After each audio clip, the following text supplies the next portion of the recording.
Chapter 81 Go out of the city to hunt wolves. The snow stopped, and the golden sunlight leaked through the thin clouds. Sui Yu and Zhao Shiping took out the mattress and cushions on the bed to dry. Shui Tianzi also spread the clean chicken feathers on the bamboo mat and hung them on the stone to dry. Sui Yu planned to fill the interlayer of the mattress with the tufts of chicken feathers she peeled off. Brother Qin and his friends are planning to go out of the city to find the wolf pack, and I plan to go with them. Zhao Shiping came in from outside. Outside the city? Well, you can't go. Zhao Shiping understood what she meant. Sui Yu pouted and said reluctantly, okay.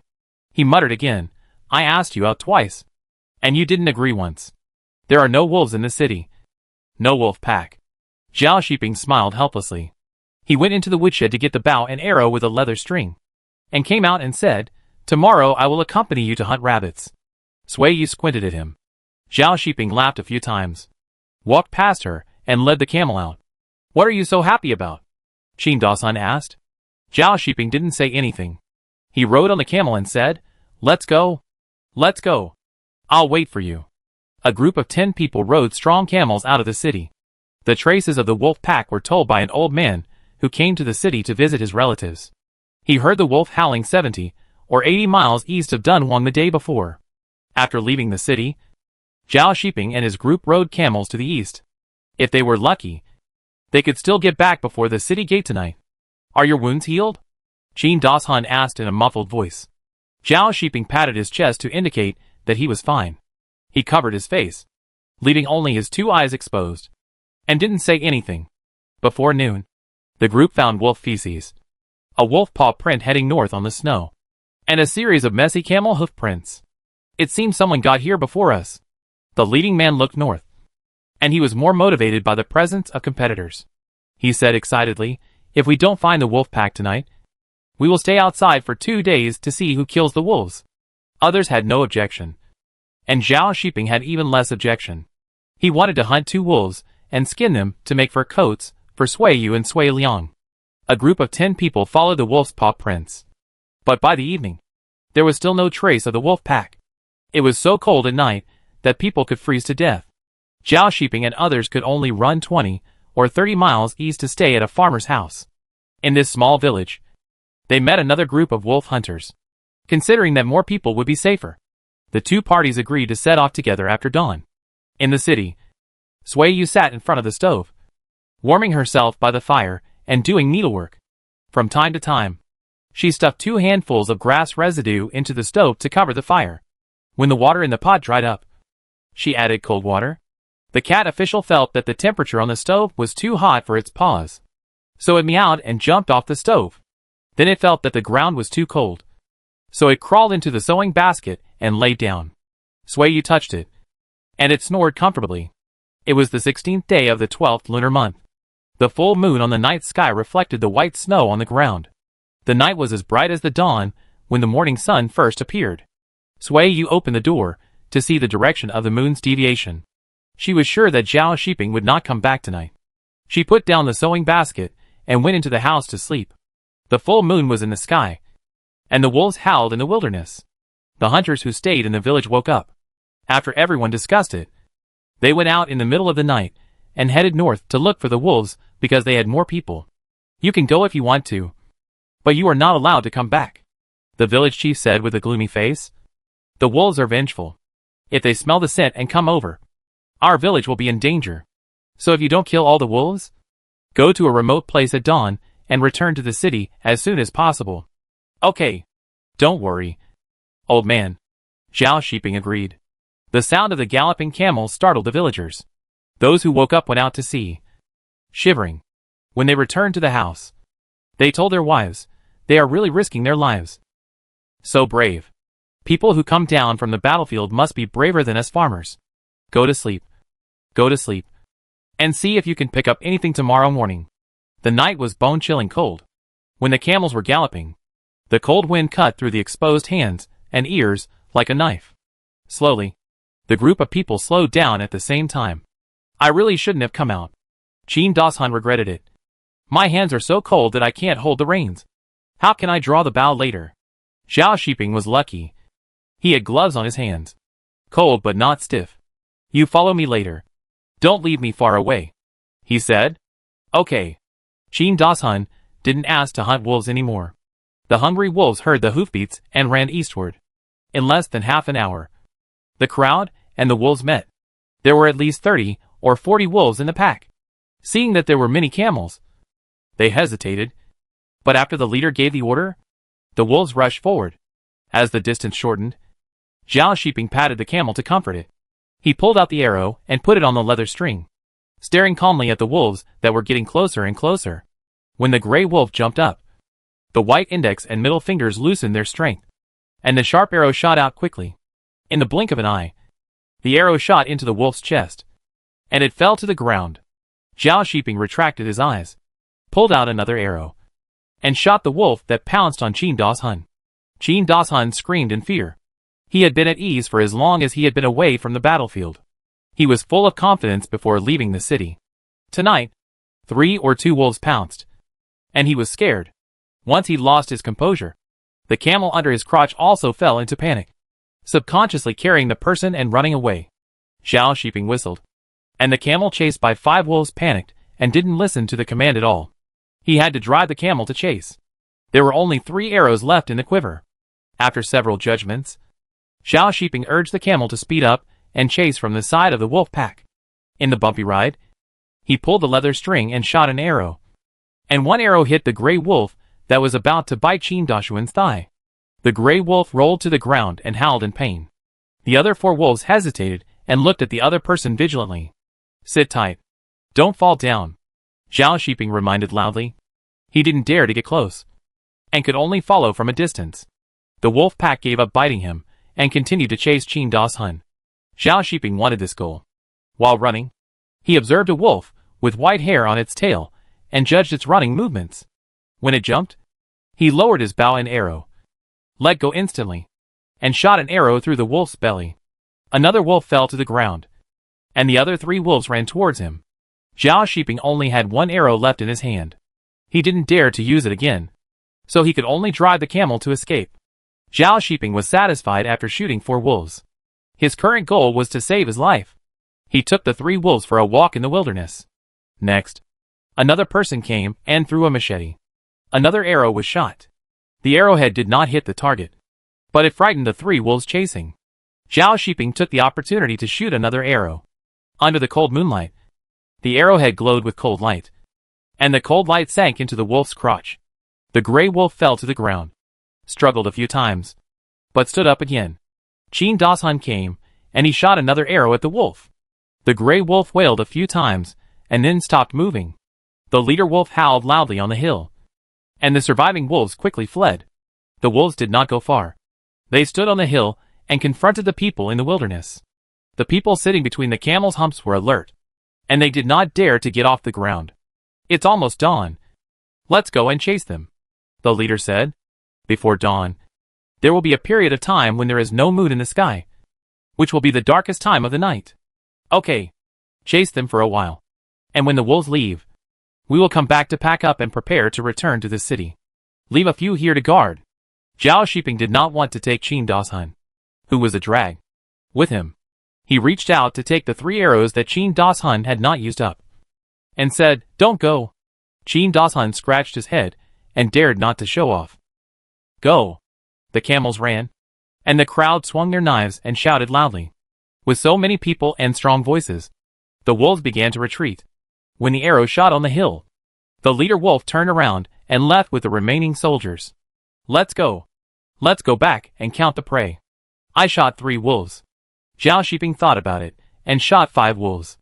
The 2 wolves shot dead during the pursuit of Qin Dashun had been brought back by Qin Dashun.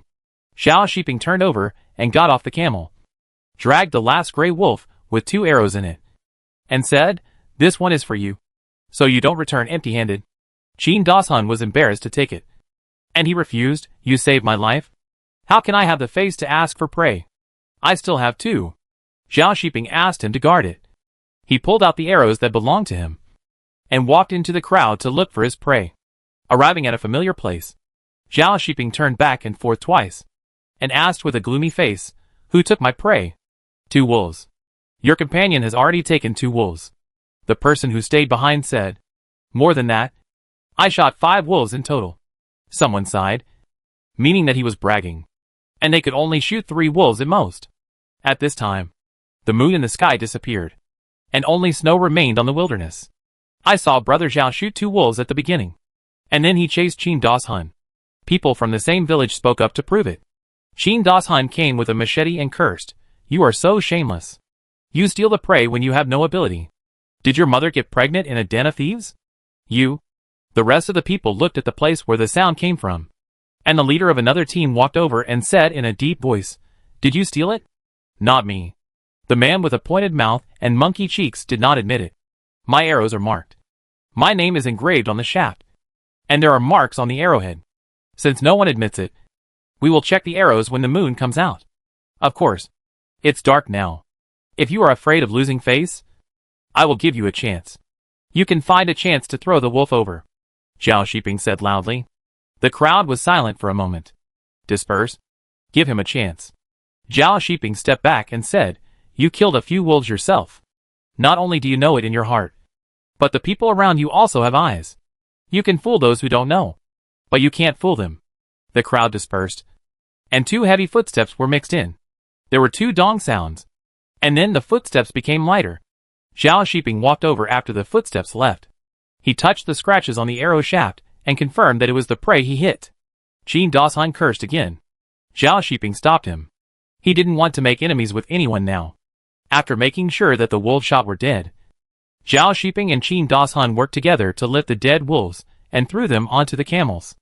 Zhao Shiping tied 3 wolves to his camel, and Qin Dashun carried 2 wolves.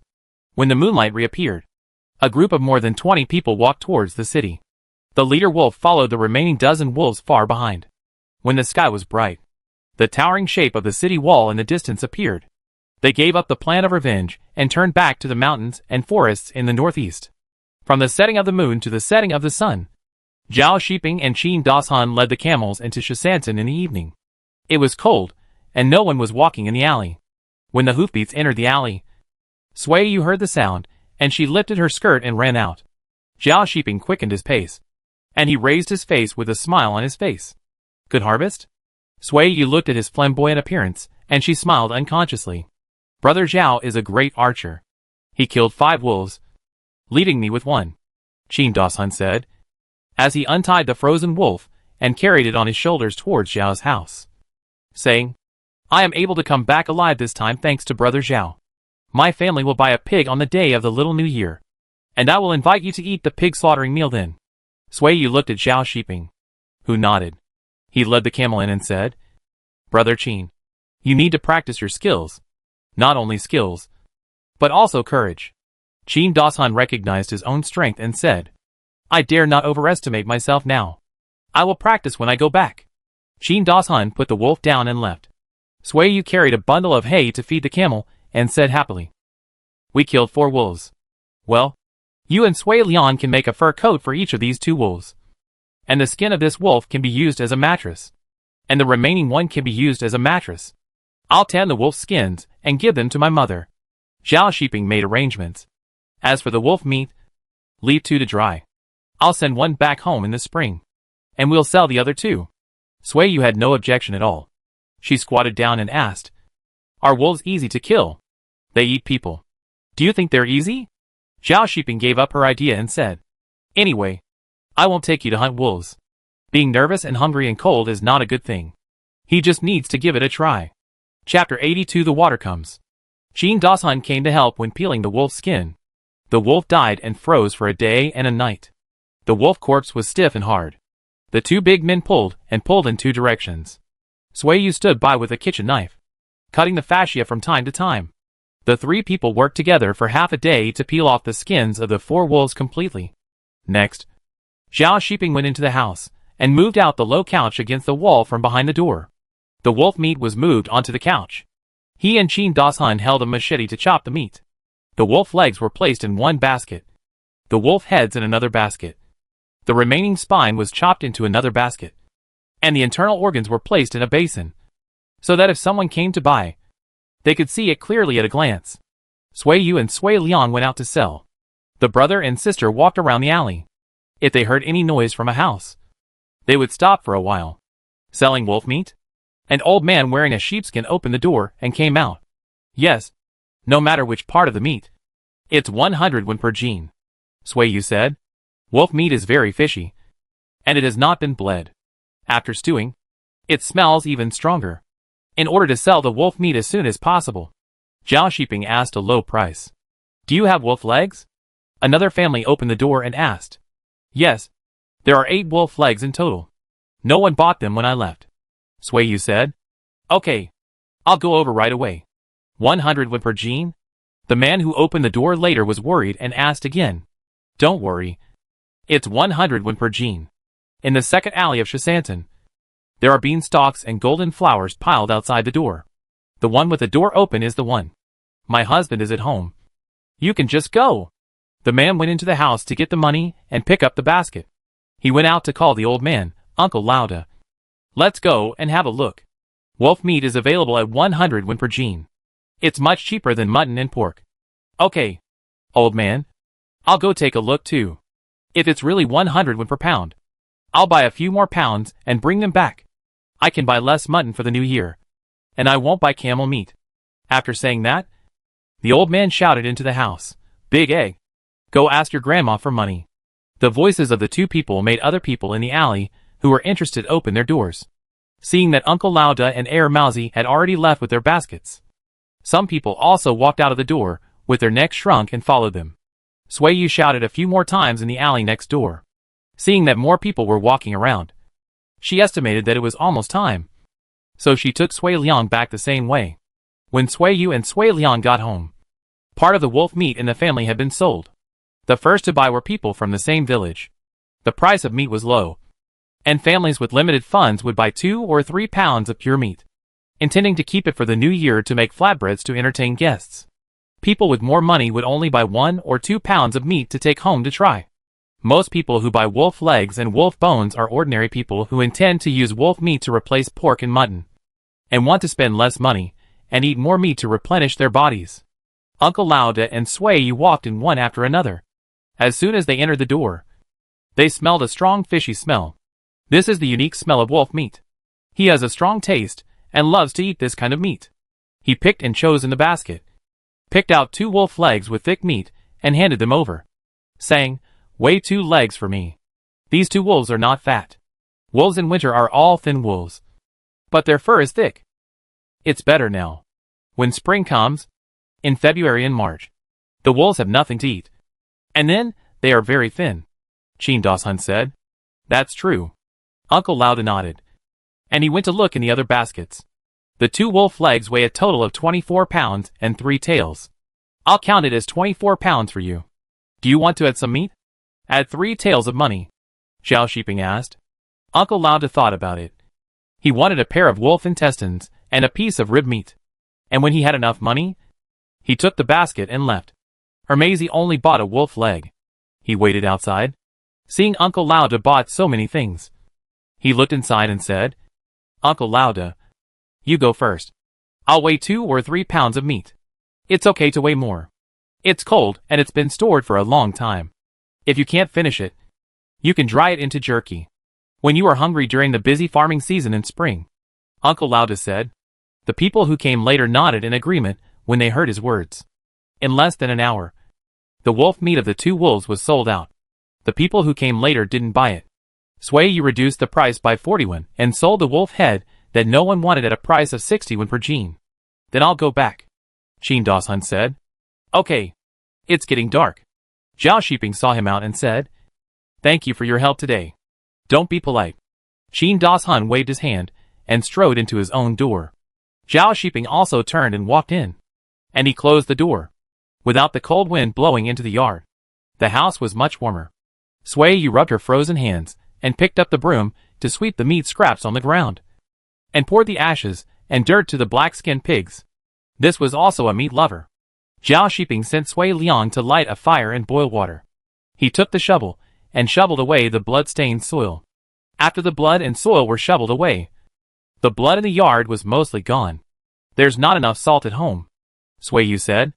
Zhao Shiping looked at the sky and said, All the shops are closed now. I'll go buy some tomorrow. Don't marinate the wolf meat tonight. It's okay to leave it overnight. Okay. I'm tired today.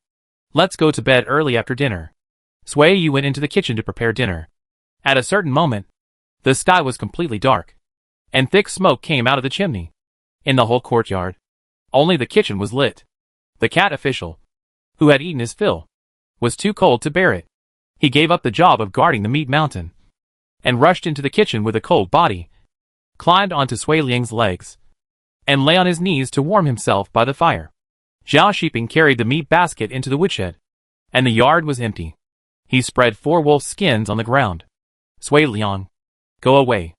I'll shovel out 2 shovels of grass ash. Then he changed his tone and said to Sui Yu, cover the pot first, and take the dishes out first, so that they won't get ash. Can't we do it after dinner? Sui Yu took the basin out. No. Zhao Shiping was in a hurry. He wanted to nitrate the wolf skin as soon as possible. Spreading grass ash on the wolf skin, Zhao Shiping took out the oil lamp in the main room to illuminate it. He squatted on the ground and scraped the meat, fat and fascia on the wolf's skin with a kitchen knife. The green vegetable dumpling soup was ready, and Sui Yu called for dinner. After dinner, the man continued to scrape the wolf's skin. After Sui Yu washed the pots and bowls, she asked Sui Liang to wash his feet and go to bed first, and she went out to help. Because of her, Zhao Shiping gave up the idea of rushing to work. After scraping a wolf's skin clean, he called Sui Yu to wash her face and feet. In the middle of the night, Zhao Shiping heard Sui Yu's uncomfortable breathing. He sat up and found that she was hunched over. He got dressed and got out of bed, and went to the kitchen to cover the fire and light the oil lamp. As soon as the oil lamp was lit, he heard movement in the room. He went in and saw that Sui Yu had also woken up. What's wrong with you? He asked. Sui Yu looked at Sui Liang, and she pulled up the mattress to cover his face.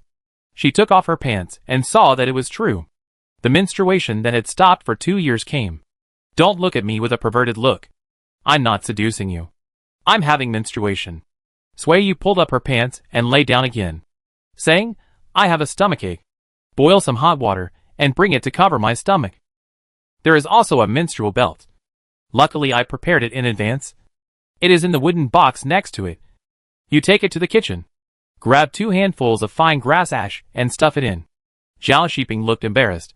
He held the oil lamp to find the menstrual belt. After confirming with her, he went out again holding the rope and the oil lamp. After a while, he brought the menstrual belt first. There are needles and thread in the needlework basket. You can sew a few stitches in the seam where the grass ash is stuffed. Sui Yu continued to instruct. Do you see the strip of cloth left on the side? Press the cloth strip on the seam to prevent the grass ash from leaking out. Okay. Zhao Shiping did what she said. He sat at the end of the bed and buried his head in needlework, looking up at her from time to time. Judging from her expression, she should not feel very well. I'll have to do it every month from now on. I feel uncomfortable just thinking about it. The conditions were really bad. Using grass ash to suck blood made Sui Yu feel uncomfortable all over. Zhao Shiping bit off the thread and asked, do it every month? If you're pregnant, stop for 10 months. Sui Yu blinked at him. Zhao Shiping lowered his eyes and ignored her. He put the menstrual belt on the bed and went out to fill it with water. The sound of their conversation woke Sui Liang. When he moved, Sui Yu felt it. She picked up the wolf skin and put it on him, saying, don't move yet. Sister is changing clothes. You can't watch. Sui Liang didn't move. Sui Yu tied the menstrual belt and changed her dirty pants with blood. She lifted the mattress and lay on the bed with air conditioning. It's so cold. So cold. Brother Liang, come and warm me up. Sui Liang pulled down the wolfskin and looked outside. Is it morning? No. Keep sleeping. As he was talking, Zhao Shiping came in, handed over the water bag, saw that Sui Liang was awake, and asked him if he wanted some water. Sui Liang shook his head. If you don't want to drink, continue sleeping. Zhao Shiping took off his clothes and went to bed. As soon as he lay down, 2 legs were stuffed into his arms. Come and sleep with me, he asked. Okay. But Sui Yu didn't want to move. Her stomach hurt too much. She asked Sui Liang to sleep. Zhao Shiping took over. He skillfully picked up the cold legs and feet and stuffed them into her stomach. No. No. I'm afraid of leaking. Sui Yu retracted her legs, stretched them out, and stepped on his legs. She took his hand and said, Hold the water bag for me. If the water bag is not hot, you can cover my stomach with your hand. Okay. Sui Yu couldn't fall asleep for a while because of the pain. She asked him to tell her about the wolf hunting. Sui Liang, who was sleeping on the other side, immediately stopped drowsiness when he heard this and pricked up his ears to listen quietly. When the rooster crowed 3 times, Sui Yu changed the menstrual belt and the water bag to a warm one, and then fell asleep. When it was bright, Zhao Shiping got up to cook. He felt that the water bag was no longer hot, so he changed the water in the bag and put another bag of hot water under Sui Yu's feet. Sui Liang also woke up. Don't get up. Just lie on the bed. I'll call you when the meal is ready, Zhao Shiping whispered. Sui Liang lay down again and covered his sister with the quilt. After the meal was ready, Sui Yu got dressed and got out of bed. She tied a bulging and heavy menstrual belt between her legs. She had to walk with her legs apart. She felt uncomfortable in her heart, and it showed on her face. Zhao Shiping and Sui Liang subconsciously did not dare to speak loudly. After dinner, you can take care of the housework yourself. I want to go back to my room and lie down, Sui Yu said. Okay. Zhao Shiping responded straightforwardly. If you don't feel well, I'll bring you lunch in bed. What do you want to eat? Something light. I have no appetite. In the next few days, Sui Yu stayed in bed except for going to the toilet. Even on the day of the Little New Year when she went to Qin Dashuan's house for dinner, Zhao Shiping brought it back for her, with that thing tied to her crotch. She didn't close her legs when she stood up, and she was afraid of shifting when she sat down. She would be exposed as soon as she went out. Sui Yu finally understood why the ladies in ancient times didn't go out when they had their period. It wasn't until the 25th day of the 12th lunar month that Sui Yu was clean. She couldn't wait to boil a pot of water and warm up the kitchen. She took off her clothes and took a good bath. Zhao Shiping brought back the wolf's skin that had been soaked for 7 days on a camel. The wolf's skin was thrown into the river and soaked in cold water during the day, and collected at night and soaked in grass ash and alkaline water. The meat and fat on the skin were soaked and scraped off, and most of the fat on the hair was also removed. The next step was to hang it up to dry, and then tan the skin after it dried. You're back just in time. Come in and pour out the water. Sui Yu sat in front of the stove to warm her hair and said to the outside, I'll boil 2 more pots of water. You and Liang Gur can take a bath. Zhao Shiping was a little reluctant and said, It's winter.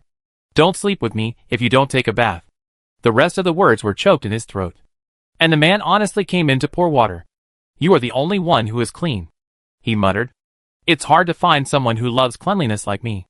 If you marry one, just smile secretly, Sui Yu said loudly. Are you uncomfortable without fleas on your head? I deliberately raised them. Sui Yu took off her shoes and threw them at him. Zhao Shiping laughed loudly, and he picked up the shoes and brought them in. Sui Yu glared at him. Your skin is itchy. Will you rub it for me? Zhao Shiping hooked her eyes. Sui Yu's eyes changed. She hesitated for a moment and said righteously, It's not appropriate in the daytime. She was afraid that she would lose control if the atmosphere was right. Now that her period had come, she became cautious and didn't dare to tease him as before. If she was not careful, her belly would get bigger. When Zhao Shiping was taking a bath, Sui Yu hid out. She took the money to buy cloth on the street. This year, she had more money, so she went to buy a few more feet of cloth, intending to buy 2 sets of underwear for each of the 3 people in the family. Chapter 83 Make a Wish. On the 27th day of the 12th lunar month, Sui Wenin once again passed through the second side door of the Hu mansion. Sui Yui's child was 1 month old. The mother and child had survived the most difficult month, but there was no joy of celebration in the mansion. He walked into the side yard where Sui Hui lived. It was also deserted, with only 2 dusty red lanterns emitting a festive glow. The dozing gatekeeper was startled by the footsteps. She opened her eyes and saw that it was Sui Wenin. She hurriedly bowed to greet him and explained, The 5th young master finally fell asleep, and he told us not to do anything big. Sui Wenin nodded. The master of the mansion was devoted to the child, and had no intention of bothering with trivial matters.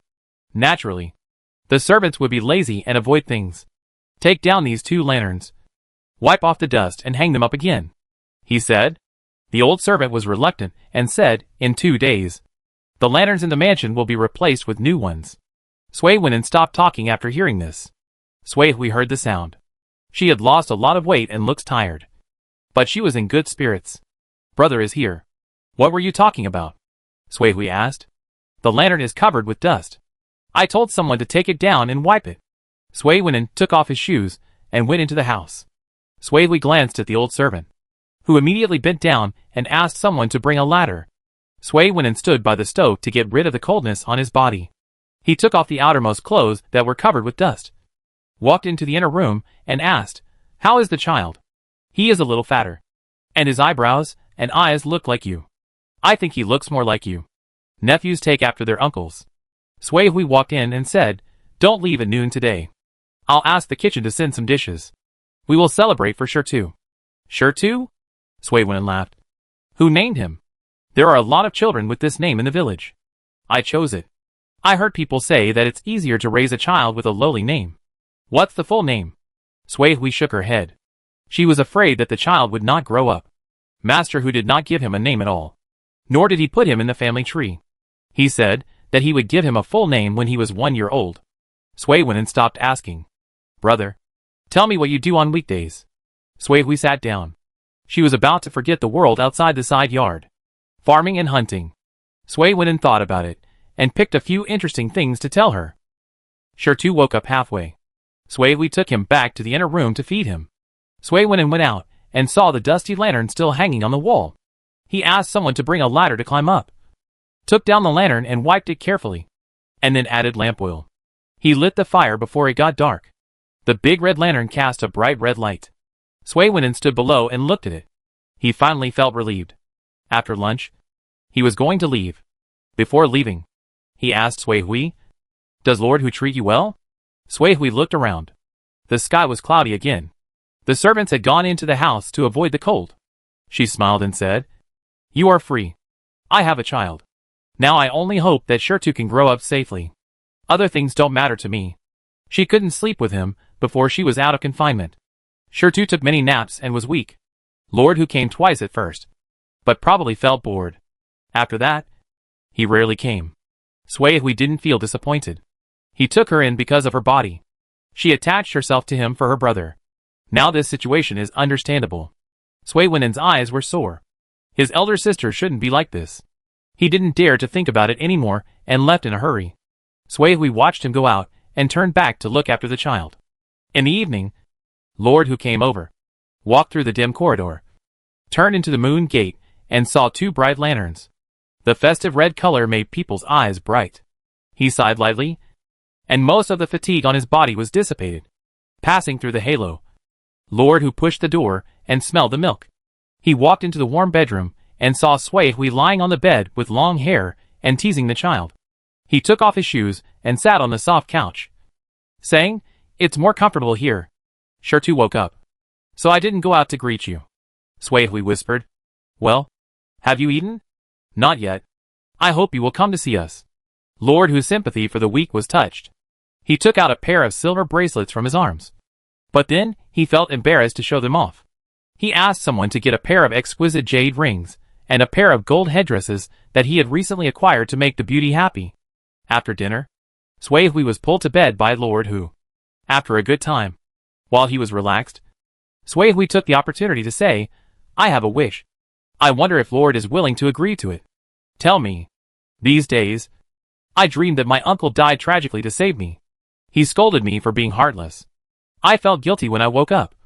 And I was always worried for a long time. I haven't heard from my cousin for a long time. I don't know if she has encountered difficulties. So my uncle came to me in a dream." Sui Hui lay on Lord Hu's chest and said depressedly, "I don't know if my uncle is still pestering me. I am afraid that our child is affected by this. Lord, can you help me and accumulate blessings for our child?" Lord Hu reached out and lifted Sui Hui's chin.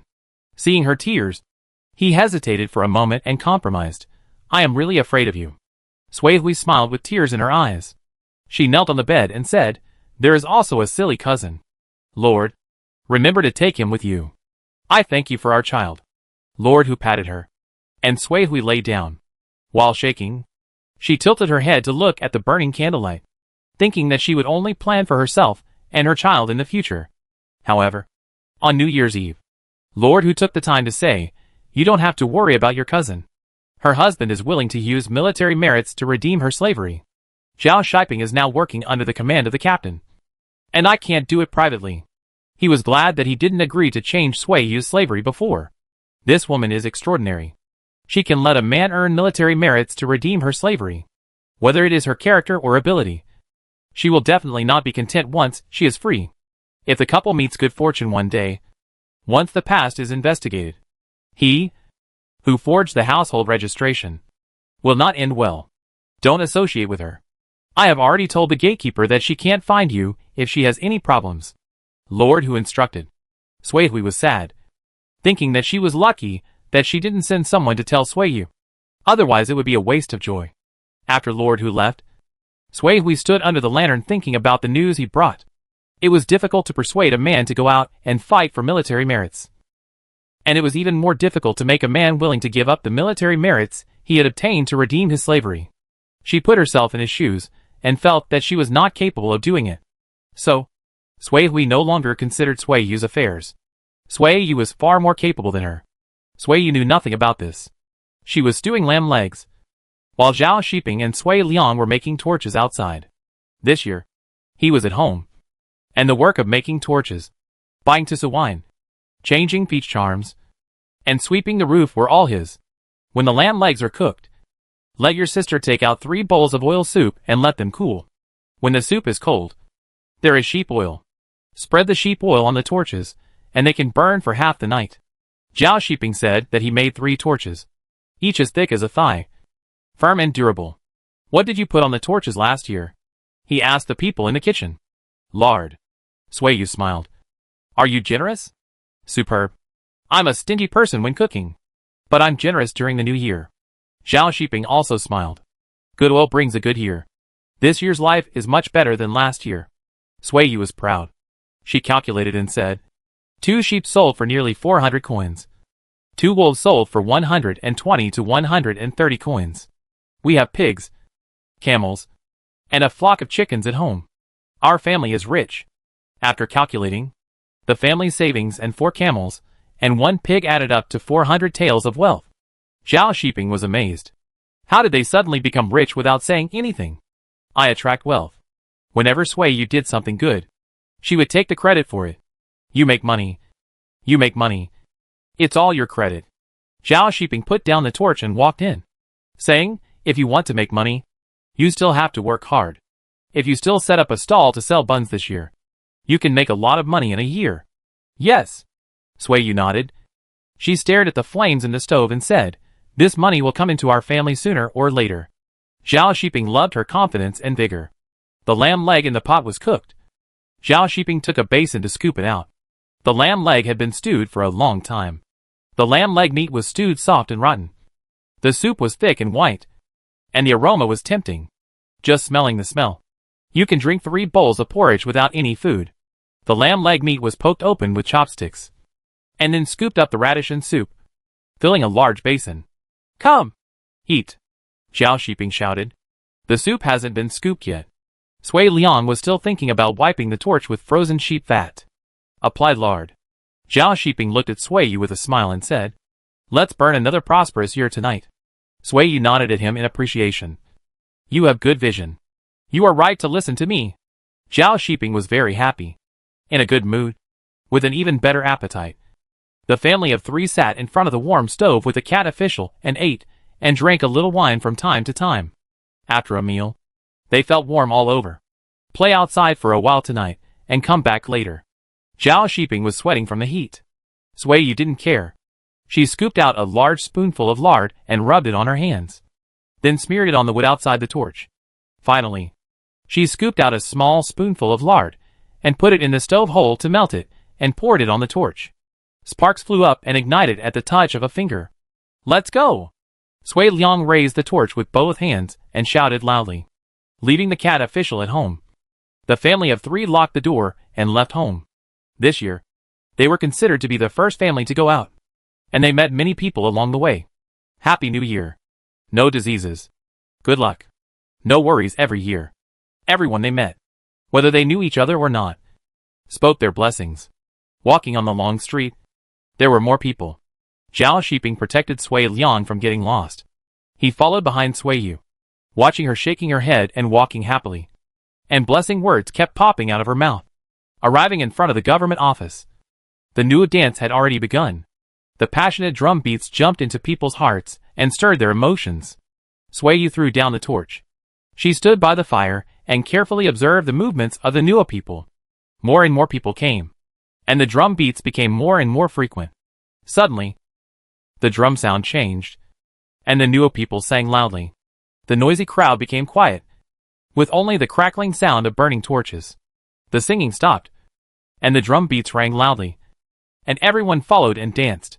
Sui recalled the movements she had just learned and immediately moved her limbs in an imitative manner. When the people behind her saw this, they changed their messy movements and started to follow her. Zhao Shiping was one of them.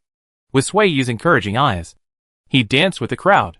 With the dense drum beats, he protected Sui and Sui Liang and changed their positions around the fire. He danced until he was sweating and his face turned red. Looking at the woman with bright eyes, the beating in his chest became faster and faster. The drum beats changed again, and the chanting started again. Everyone took the torches from the fire and ran out of the city. Hurry up. Faster. Sui grabbed Zhao Shiping's clothes, and Sui Liang was still hanging behind her. She cheered and shouted, I want to be the first to leave the city. It was definitely impossible to be the first, but with Zhao Shiping leading the way. When the three arrived at the fire pit for eliminating the dark, there were no more than 100 people around. The burning torch was thrown into the fire pit, and Sui immediately made a wish. When he was about to say it, the detachment turned into a blessing. I wish Zhao Shiping a safe life. The man's eyes were hot, and he silently said, I want to detach her slavery in the new year. Chapter 84 Mission. Walking back slowly, the fire that was burning during the Nuo dance was still blazing. The Nuo dancers and drummers had all left, except for 2 Yamen runners who were adding firewood to guard the fire. The rest were people chatting and warming themselves by the fire. The fire should burn until dawn, Zhao Shiping said. I don't know about that.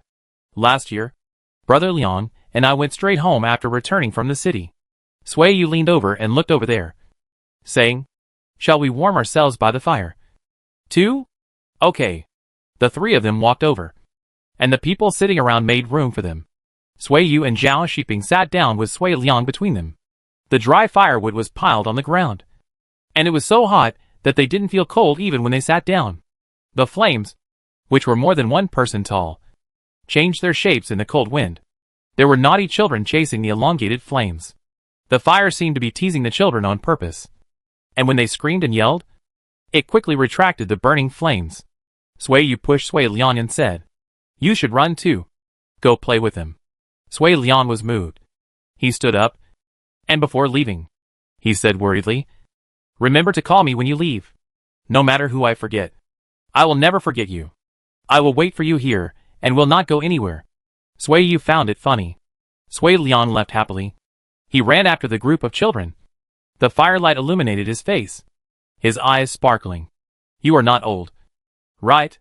Your child is this big? Andy sitting next to him asked. Sui widened her eyes in surprise, waved her hands and said, No, I don't have a child yet. This is my younger brother. Just then, Sui Liang ran over. He shouted from behind, Sister. Sui covered her ears. Sui Liang laughed. After sitting for about an instant stick, Sui Liang was tired from running. So he sat back and said he was thirsty and wanted to drink some water. Let's go back. It's getting late, Zhao Shiping said. Come back tomorrow if you haven't had enough fun. The fire will burn for a few days, and there will be people here every night roasting fire and chatting. Sui and Sui Liang followed him. There were still pedestrians on the road, and the wine shops and grocery stores on the long street were still open, with bright lanterns hanging in front of the doors, and children wearing fur coats and fur hats were walking around the grocery stores. Do you want to eat maltos? Zhao Shiping lowered his head and asked Sui Liang. Eat. Sui answered. Let's go buy some. I want to eat. Walking into the grocery store, the shopkeeper was wiping the counter. He looked up when he heard footsteps and said with a smile, Happy New Year. You too. Sui took out a copper coin and said, Give us 3 pieces of maltos. How much? 15 coins. It's much more expensive than before. Zhao Shiping counted out 6 more copper coins and handed them over. The boss smiled and said, A lucky sum. The Maltose was handed over. Sui Liang took it. He stood under the lantern and compared the size seriously. The two larger ones were for the adults. And he ate the smallest one. The three of them walked home in the cold wind, with sweet Maltose in their mouths.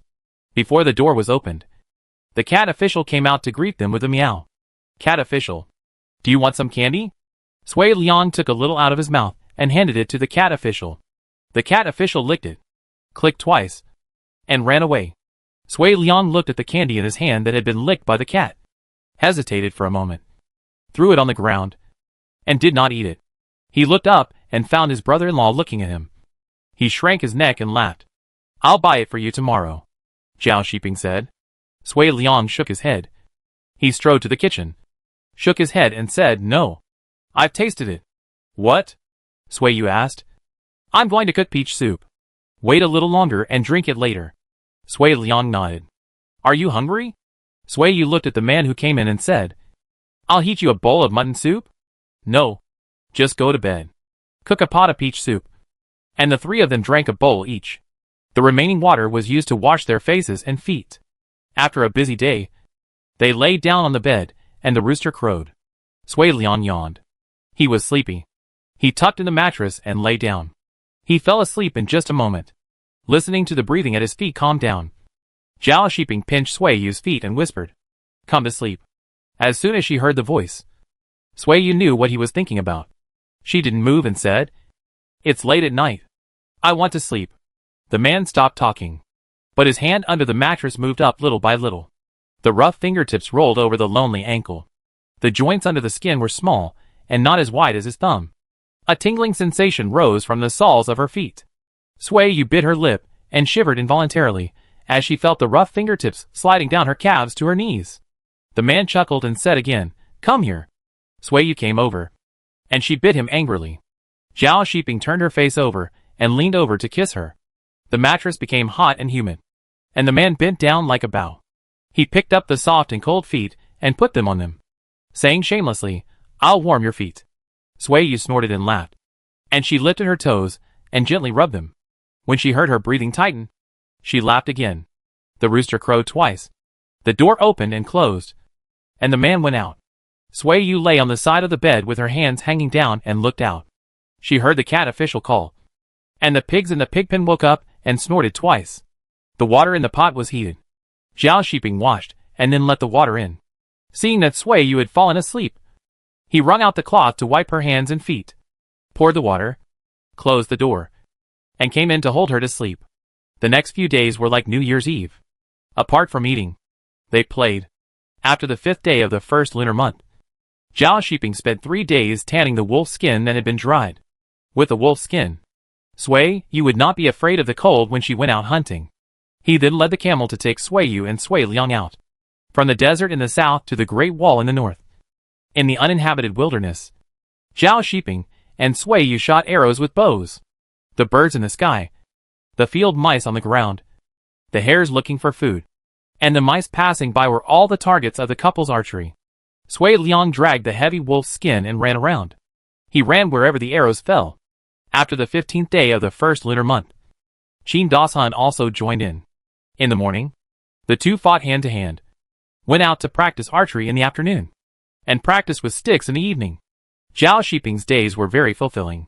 After Qin Dasan went with her, Sui Yu no longer accompanied Zhao Shiping out. She dealt with the hunted animals at home, including field mouse skins, bird feathers, and rabbit skins. By the beginning of February, the field mouse skins she had saved were enough to make a leather waistcoat. Sui Yu wandered around the streets for half a month and finally bought a piece of tan cowhide from a Hu merchant. It was 2 feet long and more than 1 foot wide and cost her 2 strings of silver. The cowhide was thin and tough. After cutting it, Sui Yu used an arrow to drill holes in the cowhide and sewed it to the outside of the mouse skin waistcoat. The remaining cowhide was patched on the chest to protect the heart. A waistcoat was completed.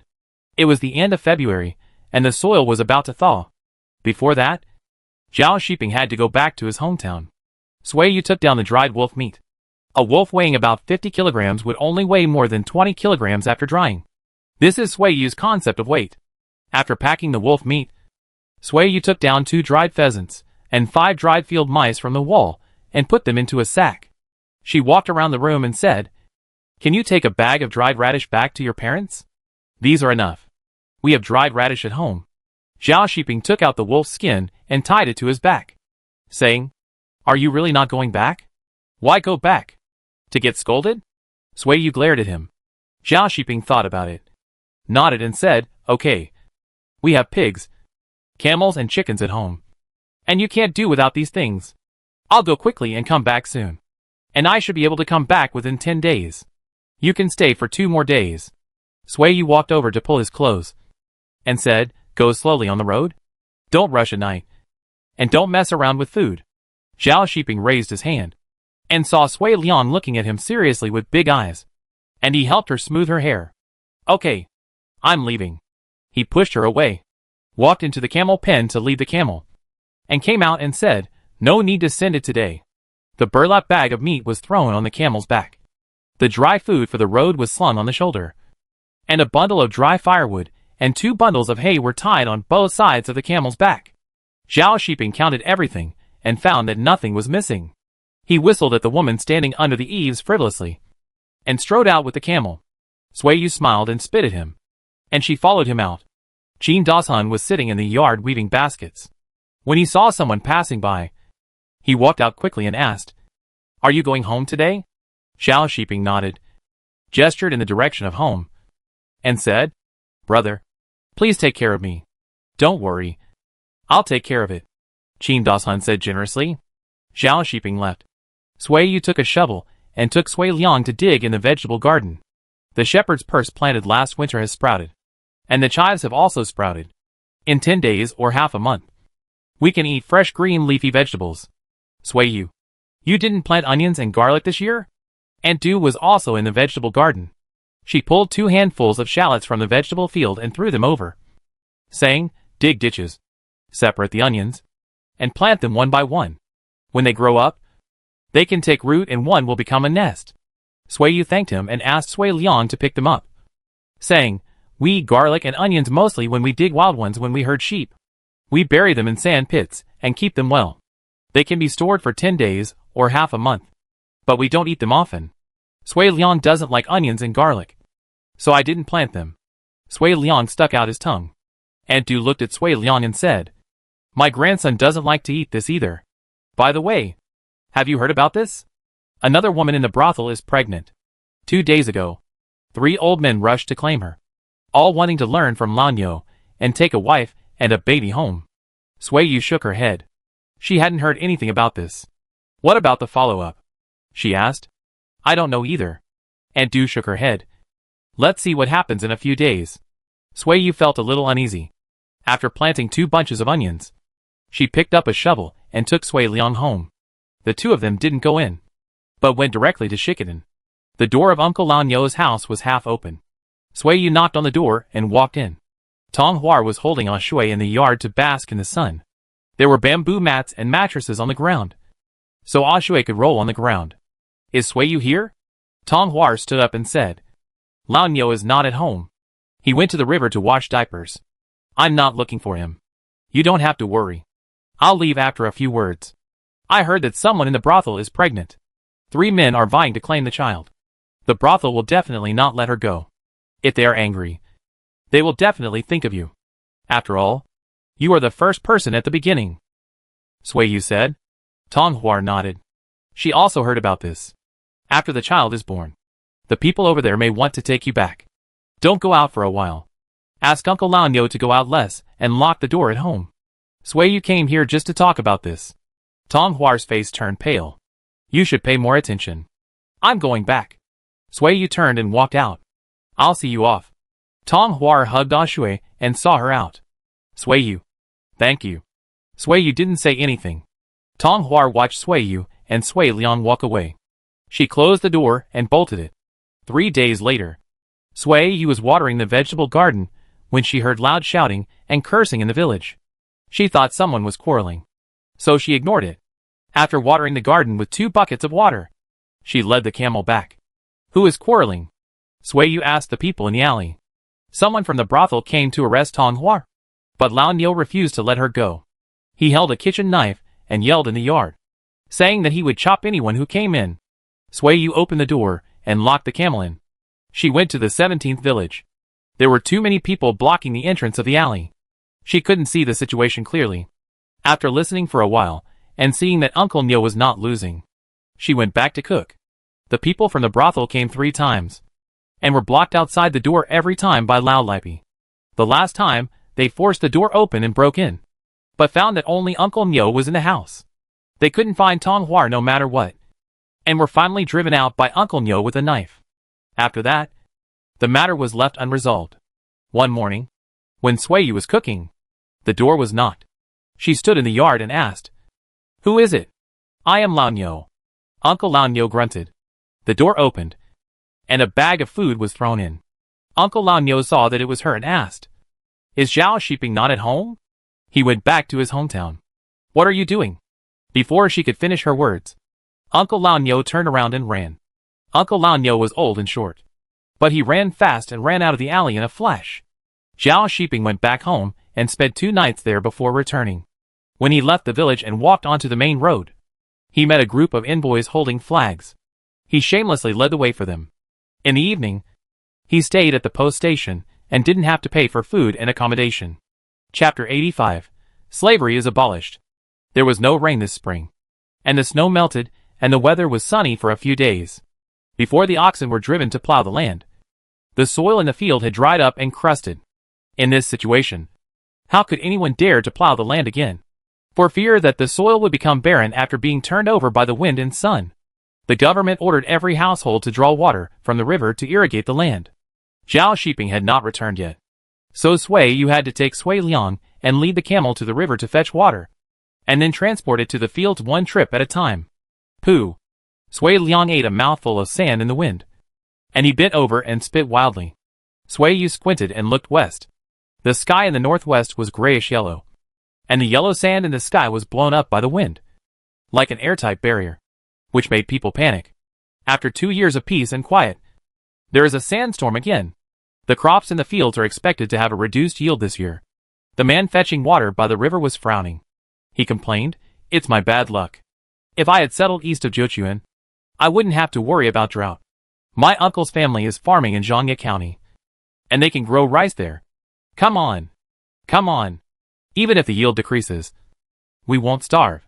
An old man couldn't bear his depressed face and said, "If you add 2 more buckets of water, the soil in the field can grow 2 more buckets of grain." A grown man. Your nagging face is really annoying. Why don't you blame your parents for not giving birth to you on Chang'an Street? Everyone who heard this laughed out loud. Farmers depend on the weather for their livelihood, whether in the south of the Yangtze River or the northwest. There will be times when drought occurs. Sui Yu bent down to fetch half a bucket of water and poured it into the big bucket on the camel's back. When it was full, Sui Liang led the camel, and the 2 little camels followed behind. The little camels are not yet able to carry weight, so Sui Yu brought them out to let them learn first. Sister Lame led the camel to the riverside. Seeing this, she asked, "Has Mr. Zhao come back yet?" "No. I guess he will come back in the next 2 days. You will feel relieved when he comes back." Sui Yu smiled and chased the camel with a small bucket of water. Watering the land? A bucket of water is only enough to irrigate a step distance.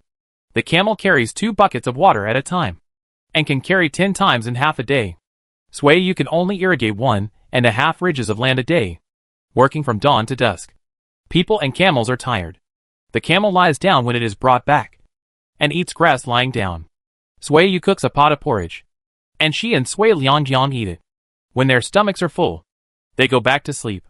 After dawn, continue to lead the camel to fetch water for watering the land. The families whose fields were close to the river were already digging ditches to divert water. Sui Yu passed by and said, "Brother, my field is in the middle, not close to the river. You have dug this diversion ditch, so let me draw water from the ditch nearby." "Okay. Let's talk about it after my field has enough water." "Okay then. Are you drawing water alone?" "Well, my husband will be back in the next 2 days." As she was talking, Sui Yu heard someone calling her. She turned around and saw that it was Zhao Shiping who had returned. "He's already back." Sui Yu breathed a sigh of relief. Zhao Shiping came over with a shovel and said, "No more carrying water. I'll dig a ditch to divert water. That's going to take a long ditch." Sui Yu looked at the edge of the field. Zhao Shiping pointed at the people digging the ditch and said, "Just dig along this ditch.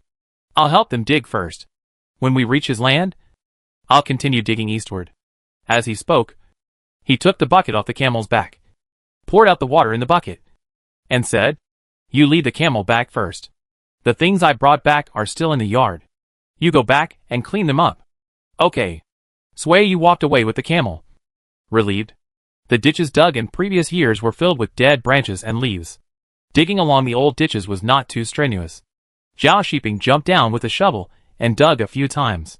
"Is that your wife?" Someone came over and asked. Zhao Shiping nodded.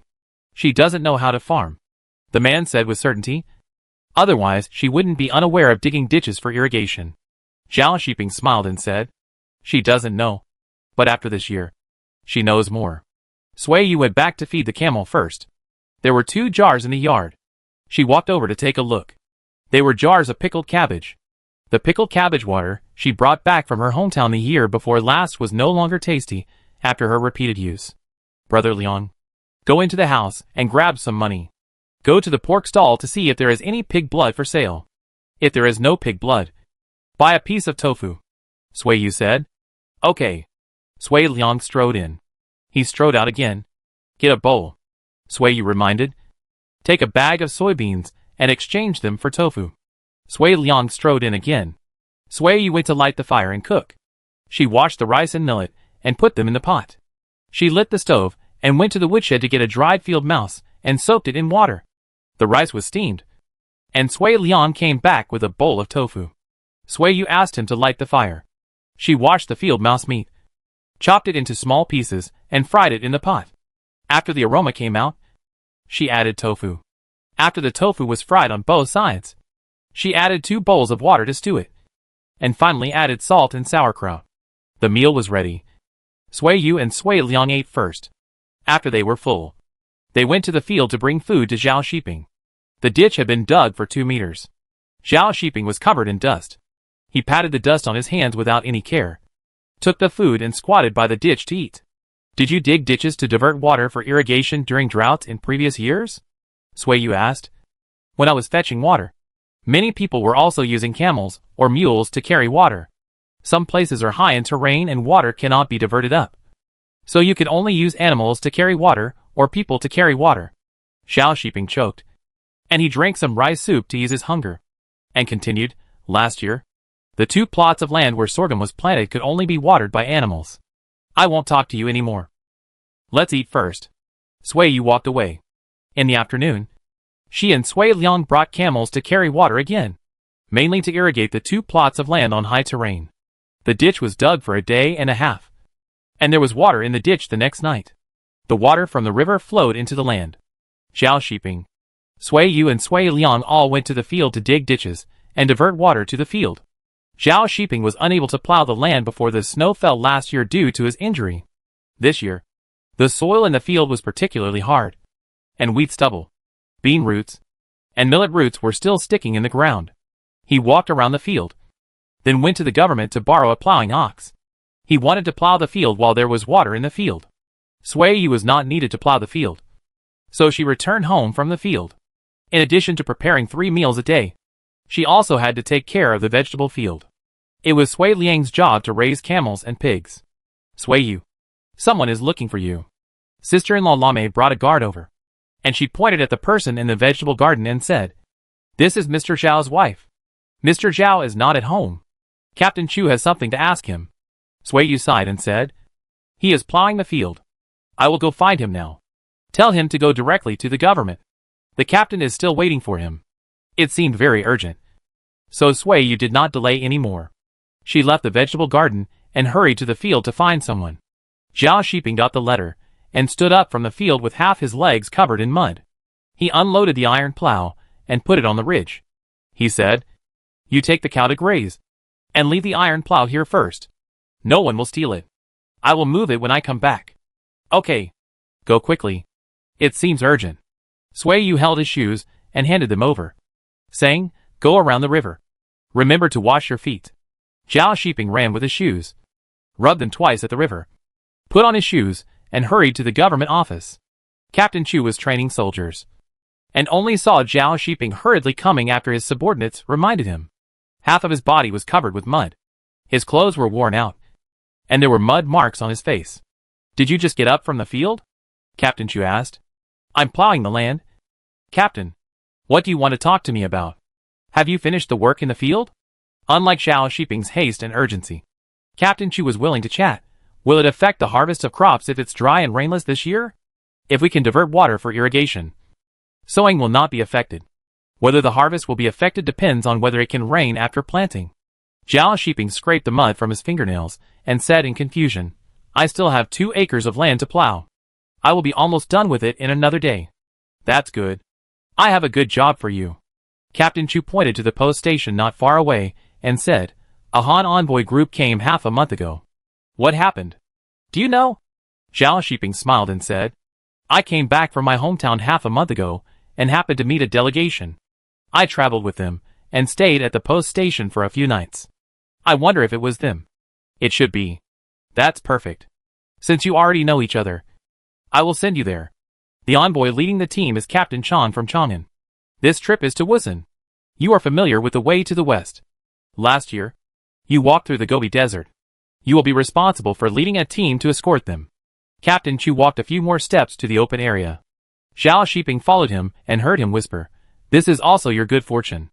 If it weren't for the desert dust, the delegation wouldn't need my soldiers to escort them. Zhao Shiping was silent. The desert was dusty. People could not see anything when they entered. It was easy to get lost and never get out. Escorting the delegation is both escorting and going on a mission. When you come back, you have made contributions. You can help your family and brother-in-law escape slavery. Captain Chu explained. If you hadn't handled things properly and had the ability, this good thing wouldn't have happened to you. Zhao Shiping was delighted. The wish he made on New Year's Eve could be fulfilled so quickly.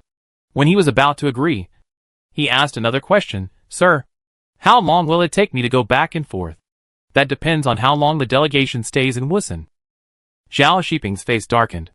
If he could return this year, it would be the end of autumn at the earliest. If he couldn't return this year, it would probably be next summer. Zhao Shiping rubbed the corner of his clothes and looked at Captain Chu, hesitant to speak. His mind was churning. After hesitating for a while, he mustered up the courage to beg, Captain, I will be away from home this time for half a year at the shortest. 1 year or even 2 years at the longest. It is very difficult for my wife to be alone at home. You know she is beautiful. If someone bullies her while I am not at home, she will not even be qualified to report to the authorities. As he said this, his voice lowered, and he pleaded weakly, can you use my credit in advance and remove her from slavery first? Captain Chu stared. Zhao Shiping immediately lowered his eyes and bowed. Slavery is not the responsibility of this official. Captain Chu stared at Zhao Shiping, thinking that what he said was also true. Not only could slaves not report to the authorities, but even if they sued officials, they would be beaten with a stick before being driven out. Let me ask who the supervisor about the situation. You are not allowed to publicize whether this is successful or not. Even if your family's slavery is temporarily cancelled, it will not be reported this year. She can only be freed from slavery legitimately after you escort the delegation back. Zhao Shiping knelt down and kowtowed. Thank you, sir. Well, go back and prepare. We will set off in 2 days. Captain Chu stared at him, kicked him suddenly, and warned him, do your job well. Don't let me down like He Qing.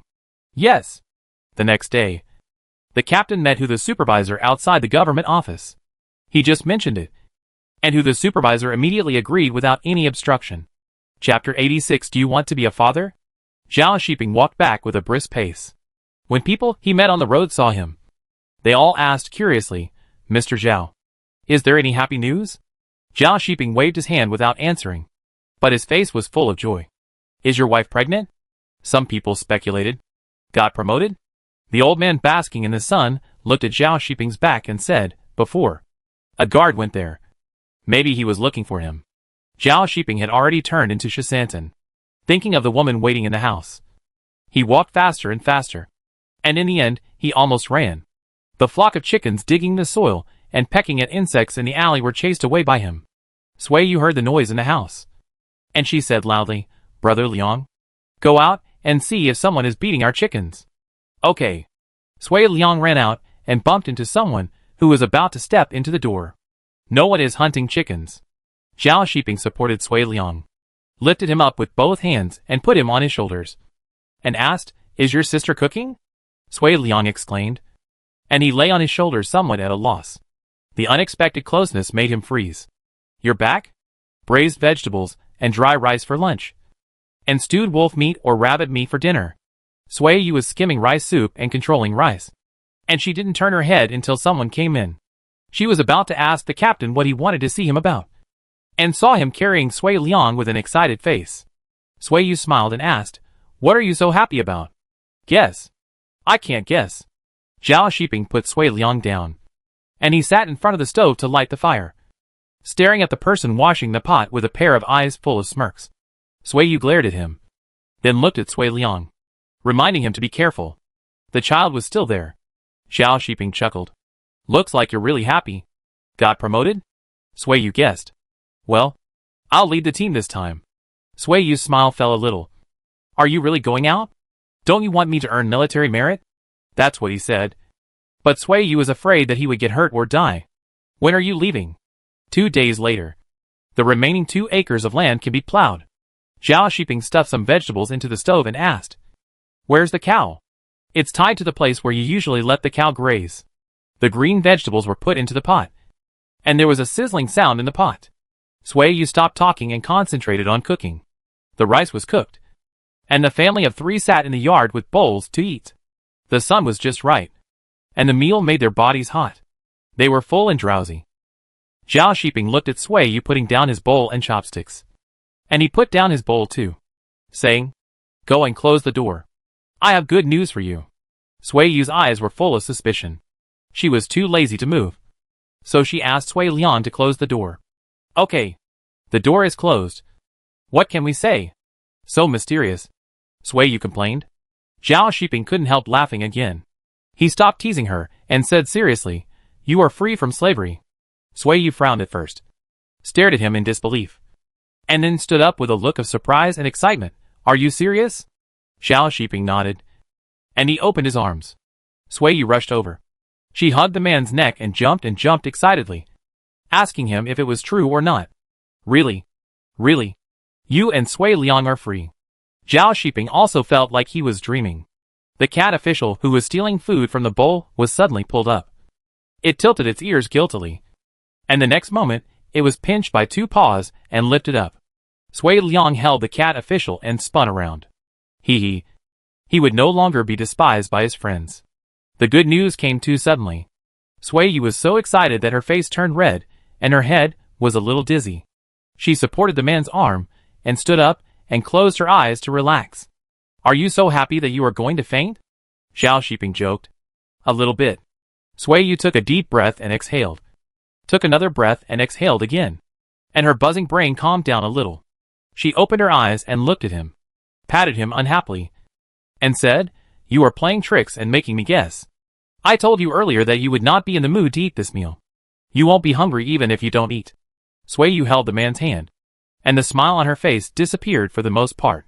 She asked with concern, "Tell me, what did you do? Is this mission dangerous? Or are you going to the battlefield? Are you going to be the pioneer to explore the way?" Zhao Shiping told her about his previous conversation with Captain Chu, saying, "Captain Chu is a good person, willing to go to supervisor who to intercede for my request. It was also a blessing in disguise. Last year, the captain owed us a favor because Wu Zhu lied about his death, and he also beat Wu Zhu down. So this matter fell on me. Escorting the delegation? This is indeed safer than going to the battlefield. But now the desert is full of yellow sand, and sandstorms can bury people, which is also very dangerous." However, Sui Yu did not express this worry, so as not to let Zhao Shiping comfort her in turn. "The wish I made on New Year's Eve was to get rid of your slavery this year. I did it before the half of this year." Zhao Shiping smiled happily and said, "This New Year's Eve I will make a thicker torch and pour a bowl of lard on it to fulfill my wish. If I can't come back this year, remember to help me fulfill my wish as I said." Sui Yu was unhappy with what he said, and corrected him, "You will definitely come back, and my wish will come true." Zhao Shiping was stunned, and he waved his hand and said, "That's not what I meant. The delegation may not be able to return this year. It may be next summer." "Oh!" She misunderstood. But Sui Yu still emphasized, "You will definitely come back safely." Of course. Zhao Shiping also firmly believed that he could come back alive. He waved at Sui Liang and asked, "Do you want to be an uncle?" Sui Liang glanced at Sui Yu. And he nodded and said, "Yes. I am an uncle. And I play with children every day." Sui Yu crossed his arms and looked at the man. And said proudly, "You asked the wrong person. Who will give birth?" "You give birth. You give birth." Zhao Shiping couldn't wait to answer. He burst into laughter, clenched his clasped fingers, and said, "Wait for me to come back. Let's have a baby." Sui Yu was thoughtful.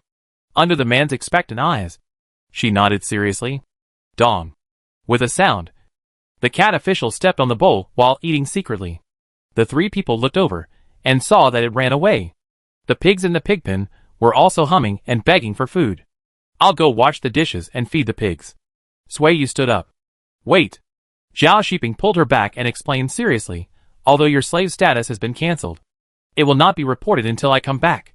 Before I come back, you two should keep a low profile and don't publicize the matter of getting rid of slavery."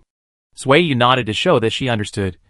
And Sui Liang also said that he would not talk nonsense. "Okay. You go wash the dishes." Zhao Shiping thought about it and had nothing to say. He stood up and walked out, saying, "I'm going to plow the land. I'll plow the land for half a day today and a whole day tomorrow. The remaining 2 acres of land will be plowed." Sui Yu watched him go out. She sat there for a while. The shackles on her body were gone, and the sky above her head seemed higher and wider. "It's great." She tilted her head to look at Sui Liang. He and she were no longer lambs to be slaughtered in the pen. Sui Liang smiled at her. "Is your brother-in-law good?" Sui Liang nodded vigorously. "The best." "The best? What about me?" "The best too." Sui Yu snorted. "You are the sweetest." Sui Liang laughed. He picked up the bowl on the ground and brought it into the kitchen. Seeing that the water bag was still in the room, he raised it and said, "My brother-in-law forgot to bring water. I will take it to him. Go." Sui Yu washed dishes and fed pigs at home. After washing the pot, she scooped a large pot of water into it, intending to take a bath while the weather was warm. After taking a bath, she steamed rabbit and wolf meat in a hot pot and stove. After steaming, she hung it in the yard to dry in the wind and sun, waiting for Zhao Shiping to go out. There was still a lot of wolf meat at home. Thinking that Zhao Shiping had good teeth and loved to eat this food, Sui Yu chopped the wolf meat and stewed it in the pot in the afternoon. The pepper tree had new leaves. She plucked a handful of pepper leaves and threw them into the pot. She also added 2 spoons of wine to remove the fishy smell, and then went to the vegetable garden to pick 3 onions and threw them in. The wolf meat was stewed with fragrance. And the workers came back. Sui Liang came back riding on the back of an ox. Sui Yu clicked his tongue twice and said, "Riding on the back of an ox will wet the bed. Don't sleep with us tonight. I'll dry the mattress and wolf skin on your bed for you. You move back tonight." Zhao Shiping's eyes lit up when he heard this. Sui Yu pretended not to see it. Sui Liang was a little unconvinced. He asked his brother-in-law if it was true. "Yes. You move over to sleep tonight. I'll bring a urine bucket to your room. If you peed, put it in the urine bucket. Then why do you let me ride a cow?" Sui Liang had a bitter face. Zhao Shiping raised his eyebrows at Sui Yu and said, "I will be out in 2 or 3 nights. You move out for 2 or 3 nights. And you move back after I leave." Sui Liang had no objection. Sui Yu walked into the kitchen and said, "The wolf meat is cooked. Wash your hands and come to eat." Neither Sui Yu nor Sui Liang likes wolf meat very much. No matter how delicious it is, it still smells fishy and bloody. This is the impression left on the road of exile before. The same is true for this meal tonight. The brother and sister picked and chose a few chopsticks, and the whole bowl of wolf meat was for Zhao Shiping alone. "Here, fried rice." Sui Yu handed over the bowl. Sui Liang licked his teeth, and the wolf meat shreds got stuck in his teeth. He took the bowl and put it down, walked out, and picked his teeth with his hands. With 2 clicks, a piece of meat shredded 2 teeth. The tooth fell out again. He held the tooth and cried. 2 teeth fell out. So much blood. Sui Yu put down the bowl and went out. She took the tooth and threw it on the roof, saying, "Rinse your mouth. The bleeding will stop in a while." "Why are you crying again?" "It's not the first time that the tooth has fallen out. It's bleeding." Sui Liang reached out to touch the broken tooth, pressed it and cried again. "The meat is rotten. It will be fine tomorrow. And the new tooth will grow out soon. Sui Yu scooped water for him to wash his hands, asked him to rinse his mouth more, and took him in directly. Zhao Shiping laughed at him in the house. Another piece of meat? I will never eat wolf meat again. Sui Liang got angry. Then you eat. The rice fried with lard will get cold in a while. Sui Yu said. Sui Liang chewed a mouthful, and his mouth hurt from the salt. He put down the bowl and stopped eating, hugged the cat official and cried, I don't want to lose my teeth. Why doesn't the cat official lose his teeth? How can it catch mice if it loses teeth? You don't catch mice. And if it loses teeth, it can eat less and save food. Zhao Shiping teased him. Sui Liang cried out, ah, and the out-of-tune cry made Sui Yu laugh. He pouted in anger, but soon laughed. I still have a lot of teeth that haven't fallen out. Will they all fall out? He began to touch his teeth again.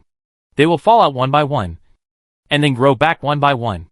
Sui Yu said casually while taking a bite of rice. I lost 2 teeth at once today. Sui Yu and Zhao Shiping ignored him. Sui Liang said again, Dunhuang is 9 years old, with a mouth full of gaps in his teeth. So ugly. You still know what is good looking and what is ugly. Zhao Shiping sneered, put down his chopsticks, and said, I'm full. Go fetch some water. There's no water in the jar. I'll have no water to wash my hair and take a bath this afternoon. Sui Yu looked at him and said meaningfully, take a bath when you fetch the water back. Zhao Shiping became excited.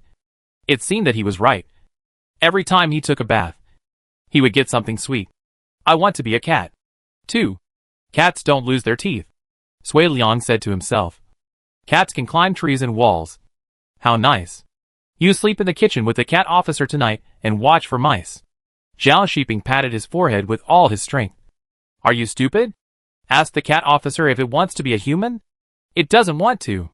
Sui Liang lifted the cat officer and put it on his head, and he happily blew air into the cat's belly. Sui Yu washed the dishes and cooked pig food. When cooking the pig food, she washed 2 salted eggs and threw them in.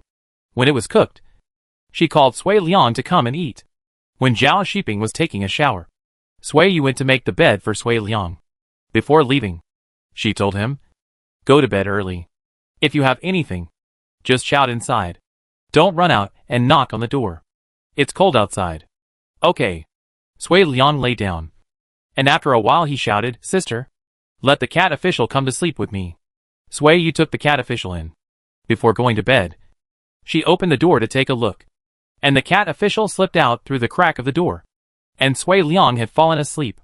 Go back to the room. Zhao Shiping came to pull her, and as soon as the door was closed, he excitedly lifted her up and put her on the bed. Sui Yu kicked off her shoes, hooked her legs around the man's waist, and pulled the man to fall on the mattress together.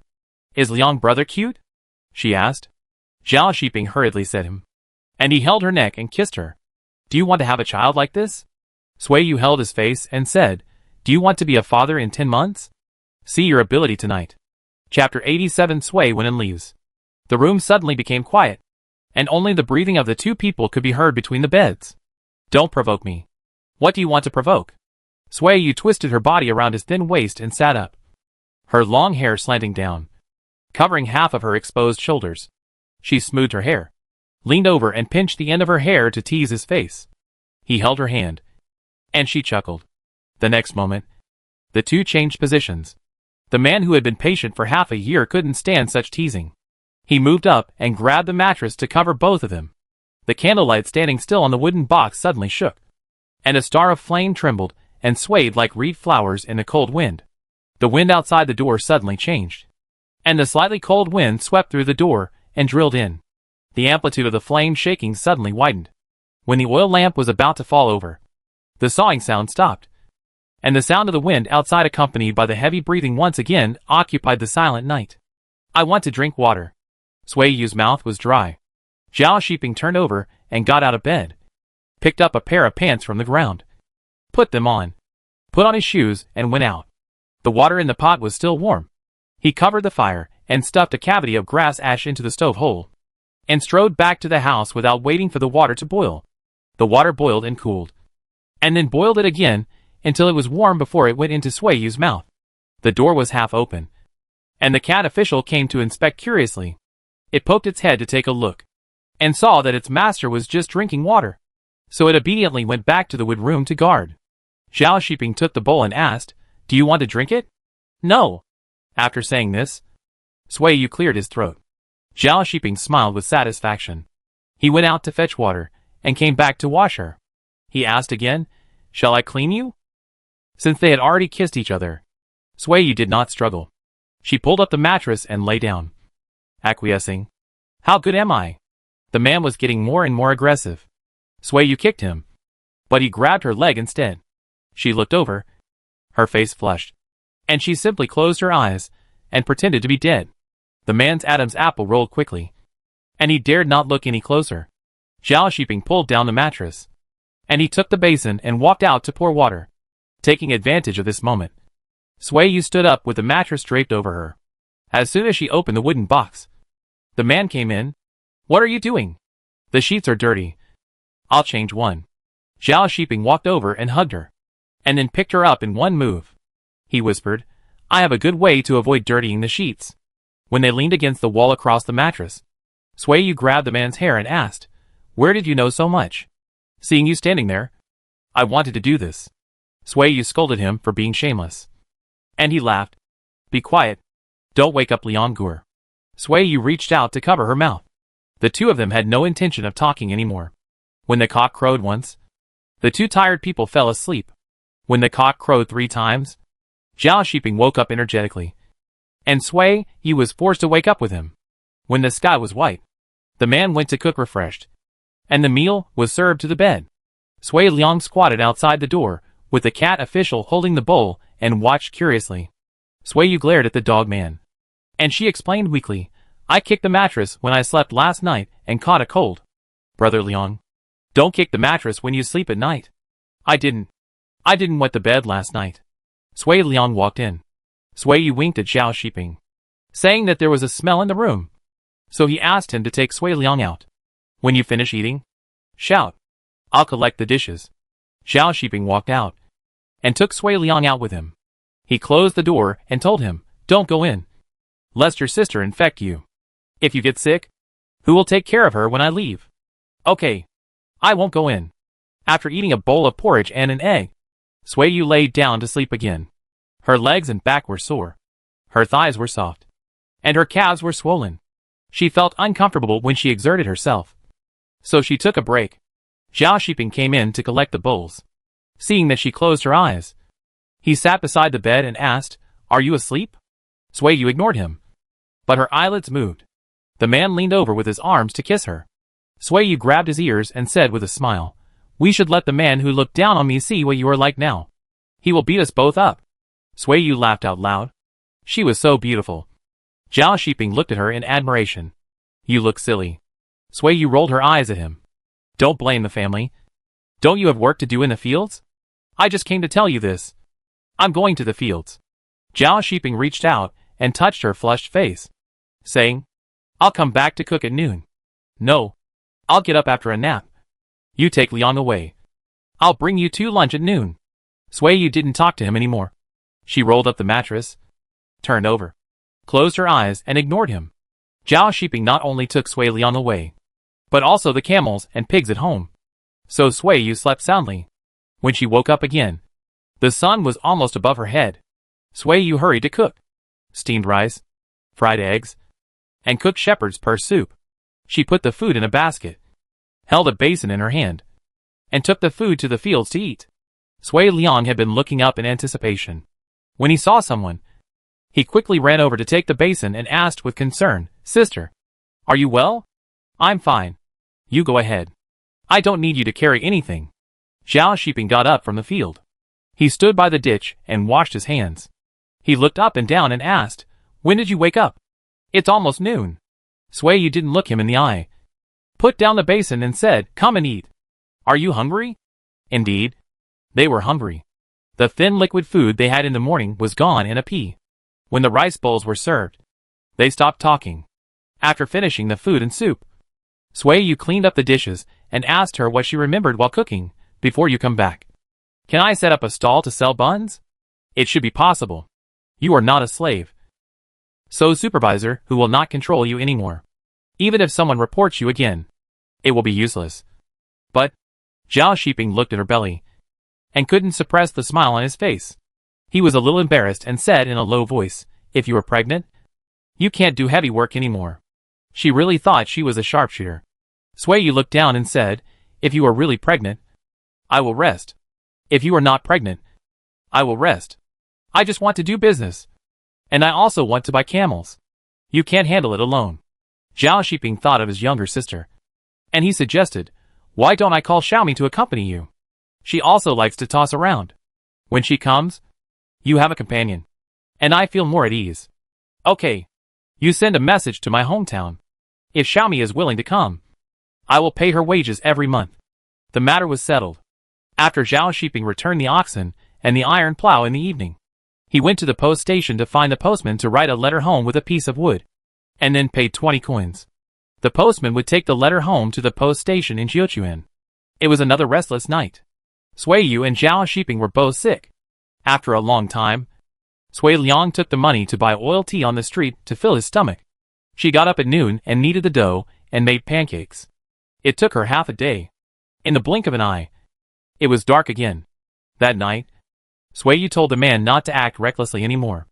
After he ate the pancake in a hurry, she forced him to sleep by pressing his head. Do you like it? Zhao Shiping couldn't sleep. Sui Yu didn't answer. Do you like it?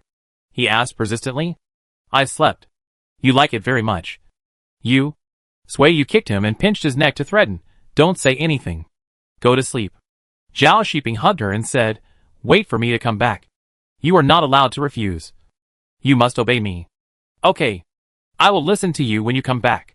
Sui Yu hugged him sideways, and just wanted to say a few warm words. She felt something was wrong. She spit on him, turned over, and slept with her back to him. Why is it like a cow plowing the land? It wants to move when the iron plow is put on it. One night passed. At dawn, Sui Yu and Zhao Shiping got up. She asked him to wear a double waistcoat, prepare dry food, meat, clothes and shoes for him, and put the hemp rope borrowed from a village the day before into his bag. Zhao Shiping tied 4 bundles of hay to the camel's back. This was the food prepared for it in the desert, in case the sandstorm was too big and the camel couldn't find food. Everything was ready. Zhao Shiping led the camel out alone. He didn't want Sui Yu to see him off. Captain Zhao. You still call me Captain Zhao? Are you on business again? The woman opposite asked. Zhao Shiping nodded. He left, watching him walk out of the alley. Sui Yu called Sui Liang. The brother and sister locked the door and went directly to the west gate. The household registration had not been delivered yet, so the two had to wait in the city.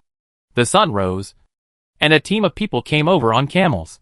Sui Yu saw Zhao Shiping at a glance. He changed into a black and red military uniform, covered with a plain robe, and his hair was tied up with a wooden crown. He looked heroic and flamboyant. Sui Liang exclaimed, wow. Sui Yu smiled. When they arrived at the city gate, the messenger on the camel dismounted, and the others also dismounted to pass.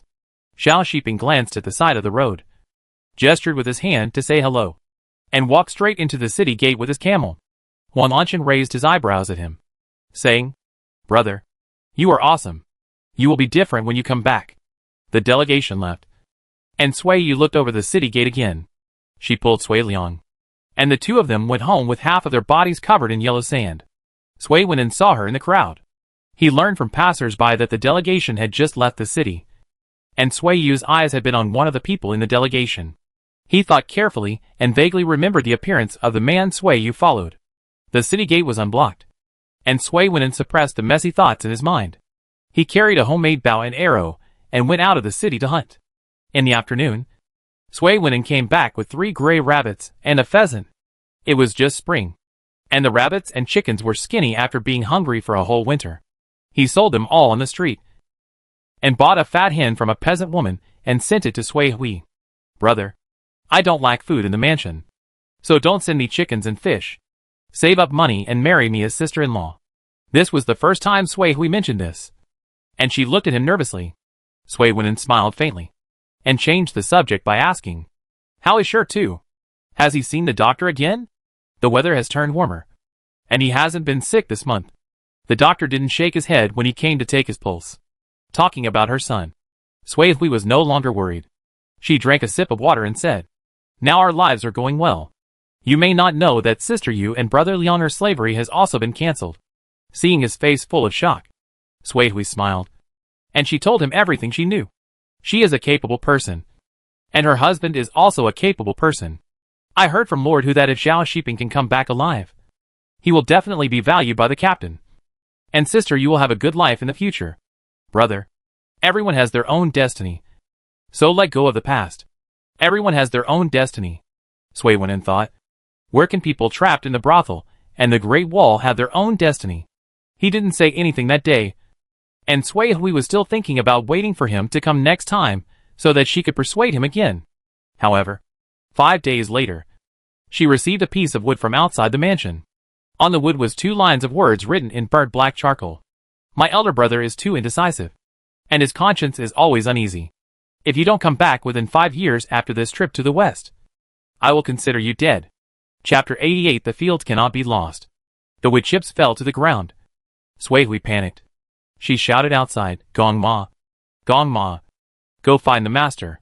Gong Ma was sent by the old lady to take care of Sui Hui's pregnancy. Although the two had never had conflicts, Gong Ma would not listen to her when it came to matters in the outer courtyard. What happened? The master was on duty during the day. If I ran out to find someone and delayed the master's official business, the old lady and the first lady would not forgive me. Sui Hui took a deep breath. She forced herself to suppress the panic, and calmly ordered, You stay at home and watch the stone. I'll go out for a while. The 5th young master needs to be fed when he wakes up. Sui Hui didn't care. She put on a thick windproof coat and went out. First to find the first lady to ask to leave the house. The first lady heard that her brother had run away, and hurriedly sent a servant to tell the master. Sui Hui and Mr. Hu's men ran to Sui Wen's residence one after another. The house was clean, and there was no sign of anyone living there. The mattress on the bed, and the clothes in the wooden box were all taken away, and the kitchen knife and food in the kitchen were also gone.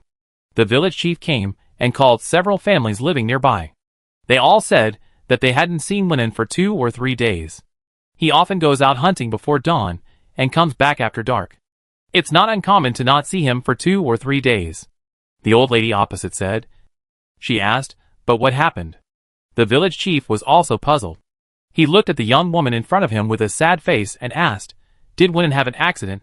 I advised him not to come back too late at night last month. Sui Hui shook her head. She walked around the courtyard and wanted to take something that Sui Wen often used with her. But there were no other miscellaneous items except pots and bowls. It suddenly dawned on her that her elder brother must have planned to leave a long time ago. Sui Hui left the village and went to the military village. She asked where Zhao Shiping lived along the way and walked into Shisantan in the direction pointed by passers-by. Auntie.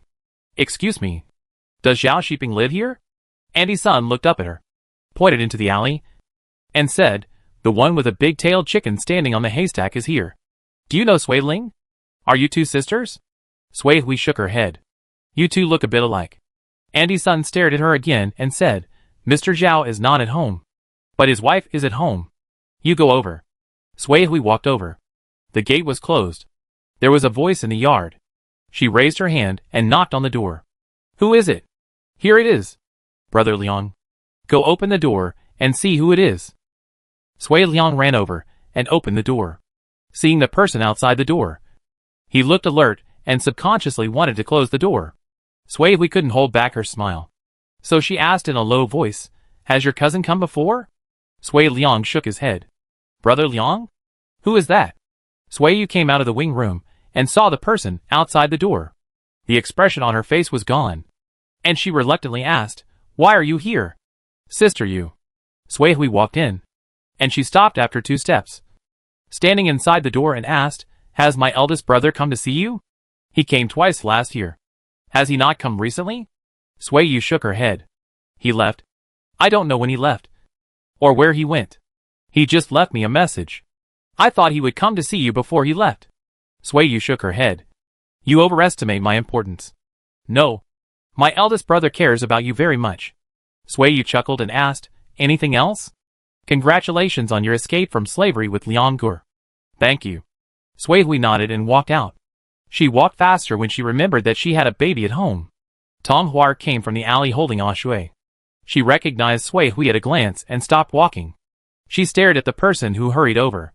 You are living a good life. She was full of resentment. Sui Hui looked up in confusion.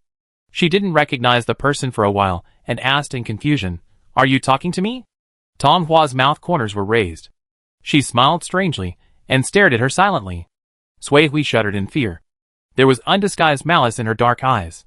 She hurriedly lowered her eyes, and her steps became messy. Auntie. The fifth young master is crying and about to fall over. The master asked me to come to you and go back quickly. Mr. Hu sent a servant to find him. Sui Hui felt relieved when she saw him. She trotted past the people standing in the middle of the road. Does she look a bit like Sui Ling? Aunt Sun said to the neighbor sitting in front of the door.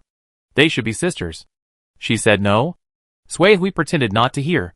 Before she walked out of the alley, she looked back. The woman holding the child was still staring at her, expressionless and scary.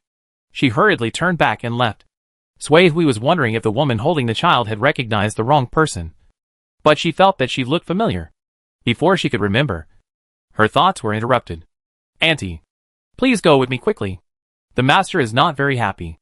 Not very happy is to put it lightly. When Sui Hui walked into the side yard, she saw Master Hu standing under the eaves with a gloomy face.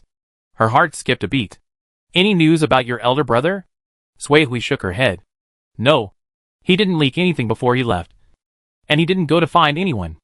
Mr. Hu held a piece of wood and looked at it again and again. Sui Hui went into the house to feed the child. And he followed her in and stopped at the door of the inner room. He looked down at her and said, You have no ability, and you are unwilling to settle down. You are a cheap person. You'd better pray that he dies outside. If he wants to imitate Zhao Shiping to earn military merits to save someone from slavery. If he succeeds, I will not be in a good situation. And you three brothers and sisters will not be able to escape. Sui Hui lowered her head and dared not say a word. Mr. Hu looked at her again, broke the wood with one hand and threw it on the ground, and strode away. Before leaving, he said, You are not allowed to leave the house again. After he left, Sui Hui took a handkerchief to wipe the tears from Shita's face. She whispered, Your uncle must come back alive. On the 8th day of April, the government issued seeds and ordered spring sowing that day. Sui Yu led a camel with Qin Das Hun to the Agricultural Bureau to get seeds. This year, 10 acres of millet, 5 acres of wheat, and the remaining 5 acres of sorghum and soybeans. My husband is not at home this year. It is too hard for me to plant his 20 acres of land by myself. I wonder if the government will send someone to help in this situation. Sui Yu asked when she was collecting grain. The agricultural official waved his hand. You go to your village chief. This matter is not our responsibility. Oh! Sui Yu got assigned to move grain from the grain depot. The grain seeds for 20 acres of land can be transported back in one trip by camels. On the way back, Sui Yu asked Qin Das Hun where the village chief's office was. It's about farming. Right? You should go to the village chief for this matter. He will register the situation. When the time comes, he will assign someone to help you based on whose work is done first. Qin Das Hun said. Aren't they serving sentences? Sui Yu was puzzled. It's not every year. When the weather changes, the government will dispatch people to help with farming. At other times, the village chiefs of each village are responsible for finding people to help with farming. When they arrived at the door of the house, Qin Das Hun went to help Sui Yu unload the grain and seeds first. Before leaving, he said, Don't worry. You can plant slowly first. After I finish the work in my field, your sister-in-law and I will go to help. I'll go to the village chief first and see what he says. That's fine. Sui Yu pulled a bundle of hay for the camel and threw it into the circle. She locked the door and went to find the village chief.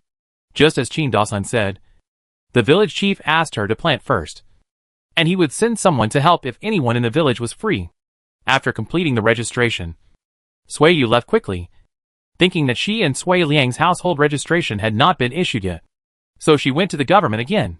Sui Yu. Right? I remember you. Wait a minute. The person in charge of household registration stood up and searched the shelf, found 2 bamboo slips and handed them over, saying, It has been prepared a long time ago, but you haven't come to pick them up yet.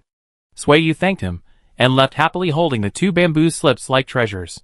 When she got home, Sui Liang had already returned. The 2 little camels and the black pigs were full and lay quietly in the pen. Sister, we won't raise sheep this year? Sui Liang asked. Won't you cry again when we sell them? Sui Yu laughed at him. Sui Liang followed into the kitchen, humming for a while, and whispered, You said you would buy me a sheep this year. Wait until the crops in the field are planted. I'll go ask around.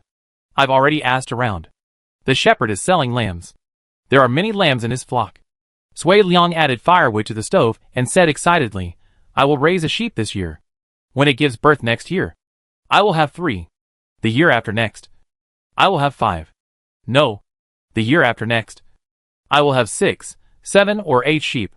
When I grow up, I will also have a flock of sheep. If a sheep gives birth to a lamb, you will have 2 sheep next year.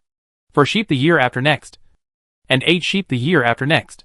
If a sheep gives birth to 2 lambs, and they are both ewes, calculate how many sheep you will have when you are 12 years old. Sui Yu tested him. You can count with your fingers. If you don't have enough fingers, count with wooden sticks. Sui Liang didn't say anything. He sat in front of the stove and counted his fingers. The more he counted, the more confused he became. He squatted on the ground and folded wooden sticks. He confirmed it twice and said, 9 sheep. After 2 years, there will be 9 sheep. Sister, let's go buy sheep and stop farming. Shall we follow Uncle Nyo's example? When your brother-in-law is not at home, we won't farm the land and let it go to waste. Sui Yu laughed twice and waved her hand, saying, Raising sheep is raising sheep, but the land still needs to be farmed. If everyone thinks this way and doesn't farm the land, the soldiers and horses will go hungry when the war breaks out. Sui Liang said. He continued to put the sticks and muttered, When I am 12 years old, how many sheep will I have? You can calculate slowly. Until the meal was ready, Sui Liang still couldn't figure out the exact answer. He put the sticks 3 times and got different numbers 3 times, which gave him a headache. It's not good to raise too many sheep. I can't count them. Sui Yu laughed loudly and said, Let's farm the land. You don't need to count when farming. Farming is tiring. Sui Liang sighed, gave the cat official a bite of rice, and said, It's better to be a cat. You can sleep after eating. Are you still raising sheep? Sui Yu asked. Sui Liang nodded heavily. The next day, Sui Yu took Sui Liang to find a shepherd and bought 3 lambs from him. After buying the lambs, Sui Yu led the camel to load the grain and plant the seeds in the field. Dunhuang met Sui Liang in the alley in the evening, dragging the bleeding lambs back. She asked, Where is your sister? She is sowing wheat seeds. I will come back to cook first. The next day, Dunhuang left Shui to Uncle Lanyo and went to the field to help Sui Yu plant wheat. Chapter 89 I can't be a father this year. The wheat field had been plowed and irrigated, and the soil was dry and lumpy. There were a lot of stubble in the field. Before sowing seeds, Sui Yu had to break up the lumps of soil and then use a wooden rake to dig them apart. Yesterday, they were busy all day sowing half an acre of wheat. This morning, just after dawn, Sui Yu and Sui Liang went to the field again. When Dunhuang came over, Sui Liang was knocking the soil with a stick, and Sui Yu was using a wooden rake to gather the soil to cover the wheat seeds. She stood at the edge of the field for a while, and the brother and sister, who were working hard, didn't notice that there was an extra person in the field. What can I do? Dunhuang spoke. Sui Yu was confused. She pulled off the flying hair in front of her forehead and asked in confusion, Why are you here? I'm here to help you plant wheat. Dunhuang picked up the machete on the ridge and said, Can I cut some soil piles too? Sui Yu hesitated for a moment and agreed. The work in the field was too hard. Even if she did it slowly, she would be exhausted. With an extra helper, Sui Yu covered the wheat seed she had sown yesterday with soil. She dragged a wooden rake to dig the soil on another ridge, turned up the loose soil, and sowed the wheat seeds. After the wheat seeds were sown, she dug up the soil again to cover them, so as to prevent wild birds and pheasants from stealing the grain seeds. I'll do it. You take a break. Dunhuang took the wooden rake, tried it, and said, You are willing to work hard, like someone who knows how to farm. I farmed last year.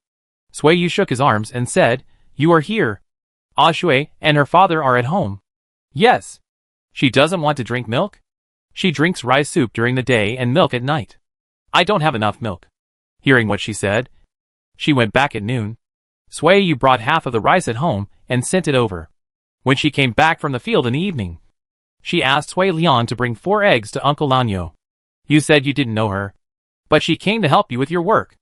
The woman next door stared at Sui Yu with a pair of triangular eyes, as if she wanted to find a hole in her and find some evidence against her. I hired a helper. 4 eggs a day. Sui Yu sat outside the door with a basket of vegetables to pick vegetables. She looked at the woman and joked, "Why do you insist on asking me to know her? What's the difference between knowing her or not? She is not a good person. She walks around in the alley every day to seduce men. Did she seduce your old man or your son?" Sui Yu asked with a smile. The woman glared at her and said disgustedly, "She wants to seduce any man. Are all these men in the alley reincarnated animals? Just because a woman walks on the street, he thinks she is seducing him?" Sui Yu cursed loudly. "What are you talking about? Watch your words. I didn't provoke you." Qin Dashuan's neighbor to the east came out. "This old lady said that Uncle Nyo's wife went out to coax the children. And you guys thought she was flirting with you. Is that true?" Sui Yu looked over. "Nonsense. Working all day isn't tiring enough." Sui Yu looked at the woman next door, spread her hands and said, "Old lady, please stop talking nonsense. You are old. You should be more polite.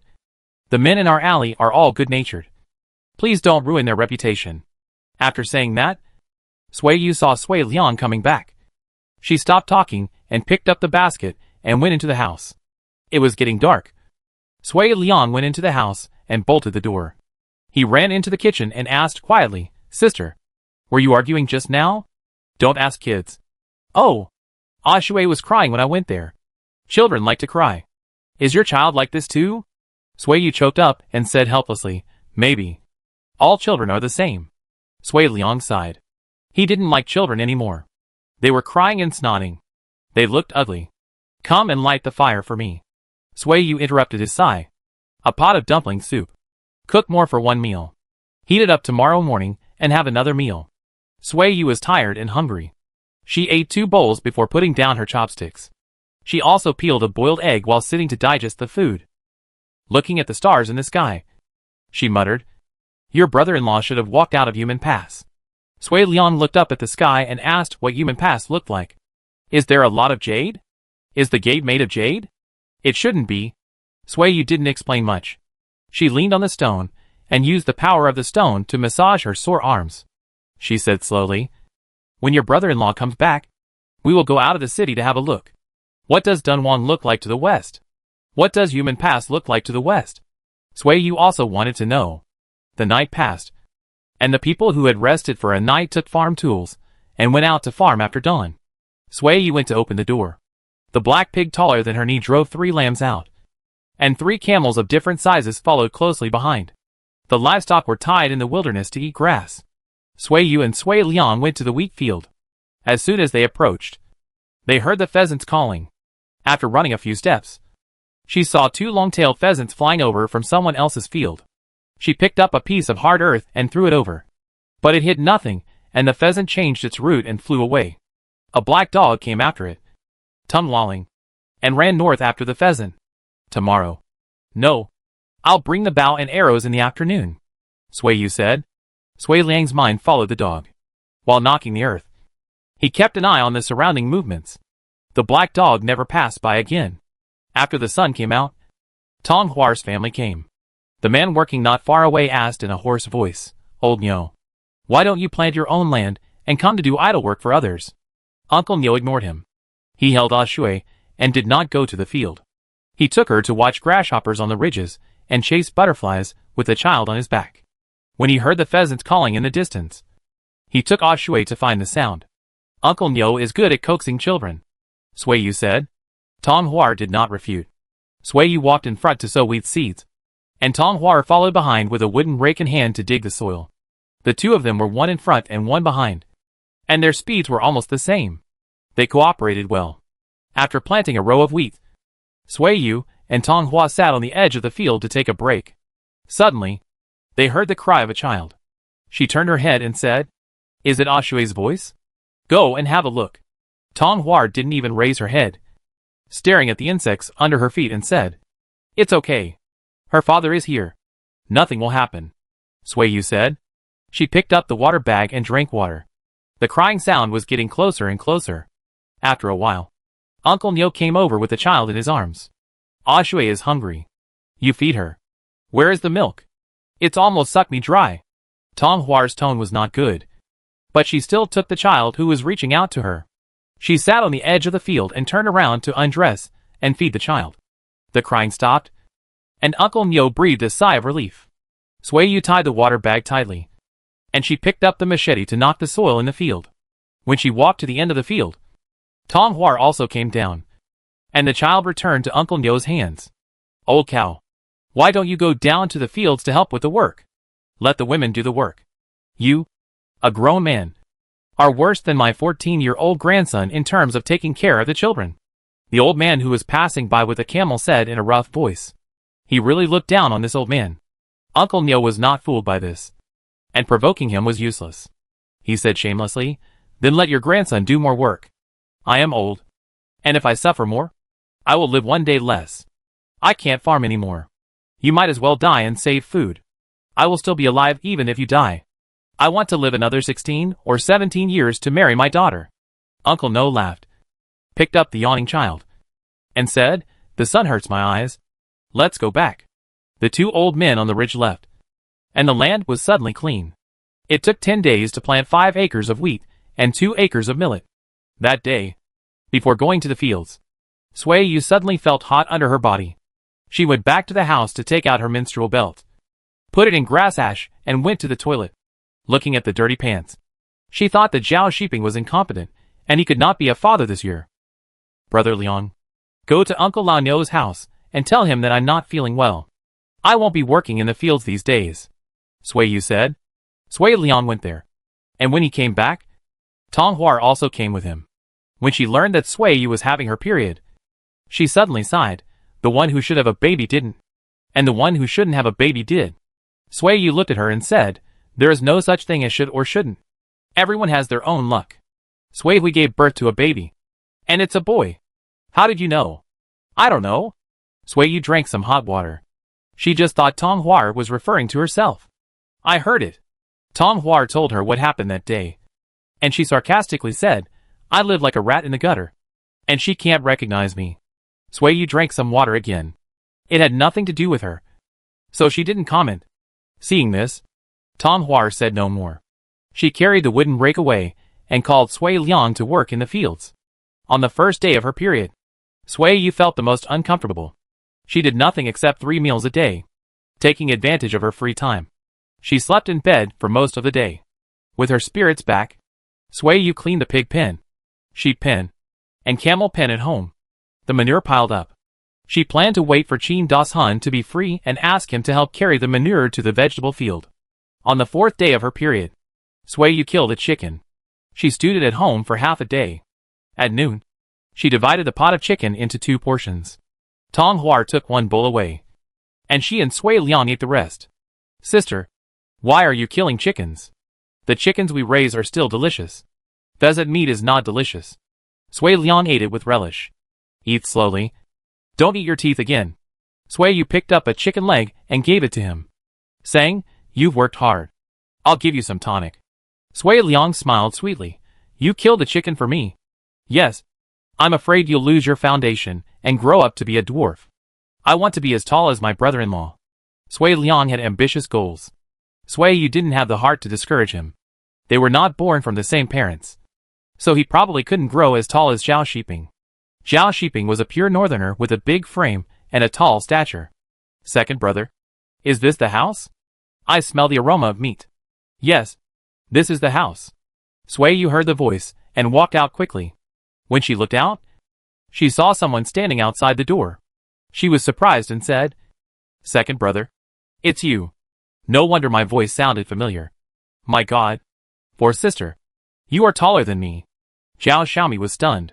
The next moment, she walked in with a bag like a bandit, patted Sui Yu on the shoulder and said, What did I say at the beginning? My third brother must have taken advantage of you by marrying you. Third sister-in-law, you are so beautiful. Such a face. Wow. Why don't I look like this? Sui Yu covered her mouth and smiled. You look more beautiful when you smile. Zhao Xiaomi cried. I remember you said this. I remember it too. Zhao Xiaomi chuckled. Come in. Come in. Don't stand outside and talk. Second brother, you and Xiaomi haven't eaten yet. Right? It just so happens that we are eating too. Put down your bags. Wash your hands and come to eat. Sui Yu pulled Zhao Xiaomi to the kitchen and said, Your third brother is away on a long trip. Please come and stay with me for a year or so. My third brother said he wants to sell buns. Zhao Xiaomi stayed at home for half a month just because of this sentence, begging her second brother to send her over.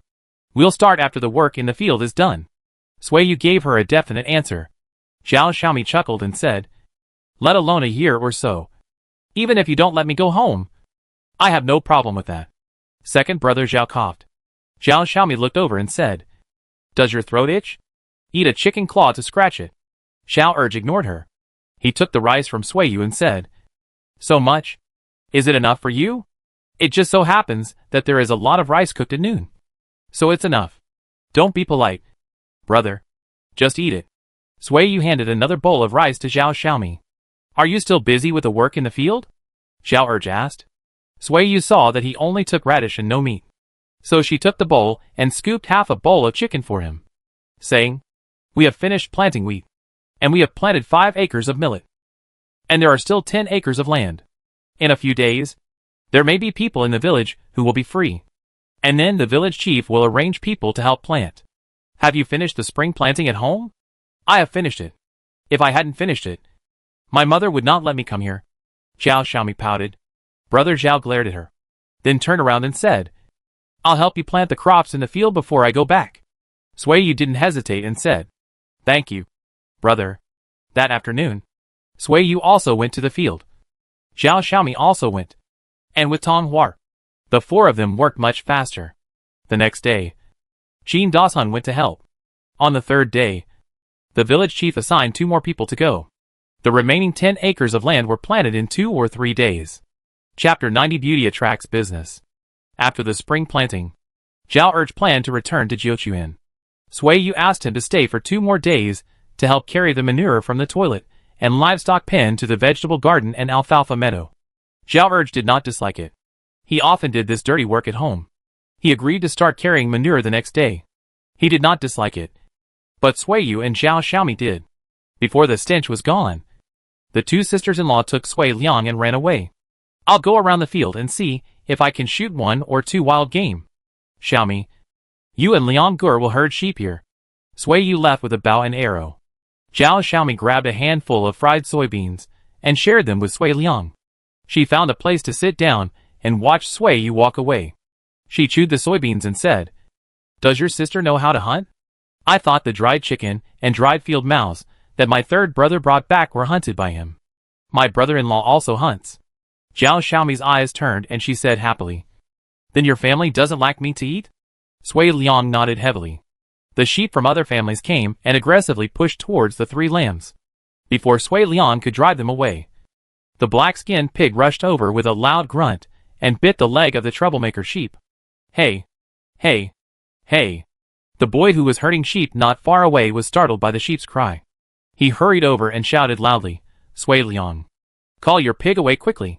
Sui Liang didn't say anything. This boy was very bad. He always let the big sheep bully his 3 lambs. He deserved to be taught a lesson. Pigs and sheep were fighting, and people around came to watch the fun. This pig is quite powerful. It didn't let go even after being kicked by the sheep several times. It's a tough guy. The sheep's leg was bitten and bleeding. The pig's buttocks are bleeding from the sheep's horns. Xiao Hei, come back, Sui Liang shouted. And he used a stick to hold the sheep. As soon as the pig let go, he drove the sheep away. As expected, the sheep limped and chased after him to seek revenge. Go! Go! Go! Zhao Xiaomi grabbed the whip and whipped him. She said to the boy who was so anxious that he was about to cry, Tie up your sheep. If you come to bully our sheep again, you will break your legs. Sui Yu hurried back when she heard the noise. When she arrived, the onlookers had dispersed. There was a sticky bunch of grass leaves on the black pig's buttocks. Zhao Xiaomi and Sui Liang were feeding it fried soybeans. Third sister-in-law, your pig is very powerful. But we are fine here. You should go hunting. Sui Yu saw that there was indeed nothing to do, so she left with her bow and arrow. After half a day, Sui Yu shot 2 birds that were digging the soil in the field and stealing grain seeds. She went out for half a day in the afternoon and shot 2 wild birds. When she was about to go back in the evening, she hunted 2 voles out of their holes. After dinner, Sui Yu and Zhao Xiaomi squatted in the yard to pluck the bird feathers. They also skinned the 2 voles.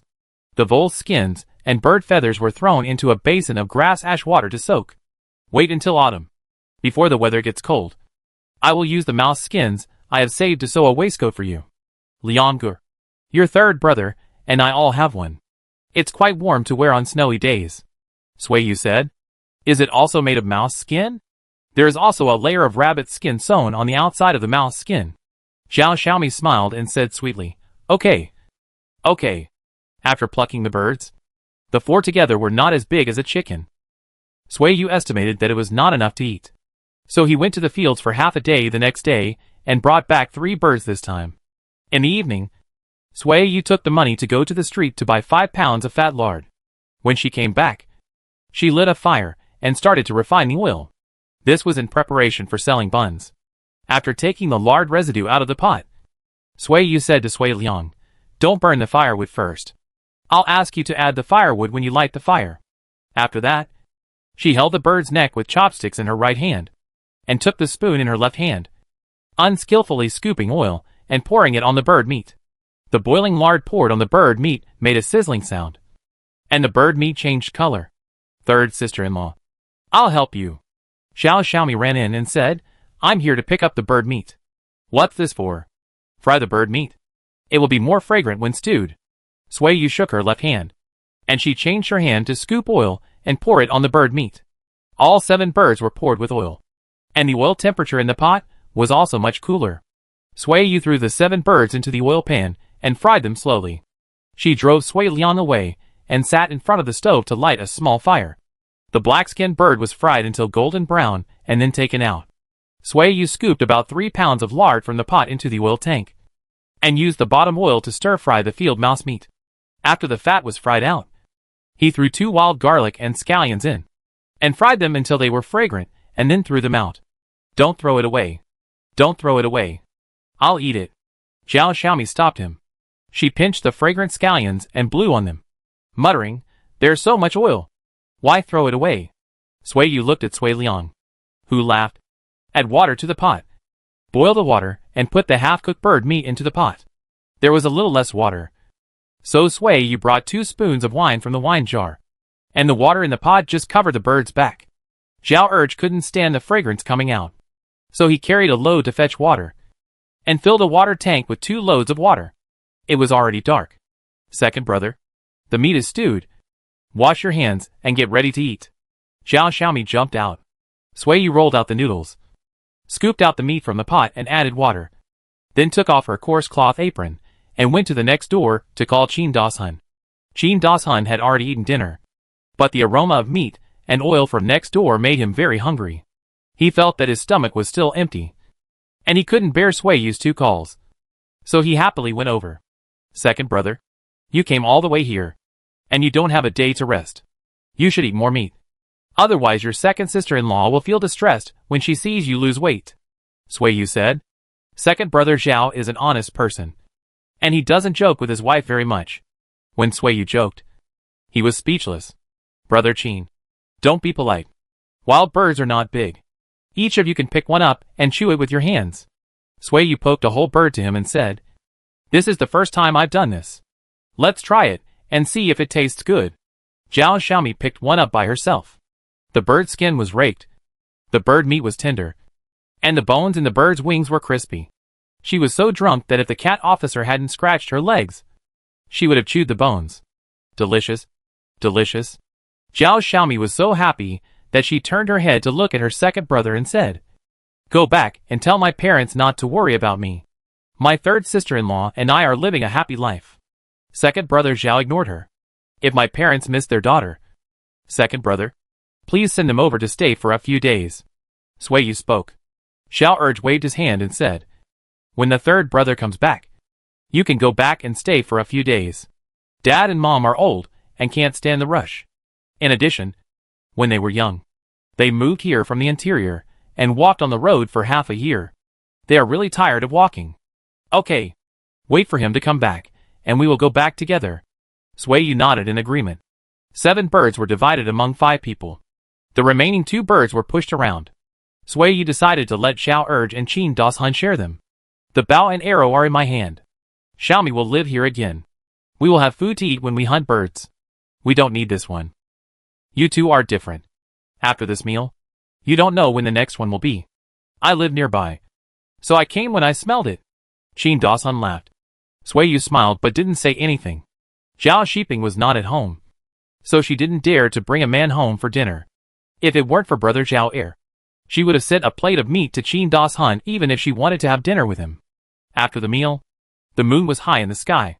Sui Yu and Zhao Xiaomi cleaned up the pots and bowls together, fed the pigs, and went to bed.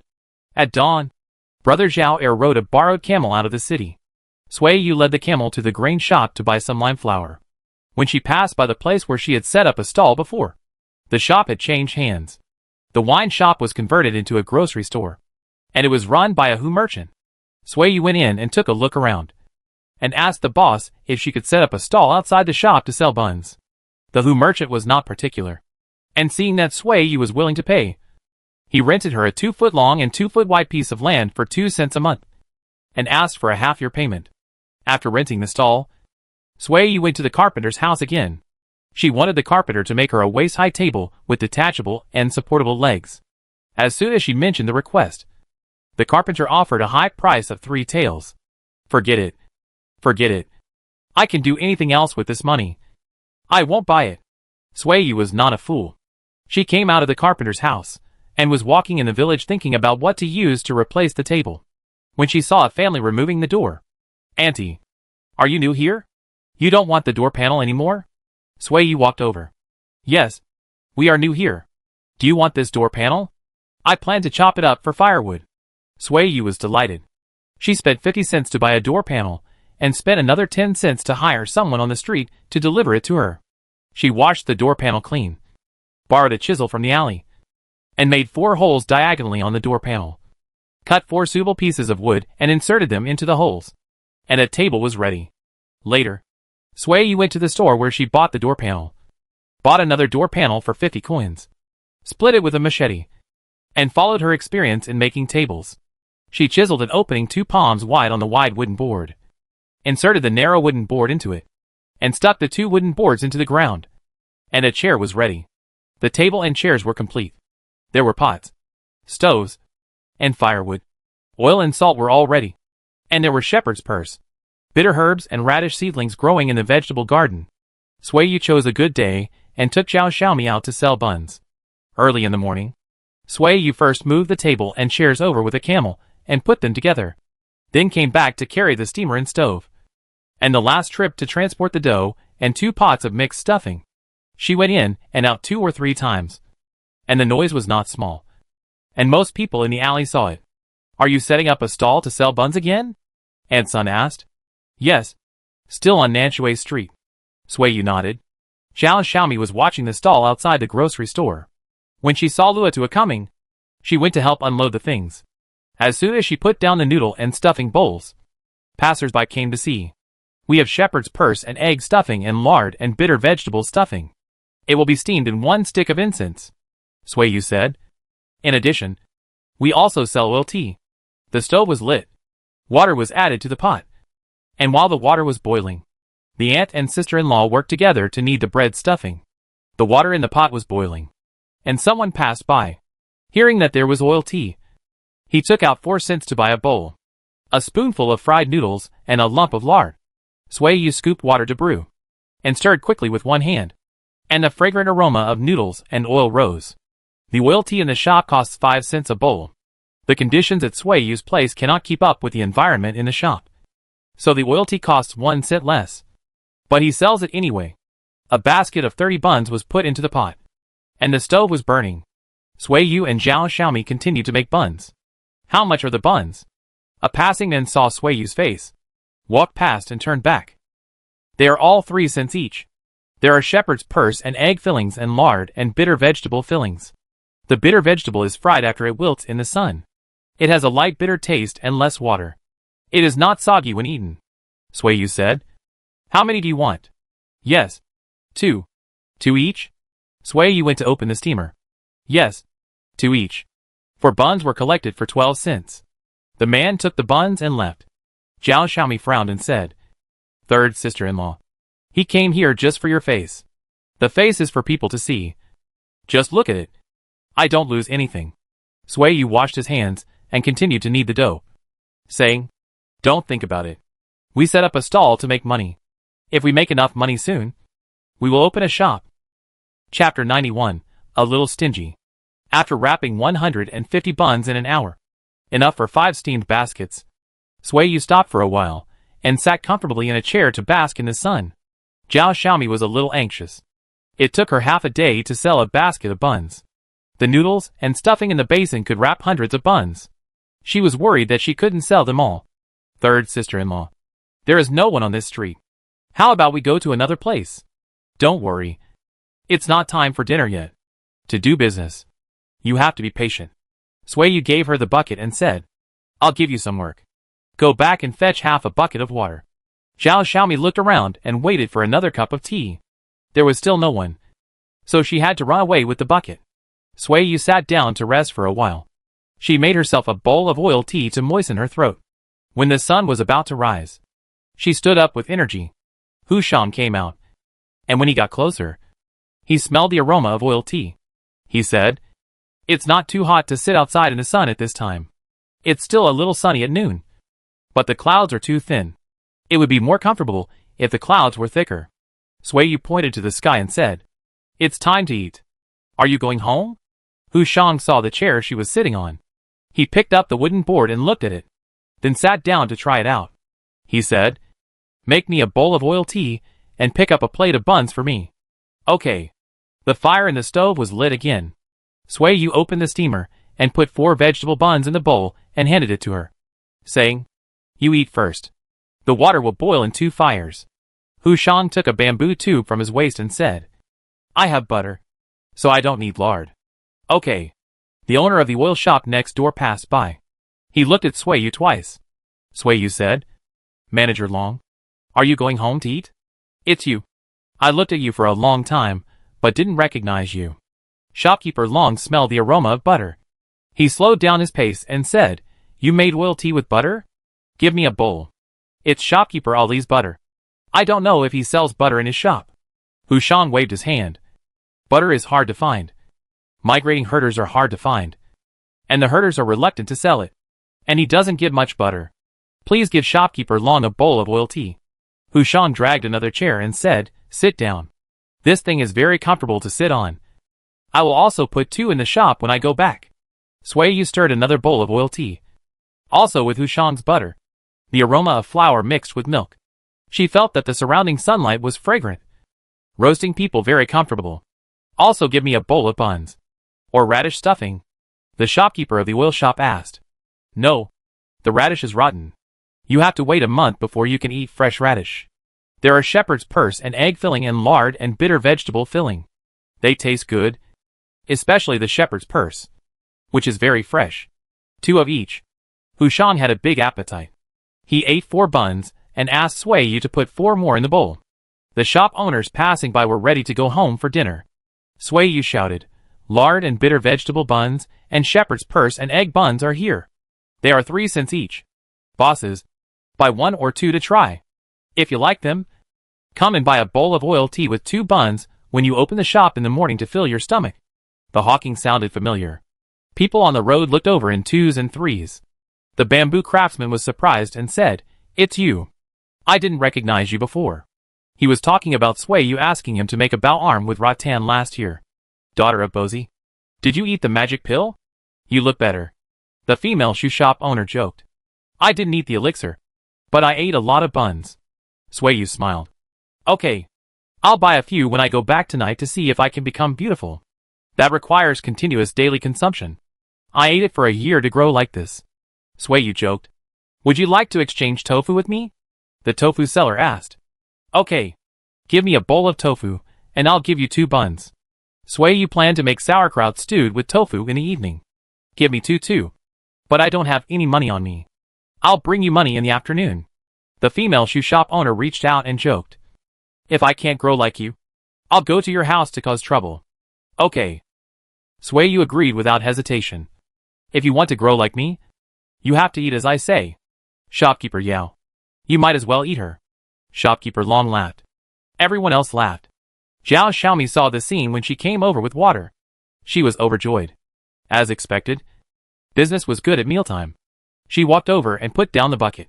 Seeing that the steamed buns were steaming in the pot, she squatted down to light a big fire. Hu Shang and Long Zhonggui did not leave after eating. They sat on one side and talked slowly. A little girl about 7 or 8 years old ran over with a rice grater and said on tiptoe, "Sister, I want to buy 10 buns. You bought so many." Wait a minute. The buns in the pot will be steamed in a little while. They are best when they are out of the pot. Sui Yu was washing dishes. She thought of Sui Liang and asked, "Xiaomi, did Liang Gear come back when you went back?" "No. Mao was not at home either." The buns in the pot were steamed.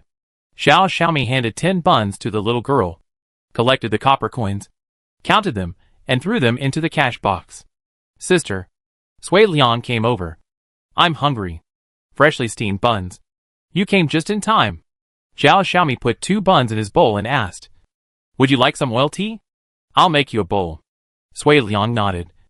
And he came to Sui Yu with the bowl and said, "The pigs, sheep and camels are full. And I cut a basket of grass to take back. I'll come over to light the fire for you in the afternoon." Sui Yu wiped the sweat off his face and praised him. "My brother is really capable." Sui Liang smiled and felt happy. After that, he sold another 43 buns. After noon, there were no more people on the road. And no customers came. Until sunset, there were more people on the street. And the hawking sound was everywhere. The shouting of the vegetable vendors. The sound of the old man selling firewood knocking the wooden clappers in the streets. And the hawking sound of Sui Yu were added. She is good looking and has a clear voice. Most people who come here are attracted by her voice. Sui Yu and Zhao Xiaomi greet the customers at 2 inns. The 2 sisters-in-law are more enthusiastic than each other. They are more friendly to the people in front of the stall than to their own relatives. Aunts who go to the oil shop to buy lamp oil. Sisters-in-law and brothers who go to the grocery store to buy needles and thread. Pottery pots, bowls and chopsticks, oil lamps, and hemp ropes. Uncles carrying grain jars from the other end of the street. These people with copper coins in their pockets are the targets of Sui Yu and Zhao Xiaomi. The remaining 160 buns were sold out. The sun had just set, and the sky was full of rosy clouds. "Brother Liang, go back and lead the camel. I will pack up with your sister Xiaomi," Sui Yu ordered. Sui Liang responded and ran home. "Have you sold out the buns?" A man with his clothes open came over and asked. Sui Yu noticed that he had walked back and forth 3 times. She said expressionlessly, "Yes. They are sold out. Want to take away the pot? I'll help you." She was about to start. "No need for you." Sui Yu stared at him coldly. "Who are you?" "To help you." The man smiled at her. "No need. If you want to do good things, you might as well go and build the Great Wall." Sui Yu poured water from the iron pot, and the boiling water splashed out. The man took 2 steps back. He refused to leave, and stood aside and watched, and was driven back by Sui Yu several times when he wanted to take action. Sui Liang came with a camel. Sui Yu and Zhao Xiaomi carried the unloaded wooden boards and table legs and tied them to the camel's back. She asked Zhao Xiaomi to go back with Sui Liang, and she would stay here to guard the things. Zhao Xiaomi looked at the man who was still hanging around. She was so angry that she wanted to pick up a stick and fight. "Go back quickly. I'll wait for you here." Sui Yu pushed her. Zhao Xiaomi stamped her feet in anger, and the man smiled when he saw this. He pulled the wide-open collar and scratched his dark chest. Sui Yu didn't even look at him. It would be a compliment to look at such a rotten crotch anymore. After Zhao Xiaomi and Sui Liang left, her face turned completely cold, and she did not hide her disgust for this scoundrel. If she was afraid, timid, or spoke kindly, this man could still flatter her. But as soon as Sui Yu put on airs, this scoundrel looked at her and gradually felt inferior. He stood there for a while, and gradually felt that it was meaningless. So he left by himself. Zhao Xiaomi and Sui Liang ran over with the camel. Seeing that only Sui Yu was there, she was surprised. The scoundrel left? Well, don't take this kind of person seriously. Except when you meet him on the street doing business. You have nothing to do with this kind of person at other times. Just treat him as a stink bug and ignore him. Don't get angry. It's not worth it, Sui Yu said while busying himself. I just can't bear it. If my third brother was at home, I would punch him to death. Zhao Xiaomi hooked his fist in hatred. Sui Yu smiled. She squatted down and used a stick to pick up the ashes, saying, "You can't beat your third brother at home. He is a stink bug. If you touch him, you will stink for a few days. Why bother?" The ashes were put into a basin and taken away. Sui Yu held the basin and said, "Let's go.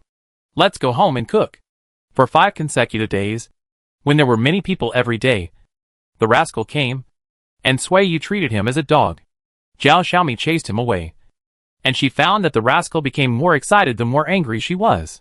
She simply learned from Sui Yu to ignore him, or just treated him as a stray dog to help watch the stall. She was busy kneading dough, busy picking and cutting vegetables, busy washing dishes and making fire, and busy making money.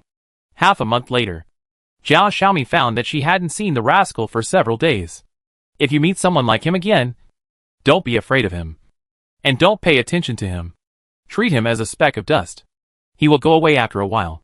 Sui Yu was counting copper coins, and she said to herself, "No one can stand being truly ignored." Zhao Xiaomi nodded half-heartedly. "How much did we make?" she asked. "1 pot of buns can make 30 to 35 copper coins. Most of the time, we can sell 6 pots of buns a day, and we can make at least 180 copper coins a day. Add a few bowls of oil tea, and we can make about 2 cents. Sui Yu tied a knot in a hemp rope in her hand and said, "Half a month is 30 cents. 3 strings of money. 6 strings a month." Zhao Xiaomi was so happy. "What about a year? How much is a year? It's getting hotter and hotter now, and we can only sell this much buns. When the weather gets cooler, it's time for the autumn harvest. But we're also busy during the autumn harvest. After the autumn harvest, it snowed, and the buns sold better. By then, I estimate that I can earn 10 strings of money a month." Sui Yu put the copper coins in the money box. She planned to take a day off tomorrow and exchange the copper coins for silver. Another reason was that the vegetables in the vegetable garden were gone, and she had to replant them and buy vegetables from other families. "Do you want to buy something? Should I give you this month's wages in advance? Or half of them?" Sui Yu asked.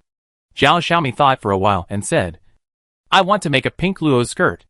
Otherwise, standing next to you, I will be as gray as a fire-making girl." Sui Yu gave her a string of copper coins and said, "All for you. You earn your own money. Buy whatever you want." Zhao Xiaomi was happy. She hung the string of coins around her neck and laughed so hard that she couldn't cover her teeth. "Come on, Liangger. I'll take you to buy candy." She waved her hand proudly. Sui Yu counted out another 100 coins and handed them over, saying, "Liangger, this is yours." Sui Liang didn't want it. He couldn't bear to spend her money. "Xiaomi's sister treated me to candy. I don't want me to spend money." He smiled cunningly. "Sister, you wait at home. I will bring you candy." Yes. I treated Liang brother to candy. I don't want him to spend money." Zhao Xiaomi didn't see what he was thinking, and ran away happily with him. "Stingy." Sui Yu spit. She moved the money box into the wood room and hid it in the firewood pile, and went out to find sister-in-law Lame. When she mentioned buying her vegetables, sister-in-law Lame happily agreed. "Don't worry, sister. I will pick and wash them for you." "Sui Yu, there are vegetables in my vegetable garden, and the radishes are almost ready to eat. Do you want to buy them?" The people next door also heard the sound through the wall. "Okay. You keep the radishes. I'll come pick them when they're ready to eat. If there aren't enough vegetables, I'll go to your house to buy them. I'll pay whatever the street price is." Sui Yu said. "Sui Yu, I have vegetables in my vegetable garden. My radishes were planted earlier and are ready to eat." The person next door said, "Are the radishes ready to eat? Then I'll go buy a basket first. 2 caddies for 1 penny. Do you want to sell them? 2 caddies is 2 caddies. Wait a minute. I'll take you to the vegetable garden." Sui Yu went back to get the basket, locked the door, and went to the vegetable garden with Dongzi's mother to pick radishes. "People in the alley say you've made money every day. It looks like you've made money," Dongzi's mother said. "It's a lie to say that it doesn't make money. No one will do something that doesn't make money. I earn hard-earned money and help you earn some money to buy snacks." Sui Yu walked into the vegetable garden and said, "If I can keep doing this, I will buy vegetables from you if I don't have enough. And I will also buy eggs from you. It's feasible. I raised 20 chicks this year, and they will lay eggs in another month. Dongzi's mother immediately changed her attitude. She squatted down to help pull the radishes, twisted off the seedlings and put them aside, saying, "You have a lot of sheep and camels at home. These radish seedlings are old. You can take them back to feed the sheep later." "Okay. Then thank you very much, sister-in-law. It's not a big deal." "What are you thanking me for? By the way, my family still has grain. Do you want to buy some?" Dongzi's mother asked. Sui Yu raised his head and said, "Do you still have wheat for sale? But I only buy flour. Zhao Shiping is not at home, and I can't push the mill. My parents-in-law passed away, and they left a lot of land. So there is some grain in stock. If you want to buy it, I will ask Dongzi's father to carry the wheat to grind it tomorrow." "Okay. But I won't buy it if it's too rough. I'm buying it for business, and I can't let myself lose money." Sui Yu said the ugly words first. "Okay. I'll go back and tell him." Chapter 92, The Most Stable Relationship of Interest. When it was getting dark, Dongzi's mother and Sui Yu carried a basket of radishes to a house with a scale to weigh them. A basket of radishes weighed 173 jin, measured in jin in the Han Dynasty, excluding the bamboo basket weighing 5 jin. The net weight of the radishes was 168 jin. Sui Yu asked Dongzi's mother to help send the basket of radishes back to her house. The two people who went to the street to buy cloth and sugar had already returned. Zhao Xiaomi was walking around in the yard with a pink fine cloth that was ankle length. When she heard the door call, she ran over on tiptoe and opened the door. "Third sister-in-law, do you think I am beautiful?" Dongzi's mother laughed at her childish behavior. "Beauty, please make way first." Sui Yu smiled and pushed her away. Zhao Xiaomi was a little shy because she didn't expect there were outsiders. She tore off the cloth on her body, pretended to be nothing, and slipped into the kitchen under the wall. The radish basket fell to the ground. Sui Yu sighed, patted her waist, and said, "Sister-in-law, wait a minute. I'll get you the money. No hurry. You cook first. I'll go back to cook too." Dongzi's mother walked out and said, "It's not too late to give me the money tomorrow. Dongzi's father will bring noodles tomorrow, and we'll settle the bill together." "Okay. I owe you 84 coins first." Sui Yu counted the money to avoid confusion overnight. After sending Dongzi's mother out, Sui Yu closed the door and bolted it. She walked to the water tank to scoop water to wash her hands. Sui Liang came out and stuffed a piece of maltose into her. "How many did you buy?" Sui Yu asked. 3. One for each of us." Sui Yu was satisfied. Although this kid was cunning, he knew what he was doing. He was not a greedy child. Zhao Xiaomi put on a few feet of red cloth again. She stood by the oil lamp and gestured with her hands on her hips, saying happily, "I look so good. Like a peach that has become a spirit." Sui Yu walked in. She opened the lid of the pot, and there was millet porridge cooking inside. Zhao Xiaomi looked down and looked again. She just liked it. "Do you have money left? Tear off a piece of plain cloth to make a vest, or cut a narrow skirt to wear outside, with 2 long pink skirts showing underneath." Sui Yu gave her an idea. Zhao Xiaomi thought about it, and she thought it was feasible. "Third sister-in-law, you cook. I'll come to cut cloth and sew clothes." She couldn't wait any longer. Sui Yu smiled and said, "You go and do your thing." The soup in the pot boiled. Sui Yu washed 3 salted eggs and threw them in. These were the last 3 salted eggs since she started making buns. All the eggs in the house have been used for stuffing, and there were no leftovers to pickle the salted eggs. After the porridge was cooked, Sui Yu washed a radish, cut it into strips, and pickled it with salt and vinegar. The first batch of radishes in early summer were fresh and crisp, and had a spicy taste, which went well with rice. After the meal, Zhao Xiaomi continued to cut the cloth. Sui Yu finished her work and lay down on the bed, while Zhao Xiaomi was still cutting the cloth. "I'm going to sleep first. Don't work too late. There's still time tomorrow," Sui Yu explained. Yeah. Zhao Xiaomi responded perfunctorily. Since Zhao Xiaomi came, she and Sui Yu have always slept in the main room, while Sui Liang sleeps alone in the side room. The 2 siblings have officially separated their beds. In the middle of the night, the rooster crowed. Sui Yu opened her eyes and saw that the oil lamp in the room was still lit. She turned over and found Zhao Xiaomi leaning against the wall with her eyes open, sewing the needle. The thread passed through the cloth, making a subtle sound when it was pulled. Sui Yu didn't say anything. Zhao Xiaomi was only 15 years old. In modern times, if she went to school later, she would still be a junior high school student. It was understandable that she wanted to wear beautiful new clothes. She had it before, too. She even couldn't bear to take off her new clothes, and wore them even when she went to bed. Listening to the swish of needles and thread, Sui Yu fell asleep again. When it was dawn, Sui Yu got up to cook. When she moved, Zhao Xiaomi, who had just fallen asleep, also sat up. Sleep a little longer. When did you go to bed last night? Sui Yu said gently. I went to bed a long time ago. I slept well, and I'm not sleepy. Zhao Xiaomi had dark circles under her eyes. But she was very energetic. She put on her gray patched clothes and jumped out of bed. Sui Yu opened the door and let the chickens go out to forage. She went into the kitchen to cook. Zhao Xiaomi sat in front of the stove and lit the fire, carrying the needlework basket, and continued to sew clothes. After a meal was cooked, she finished the luo skirt she had rushed to work on last night. She put it on before eating. While eating, her eyes were always on the bright red luo skirt.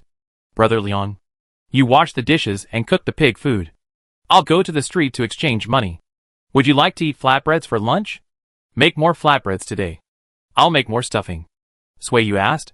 Speaking of food, Sui Liang was happy. He jumped into the kitchen and asked, Are you going to refine lard? I want to eat flatbread stuffed with lard residue. Okay. Sui Yu took off her apron and tied it around his waist, saying, When the pig food is cooked, call Xiaomi to scoop it. You are still short. Don't burn yourself.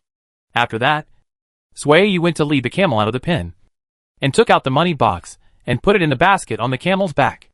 Before, when Zhao Shiping was still at home, her family's money was packed in a locked wooden box. Now that the man is not at home, outsiders know that her family has income every day. Sui Yu is worried that someone will climb over the wall when they are not at home. So she simply exchanges all the copper coins for silver.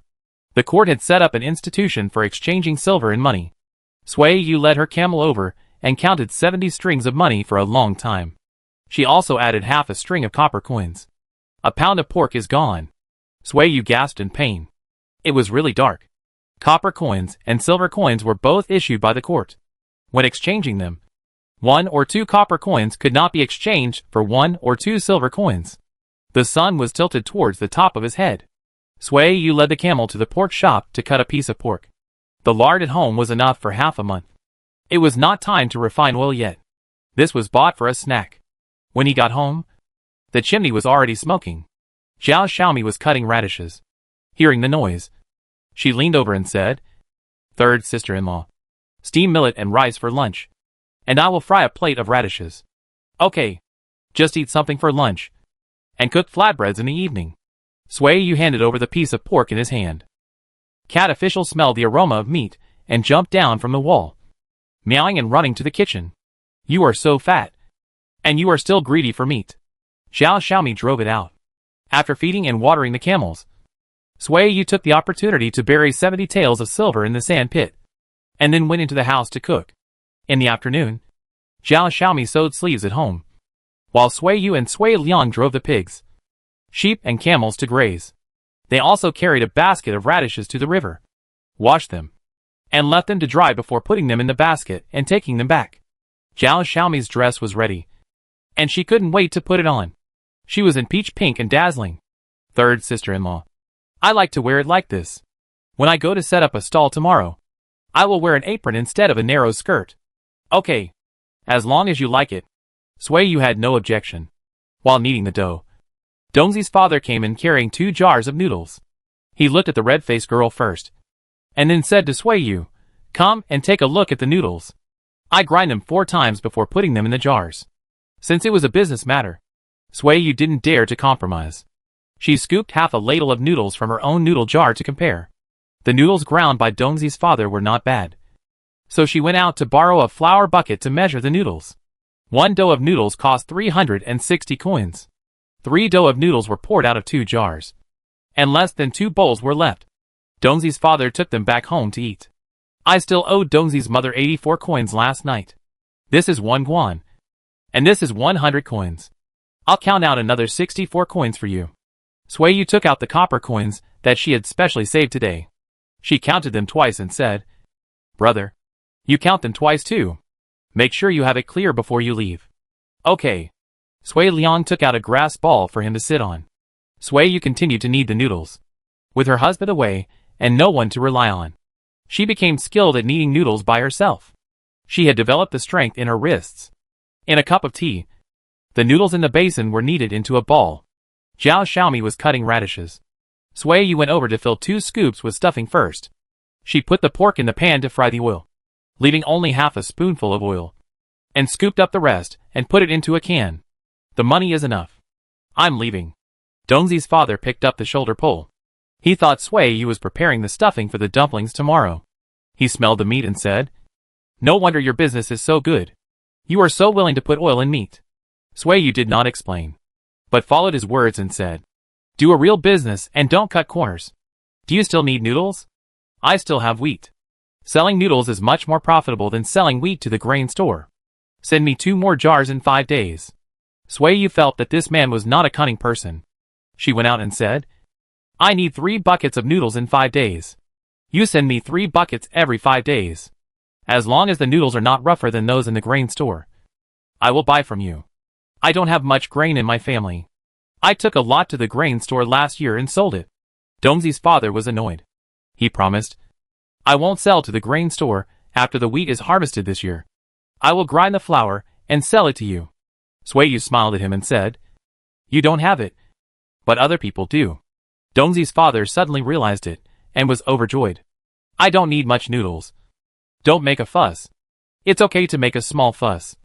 Don't let the government come to your door." Sui Yu reminded him again, I know. I just borrowed some food from my relatives." Dongzi's father went back excitedly. Sui Yu went back to the house to make dumplings. "Slutty fox. Always hooking up with men." The woman next door cursed. As soon as the dumplings were wrapped, Dongzi's father came with 2 baskets. 1 basket of mud radish and 1 basket of radish vines. He entered the door and poured the 2 things on the ground, saying, "This basket of radishes today is free. Thank you." Sui Yu was not polite. The idea she came up with was worth the radishes he sold for 10 acres of land. "Well, you should be careful in doing business. I heard that someone is jealous and wants to report you." Dongzi's father muttered quickly. After that, he walked away quickly. Zhao Xiaomi turned her head and looked at Sui Yu worriedly. She asked puzzledly, "What are you reporting? Who knows what's going on? Don't pay attention to them." Sui Yu didn't explain. She put down the dumpling she had wrapped and said, "Let them report. I'm not afraid." In the evening, Sui Yu went out to buy soybeans from door to door in the alley. When she collected 20 kilograms, she came back and scooped 2 bowls of soybean sprouts. The shepherd's purse was not tender anymore, so she planned to change the filling in 2 days. The next day, she opened the stall, mainly selling lard and radish stuffed buns.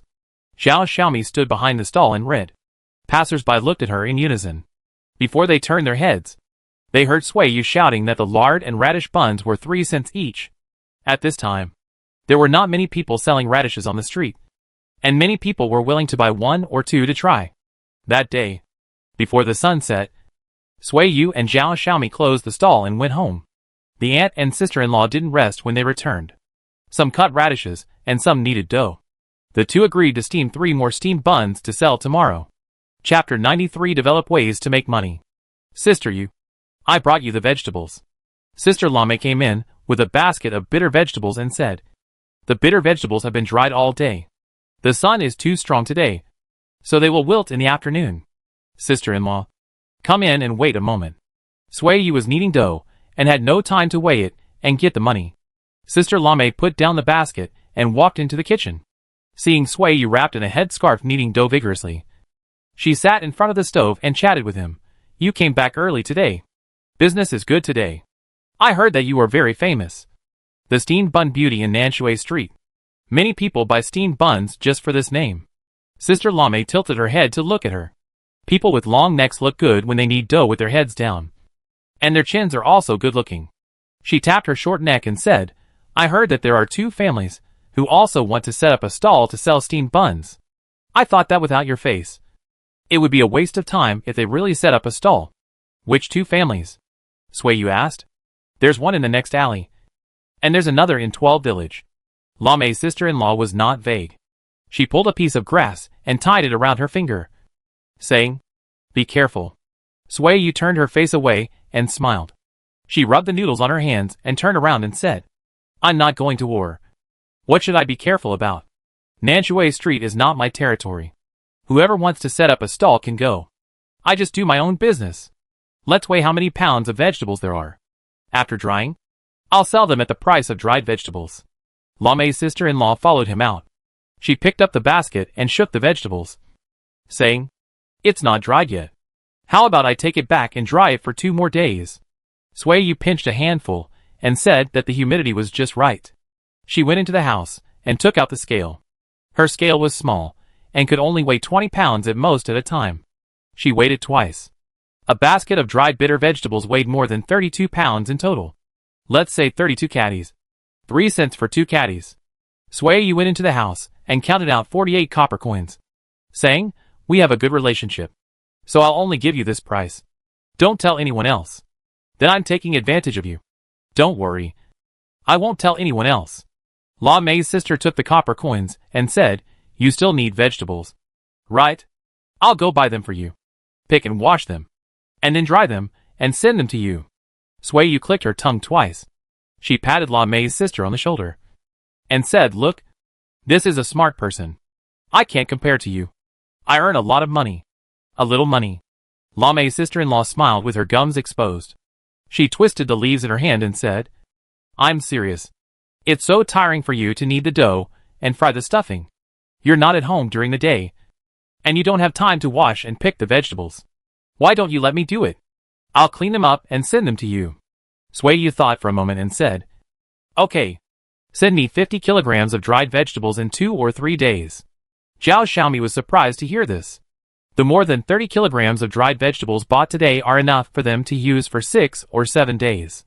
Why buy 50 kilograms? Sui Yu winked at her. But Zhao Xiaomi didn't say anything. Lamei's sister-in-law left with the empty basket. Sui Yu went to close the door. She sat over with a grass ball and peeled the radish.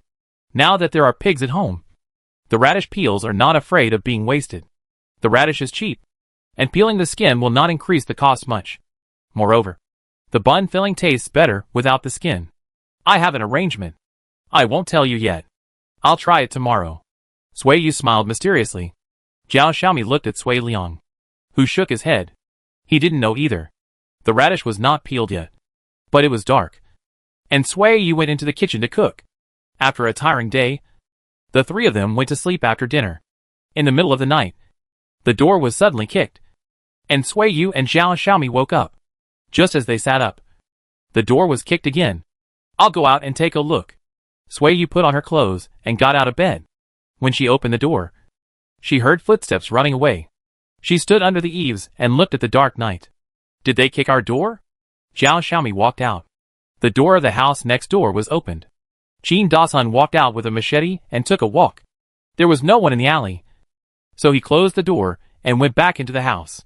Sui Yu pulled Zhao Xiaomi to sleep and said, "It may be the wind blowing the door. Go to sleep." Zhao Xiaomi believed it. After waking up, she forgot about it and led the camel to set up the stall in high spirits. Sui Yu looked at the door when she went out. This year, the wind and sand were strong, and there was a lot of dust on the door. There were 2 overlapping footprints at the height of the knees. The marks were not deep. It seemed that the person who kicked the door last night was probably a woman. "Sister, what are you looking at?" Sui Liang asked. "Nothing. When you go to herd pigs and sheep, go with the shepherd. Don't go far alone." Sui Yu touched his head and explained. Sui Liang nodded. Sui Yu went out with a bundle of dried vegetables and told him to remember to lock the door when he went out. After breakfast, the business on the stall became quiet. Sui Yu asked Zhao Xiaomi to watch the stall. She walked towards the west gate with a bundle of dried vegetables. Halfway, she met a camel caravan. The camels were carrying colorful silks and satins, and the merchants were putting camel bells on them. "Hello, Grand Duke. Do you want to buy a bundle of dried vegetables to eat on the road?" Sui Yu stepped forward to ask. "They are all picked and washed. The first batch of dried vegetables this year." The merchant waved his hand. Sui Yu asked the next one, and asked 5 people in a row. A big man with a beautiful beard bought it. Sui Yu asked 2 cents per caddy, and this bundle was 25 caddies. The other party threw 50 cents without hesitation. Sui Yu left happily. She went to the stall to tell Zhao Xiaomi about this reselling business, and said with a smile, I almost got stupid. I gave others advice on how to make money and forgot about myself. So, we didn't spend any money on the 32 kilograms of dried vegetables we bought last night. And we even made a few kilograms. Zhao Xiaomi was stunned at first, then happy. Is it so easy to make money? It's easy to make small money, but it's hard to make big money. Sui Yu threw the money into the cash box and said, in the future, we will take as many dried vegetables as Sister Lame sends us. If we can sell them to the caravan, we will sell them to the caravan. If we can't sell them, we will sell them on the stall. Anyway, we won't lose money. A couple passed by, and the man's eyes kept slanting at the stall. The woman scolded angrily. What are you looking at? I'd like to see you live with her. No, sister-in-law. My sister-in-law has someone else, and my brother just escorted the delegation on a long journey. Not dead, Zhao Xiaomi said sharply. When he heard that the man in the family was on duty, the man who was staring at Sui Yu quickly retracted his gaze. Sui Yu didn't take it seriously. She was thinking that she could sell some eggs, or pickle 2 jars of salted eggs, while selling dried vegetables. No. She thought of tea eggs, which could be improved and not only sold on the stall, but also sold to the caravan. She did it right away. After closing the stall in the evening, Sui Yu went door to door with a scale to collect eggs. She planned to buy by pound and sell by piece. So she was very picky when buying eggs. Only the big ones. Mother Xiang, do you sell eggs? Andy's son asked. Mother Xiang rolled her eyes. She didn't want Sui Yu to make money. She said sarcastically, my family doesn't need that little money. I keep the eggs for myself. Andy's son was so angry. Who relies on the money from selling eggs to eat? She directly exposed the truth and said, it was you who carried the egg basket to the street to sell eggs the day before yesterday? It took you half a day to sell dozens of eggs. Who do you think doesn't know? Xiang Posi's face turned red. She couldn't hold back her face. She stiffened her neck and yelled, I just don't want to sell it to her. Sui Yu pretended not to hear. She didn't even go to Xiang Posi's house. She bought 2 more houses and went straight to the next alley. Xiang Posi's face was blue and purple. It was getting dark. Sui Yu walked back. She was thinking about how to set the price, and suddenly heard someone loudly ask, Sui Yu, a criminal slave cannot do business. You can't go to set up a stall to sell buns. Be careful not to commit a crime. Sui Yu looked up. The woman who spoke was thin, although the corners of her mouth were raised. The smile on her face was not sincere. Sister-in-law, you may not know that it is not me who collects money from the stall, but my sister-in-law. I am just helping out. Sui Yu also smiled. She continued to walk and said kindly, thank you, sister-in-law, for your concern. I will not commit any crime. Even if the officials know, they will not misunderstand. You were the one who sold buns at the stall 2 years ago. That business was yours. How did it become your sister-in-law's? Another woman came out and asked solemnly. My sister-in-law is a good person. I am willing to teach her the skills. What's wrong with that? Dong Zi's mother brought the bowl over. She sneered and said, it's just that you are sour-eyed. You are jealous of others' money. You always go to the adults to complain and make others fail to do business. Don't you know why Sui Yu gave the business to her sister-in-law? You know it better than anyone else. Complain? Sui Yu was surprised. Who will complain about me? No one spoke. The woman who spoke first kept looking out of the alley, and finally saw Captain Li coming. She shouted to the person who was about to enter, Sui Yu, please stop. Captain Li is here. Please explain your business to him. It's none of your business. Keep your voice down. It's not even daybreak. Why are you crowing? Sui Yu looked at the entrance of the alley and said, when did Captain Li have the power to control whether I do business or not? What should I explain to him? He doesn't know the right person, but he just keeps making a fuss. He stretches his claws out. I'll say it again. It's my sister-in-law who does the business. I'm just an assistant. If any of you have any objections, go ask Supervisor Hu to come. I'll explain it to Supervisor Hu. If it would be useful to tell Supervisor Hu, these people wouldn't have jumped out tonight. Sui Yu went into the house, and Captain Li left. He didn't know that he was targeting Sui Yu before he came. Now Zhao Shiping is highly valued by Captain Chu. He doesn't even have time to hide. So why would he take the initiative to come and find trouble? A farce ended without a beginning or an end. The protagonists all went back. And those who came out to watch the fun also went home. So it turns out that criminal slaves can't do business. No wonder Sui Yu's business was going bad last year. I guess someone went to complain. Lam Mei's sister-in-law talked to Dong Zi's mother. It's the same few people. They went to complain again this year. But I don't know why no one cared this year. Dong Zi's mother drank a mouthful of porridge and muttered, "Maybe Mr. Zhao said hello." Lam Mei's sister-in-law thought so too. No one cares about her. No one cares about her. I can also make a little money during the slack season and buy meat for the children. Dong Zi's mother laughed. She thought so too. 3 days later, Lam Mei's sister-in-law sent Sui Yu 50 kilograms of dried vegetables. Sui Yu immediately boiled the eggs he bought with soybean paste, pepper and salt water. After cracking the eggshells, he put the soup and eggs in a jar and soaked them overnight.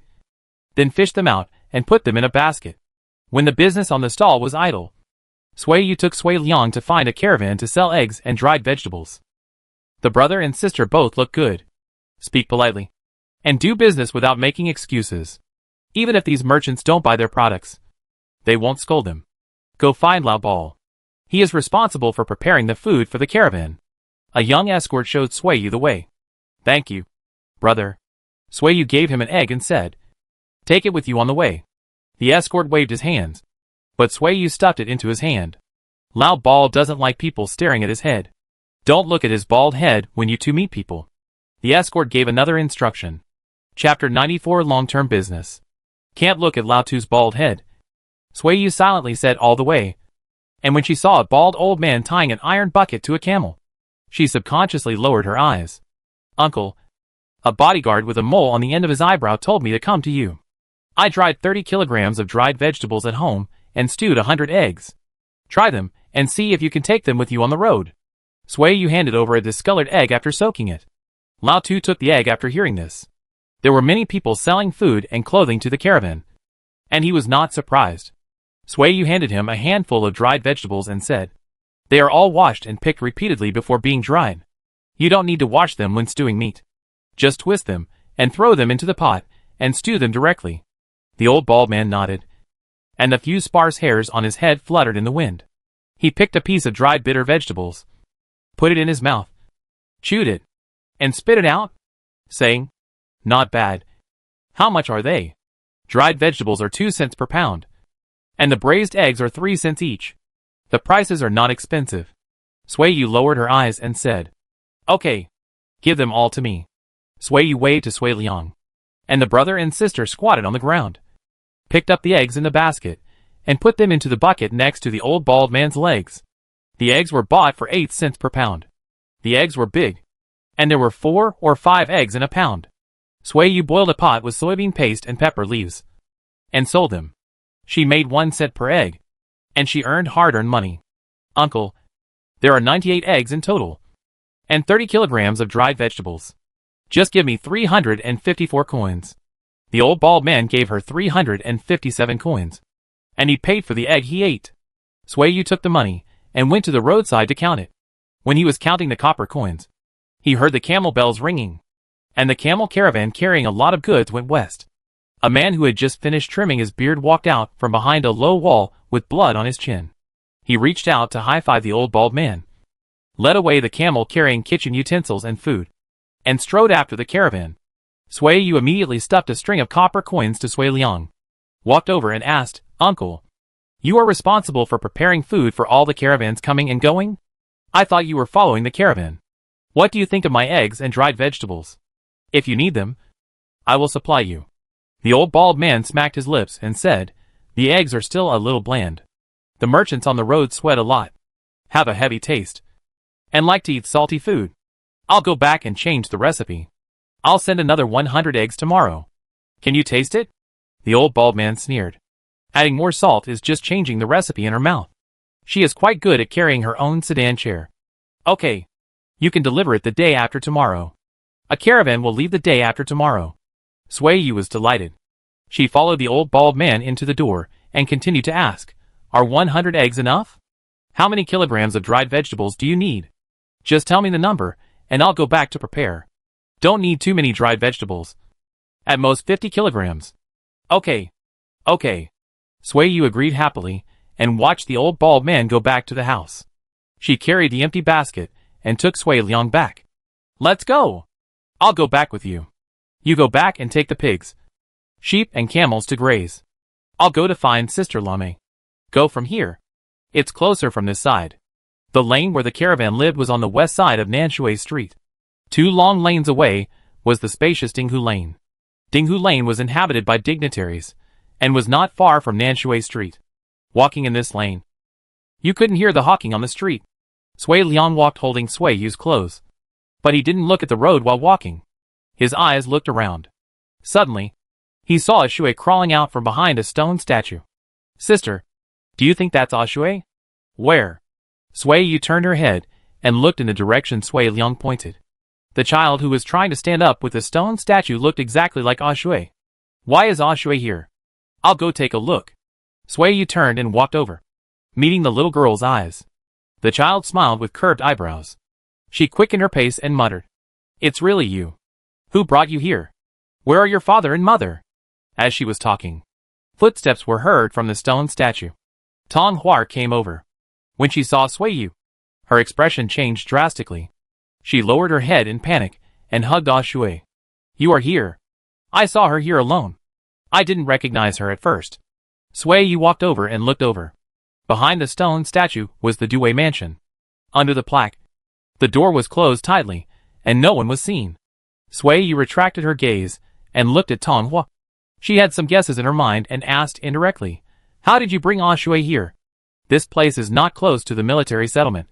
I was just wandering around. I was looking for a place to go to the toilet. I was a little surprised, and the child disappeared." Dunhuang regained her composure. She stroked her hair and smiled, saying, "Shui likes to see these 2 stone lions. There are no other places. I will bring her to see them when I am free. Why did you 2 siblings come here? How is the business?" "I was thinking of going over to take a look." Sui Yu walked back and said, "It's past breakfast time. There are not many customers at the stall. Liang Gur and I will go back and drive the pigs, sheep and camels out to eat grass." Dunhuang saw that Sui Yu seemed to believe her. So she followed him back and said, "You don't have to worry about your family when you set up a stall to do business. There are people in the alley every day. Lao Nyo and I will go there from time to time." Sui Yu thanked her sincerely. Entering the military settlement, the 4 of them went their separate ways. Sui Liang looked back and saw Shui pointing at the birds in the sky with her neck tilted up, while her mother lowered her head and wondered what she was thinking. "Sister, does Sui Ling live in the Due mansion?" he asked. "I think so. You still remember." Sui Yu didn't care much. Seeing someone in the alley, she smiled and greeted him. "It's not even noon yet. Why are you back at this time?" Aunt Sun, who was sitting in the shadow under the wall picking leeks, asked. "I came back to drive the pigs and sheep to graze. By the way, Auntie, how many eggs have you saved these days?" "Sell them to me," Sui Yu said. "I saved about 20 more. I'll sell them to you if you want. I'll come back to weigh them when I close the stall in the evening." When they got home, Sui Liang opened the door to drive the pigs and sheep. When Sui Yu entered the door, she glanced at the door. There were no footprints. It seemed that the person who kicked the door before had never come again. After putting down the basket, Sui Yu walked out and said, "I'm going to Sister Lame's house. Lock the door when you go out. I won't be back.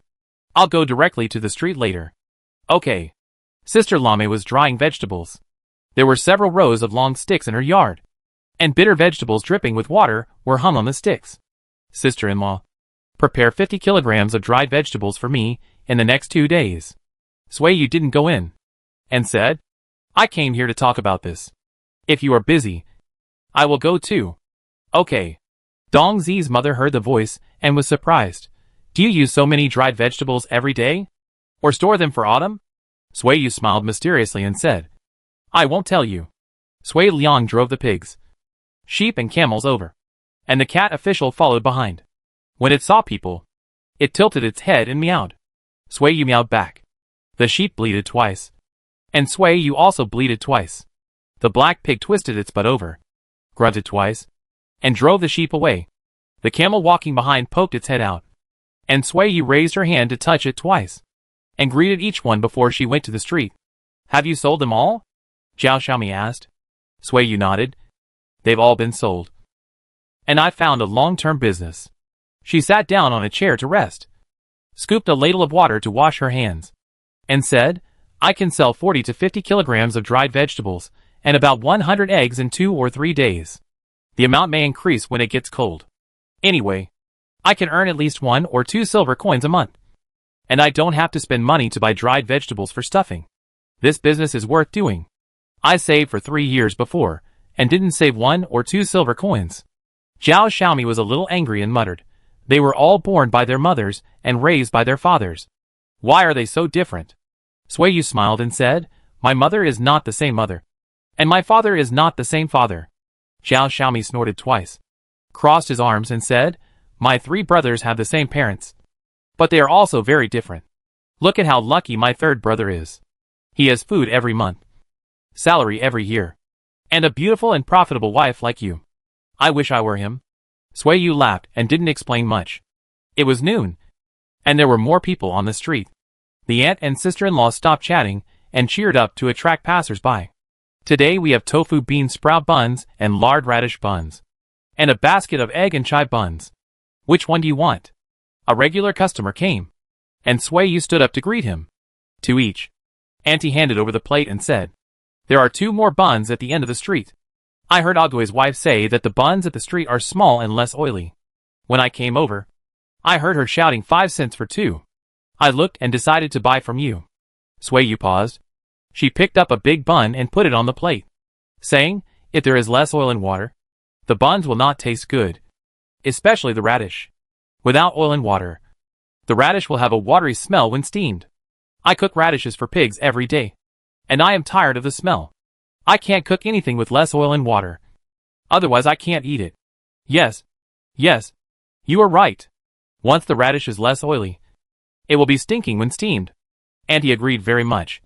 If you sell it like this, we will all come to you to buy it. People who buy buns to save trouble don't lack that penny or 2. The people behind. He handed over a handful of copper coins and said, give me 5 egg and chive buns. I like this stuffing. How do you fry the chives? My mother makes this kind of buns. When the buns are out of the pot, the chive leaves are mushy, and the buns are juicy when you bite them.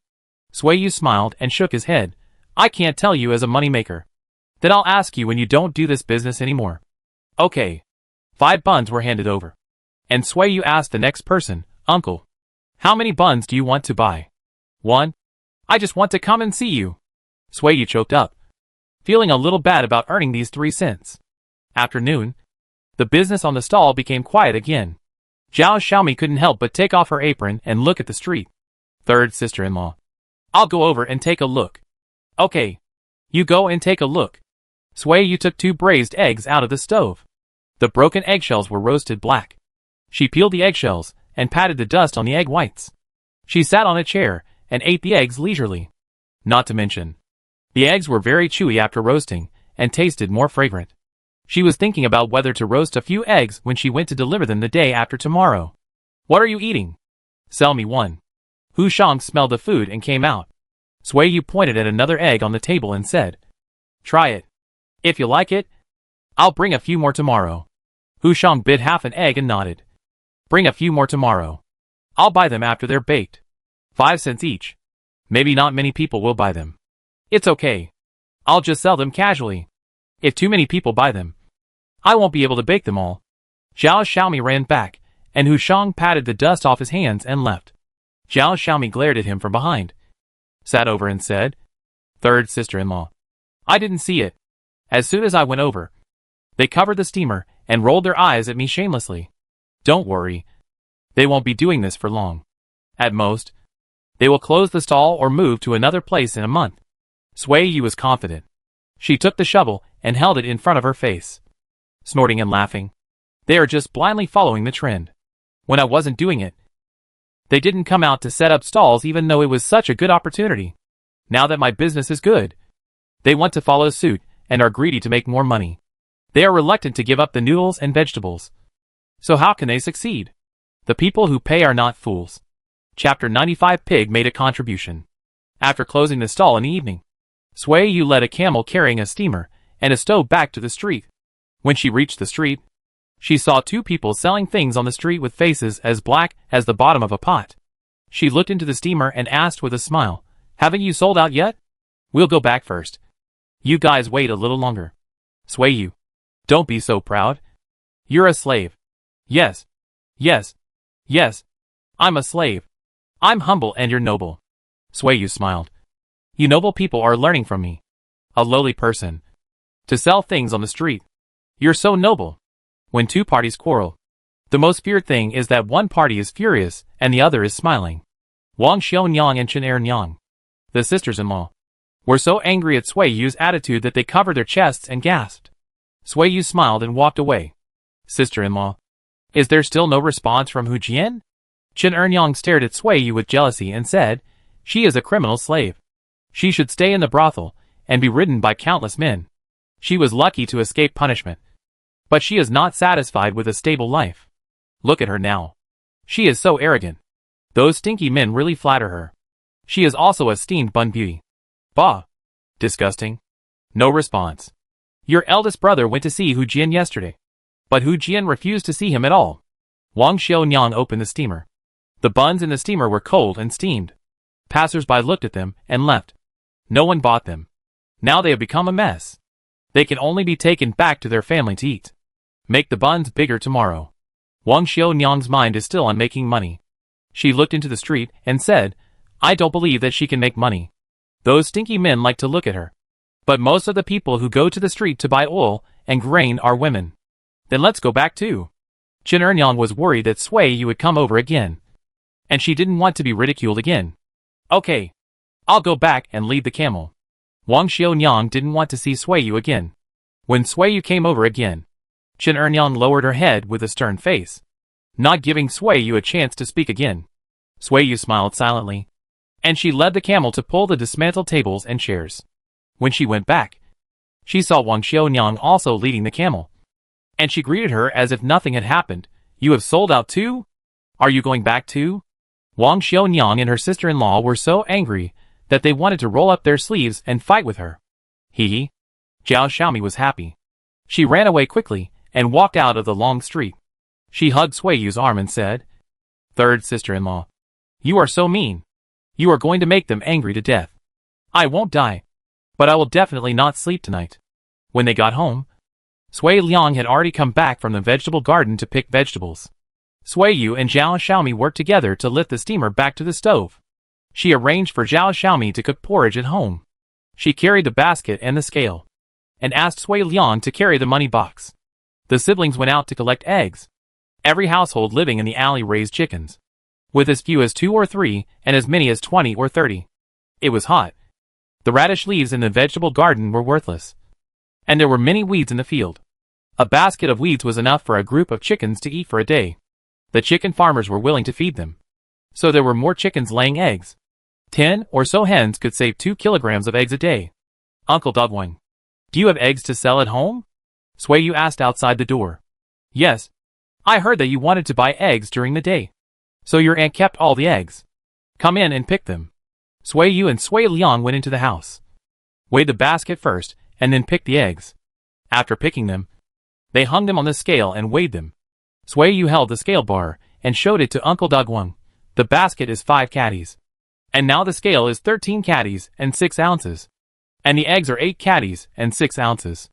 If you spare me 1 ounce, I will give you 68 coins." Uncle Dunhuang had a headache after hearing the series of numbers. He counted on his fingers and kept repeating, "The basket is 5 caddies. The basket and eggs are 13 caddies and 6 ounces. The eggs, 8 caddies and 6 ounces. That's right. 8 caddies and 6 ounces, 8 cents a caddy. 8 cents a caddy. 2 caddies. Okay. I prepared the meal, and you haven't calculated it yet." Aunt Dunhuang came out with a kitchen knife and said, "Don't calculate it. Just listen to Sui Yu. She is literate and has worn gold and jade. She won't cheat you out of money. Sui Yu, just go. It will be dark when your uncle calculates it." Sui Yu smiled and took the basket out of the house, saying as she walked, "Uncle, take your time to calculate. Come find me if you feel something is wrong. I won't find you. Your aunt believes you." Uncle Dunhuang smiled. Sui Yu went to the next house. 2 caddies of eggs. 16 cents. This is easy to calculate. The owner has no doubts. She gave the money and left, arriving at Aunt Sun's house. Aunt Sun took out 52 eggs, all of which were carefully selected. Sui made sure that the eggs were fresh, and then weighed them and paid for them. I'll give you 101 coins for 12 pounds and 6 ounces of eggs. Aunt Sun nodded. You're really fast at calculating. I weighed them before, and it took me half a day to figure it out. I'm young, so my mind works fast. Aunt Sun took the copper coins and shook her head and said, it has nothing to do with being young or old. When my family collects and sells grain, I'll call you to help me calculate the accounts. Otherwise, I'll be worried for several days, fearing that the people in the grain shop will cheat me. Okay. You call me when the time comes. Sui took the basket and went out. After collecting enough eggs, she went home directly. As soon as she entered the door, Aunt Dunhuang came over. She came to Sui to help her calculate how much she would have to pay for a 3-foot 6-inch piece of cloth tomorrow. After seeing off Aunt Dunhuang, Sui closed the door, washed her hands, and went into the house to eat. After everyone finished eating, they washed the pots and bowls and used swill to cook pig food. After feeding the pigs, Sui washed the pot and boiled eggs.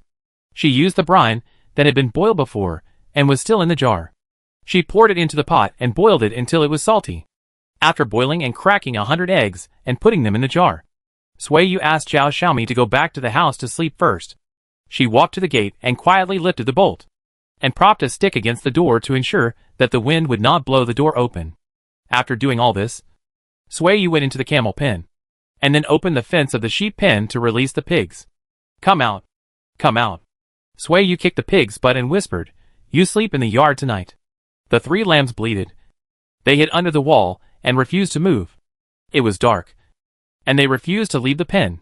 The black pig was driven out, and Sui put up the fence and ignored the 3 sheep. Third sister-in-law? Zhao Xiaomi came out after hearing the noise. What are you doing? Shh. Go back to sleep. I have plans. Don't ask. Sui closed the camel pen door, and she stood outside the pen to confront the black pig. It wanted to enter the pen, but she stopped it from entering. The full moon rose inch by inch, and the black pig could not wait any longer. It lay down beside the ditch near the gate as Sui wished. Sui looked at the sky, took off her shoes that were stained with pig and sheep dung, and put them outside the door, and then went in and lay on the bamboo mat with her clothes on, with the bow and arrow at her side. In the middle of the night, the black pig sleeping against the outer wall opened its eyes vigilantly. The footsteps outside the wall approached, and it turned over and stood up. The person outside the door stopped when he heard the movement in the yard, and listened to the door closely.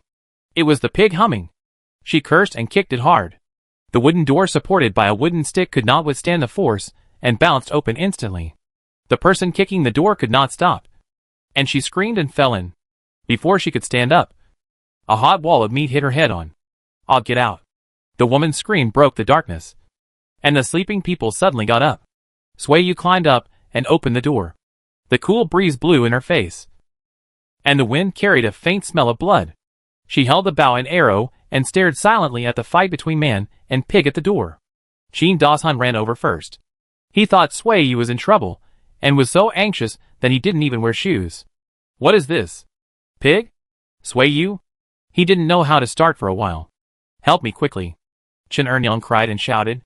Sui then took Zhao Xiaomi out of the door, and she shouted coldly, Xiao Hei, come here. Xiao Hei, Xiao Hei. Sui Liang also came out, and he said confusedly, what's going on? Why did the pig run out? Who is at our house? The black-skinned pig was hit by 2 sticks and let go. It grunted and walked to Sui's side. Sui entered the kitchen, and it followed him to ask for credit and food.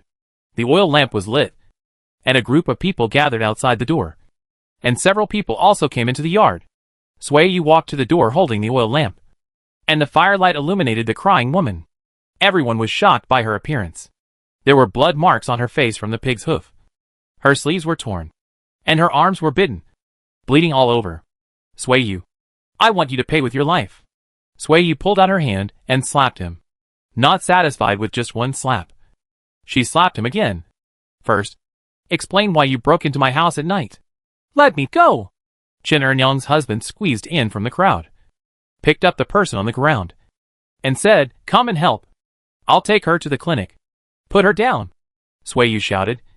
She raised the rattan bow, put the arrow on it and pointed it at the person who was about to walk out of the door, and said coldly, "Don't force me to shoot the arrow. Put down the thief who broke into my house." Zhao Xiaomi was influenced by her. She ran into the kitchen, took out a kitchen knife and ran over. Chen Ernyang's husband looked back and saw Sui Yu's eyes. He understood that she really dared to shoot the arrow, and he turned back with a dark face. The people around were quiet.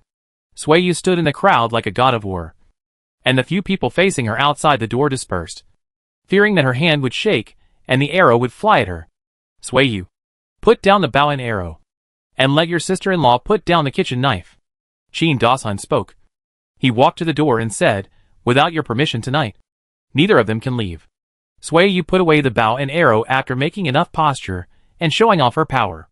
She took the kitchen knife from Zhao Xiaomi's hand and held it in her hand, walked to the side of the person who kept wailing, and asked, "What do you want to steal from my house?" "No. Why did you come to my house in the middle of the night without anything?" Sui Yu shouted. Chen Ernyang was shaking with fear. Her body was still bleeding. Her legs were in so much pain that she couldn't move, and there was a knife hanging next to her. When Sui Yu went crazy, he would cut her first. She was so scared that she couldn't run away. Seeing that her husband didn't say anything, she became confused. 10 taels of silver were lost in my house. "And you stole it," Sui Yu said affirmatively. "It wasn't me. I haven't been here. I just wanted to scare you. And I only kicked the door twice." Chen Ernyang subconsciously refuted.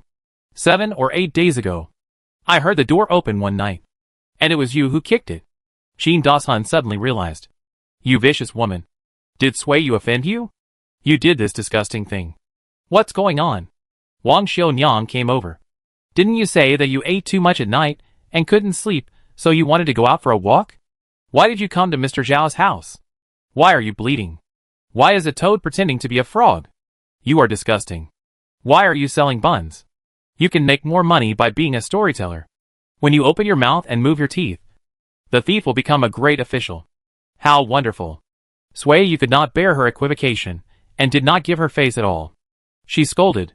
"I said how dare she steal money and kick the door in the middle of the night. It turns out that the whole family is like this. In 2 hours, it will be dawn. You told me that she was too full to sleep and went out for a walk? Did she eat stones that are so difficult to digest? You are 2 sisters-in-law in the same family, and you don't sleep together. Did you lie under their bed and eavesdrop? You know that they went out for a walk in the middle of the night." She spoke too fast, and Wang Xiaonyang didn't have time to interrupt. When she heard the laughter outside, her face turned pale, and she didn't say anything. Nothing she said now could make up for it. "Take your sister-in-law back. She needs to see a doctor." She didn't want to lose face here again. Chen Ernyang's man looked at Sui Yu, but he didn't dare to move because he was afraid of the knife in her hand. "Take me away quickly. It hurts so much. That pig almost bit off my arm," Chen Ernyang cried. Wang Xiaonyang squatted down to help her, and the next moment, a sharp kitchen knife was in front of her. Sui Yu said stubbornly, "You want to walk away after breaking into my house? Do you think I'm a softie? You look down on me as a slave, so you come to bully me. Listen, my life is worthless. Whoever has the ability to force his way out of this door tonight will go to the underworld with me to find the king of hell to settle the lawsuit. How can you let him go?" Ernyang was wrong about this. "Shut up. I don't want to hear whether I'm wrong or right." Sui Yu pulled the bow and arrow again, looking crazy. Sui Yu, don't be impulsive." Qin Dasan was frightened. "Let's discuss it properly. Don't be impulsive." Wang Xiaonyang took 2 steps back and said, "You tell me what to do. 20 taels of silver were lost in my house, and she stole it." "No, I didn't." Chen Ernyang didn't understand what she meant. Her husband understood, but he thought Sui Yu's price was too high. He was so angry that he couldn't help but sarcastically said, "You said she stole 10 taels before. How come it became 20 taels now?" "Okay, then she stole 10 taels." Sui Yu smiled. "It seems that you also know about it. Go and return the silver she stole to me." Chapter 96. Who dares to mess with her? Chen Ernyang's husband listened to the noisy discussions outside the door. He realized that he had been tricked by Sui Yu and said something wrong. It was too late to change his words now. He didn't want to be embarrassed by being blocked here again. So he could only bite the bullet and turn back to get the money. In just half a cup of tea, 10 taels of silver were brought. Sui Yu asked Sui Liang to bring a scale. She weighed the silver in public, deliberately disgusting people, and said, "It's enough. It's the 10 taels of silver I lost. I didn't ask you for a penny more. Sui Yu, don't go too far." Wang Xiaonian was annoyed. "You know whether you lost the money or not." "Oh, I said the wrong thing. It wasn't lost. It was stolen." Sui Yu smiled slightly, and she waved her bow and arrow to signal them that they could leave. "This time, for the sake of the neighbors, I won't pursue it if the money is returned. If there is a next time, you have the ability to kill me. As long as I can still breathe, I will do my best to kill you." This is said to Chen Ernyan's family, and even more to the onlookers. If anyone wants to bully her again, weigh your ability first. Chen Ernyan suffered a loss, and now she understood that she not only had to pay 10 taels of silver, but was also labeled a thief. This reputation would follow her for the rest of her life. She was angry, but she didn't dare to curse. She was really afraid of Sui Yu now. Afraid that if she shouted more, Sui Yu would have some tricks waiting for her. It came out. Let me see. There was a lot of blood, but it was deserved. They are all neighbors in the same village. They are like bullies, kicking the door and scaring people at night when the men are not at home. Dong Xinjiang spat. They are all women. Who wouldn't be scared when they hear the door slamming in the middle of the night when they are alone at home? She would also be panicked. So she was disgusted by Chen Ernyan's behavior. The whole family is vicious. They stole money and were dishonest. Chen Ernyang and her husband and Wang Xiaonyang walked quickly with their heads down, listening to the curses. And the three of them dared not say a word. Sui Yu handed a bag of silver to Zhao Xiaomi, and she walked out with a bow and arrow. The moonlight was just right, and the alley was as bright as day. She glanced at the people standing on the road, and she saw everyone's reaction. When she retracted her gaze, her eyes met the face of the person exposed in the crack of the door. It was the old woman next door. Sui Yu smiled. She lowered her eyes and plucked the leather string, and then raised her eyes, and the wooden door opposite closed the last crack. "I'm sorry to disturb you all in the middle of the night. Thank you for coming to help me and speak for justice. My door was kicked in the middle of the night before, and later I found that my money was stolen. I endured it as much as I could, thinking that it's better to have less trouble than more. I was afraid that the neighbors would think that I was deliberately looking for trouble. Unexpectedly, I was willing to settle the matter peacefully, but the other party thought I was too easy to bully, and came to my house again to cause trouble, forcing me to fight with my life." Sui Yu sighed. She put down her bow and arrow, and became gentle and harmless again. "It's the Li family who bullies people. 7 or 8 days ago, I guessed it was also this time. I heard a loud kick on the door, and opened the door. I didn't see anyone when I came out. I turned around and thought that he knew that there were neighbors watching, so he should stop. Who knew she was so bold and dared to steal money?" Qin Dasan spoke up. He thought it was a gangster who saw Sui Yu's beauty, and came to harass her in the middle of the night. "When did the money get lost?" he asked. Sui Yu shook his head and said, "I don't know either. This 10 taels of silver was left for my family by Zhao Shiping before he left. I have never been willing to use it. I heard the sound of kicking the door that night, and I checked it before going out the next day. The silver and money were still there. The day before yesterday, I checked again, and the jar was empty." There was no loophole in her words. There was a cause and a follow-up. But she subconsciously concealed the place where the money was hidden, which made those who were suspicious completely believe her words. "I will go to the village chief tomorrow. Our village has always had a good atmosphere. I don't worry about someone going in to take things when I don't close the door when I go out. Now it's a big deal if a thief comes out. Who dares to go out without worrying about it?" A man said. "I will go with you tomorrow and let the village chief talk about it." Someone else said. "Sui Yu, go into the house and sleep. Bolt the door, and we should go back," Qin Dasan explained. Sui Yu agreed. She went into the house and asked the others to leave. She closed the door and bolted it. And then she started to drive the pig into the pen. The pig refused to stay still after entering the pen. Sui Yu threw a few carrots into the pen. It ate the food and stopped whining. Sui Yu washed her hands and went into the house. Zhao Xiaomi and Sui Liang followed closely. Third sister-in-law. Was the house really robbed? Zhao Xiaomi was also suspicious now. She sighed worriedly. You hid it so well. I didn't know. I just ate and drank. Sui Yu chuckled. Zhao Xiaomi came back to her senses. She hesitated and said, It wasn't stolen? No. Sui Yu smiled and said, This bag of silver is free. I will go to chop 3 ribs and stew them in a pot in 2 days. I haven't tasted the taste of ribs for more than 2 years. Sui Liang's mind returned to her words. He stared at the jingling silver and said flatteringly, Sister, I want to eat maltos. It costs 6 pieces. We each eat 2. Okay. I'll buy you 5 pieces. My own? Yes. Yours. Sui Yu rubbed his head and said, Go back to your room and sleep. You have to get up early tomorrow. By the way, if anyone asks you about it when you go out next time, don't be silly and say that you didn't lose any money. I'm not stupid. Sui Liang muttered and walked out. The door was closed. Sui Yu took off his clothes and lay down, saying, Xiaomi, blow out the oil lamp before coming up. Third sister-in-law. How did you know that she would come to kick the door again tonight? Zhao Xiaomi asked eagerly.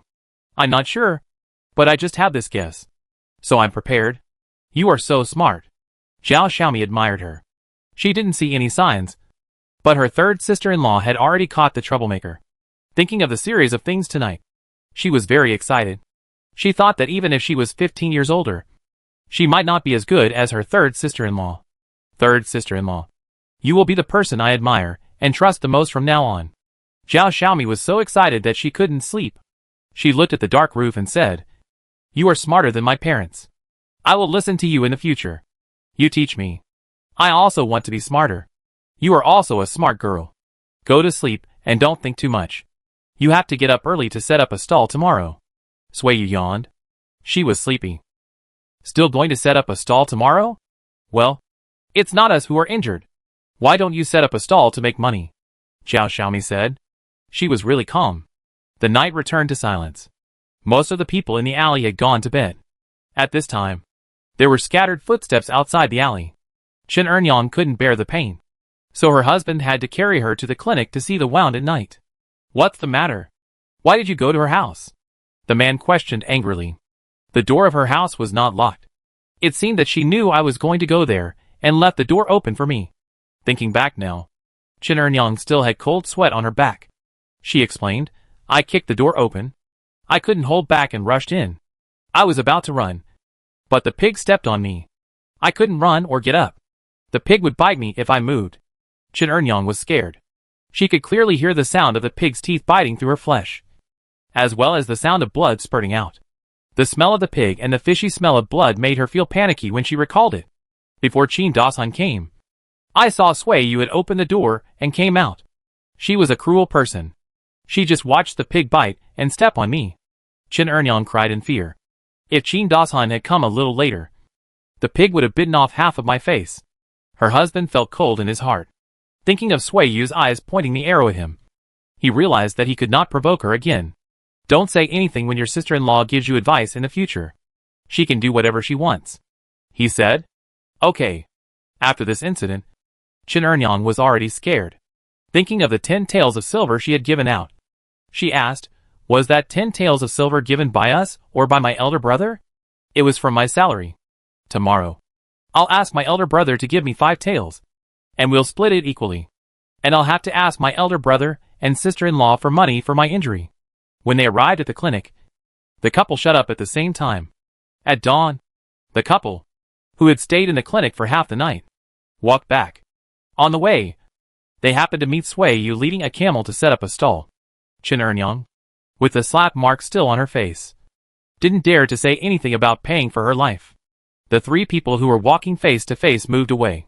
Sui Yu led the camel away, and Chen Ernyang and her husband also walked back quickly. The people eating by the roadside saw this and talked about it. Look at how cowardly the couple is. It doesn't seem like Sui Yu is wrongly accusing them. That Wang Xiaonyang is still stubborn and shouts outside that it was Sui Yu who slandered her brother and sister-in-law. Anyway, I won't give money after being wronged, Mrs. Sun said. Who among you will give money? Haha. I haven't done anything wrong. Even if Sui Yu cuts my neck with a knife, I won't give her money. I won't give it either. 10 taels of silver. A year's crops will be wasted. It's better to cut my neck. But Sui Yu was really powerful last night. Did you see it? When she pointed the arrow at the couple. It was quite intimidating. I was shaking in my heart. No matter whether the 10 taels of silver were stolen by Chen Ernyang. If her husband didn't bring the silver last night, I guess she really couldn't leave. What are you talking about? Mrs. Dongzi brought the bowl over. Sui Yu is a tough one. Not as honest as she looks. And Dunhuang looked into her bowl and asked, "What's your meal?" "Noodle dumpling soup." Dongzi's mother shook her chopsticks and said, "Pigs will bite when they are pushed to the edge. Let alone humans. But I don't mess with her. Whether she is fierce or not has nothing to do with me. Who dares to mess with her? Her life is worthless. But we are a big family with old and young." Aunt Dunhuang smiled. "I don't know if she will buy eggs again. My family picked up 3 eggs this morning. Aunt Sun boasted that she had a good relationship with Sui Yu. She said, I will ask her when she comes back later." Not long after the conversation ended, Sui Yu passed by with a camel chewing grass. When she heard Aunt Sun's question, she smiled and said, "I'm not sure whether to buy it or not. If I decide to buy it, I'll tell you in advance." "Okay. I'll save the eggs for 2 or 3 days, and keep the big ones for you," Aunt Sun said. 2 more trips. Sui Yu transported all the stall items over. Zhao Xiaomi sent the camel back, and Sui Liang drove the pigs, sheep and camels out to eat grass. Passers-by saw the pig that was chewing people, and those with children hurriedly called their children home. They all told their children to stay away from the pigs and never fight or quarrel with Sui Liang when there were pigs. At noon, the village head came over and went to the Li family to scold the dirty family. Wang Xiaonyang refused to admit it, and Chen Ernyang also said that she did not steal it. But it was a fact that they paid compensation, and there were many onlookers who believed that they were thieves. The village chief scolded the 2 Li brothers and made a final judgment. "You'd better be honest. If someone in the village loses something again, I will find out that it is related to you. You should pack up your things and get out. Don't live in our village." The 2 Li brothers did not dare to talk back, so they could only pinch their noses and admit it. Now, let alone setting up a stall to sell buns. It was difficult for the family to go out. Going out alone was afraid of being slandered. Going to crowded places, they couldn't stand the sarcastic and defensive eyes, so the Li family could only stay at home. They quarreled at home. Li Lao asked Li Lao for money every day, because of the 10 taels of silver. The 2 brothers also fell out. Chapter 97 Braised pork ribs with pickled cabbage. The braised eggs were roasted and smelled good. Hu Sham came out, carrying a chair made of 2 wooden boards and sitting over, saying, "Give me 2 roasted eggs." "Okay." Sui Yu used a fire stick to carry 2 over, and shook off the ash on the remaining roasted eggs and put them on the table. Zhao Xiaomi took off her apron and walked to the end of the street. After a while, she ran over and said, "Third sister-in-law, the bun stall at the end of the street has moved away." Sui Yu touched her nose and couldn't help laughing. "Did you scare me?" Zhao Xiaomi giggled. She thought so too. "What did you do?" Hu Shan was curious. Sui Yu smiled and shook her head, asking, "How do you think the roasted eggs taste today?" "It smells good, but tastes a bit bland." Sui Yu understood the reason. The taste of the brine was too thin. The soybean paste was boiled in water, which was only salty but not fragrant, and the taste of the pepper leaves was not strong enough. There were fewer customers in the afternoon, so Sui Yu left Zhao Xiaomi to knead the bread stuffing on the street. She went to the salt shop to weigh 10 cents of fermented black beans, and then went to the pork shop to buy 2 meatless shanks for 30 cents. Zhao Xiaomi saw her carrying the bare bones over and said with a bitter face, "Third sister-in-law, these are not spare ribs. I know. I use them to make soup. Not for human consumption. Buy spare ribs tomorrow." Sui Yu threw the remaining copper coins into the cash box, and she said, "You keep an eye on it first. I'll go back." "Okay." Sui Yu carried the shanks to Uncle Lao Nyo's house and asked Tong Hua to help stew a pot of bone soup. "I heard that something happened in your house last night," Tong Hua asked. "No big deal. Did a thief really break into the house?" Tong Hua was puzzled. She went around from time to time, and there were people walking in the alley again. "Where did the thief get in?" Sui Yu would never tell her the truth. She nodded and said, "That's true. Fortunately, I hid the money separately. Otherwise I would have lost more." Tong Hua did not doubt her words. She thought for a moment and analyzed. "It's difficult for a thief to to climb over the wall near the door. I guess it might be your neighbors on both sides. These two families know when no one is at home. So they set up a ladder and climbed over when no one is there. No. Dunhuang has admitted it. Sui Yu put down the child in her arms and said, I'm going to the street. I'll get the soup in the evening. You can dig out the bone marrow oil from the shank for Shui to eat. Tong Hua sent her out, turned around, closed the door, and went into the kitchen to light a fire and stew soup. Walking to the street, Sui Yu saw that there were already people in front of the stall. She quickened her pace. As she got closer, she recognized the old man standing next to her. Zhao Xiaomi's face was downcast. She glared at the old man and said, I can't drive him away. I want a bun. The old man came over happily and insisted on handing 3 cents to Sui Yu. Sui Yu lowered his eyes and handed him a bun, saying weakly, Old man, you are old. It's really ugly to do this. It's embarrassing for your children and grandchildren. I just bought a bun. I didn't do anything. The old man was justified. After saying that, he walked to the other side of the road, not wanting to see Sui Yu's face. He turned his back and ate the bun. When there were more guests, Sui Yu smiled and greeted them. The old man looked over and admired Sui Yu's smile. After eating a bun, he left with satisfaction. You are old and shameless. Zhao Xiaomi spat. Sui Yu pulled the corner of his lips helplessly. At dusk, it was time to cook. People who were too lazy to light the fire to cook because of the hot weather walked on the street. Sui Yu took out a handkerchief to wipe the sweat off her face. She opened the lid of the steamer and shouted, Bean sprout and tofu buns, egg and bitter vegetable buns, and the last 10 egg and chive buns, fresh out of the pot. 3 cents each. 3 cents each. Do you have bitter vegetable buns today? Give me 3 bitter vegetable buns. It's hot, and I don't have an appetite. I don't want to eat meat, an auntie said. But she stood far away, afraid that the hot steam would suffocate her. Sui Yu put 3 buns in a bowl, and she brought a chair over and said, Find a cool place to sit. When you're done, give me the bowl and chair. Standing on the street, the hot wind blew past. Sui Yu shook off her sweaty thin shirt and walked to the stall to continue selling buns with steam. It wasn't until the sunset that the summer heat gradually dissipated and people began to cool down. After selling the last 8 buns, Sui Yu sat down to take a breath. She scooped water to put out the firewood in the stove, leaving only a handful of ash with sparks to roast eggs. It's getting hotter day by day, Zhao Xiaomi wailed. And she came over with a money box to count the copper coins. I'll stew pork ribs for you tomorrow to replenish your body, Sui Yu said. Zhao Xiaomi frowned and asked, Third sister-in-law, have I gained weight? Sui Yu looked at her seriously and said, I haven't gained weight, but my complexion has improved and my face has rosy color. When you first came, your face was yellow. In terms of complexion, Sui Yu's complexion is good. She has never been tanned by the smoke and sun every day. Zhao Xiaomi rolled up her sleeves to compare. Sui Yu's face is whiter than her arms, and her face looks smooth.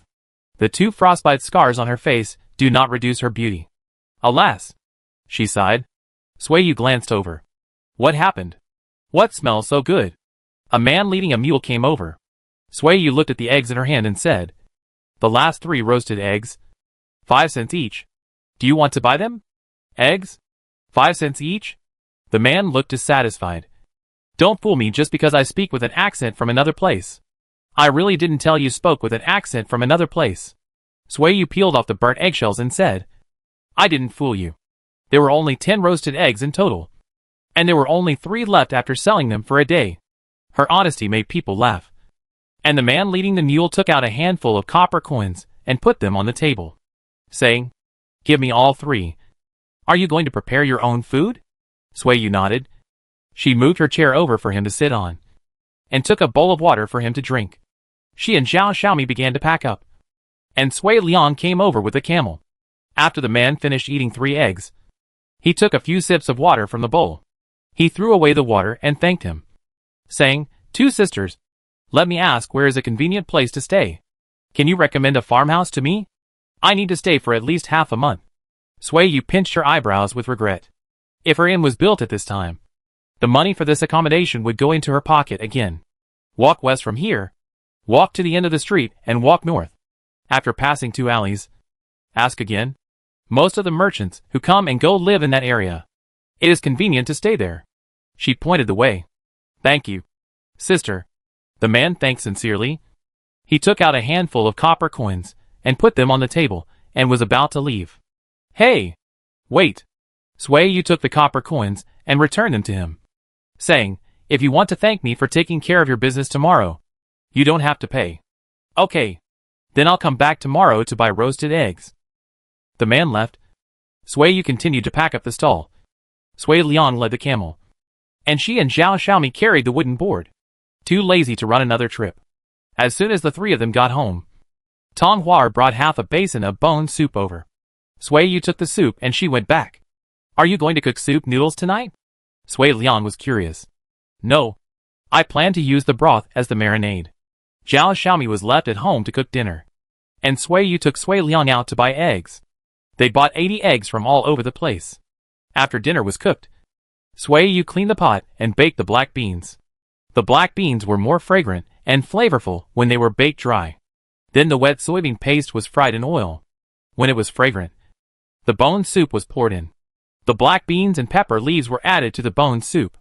A pot of soup boiled, and Sui Yu put 80 washed eggs into the pot to cook. The pigs were hungry and hummed in the pen, thinking of its meritorious service last night. Sui Yu scooped a ladle of noodles to mix with the dumpling soup. After the braised eggs were out of the pot, she continued to boil water to cook the dumpling soup. Zhao Xiaomi and Sui Liang squatted in the yard to crack the egg shells. When Sui Yu was not paying attention, she licked her fingers stained with the marinade. It smells so good. Try it quickly, she urged. Sui Liang licked it once, and then licked it again. He ran into the house to get a bowl and scooped a bowl, saying, I will mix soup noodles for tomorrow morning. Zhao Xiaomi was moved, but she didn't want to follow suit. Otherwise she would seem too greedy. She thought about it and whispered, give me half a bowl. I will make soup noodles for you tomorrow morning. Sui Liang ran into the kitchen to get another bowl and scooped a bowl. He went in and out. Sui Yu saw it all. She pretended not to see it and didn't ask. After the dumpling soup was cooked, Sui Yu twisted half a basket of radish vines that Dongzi's mother had sent and threw them into the pig feed bucket. Then poured the boiling hot dumpling soup on it, and the dumplings changed color immediately. After feeding the pigs, the people were tired. They put the eggs in a basin with brine, and the three of them washed them and went to bed. The next day after breakfast, Sui Yu came back to collect the eggs. He brined 180 eggs twice in total. He sold 10 eggs yesterday and kept 30. Sui Yu only took away 140 eggs and 50 kilograms of dried vegetables. Uncle, I'm coming. Sui Yu found Lao bald. Try which of these 2 eggs is more delicious. I used 2 recipes to stew them. Lao bald was a little surprised. He looked at Sui Yu with a high opinion. There is really a recipe? After peeling the shells of the 2 stewed eggs, Lao bald took a bite of each and commented, this one is more flavorful and salter. And this one is more fragrant. The more fragrant egg was soaked in the water boiled with roasted dried black beans and bone soup. Sui Yu knew what was going on and asked again, so which one do you think I should send you in the future? Or a combination of the 2? Lao bald was a little confused. He didn't seem to have promised Sui Yu to continue sending eggs in the future. But it seemed that there was no need to dwell on this issue. He said, I have accepted all these eggs. Come here every 2 days in the future. If there is a caravan coming, you can send vegetables and eggs. If there is no caravan, forget it. Okay. These eggs can be kept for 2 or 3 days without going bad. Do you think 100 are enough? Do you want to add some more? I still have 30 at home, Sui Yu said. It's a small caravan leaving today, with 20 to 30 people. This is enough. If there is a big caravan in the future, I will tell you. Sui Yu thanked him, took 520 coins and left, not bothering Lao Tu anymore. On the street, Sui Yu took the basket to the pork shop to buy ribs. Ribs were 80 coins cheaper than pure meat. 3 ribs weighed 5.2 jin, Western Han Dynasty pound, and she spent more than 2 liang of silver. After handing over the silver, Sui Yu lost her appetite for ribs. Even though the silver was earned for free, she felt bad for spending 2 taels of silver at once. It was too expensive. Too expensive. Pork was too expensive. The meat was taken back to soak in blood water. In the evening, after closing the stall, she started to stew the meat. It was hot and her appetite was poor. Sui Yu took 2 large bowls of shredded pickled cabbage to stew the ribs. Zhao Xiaomi sat in the yard peeling radishes. And her mind had already slipped into the steamer. She had never eaten so many ribs in her life. The cat official also came back. It lay at the door and shook its tail. People came in and out and stepped over it. But it didn't move at all. After peeling a pot of radishes and stewing the ribs in the pot, Sui Yu just opened the lid of the pot. And Zhao Xiaomi and Sui Liang rushed to the kitchen. Get the bowls and chopsticks, Sui Yu explained. There was a table in the yard. And the gate was bolted. Sui Yu scooped the sauerkraut stewed ribs into a wooden basin and took them out. The 3 of them sat in the yard and ate the ribs in the evening breeze. I didn't cook tonight. I only had vegetables. Eat more. Eat up this basin of ribs, Sui Yu said. Eating ribs as meals? So happy.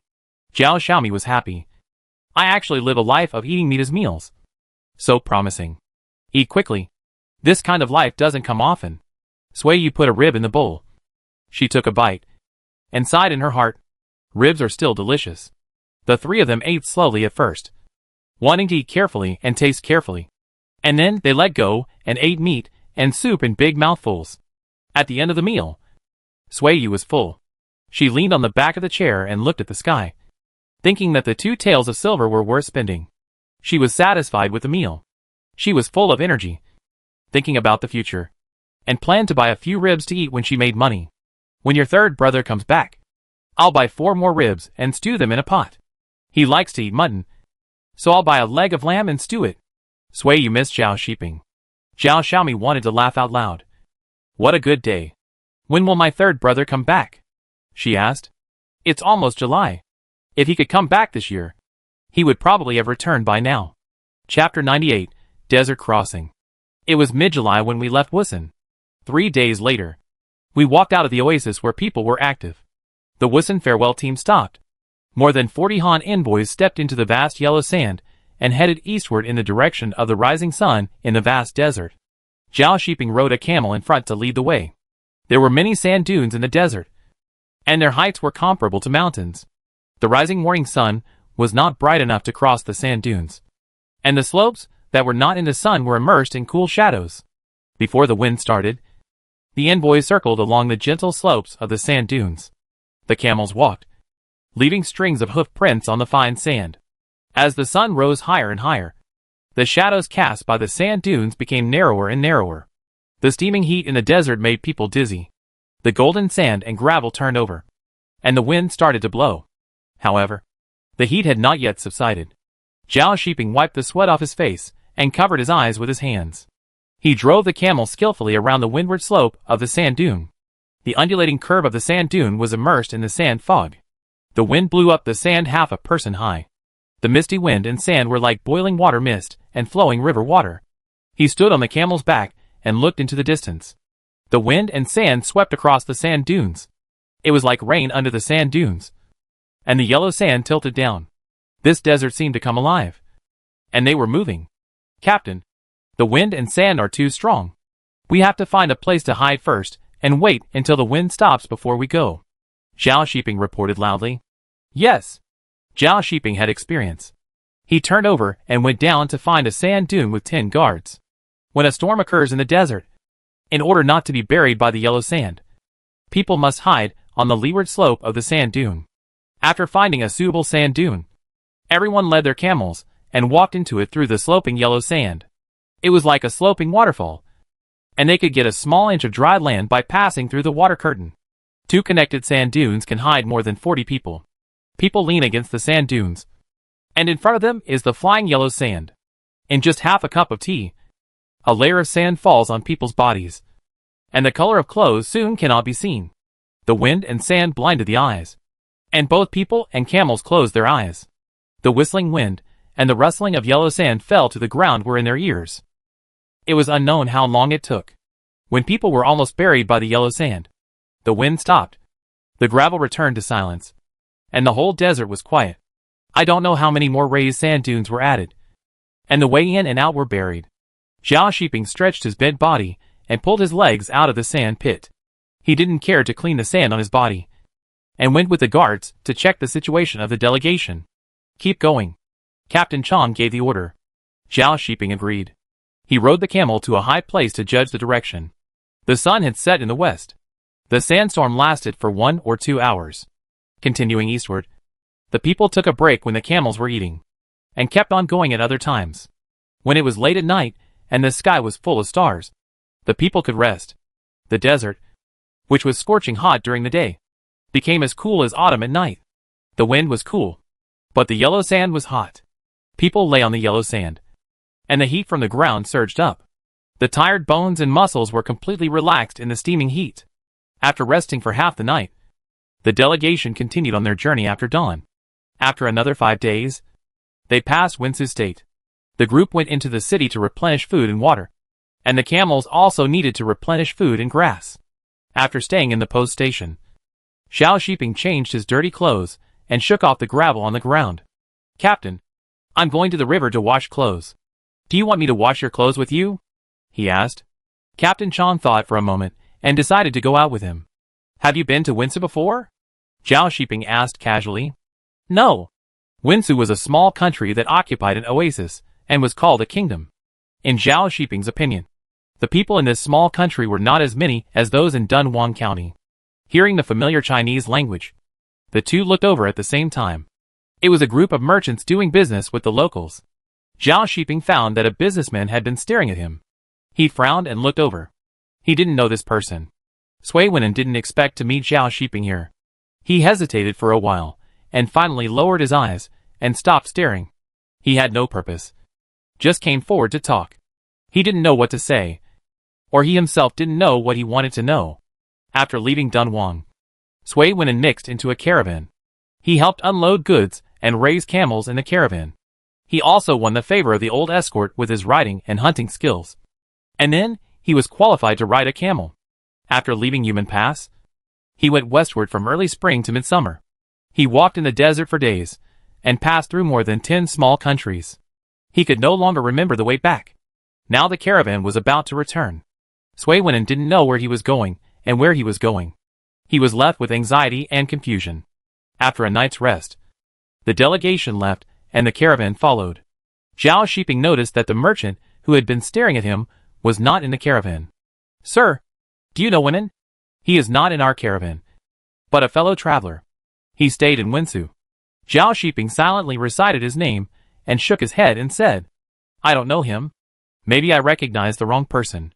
After that, he put the matter behind him, and escorted the delegation to continue to return eastward. After passing Winsu, they passed the kingdom of Gumo for another 5 days. The caravan wanted to go into the city to buy furs and medicinal materials from the locals. The two groups of people parted ways. The delegation stayed for a short night, and continued to move forward. The bald yellow mountain borders the desert. The delegation walked along the foot of the mountain. Mountain people live on the gentle slopes, and herders live next to the oasis with turbulent rivers. The locals have deep faces, and occasionally there are people with similar facial features to the Han people. They are the descendants of the soldiers who attacked the Xiongnu and were dispersed in the northwest. They can speak a few words of Chinese, and are very enthusiastic about talking to passing Han merchants. The wall at the end of the desert is very high. I heard from a merchant. Zhao Shiping nodded. "You speak Chinese very well." The dark-faced man smiled slightly and said, "When I save enough money, I will go back to the Han dynasty to live. My father said his hometown is very good." "Where is your hometown?" Captain Chong asked. The man said 3 words that Zhao Shiping had never heard of. He looked at Captain Chong, and Captain Chong also looked puzzled. He thought it was probably a village or a town. The camels were full, and it was time for the delegation to leave. Zhao Shiping said goodbye to the man and said, "We'll go back first. You wait for another year or 2. The dark-skinned man happily saw him off, and asked where Zhao Shiping was from. "Dunhuang. I know Dunhuang." The man was even happier. The delegation left, crossed the last mountain range, and walked into the boundless desert again. The northwest desert welcomes autumn earlier than Dunhuang. Walking into the heart of the desert, the bushes and grass buried in the yellow sand turned yellow, and the rivers in the desert entered the dry season. Wild camels migrated eastward, and wolves chased gazelles. When fetching water by the river, they often encountered lone wolves or lost gazelles. On an evening covered with rosy clouds, a gazelle was chased to the river by wolves. The sound of the camel's bell startled the wolves. Across the vast yellow sand, people and wolves looked at each other. The leader wolf howled, and the wolf pack hunted yellow sheep by the river. The unique smell of blood spread across the vast desert, and the blood stains dyed the yellow sand red, reflecting the red clouds in the sky. The wolf pack left, bringing a line of thick yellow smoke, and the wolf howling gradually faded away, leaving only blood-stained fur on the ground. Zhao Shiping looked a few more times. If he was not on a mission, he would definitely go over to pick up the sheepskin, sew and mend it, and make 3 pairs of winter shoes for the 3 people in his family. If he had a child, he would make a sheepskin coat for the child. Thinking of this, he laughed unconsciously, and his heart became more and more eager. When it was dark and camped outdoors, Zhao Shiping said hello to the familiar guards, and he rode back alone on a camel. Under the huge full moon, he found the torn sheepskin. After night fell, sand scorpions, rats, ants, and birds rushed to share the remaining meat. When people came, he drove these things away, broke the sheep bones, and took away only the blood-stained fur.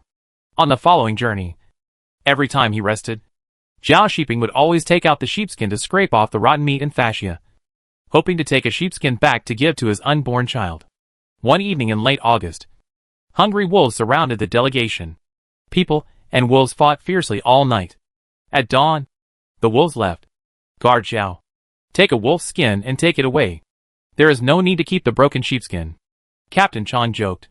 Zhao Shiping smiled and refused, saying, wolf hair is not as soft as wool, so I still have to take the sheepskin. Besides, the wolves will probably come again. If I take the wolf's skin, they will chase me even more. The group rested for an instant stick and set out again. At noon, Zhao Shiping found the ambush of wolves. He protected Captain Chang and shot the wolves with arrows. When the arrows were used up, the 20 guards drew their swords and fought with the wolves. The wolf's claws slapped over. Zhao Shiping's clothes were torn by the wolf, and the cowhide vest he wore inside blocked his claws. He chased after the wolf and cut off its head. The man and the wolf fought, and the yellow sand flew under their feet, obstructing their vision. Zhao Shiping blew a loud whistle, and the guards who were led away by the wolf heard the whistle and stopped chasing, and quickly moved towards the direction where the delegation was standing. The leader wolf howled loudly, and Zhao Shiping picked up 2 arrows from under the yellow sand. He followed the wolf's howl and found it, pulling arrows from the wolf's corpse from time to time and shooting arrows. The gray wolf that pounced on him was shot and fell to the ground. The female wolf that ambushed behind the sand dune and pounced from behind was shot. The next moment, an iron arrow flew to the sand dune where the leader wolf stood. The leader wolf roared in anger. Zhao Shiping blew a short whistle, and his camel ran over. He rode the camel to chase the wolf pack, followed by 7 or 8 guards riding camels. At sunset, the wolves withdrew. After Zhao Shiping counted the battlefield, he escorted the delegation out of the bloody desert overnight with the injured guards.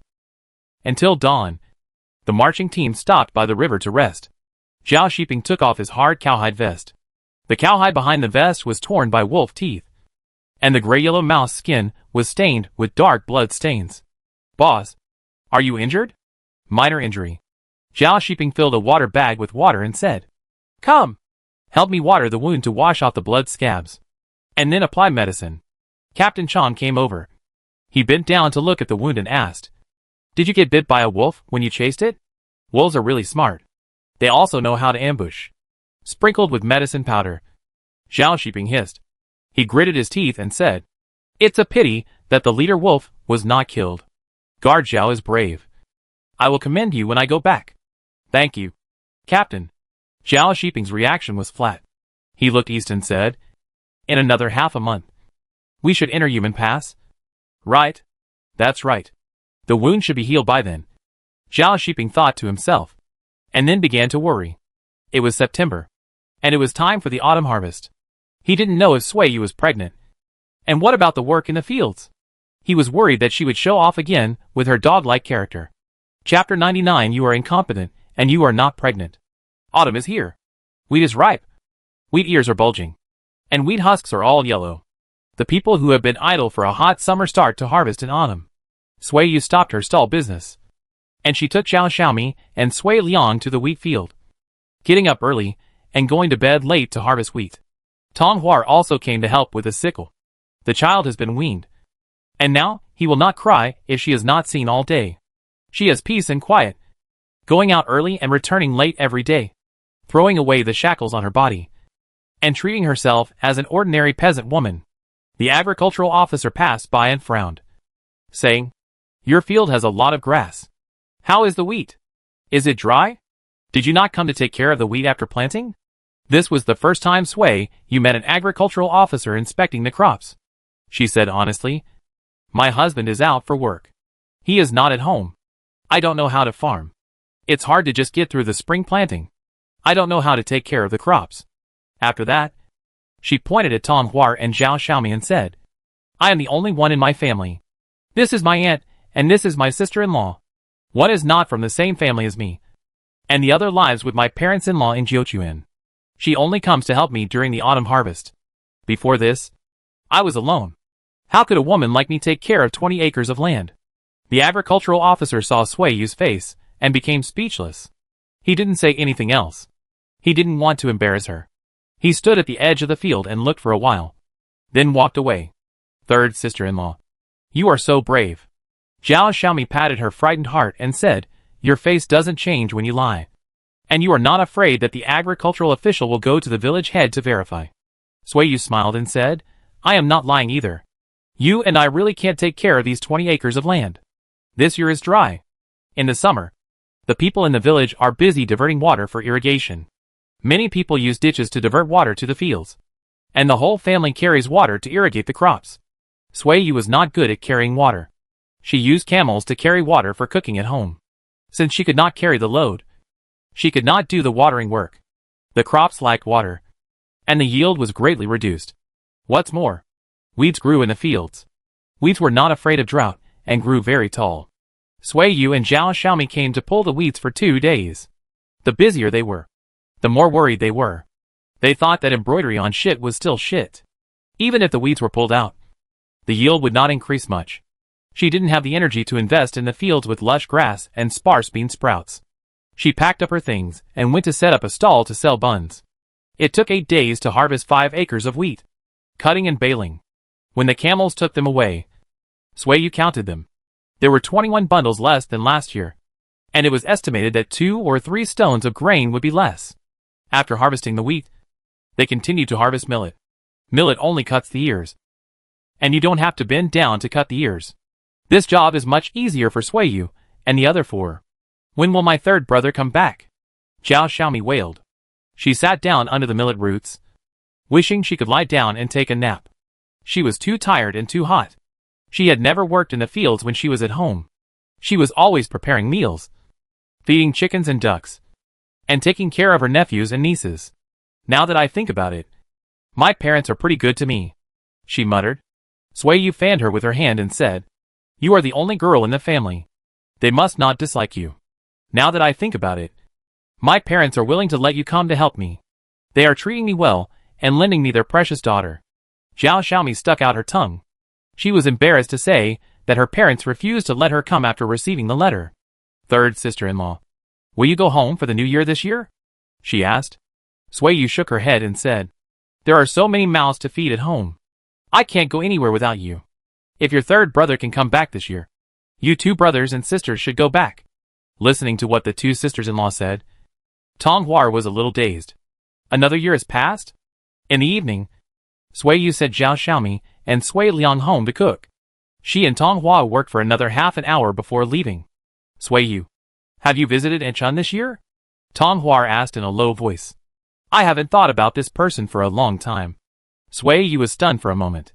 She thought about Tonghua's purpose and said frankly, "No, I can't do anything except send her some food. I would be upset for several days if I went there. I simply didn't see it and didn't feel upset. I didn't go there this year." Tonghua didn't say anything else, as if it was just a casual question. The sunset on the horizon gradually dissipated, and the sky was dark. Sui Yu and Tonghua packed up and left. Tonghua went back first, and Sui Yu led the camel to the grain field to deliver the grain. When I went back, the meal was ready. "Sister, I have already sent the eggs to Uncle Lanyo." Sui Liang brought the food to the table and said, "Son Dunhuang just sent 5 caddies of eggs. She didn't ask for money. She just asked you to accompany her to sell grain and settle accounts tomorrow evening. Okay. I got it. Sui Yu pounded her arm and sat down to eat. The next morning, Sui Yu went to see Lao Tu and learned that a large caravan had returned from the western regions and would leave the next day. She hurried back to buy 60 caddies of eggs and added them to the eggs she had saved at home. When she had 300 eggs, she boiled 2 jars of brine and soaked them. In the evening, she finished work early and accompanied Sun Dunhuang and her son to the grain store to sell wheat. Sui Yu saw that there was new rice in the grain store. So she borrowed money from Sun Dunhuang to buy 2 buckets and returned the money to her when she returned. Is Mr. Zhao not back yet? Aunt Sun asked. Not yet. Sui Yu shook her head. I don't know when he will come back. In half a month. The weather will be cold. Didn't I tell you when I would come back when I left? Sui Yu still shook her head. She didn't want to talk anymore. She quickened her pace and said, Aunt, I'll go back and get you the money. No hurry. It's okay to be 2 days later. Sui Yu carried 2 buckets of rice and went back to get 600 coins to send to Aunt Sun. Aunt Sun compared the copper coins and found that the 6 strings were the same length. She said, Is it too much? Not much. There's also the money for last night's eggs. Sui Yu walked out quickly and said, We're neighbors. I can help you with the account without any blood or sweat. How can I get dozens of eggs for nothing? Oh, I delayed your business. Aunt Sun chased out. Sui Yu ran away. You little girl. Mrs. Sun laughed so hard that she clapped her legs. She said loudly, I'm going to settle accounts with people on the street. But it's not just 5 pounds of eggs that can settle the matter. I tell you that you're at a disadvantage. Sui Yu waved her hand. She ran into the house, closed the door, and prepared to cook. Just as the fire was burning, Xiao Xiaomi and Sui Liang drove the pigs, sheep and camels back. They were full and went into their pens. Sui Liang went straight to the chicken coop, which had 2 nests of eggs. A total of 8. Sister, I'm going to give eggs to Uncle Nyo. He shouted. What Uncle Nyo? That's what your aunt earned from working. Xiao Xiaomi didn't know the inside story, so she corrected him. Sui Liang ran away with a vague answer. Xiao Xiaomi went to close the door, and while the water was still hot, she took the water and went to the wall to scrub. Sui Liang came back and saw that the door was bolted from the inside, and he sat outside waiting. Sui Liang, do your pigs still bite people? Dongzi asked as he passed by. Bite. Dongzi ran away. Sui Liang chuckled twice. The door opened. Xiao Xiaomi led the camel out and said, Come with me to fetch water. Sui Liang went into the house and led 2 more camels out. The little camels caught last year have grown into big camels. They can also carry water and transport food and grass. 3 camels can carry 6 buckets of water, and 1 trip can fill a tank. It was dark when Sui Yu and the other 2 had dinner. The 3 people were tired after a day's work. After feeding the pigs, they washed themselves and went to bed. After 6 days of hard work, the 10 acres of millet were harvested. The millet ears were transported away, and the millet stalks had not been pulled out. Sui Yu planned to leave this job to the people who came to help. If no one came to help, she would leave it to the end. She took the other 3 people to the soybean field to pick bean pods, picking soybeans and pulling bean stalks, and bundled the bean stalks. Every evening when she went back, she would carry 6 bundles of bean stalks back. There were many camels at home, and Sui Yu planned to transport all the soybean stalks from the 3 mu of land back to pile up food and grass. Before the soybeans were picked, the village chief sent 2 families to help, with 4 more helpers. The remaining farm work took 4 days to finish. When she returned home, Sui Yu used camels to transport 3 bundles of sorghum stalks. If Zhao Shiping came back this winter, she would ask him to make another manuscript. The bed she slept on was still covered with old manuscripts, and she was always uncomfortable sleeping. Third sister-in-law. Why is our door open? Xiao Xiaomi exclaimed. She looked at Sui Yu and Sui Liang, and asked, Who of you came out last? Didn't you lock the door? Sui Liang was so scared that his face changed.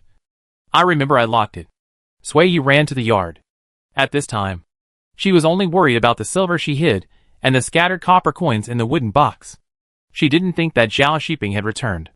As soon as she entered the house, she saw the man walking out of the house in a dusty state. She opened her mouth in shock and rushed over with a cry of awe. Third brother. You are back. Zhao Xiaomi jumped a few times in joy. When did you come back? Sui Liang was also happy. But he was even happier that there was no thief in the house. Are you injured? Where is my child? They both asked at the same time. Sui Yu came out of the man's arms. She patted her belly and said, You are incompetent, and you are not pregnant. This mouth. Zhao Shiping pinched her. Third brother.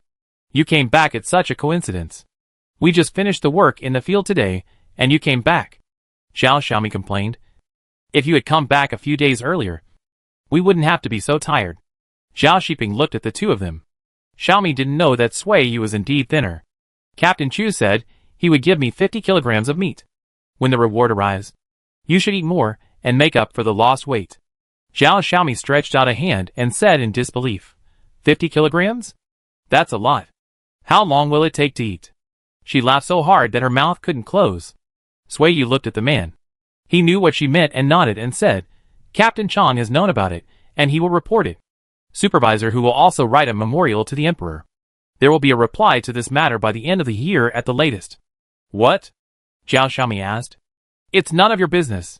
Zhao Shiping pointed into the house and said, I brought back a sheepskin. You can take it and mend it with needle and thread. When you are free, I will sew a fur coat for you. Zhao Xiaomi laughed twice and immediately stopped being resentful. She changed her tone and said, Third brother. You are so kind. Zhao Shiping felt a little guilty. When he saw Sui Liang, he smiled and said, I haven't seen you for half a year.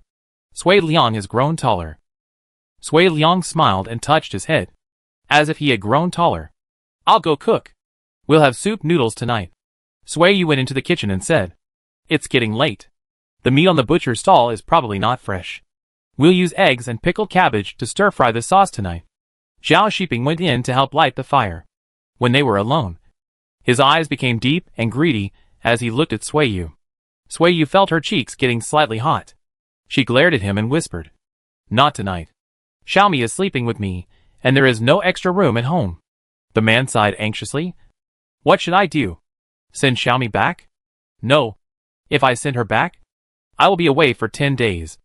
Sui Yu didn't look at him and muttered, Just bear it. You sleep with Liang Gur at night. Zhao Shiping was reluctant. How long do you have to bear it? You were very tolerant before? Sui Yu smiled and teased him. Just treat me as if I am not your wife. Someone else's wife? Zhao Shiping suddenly had an idea in his mind. He raised his hand and slapped his head. So unserious. Chapter 100 It's worth dying of pain. Sister Xiaomi, what are you doing? Sui Liang was so scared that he stuttered. He reminded him, This is my room. I know it's your room. So you sleep on the bed, and I sleep on the bamboo mat. Zhao Shiping and Sui Yu walked out after hearing this. Zhao Xiaomi went in and out to move her clothes to the wing room. Sui Liang stood at the door, watching helplessly. Xiaomi, we still sleep together at night. Your third brother will sleep with Liang Gur. Sui Yu spoke. Zhao Xiaomi smiled secretly. She jumped out in small steps and said, My third brother is back. Why should I sleep with you? You two sleep in one room. And I sleep with Sui Liang. Anyway, he is still young. And there is no need to be particular about it. Zhao Shiping was happy in his heart. He looked at Zhao Xiaomi and thought that she must be a real sister. She is quite discerning. Sui Yu looked at her inquiringly. This girl seemed to know too much. But looking at her expression, it seemed that it was not the case. She turned and went into the kitchen. When she passed by the man, she raised her arm and bumped him, giving him a wink. What's the matter? Zhao Shiping followed him in. You sleep with Liang Gur tonight. The man didn't answer. Sui Yu glared at him and whispered, I don't want to be laughed at by my sister-in-law. What about tomorrow night? Zhao Shiping asked. We'll talk about tomorrow night tomorrow. Sui Yu's words were vague. Zhao Shiping sat down again after hearing this. He added firewood to the stove and stared at the flames without saying a word. Sui Yu said, It's good for Xiaomi to sleep in the same room with Sui Liang. He slept with us last year. It doesn't affect anything if he sleeps in the same room with Xiaomi. Zhao Shiping thought this was a good idea. And he decided, Let's sleep like this. Let Xiaomi sleep on the floor. It's a bit cold at night now. If Xiaomi gets sick, my parents will scold me to death if they know. We'll talk about it later. The sister-in-law moved out to sleep on the floor to make room for her brother and sister-in-law. Sui Yu thought she was too embarrassed to see anyone. Zhao Shiping looked up at her. He thought for a moment, got up and walked out. Sui Yu followed him out to take a look, and heard the water in the pot boil. She turned around and came in to knead and roll the dough. Zhao Shiping walked around the rooms. He noticed the table in the yard, and at a glance, he had an idea. He measured the length with his eyes, and estimated that there was still enough space for Xiaomi to lie down. And he was relieved immediately. Xiaomi, your third sister-in-law is worried that you will catch a cold sleeping on the floor at night. I will move this high couch in and cover it with wolf skin at night. You can sleep there for a few nights. How many nights? Zhao Xiaomi was unhappy. She asked with a bitter face, are you going to send me back? Well, I will send you back in a few days. I won't go back. Zhao Xiaomi's face was full of reluctance. She stared at him hatefully and said, if I had known, I wouldn't have hoped for you to come back. You want me to leave as soon as you come back. I won't leave. I can sleep on the floor. Anyway, I won't leave. Zhao Shiping was worried. Why don't you live with your parents? But live in my house? Zhao Xiaomi also felt that she was not right. But she didn't want to leave. Here she could make money with Sui Yu, have something to do every day, and eat well every meal. If she went back, she would have no hope. The brother and sister stood under the eaves and confronted each other silently. Sui Liang came out of the house and looked at them curiously. When Zhao Xiaomi saw him, he suddenly realized, I have some money. Third brother, please buy me a bed. Sui Liang and I will share a room. We can build a wall in the middle with wooden boards or yellow mud. Don't worry. I will definitely not disturb you and my third sister-in-law. Zhao Shiping raised his hand as if to hit her, and said in a low voice, nonsense. Who did you learn these messy words from? Don't lead Sui Liang astray. Zhao Xiaomi pouted unconvincedly. Don't think she doesn't know. She doesn't have only one brother. She knows a lot. Third brother, can you let me stay? I will help my third sister-in-law to set up a stall to sell buns. She can't do it alone. It's too tiring. Zhao Xiaomi pulled Zhao Shiping's arm and acted coquettishly. Let me stay. I want to eat meat, wear new clothes, and make money. Third brother, please. Sui Yu heard the whole conversation between the brother and sister, but she didn't say a word. Zhao Shiping decided whether Zhao Xiaomi should stay or go. He would negotiate with his parents after he made the decision. Stay until the new year. If your parents don't let you come after the new year, don't come. Zhao Shiping gave in. Yeah. Zhao Xiaomi jumped up and ran into the kitchen, saying loudly, third sister-in-law, I'll help you. Okay. Take the bowl and scoop out 2 pieces of pickled cabbage. Zhao Xiaomi didn't leave. She walked forward and said shamelessly, third sister-in-law, I told my third brother that I want to live in your house. Sui Yu nodded, and she pretended to be a good person and said, I wish I had a sister to accompany me to set up a stall. As long as your third brother and parents don't mind. Zhao Xiaomi laughed twice, and she happily took the bowl to scoop up the pickled cabbage. When the noodles were cooked, Sui Yu first scooped the noodles with the soup into the basin, and she washed the pot and scraped the lard to prepare to stir-fry the sauce. First fry the eggs, and then pour the pickled cabbage. When adding water to stew, she took out 2 scallions that were about to wilt from the food cabinet, cut a few pieces, and threw them into the soup for seasoning. The sauerkraut and egg soup was boiling. The soup was stewed into a thick white color. The oil was stewed. Sui Yu took a bowl to scoop the soup. Eat, she shouted to the outside. Zhao Shiping came in with a basin. Sui Liang followed in with bowls and chopsticks. Zhao Xiaomi looked around. She took the spoon and took it out. There were not enough chairs at home. Zhao Shiping served soup noodles and sat on the stone to eat. The strong sauerkraut and egg soup was poured into the bowl. He lowered his head to take a sip first. Sighed, it tastes good. I crave this meal when I'm out. Sui Yu looked at him. He silently mouthed, I crave you too. Sui Yu hurriedly lowered her head. Her face quickly flushed. This man seemed to have changed after going out. She missed the time when he ignored her. After the meal, Zhao Shiping cleaned the dining table and moved it into the house. He personally placed 2 wolf skins on the table, and then a bed sheet on the wolf skins. Before leaving, he told them, you 2 go to bed early. Call me if you have any problems. Zhao Xiaomi lay on the table and fell asleep. The table creaked a few times. She lay down and didn't move. She tilted her head and looked inside and said, Master Sui, go to sleep. I'll guard the door for you. Sui Liang snorted. He was not a master. Zhao Shiping and others left the room when the room was quiet. He took the clothes to change and went out with a load. Sui Yu waited for him to leave, closed the door, and took a bath in the kitchen. The cat official lay on the stone and looked at the night. When he heard the door open, he looked over and saw Sui Yu coming out. He lifted his tail and shook it. Sui Yu entered the room with an oil lamp. Just as he had made up the bed, he heard the door unlock. Zhao Shiping brought water in and poured the water into the jar. He walked quickly into the main room. Both of them knew what the man's purpose was. When the man pounced on her, Sui Yu half reluctantly hugged him. Sui Yu felt uncomfortable at first because they hadn't touched each other for so long. She lowered her voice and asked him to go slower. Zhao Shiping picked her up and stared at her silently in the candlelight, watching her expression change. Her frowning eyebrows, her bright red lips, her watery eyes, and her infinite charm. When she was out, she was sophisticated and capable. Her black eyes often smiled, and her clear eyes diluted her beautiful face, making her look beautiful but not charming. Only at this time, her blurred eyes were stained with spring love, and her lingering eyes were soul-stirring. Zhao Shiping's heart suddenly became angry. He leaned down and didn't look into her eyes, but the soft and thin voice echoed above his head, which made him lose consciousness. The cat official called a few times outside, and Sui Yu occasionally heard the sound. She tilted her head to look outside, and a few tears fell.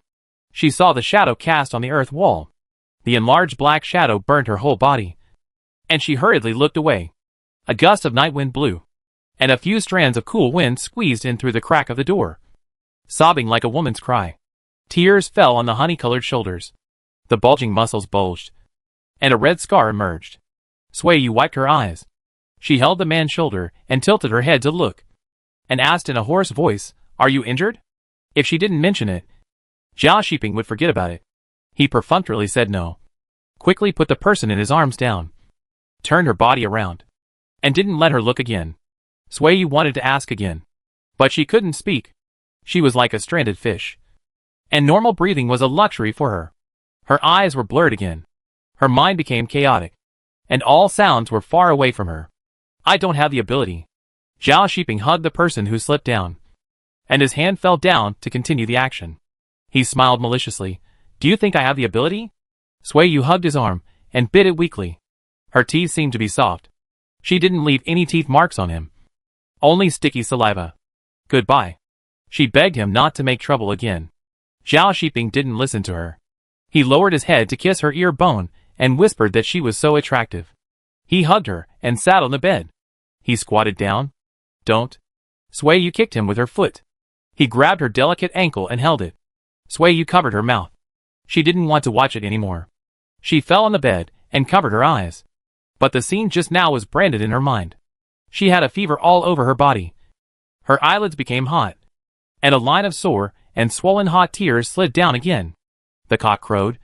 The moon set in the west, and in the second half of the night, the room finally became quiet. The wooden door was gently opened, and the cool night breeze rushed into the hot room. The cat official walked in. It swayed to the bedside and rubbed the drooping arm, meowing with concern. Sui Yu was too weak to move. She gently hooked her finger and stroked the cat's chin, secretly cursing Zhao Shiping, the bastard, for going crazy tonight and almost killing her. Hua! There was a sound of water. It was Zhao Shiping pouring her bath water. There was still water left in the pot, which had already cooled down. He lit the fire again. Looking at the gorgeous night, he walked into the house refreshed and said, "It's a good night tonight. Do you want to go out and see the stars?" Sui Yu was about to fall asleep, and she was too lazy to pay attention to him. The man walked over and sat on the bed. Sui Yu was alert instantly. She pulled up the mattress and got in. When she turned over, the scarlet mark flashed by. Zhao Shiping's eyes turned dark instantly. "Get lost," Sui Yu scolded him. Zhao Shiping rubbed his nose. He thought that the water in the pot should be hot, so he went out to scoop water. While cleaning, Sui Yu felt powerless, so she simply closed her eyes and let him serve her. Her lips moved as she warned him. "If you mess around again tonight, either you or I will die." "Then I'd better die." Sui Yu pulled up the mattress to cover her face. She cried and hummed, "You are so annoying. There is no tomorrow night after tonight." "Right. Tonight is tonight. And tomorrow night is tomorrow night." After cleaning, Zhao Shiping pulled down the mattress, and dared not look at it anymore. He went out to pour water. He closed the door, and jumped into the bed. He hugged Sui Yu and lay down, saying, "Go to sleep. It's almost dawn. It's all your fault. Blame me. Blame me." Zhao Shiping smiled. Sui Yu closed her eyes. She reached out to hug him. And when she was about to fall asleep, she remembered the scar and reached out to touch it. It was indeed a piece of flesh missing. "How did you get hurt?" She woke up instantly. "Are you still going to sleep? If not, let's do something else." Sui Yu pinched him hard. "Don't look around. Just answer whatever you ask." So fierce. Zhao Shiping took advantage of the chaos to rub him.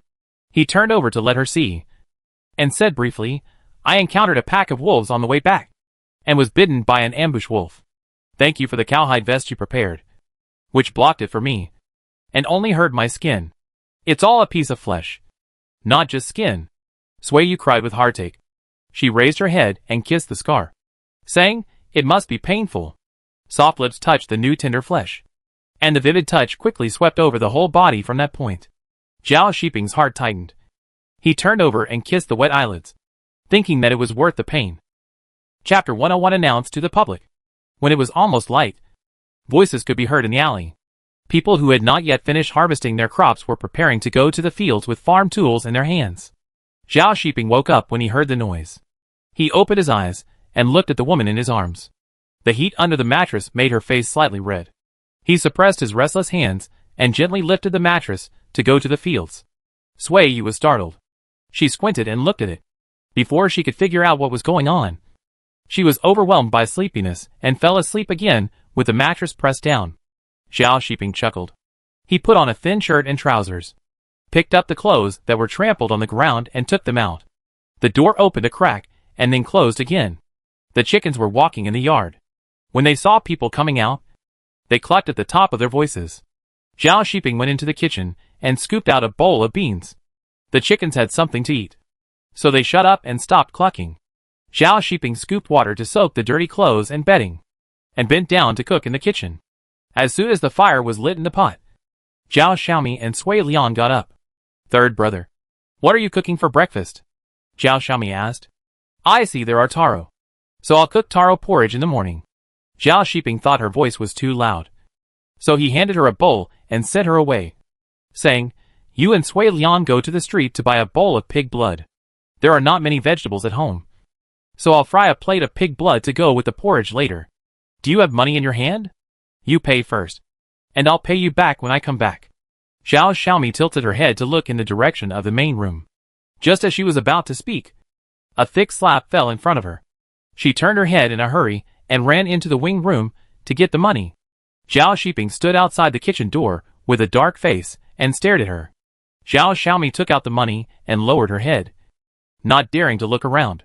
Sui Lian was puzzled. Why would someone suddenly want to hit someone when they were just talking? Go out with her. If she says something nonsense to you, come back and tell me. I'll hit her in the mouth, Zhao Shiping told Sui Lian. Zhao Xiaomi waited outside the door with his neck shrunk. And when Sui Lian came out, they walked to the alley together. "Why did your brother hit you?" Sui Lian asked. "Are you reluctant to part with the money? He said he would pay you back." "No, you don't understand." Zhao Xiaomi shook her head. She decided to control her eyes and not look around anymore. Her third brother was not the kind of person who could tolerate others. If you really offended him, he would not care who you were and would send you away. The chickens were full and went out. The yard was quiet again. Zhao Shiping took advantage of this quiet time to wash the clothes and quilts, and then put them on the clothesline after washing them. At this time, the porridge in the pot was boiling. Zhao Shiping propped up the lid of the pot with a spoon, and he opened the door to call Sui Yu to get up. At this time, he felt inconvenient again. If Xiaomi was not there, he could just make up an excuse to fool Sui Lian, and Sui Yu could sleep as long as she wanted. The satisfied man was very considerate. He took out clean clothes from the wooden box and put them on Sui Yu, considering that the two people who bought pig blood might come back at any time. His movements were very polite. Sui Yu squinted at him and raised her hands and legs in cooperation. "The meal is almost ready. You should get up." Zhao Shiping picked her up horizontally, shook her hands, and said, "You are a little thinner." Sui Yu raised her arms and hugged his neck, saying in a tender voice, "It's good to have you at home. You didn't say that last night." Sui Yu got angry instantly, and she opened her mouth and bit him through his clothes. After a while, she woke up. Sui Yu landed on her feet, combed her hair, and went out to wash her face and rinse her mouth. The door was wide open, and Zhao Shiping was tidying the bed in the room. When the smell in the room dissipated, he went out with 20 copper coins in his pocket. Zhao Xiaomi brought Sui Liang back. When she saw Zhao Shiping, she subconsciously lowered her eyes and dared not look at him. "Give me the pig's blood." Zhao Shiping stretched out his hand and handed her 20 coins. Zhao Xiaomi refused. "It's not necessary to divide it so clearly. Right? You can use the money you save yourself. You don't need to spend money on food and drink when you live in my house." Zhao Shiping forcefully stuffed a handful of copper coins into her hands. Sui Yu came out of the woodshed, and she said, "At my brother and sister-in-law's house, you can't spend money on vegetables. You save your money." Zhao Xiaomi stood there for a while with the copper coins, and when the fragrance wafted out of the kitchen, she walked over and said, "Third sister-in-law, give me less wages in the future. Just give me 5 cents of silver." Sui Yu cast a puzzled look. "My parents are still alive. I shouldn't be raised by my third brother." "Stop talking nonsense. Liang Gur is not his real brother, but he still raised him. Not to mention you are his real sister." Sui Yu frowned. Not to support Sui Liang, but also deduct the food expenses of her real sister. She leaned against the stove and said, "If it was last year, the family income was low. I wouldn't have given you more money if you didn't tell me. This year, your third brother and I both make money, and we can feed one more mouth. So you just stay here honestly. Don't think too much." Zhao Xiaomi glanced at her brother and said, "My sister-in-law is still the best." Zhao Shiping ignored her. "The dishes are ready. Let's eat." Sui Yu shouted, "Don't delay. I have something to do after dinner." The dining table became a bed, and the family had to squat in the kitchen to eat. Sui Yu felt her legs were sore. She couldn't squat anymore, so she took the bowl out and sat on the stone to drink porridge. After breakfast, Zhao Xiaomi washed the pots and bowls and fed the pigs. Sui Yu asked Zhao Shiping to take out the boiled eggs from the jar, and she led him to deliver the eggs. The old bald man doesn't like people looking at his bald head. "Don't stare at his head when you pass by," Sui Yu explained. When he saw the man, Zhao Shiping didn't know where to look for a moment. The old bald man was shorter than him, and when he lowered his head, he could see a boiled egg-like head. "Is this your man?" the old bald man asked. Sui Yu nodded, and she explained, "He just came back from work yesterday. I brought him to meet you. If there are more things in the future, I will ask him to deliver them." The old bald man had a bad impression of Zhao Shiping. He was shy and looked up at people. A poor soldier acted like a master in the imperial city. He was too lazy to spend money to buy a bad face, so he specifically asked Sui Yu to go with him to deliver the goods. After paying for the eggs and walking away, Zhao Shiping said, "Old Baldy really doesn't like others to see his bald head. I didn't even dare to look at it." But he was still unhappy. "If you're unhappy, then don't be unhappy. There won't be many business opportunities this year. When the weather gets cold, there will be no caravans heading south." Sui Yu fiddled with a string of copper coins and said, "Buy a bed for Xiaomi as soon as possible. I still need the table to set up a stall." Zhao Shiping didn't go back after hearing that. He took Sui Yu straight to the carpenter's house. The carpenter happened to have 2 beds. He spent 2 taels and 3 cents to buy one. In the afternoon, Zhao Shiping asked around to see who had an old door that they didn't want. After 2 days of hard work, he bought 4 old doors. The wing room was divided into 2 halves, and a ditch was dug in the middle to bury the door panels. A small door for entry and exit was left on the side, which could be covered with a door curtain. "Xiaomi, you sleep inside. You are a girl, and it is convenient for you to change clothes if you sleep inside." Sui Yu made arrangements. "The light inside is dim. I will add a lamp for you to put inside. It will take some time to light the oil lamp when you go in to find things during the day, and it will not affect other things." Zhao Xiaomi had no objection. "Brother Liang, don't go into Xiaomi's house if you have nothing to do," Sui Yu instructed. Sui Liang nodded. "Let's make do with it for now. When we save enough money, we'll move to a bigger house," Sui Yu said. As soon as he finished speaking, there was a knock on the door in the yard. It was the person who delivered the reward. as Zhao Shiping said. It was 50 kilograms of pork and a small jar of wine. The person who delivered the reward left, and the person who was very excited asked, Captain Zhao, I heard that you were escorting the envoy this time, and you were away for half a year. Is this the reward? Didn't you get a promotion? Zhao Shiping hesitated, and considering that the matter was a foregone conclusion, he didn't hide it anymore. No promotion. I used this merit to exchange Sui Yu and Sui Liang from slavery. The people who hadn't left yet were in an uproar, looking at him in disbelief, and then looking at Sui Yu inquiringly. Sui Yu had imagined this day many times, and every time she would think about what expression she should make. But when this day really came, she could not pretend. She looked at the man in the crowd with gratitude, and thanked him for saving her from danger and allowing her to regain her freedom. The 20 or 30 people in the yard actually fell silent. The onlookers didn't know what reaction to make. They couldn't say anything. They could only think in their hearts that this man was really stupid, fighting for a woman's little thing. Ha. Good thing. Uncle Lao Nyo spoke, holding the child in his arms, and said enviously, I have no ability. If I had the ability, I would also like to fight for my Shui. The women around thought that it was a good thing that their sons didn't marry a slave. Otherwise they would be at a loss. Let's go. Our family is going to pickle meat. Zhao Shiping drove them away. These people didn't stay for long, and left the Zhao family's door, discussing the matter one after another. Third sister-in-law. From now on you are no longer a slave. Zhao Xiaomi was overjoyed. Father and mother will no longer despise you. You can go back with us for the new year this year. Sui Yu smiled and hugged her, saying, You are really like my sister, thinking about me all the time. Zhao Xiaomi held her face and tilted her head and said, Marrying a man is to hope that he can support us and solve problems. You are so beautiful. You can make money. And you are not afraid of the hard work and dirt of raising livestock and growing crops. How many men would not marry you? My third brother is a rough man who can't read a word. There are men like him everywhere. If he does nothing, he can't keep you. Zhao Shiping laughed. He will look at this sister differently. Sui Yu held Zhao Xiaomi's hand and said, My sister is a clever person. Thank you for speaking well for me. I'm telling the truth. It's true. If you hadn't fallen on hard times, my third brother wouldn't have been able to marry you. Zhao Xiaomi told the truth. She had lived here for half a year. She had heard about Sui Ling's affairs. Every time she saw her third sister-in-law's face, she was glad that Sui Yu was not like Sui Ling. Otherwise this family wouldn't be able to keep anyone. When I go back, I'll tell my mother that you're free now. If she still acts like a wicked mother-in-law and forces you away, she won't have time to cry. Zhao Xiaomi said playfully. How can that be? I'll be with your third brother for the rest of my life. Sui Yu walked towards the kitchen and said, You don't need to tell my mother. I'm not going back because of her. There are camels, pigs, and a flock of chickens at home. We can't leave without someone at home. Okay then.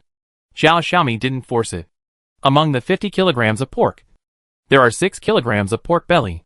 Sui Yu took a knife to cut off the pork belly and prepared to stew it. The rest was rubbed with salt and hung up. Now that the weather is cool, it can be made into bacon. There were no spices for stewing pork belly, but Sui Yu had brine. The pork was first boiled to remove the blood, then cut into pieces to extract the oil. When it was almost done, Sui Yu scooped 2 bowls of brine to color it, and scooped a spoonful of wine to remove the fishy smell. Third sister-in-law. Why do you do this? Zhao Xiaomi was puzzled. Brine has a taste. Didn't you use brine to mix noodles before? Sui Yu scooped noodles and prepared to knead them, saying, After this meal, we will continue to set up stalls to make money. Zhao Xiaomi had no objection. She thought about it, stuffed firewood into the stove hole, ran out to find her third brother, and whispered a few words. Okay. I know. You guys go to set up stalls next time. I'll go over when it's time for dinner. Then remember to change into clean clothes and dress neatly before going over. Zhao Xiaomi was a little worried that he would be outdone by others. And she also wanted to save face. Where's the person who's burning the fire? The fire is about to fall out. Sui Yu shouted loudly. Here I come. Zhao Xiaomi ran over quickly. Sui Liang came in to take a look, and seeing that he was not needed, he called the cat official and turned out to continue digging insects for the chickens. After mixing about 10 pounds of noodles, the sky darkened, and the meat in the pot gave off a rich aroma. The brown-red pork belly was stewed until soft, and the dried vegetables stewed together absorbed the soup. After being removed from the pot and placed in a bowl, it was sprinkled with chopped green onions, which looked very appetizing. Both the man and the cat came, and the cat official was anxious to circle around the man's legs, calling left and right, hooking the man's trouser legs and trying to climb up. Sui put 2 pieces of meat in the cat bowl, muttering, "Here, here, here, I'll give it to you first. You're scratching my meat off." The cat ate, and the kitchen finally became quiet. Zhao Shiping brought the wine jar and said, "Let's drink a little. Xiaomi and Sui Liang should drink less." Xiaomi hadn't tasted the wine yet. She actively brought the bowl over. After the wine was poured into the bowl, she took a sip first. It was not tasty and spicy. "Come on. Let's clink our glasses to celebrate my and Liang Gu's escape from slavery." Sui raised the bowl. The 4 of them drank one together. Another one, to celebrate the safe return of Mr. Zhao. The 4 of them drank another sip. "This last one has nothing to do with Xiaomi. Liang Gu. We toast your brother-in-law and thank this man for everything he has done for us." Sui's hand dropped down, and the bowl was half an inch shorter. The 2 bowls touched lightly, and she raised her head and drank the wine in the bowl. Zhao Shiping fainted before getting drunk. He looked at Sui and looked into her eyes. There were tears flashing. He clenched the edge of the bowl and drank the remaining wine in one gulp. Xiaomi quickly added a spoonful for him. Sui Liang had already raised the bowl. Before he spoke, tears flowed out. He choked up as soon as he opened his mouth. Okay. Everything is in the wine."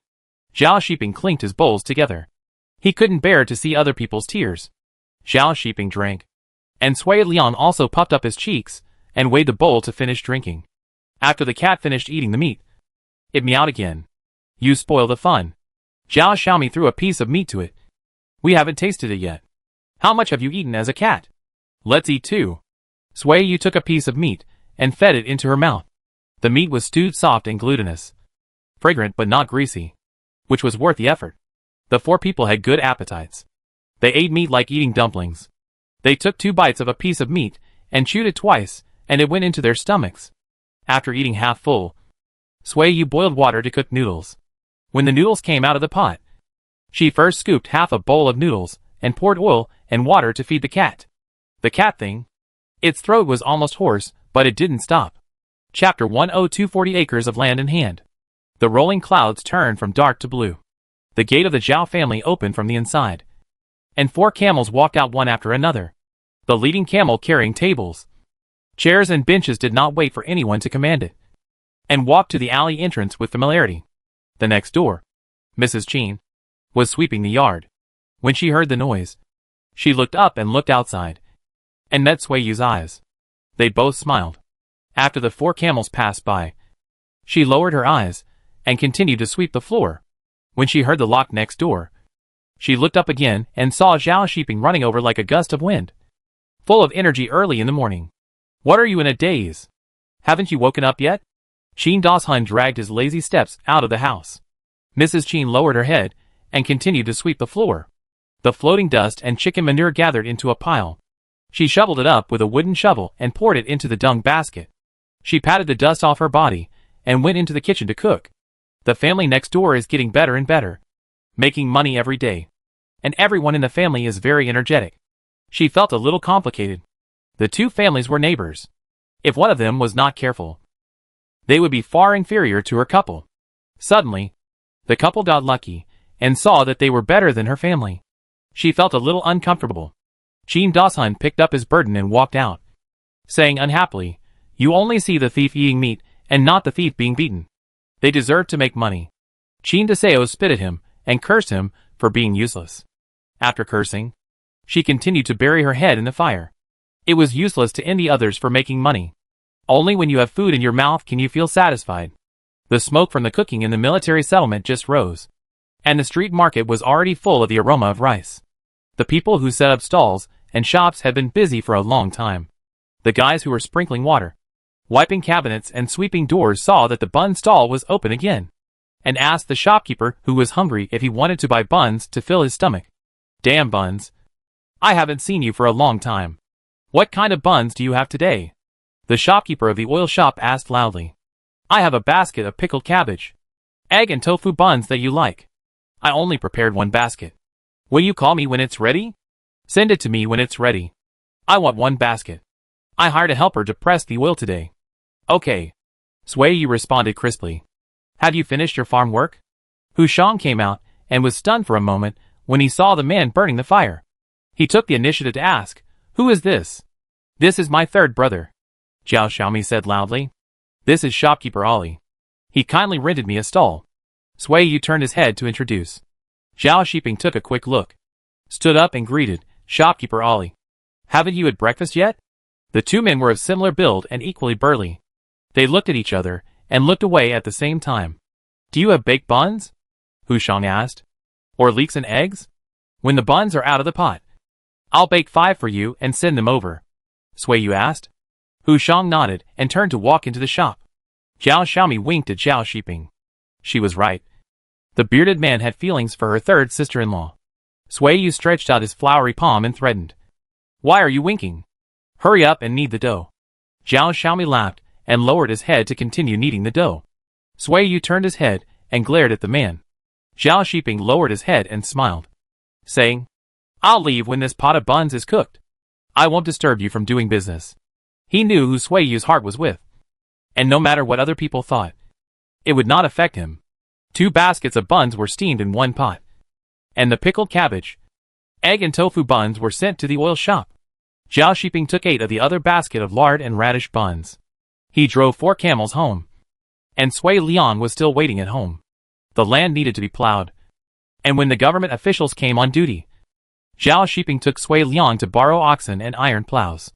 The agricultural official noticed his name and called out to him, Is Sui Yu your wife? Zhao Shiping nodded.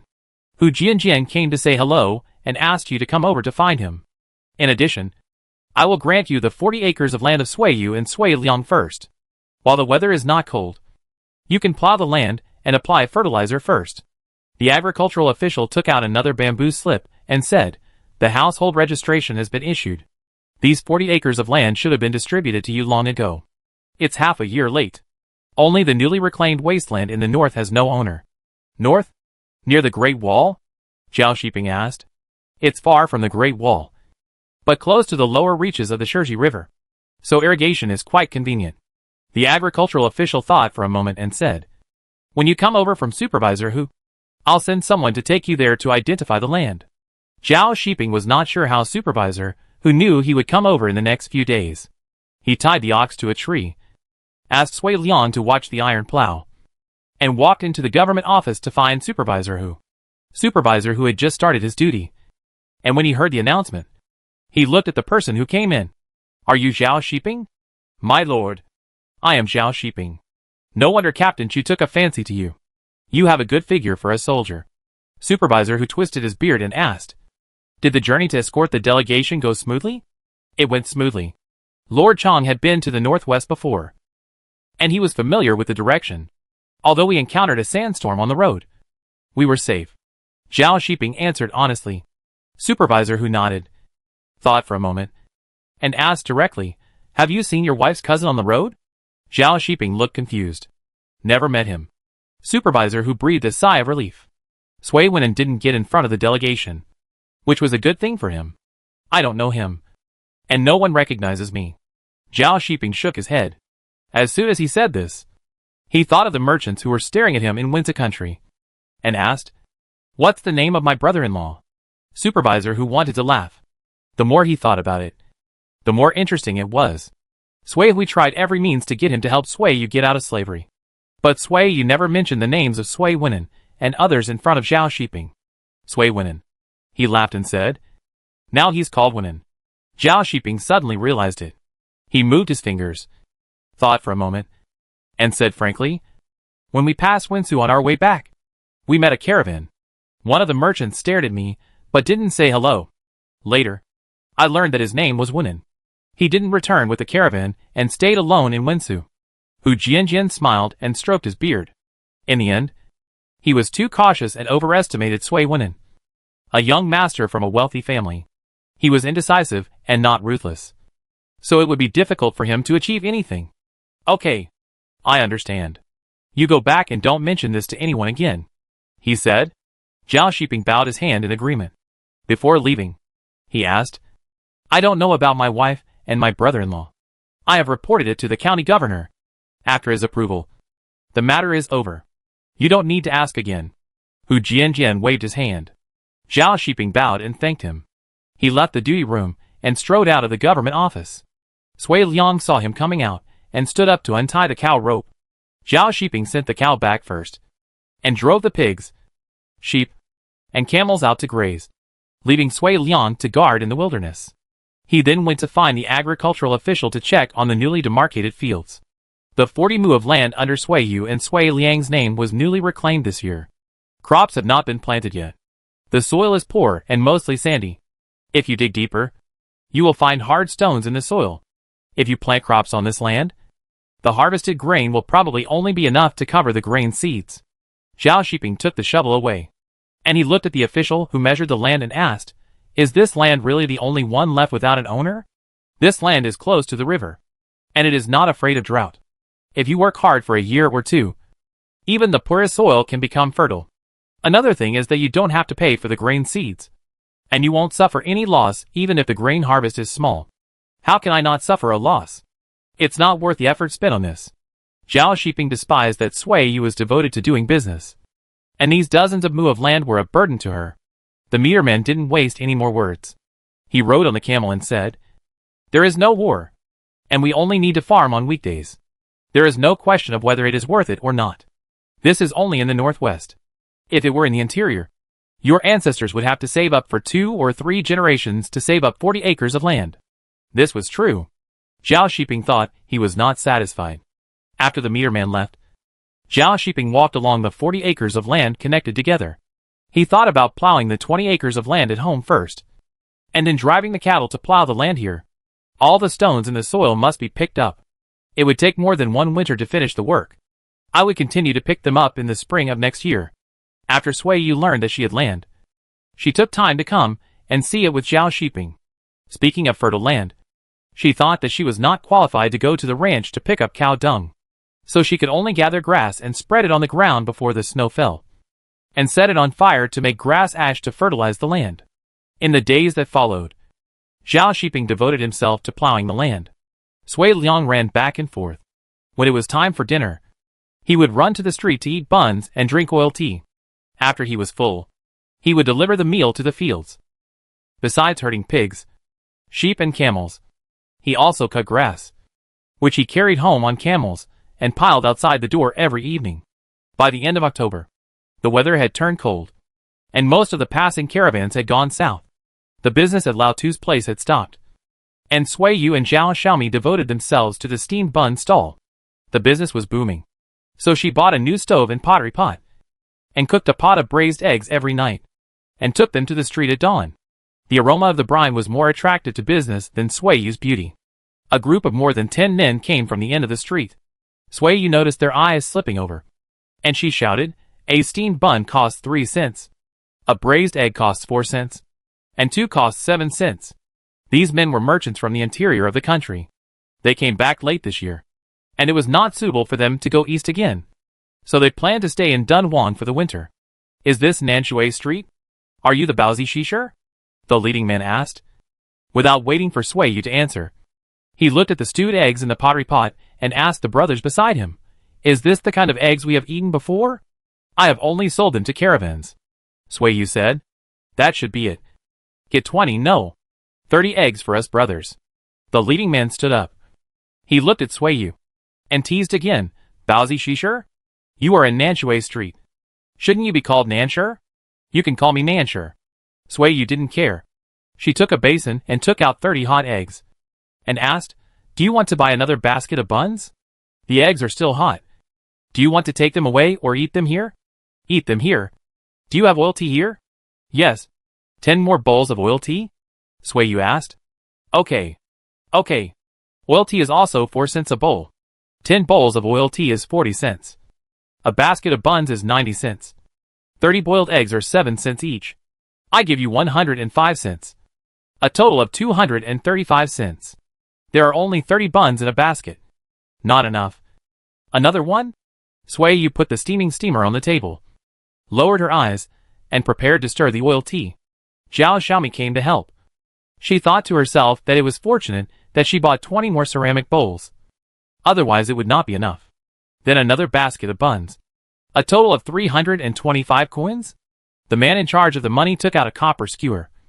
He looked at Sui Yu with a high eye and said, "You are quite fast at calculating." Sui Yu tilted his head and smiled, saying, "Practice makes perfect." 10 men stood not far from the stall eating buns and chewing braised eggs. It was hard for passers-by not to see the aroma of the braised eggs, the heat of the buns, and the salty aroma of the oil tea all tempted the noses that were blown red by the cold wind. "How much is this egg?" A man came over. "What kind of egg is this?" "Braised eggs. 4 coins each." 7 coins for 2. Zhao Xiaomi answered crisply. "Give me 2. Nansher. Why do I feel that the braised eggs I eat today are better than the ones we eat in summer?" Sui Yu handed over the oil tea and said, "The recipe has been improved. Every 5 days, she would buy 2 shanks to make soup, and then mix the bone soup with the braised soup, and simmer it overnight over low heat. The more the soup is cooked, the more delicious it becomes." A snowflake fell, and Sui Yu looked up and said, "It's snowing. It's cold when it snows." "Nansher. Why are you still setting up a stall when it snows?" The man who paid before also called Nansher in the same way. He pointed to the pottery pot and said, "Sell this pot of soup to me, and we brothers will take it back to cook soup noodles." Sui Yu shook her head, and she said thoughtfully, "Come over if you want to eat soup noodles. I not only sell buns, but also soup noodles. A bowl of soup noodles plus a braised egg, and then braise some tofu. It will definitely taste better than what you cook yourself." Chapter 103 Love makes people blind and deaf. There are not only braised tofu, but also soybeans and radishes. Soybeans and radishes are not valuable, but adding these 2 things can increase the price. When Sui Yu set up the stall again, she added a stove and a pottery pot, which were specially used to hold the braised soup and the braised tofu, soybeans, and radishes. The 10 merchants from before came again. Snowflakes were floating in the sky. They came on the snow with their clothes gathered and their necks shrunk. One by one, they came around the stove to warm themselves. "Nansher, you have the whole shop. It's so cold. There is no place to shelter from the wind and snow. Who would be willing to come out and freeze? The rent of the shop is too high." Sui Yu put more firewood in the stove, and she took away the steamer to boil water and cook noodles. 10 men stood around the stove, too close, and Sui Yu smelled their smell, which was stinky and smelly, and made her want to vomit. "Xiaomi, you come and cook the noodles." She staggered over. Zhao Xiaomi came over, and the water in the pot was boiling. The steaming white mist was wrapped in the smell of dirty sweat. She subconsciously pinched her nose with her hand, then bit over and sneezed, saying in a muffled voice, "It's too cold. Don't let me catch a cold. It's time to rent a shop, even for a few months." Someone else said, "Where can you find a shop for a few months?" Sui Yu asked. "There is one in Ningxiang where we live. The caravans have left, and many houses are empty. Don't you know Lao Tu? His house is on the road." Sui Yu was a little tempted. "If you move your stall over there, we don't have to walk through 2 or 3 alleys to come here, and I can eat 3 meals a day at your place." "How many merchants are there in that area?" Sui Yu asked. "There are always 60 or 70 people." Sui Yu took the bowl of noodles and scooped the brine. The brine was salty, and 1 spoonful of noodle soup and 1 bowl of brine were just right. A peeled brine egg, a 2-finger-long brine tofu, 2 soft and tasty radishes were piled on the noodles, and then covered with plump cooked soybeans, and finally sprinkled with a pinch of chopped green onions. 12 cents a bowl. Copper coins for my little brother. Sui Yu handed the bowl over. She picked up another bowl of noodles on the table, continued to pour brine, scoop eggs, tofu, radishes, and soybeans. A full bowl, rich side dishes, beautiful colors, eggs and tofu. This is indeed better than the soup noodles they cooked themselves. These merchants were satisfied, and they encouraged Sui Yu to move to Ningxiang to sell food. The steamer was put on the pot. Zhao Xiaomi washed her hands and continued to knead the dough. Now she and Sui Yu not only had to make dumplings, but also rolled noodles, cut them into strips, and stretched them. Fortunately, Sui Liang came to help light the fire, so they didn't have to worry about the 3 stoves. 10 men squatted by the stove eating soup noodles. A few passers-by saw them, and came over to take a look. Most of them felt cold, and bought a dozen buns and left. Most of the people who bought soup noodles were from shops on the street. Those with employees sent their employees to buy noodles, and brought them to the shops after the noodles were cooked. Those without employees asked Suiyu and Zhao Xiaomi to deliver them when they were free. Near noon, the snow stopped. People who were sleeping in their homes came out. The birds in the snow were startled and flew away.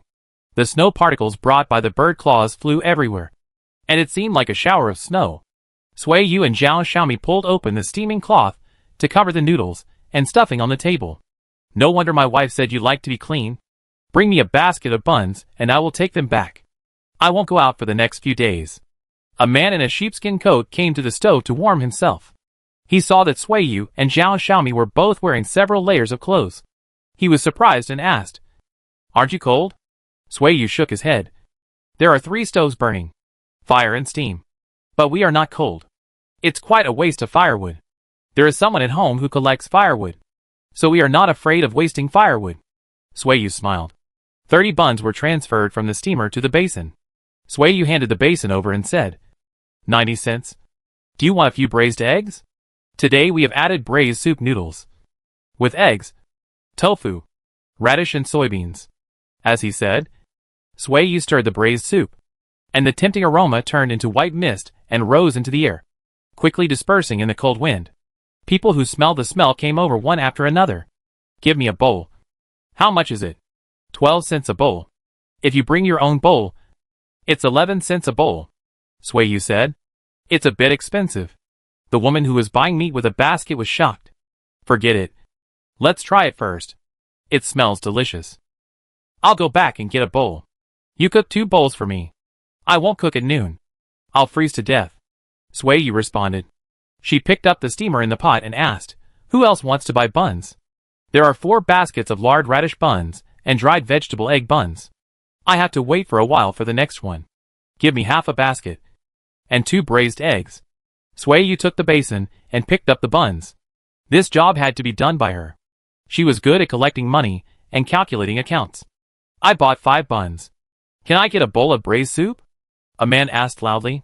Suiyu blocked it with the pot lid inconspicuously to prevent saliva from spraying on the buns. "Braised soup is not free. If you buy braised eggs, I will give you a spoonful of braised soup," she said. "4 cents is enough for me to buy 2 eggs. I'm an old customer. Don't be so stingy. You're still a steamed bun, sir." The man was nagging. He handed over the bowl forcefully and said, "Give me a bowl of soup. I'll come to take care of your business next time." Suiyu sighed. She lost her favor by arguing in the street. She asked Zhao Xiaomi to scoop 2 spoonfuls of stewed soup for him. "If you give it to him, can you give it to me?" The other woman holding the bowl said. "Girl, scoop 2 spoonfuls of soup for me. You also buy 5 steamed buns," Suiyu said. "Okay." The woman took the money quickly. 5 steamed buns cost 15 cents. And a bowl of soup noodles cost 11 cents. She got an extra bowl of soup. She could take it home and add some water to eat for 2 meals. In the end, she got the advantage. Zhao Xiaomi angrily poured soup for her. The spoon hit the edge of the bowl and made a loud noise. "Little girl, I broke the bowl. I'm going to ask you to compensate me," the woman sneered. Zhao Xiaomi opened her mouth to retort, but Suiyu held her back and said, "You collect the money. I'll cook the noodles."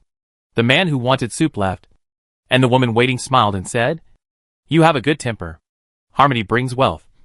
It's not worth arguing over a spoon of soup. I don't meet such a person in a day." Suiyu stretched up the spoon to the bottom of the pot. She wanted to scoop out soybeans. And when the spoon came out of the water, there was a piece of radish in it. She didn't shake it off, and poured it all into the bowl. The person who got the bowl of soup saw that she had more dishes than others, even if it was a worthless piece of radish. She was happy. After a while, the buns were sold out. There were fewer people on the street, and the business on the stall became quiet. And Suiyu started to cook noodles for her family. "Xiaomi, don't be cold to customers in the future. It's just a few spoons of soup. They don't know and you don't know. How much is it worth?" Zhao Xiaomi felt aggrieved. She muttered, "I just can't stand their taking advantage." "How did they take advantage? Didn't they buy our buns?" Suiyu said to her from another angle.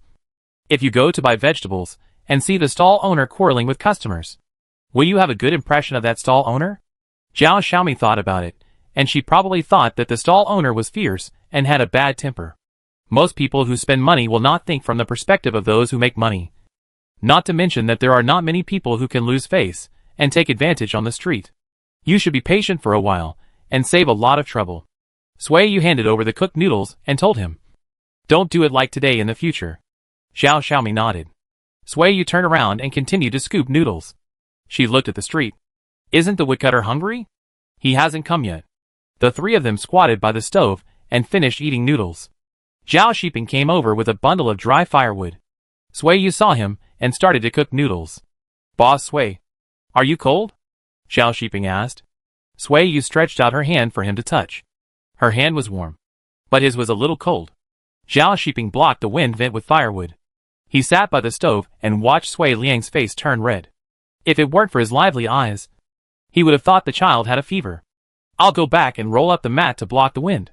If you are not careful, you will catch a cold if you are not in the wind and roasting by the fire," he said. Sui Yu thought about it and felt it was feasible. She took the bowl over and squatted down to talk about the idea that the merchants had come up with in the morning. "I'm worried that if we move over, we will lose the customers here. Besides, it's easy to rent a shop, but you have to add tables and chairs after renting a shop, which costs money. When the shop is warm with a fire burning, it's possible that people who come to eat will sit for a long time, leaving people who come later with no place to sit." Zhao Xiping didn't know much about business and couldn't give her any advice. He slurped his soup noodles and thought, "Do you plan to keep setting up a stall? The rent for setting up a stall is low." Sui Yu's first consideration was money. But if you want to open a shop in the future, apart from the rent, you will have to worry about tables and chairs, and customers staying for a long time. Zhao Xiping drank a sip of soup and said, "Let's go check out the location first. If you can rent it, rent it. It's too cold in the morning and at night. Don't get sick." Zhao Xiaomi was watching with great interest. She suddenly laughed a few times. The sparrows that landed on the snow were startled by the laughter and flew up to the branches. Zhao Xiping and Sui Yu looked at her. What was she laughing at? Zhao Xiaomi made a few strange clicks of the tongue. "Let's talk it over." Zhao Xiping was impatient. Zhao Xiaomi said disdainfully, Third brother. Do you believe that if you didn't come, my third sister-in-law would still have an idea? She just lectured me with reason. But when you came, she became indecisive?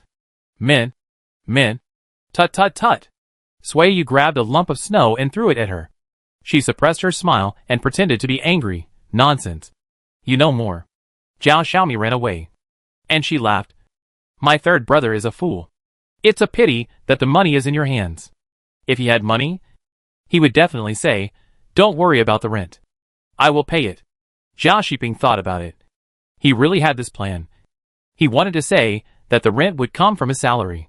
Don't listen to her. What does she know as a young girl who hasn't married yet? Sui Yu hid her smile. She glared at Zhao Xiaomi with a warning, causing Zhao Xiaomi to laugh again. Brother Liang. She bullied me. Help me beat her up. Sui Yu threw a snowball. Zhao Xiaomi grabbed the thin snow on the ground and threw it at him. Sui Liang became interested. He ran to the wall and scooped up the snow, throwing it with all his strength. The snow in the northwest is dry, like sand, and it can't be gathered together. It will be scattered when thrown in the air. When the wind blows, it will fall on people with crackling sounds. But it doesn't hurt. The snowball is not powerful enough. Sui Yu and Sui Liang can't get the upper hand in a 2-on-1 fight. The three of them are getting farther and farther away.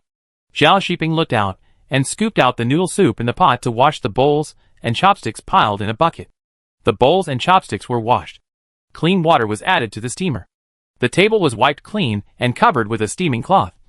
The scattered firewood was gathered together, and the stall was just tidied up when the three people who were fighting in a group ran back. You all bullied me. Zhao Xiping gritted his teeth. Zhao Xiaomi was stunned for a moment. Then she came to her senses and laughed so hard that she couldn't get up from the ground. Third brother. Believe me, I am not in the same group with my third sister-in-law. I didn't mean that. Sui Yu glared. And she turned the tables. Didn't you wink at me? Don't play innocent. Zhao Xiping looked at Sui Liang, who was even more confused than him, and didn't understand what they were talking about at all. He was even more unsure of who was telling the truth between Sui Yu and Zhao Xiaomi. Sui Yu laughed enough and said, "Go back and carry the mat rolls to block the wind. Now that this is done, you can go to Minxiang with me.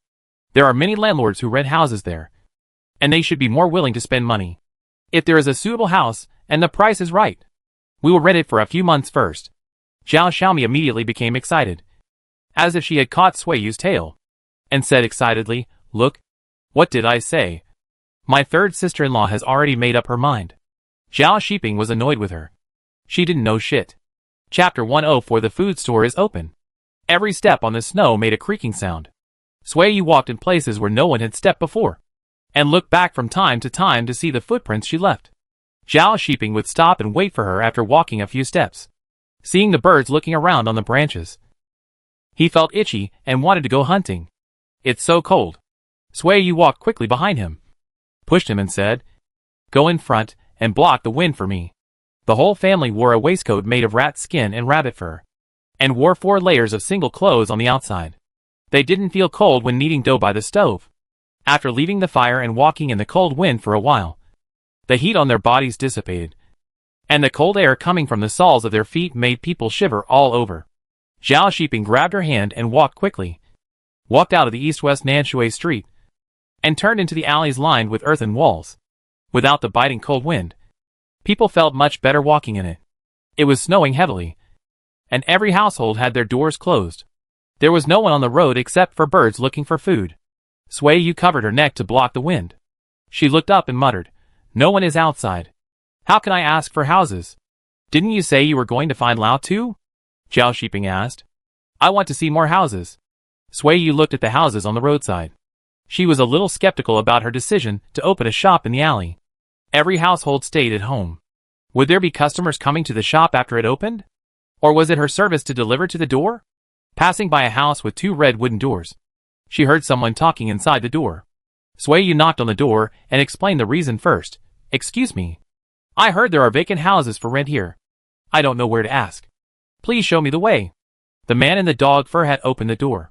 He looked at the couple outside the door inquisitively and asked, "Where are you from?" "We are locals. We live in a military settlement. We want to rent 2 empty houses to start a small food business," Sui Yu said with a smile. The man looked at her, turned around and shouted into the house, "Sanmatu, do you want to rent your house?" The short man who was warming himself by the fire in the wooden shed came out panting. When he saw Sui Yu, his eyes lit up.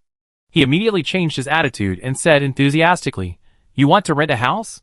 You want to live here? I have several empty houses. I will take you there." Sui Yu frowned. She looked at Zhao Shiping. With him by her side, she had nothing to fear, and followed Sanmatu to the west. Sanmatu's house was at the corner of the alley, with the door facing south and the road. The location was good, but the environment in the yard was poor. The caravan that lived there before should have left, and no one would come to clean it up. The house was smelly, and I don't know what was poured under the eaves, sticking to the ground black. "What's the price? I just want to rent it for 4 or 5 months temporarily," Sui Yu asked as he walked out of the door. "Just in time. You can move out before the caravan arrives. I won't ask you for a high price. I have 3 rooms in this yard, and I'll only charge you 8 cents of silver a month." Sui Yu shook his head. "I just want to rent 1 or 2 rooms. Let me take a look. I have 2 more rooms, but they are not on the road. Can I take you there?" Sanmatu pointed to the alley and said, "There is a smaller house that I'll rent to you for 5 cents of silver. This is only because there are no guests in winter. If there is a caravan coming, I won't rent it to you at this price." Sui Yu waved her hand. She pulled Zhao Shiping and continued walking, saying, "Let's ask again." Sanmatu muttered a few words, watching Sui Yu walk away. He shrunk his neck and walked back. It was still comfortable to warm up by the fire in such a cold day. "Where else are we going?" Zhao Shiping asked. "Go find Lao Tuesday. You could have come directly just now." Zhao Shiping held her hand. After wasting time, her hand was as cold as a snowball, without any warmth. When it comes to money, I have to have a good idea in my heart, so as not to be fooled. She walked to Lao Tu's house with a familiar way. There was a loud voice inside. Sui Yu knocked on the door. The one who opened the door was an acquaintance, one of the merchants, who went to buy braised soup noodles in the morning. "Nansher, you really came. Chen Wu laughed. Come in quickly. We just mentioned you. And we're just about to go over to have a hot meal. What an answer. Zhao Shiping glanced at Sui Yu. Lao Tu came out of a door in a wolfskin. Seeing that it was Sui Yu, he asked in a rough voice, What are you doing here at this time? Isn't the small courtyard next door still empty? This boss lady sells food, and she wants to rent an empty house. Shen Wu said on behalf of Sui Yu. Sui Yu and Zhao Shiping walked in and saw the situation in the courtyard clearly. It was similar to the layout of a quadrangle courtyard. There were about a dozen rooms in the courtyard. The room with clothes hanging outside should be occupied by tenants. This was the predecessor of the inn. Sui Yu retracted his gaze and looked at Lao Tu and said, It's cold to set up a stall in winter. I want to rent 1 or 2 rooms as a shop. I will rent it for 3 or 4 months first. Uncle, do you think it's okay? Lao Tu went into the house to get the key. He took Sui Yu out and walked to the next door. The door opened. Sui Yu stood at the door and saw that this small courtyard should be a big bunk bed. The house was big and the yard was small. There was a toilet but no kitchen. The doors and windows were old and covered with a layer of dust. But the house should have been cleaned, and there was no foul smell like Samu's house. Uncle, if I only rent 1 room, how much will I pay per month? Sui Yu asked. The house here is spacious. 1 room is enough. The old bald man didn't say anything for a while. He was a little hesitant. Cooking makes a lot of smoke. Don't let his house be destroyed by smoke. You want to rent for 3 or 4 months? I can rent it to you. But I have to say it in advance. You have to pay 2 more months of rent. If the walls and beams in the house are blackened by smoke, I won't refund you the rent for these 2 months. The old bald man said. How much is the rent? Sui Yu asked. The old bald man gestured and said, 8 cents of silver. Sui Yu shook his head. Uncle, you are not kind. I only rent 1 room. But you asked me to rent the whole yard. The house at the end of the alley, with 3 rooms and a large yard, only costs 8 cents of silver. You mean Sama's house? His house is dirty and broken, and he likes to take advantage of others. You will not get anything good if you rent his house. The old bald man looked around his house. To be honest, his house was also old.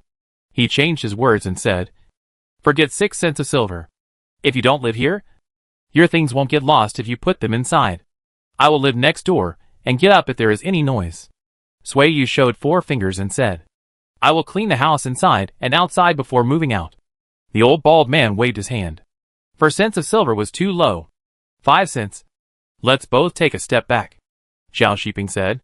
No one lives here in the winter. We'll rent it for a few months. And you can pick up the rent for a few months. If you agree, we won't bother looking for a house anymore. Forget it. 5 cents is fine. You have to move out before the end of April. The old bald man thought that if he opened a food store here, he would have a place to eat even if he didn't want to cook. So he stopped talking. Sui Yu nodded in agreement. But she didn't have much money on her. So she agreed to come over tomorrow to pay the rent. After getting the key, Zhao Shiping stayed to clean up. And Sui Yu hurried to Nanshui Street to prepare the buns to be sold in the evening. It gets dark early in winter. Less than 2 hours after lunch. The sky darkened. The cold wind became fierce, rolling up the snow on the ground. And the snow particles flew all over the sky. For a moment, people could not tell whether it was snowing again. The business in the evening was not as good as the business at noon. A few customers came out against the wind, quickly bought a basket and a half of buns and ran away, without any intention of eating soup and noodles in the cold and snowy weather. The owner of the oil shop and the Hu merchant were closing their shops. The clerk of the grain shop not far away stood on the road and looked around, and was also ready to close the door and go home. It's time to go back. No one is coming out. The wife of the bamboo craftsman said, We are waiting for you. Do you want to buy? If not, we will close the stall. Sui Yu asked. I'll buy a few. Hu Shang came over and said, What buns are left? Bring me 7 or 8. Only lard and radish buns. Sui Yu lent him 2 bowls to put the buns in, collected the money, and called the owner and said, Shopkeeper Ali, after this month, I won't come to set up the stall next month. Hu Shang frowned, nodded and said, That's right. It's too hard to set up a stall in the cold weather. Come back in the spring, and I'll keep the stall for you. I plan to move the stall to Mingxiang and rent a shop. When the time comes, everyone who wants to buy buns or eat braised soup noodles can go there. There are tables and chairs in the shop, so you don't have to suffer the cold when you come to eat. Swayu said. Okay. My family lives over there, and I'll go to take care of your business when the time comes. The shopkeeper of the oil shop said. Hu Shang nodded. He also lived in that area. He asked Swayu where the shop was. Old Baldy. Do you know? I rented his house. Yes. It's his. It's not far from my home. The owner of the oil shop walked to the end of the street and said, You should move over earlier. I will bring my family over to eat soup noodles. I will give you an extra braised egg when you go over. Swayu promised. It's a thank you for taking care of my business. If you say so, I will really go over. The female owner of the shoe shop passed by and laughed. I'll go back first. You should go back quickly too. It's getting dark. The camel driver came. Zhao Shiping came to unload the tables and chairs. He handed over 2 wolf skins and a sheepskin coat and asked them to put them on before going back. No words were spoken along the way. When they got home, Zhao Shiping said, Everything has been cleaned. I will go find a few old door panels in the next 2 days, stack them up as tables, and make a few shorter long tables on the ground for people to sit on.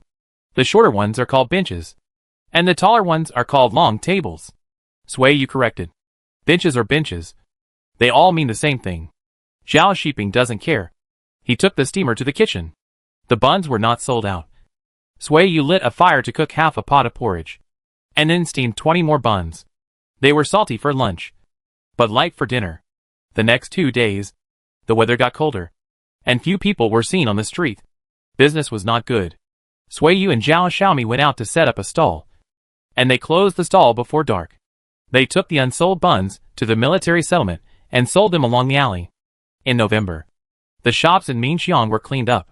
3 stoves were placed near the door of the house, which was 10 feet long and 8 feet wide, and 2 rows of long tables were placed in the remaining space for people to sit. It was a sunny day on the opening day. The snow on the eaves melted and dripped down along the tile ditch. People hiding at home went out to clean the ditch to prevent the snow and water from flooding the base of the wall.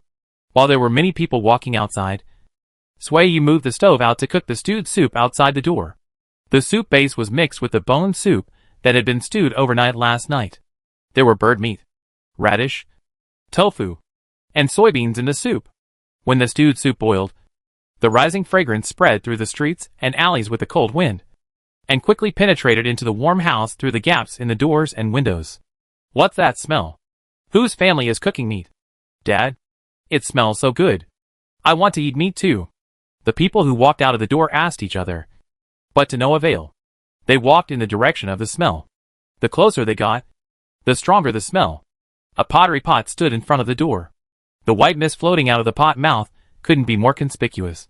What's more, the one who was burning the fire was a pretty woman with a smile on her face. People who came to find the smell couldn't help but slow down their pace. A newly opened snack shop. Previously, we had a stall on Nanshui Street. We just moved here today. Everyone please sit inside.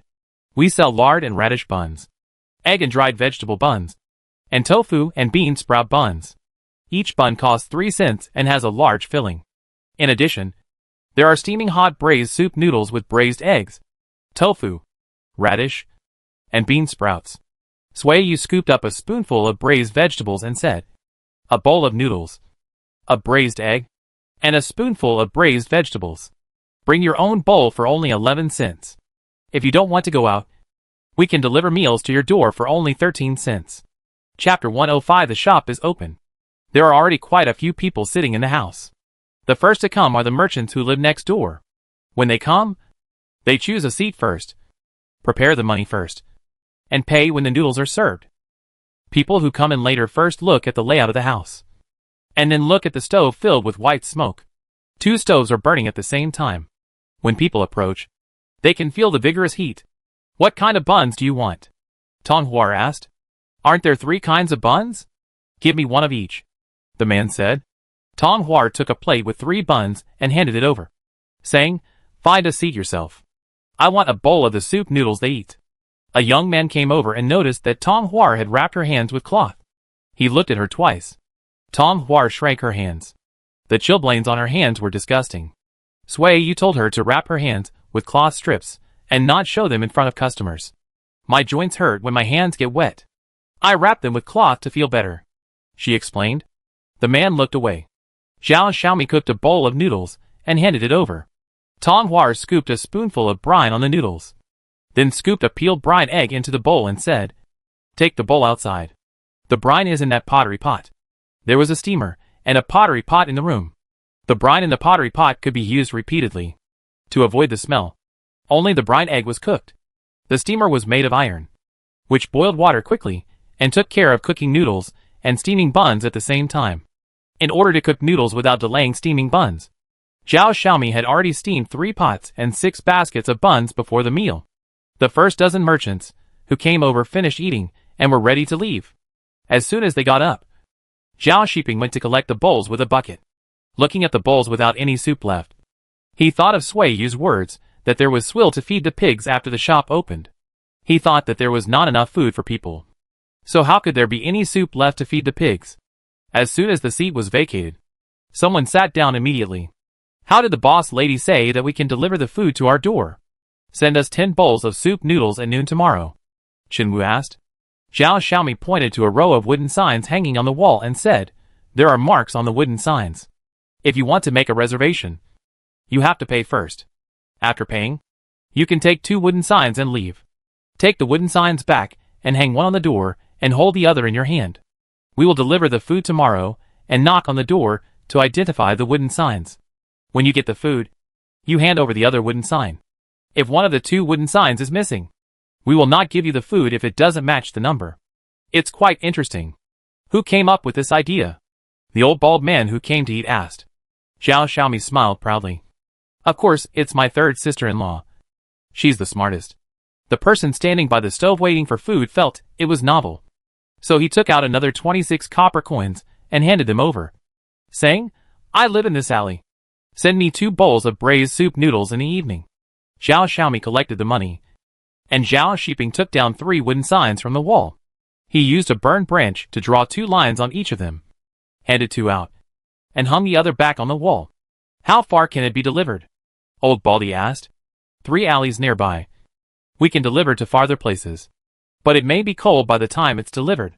If you don't mind, you can pay to make a reservation, and you need to specify the specific location," Zhao Shiping explained. Old Baldy nodded thoughtfully and said, "This method is good and novel." He was not the only one who felt it was novel. Anyone who came to eat soup noodles was willing to spend an extra 1 or 2 cents to experience the feeling of having food delivered to their door.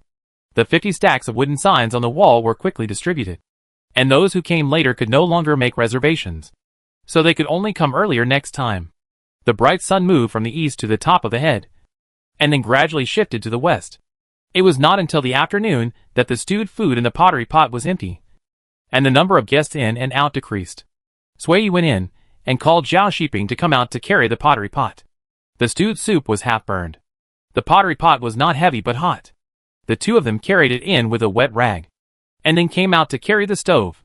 Sui Liang scooped out a ladle of water to pour the remaining fire. "I'll do it."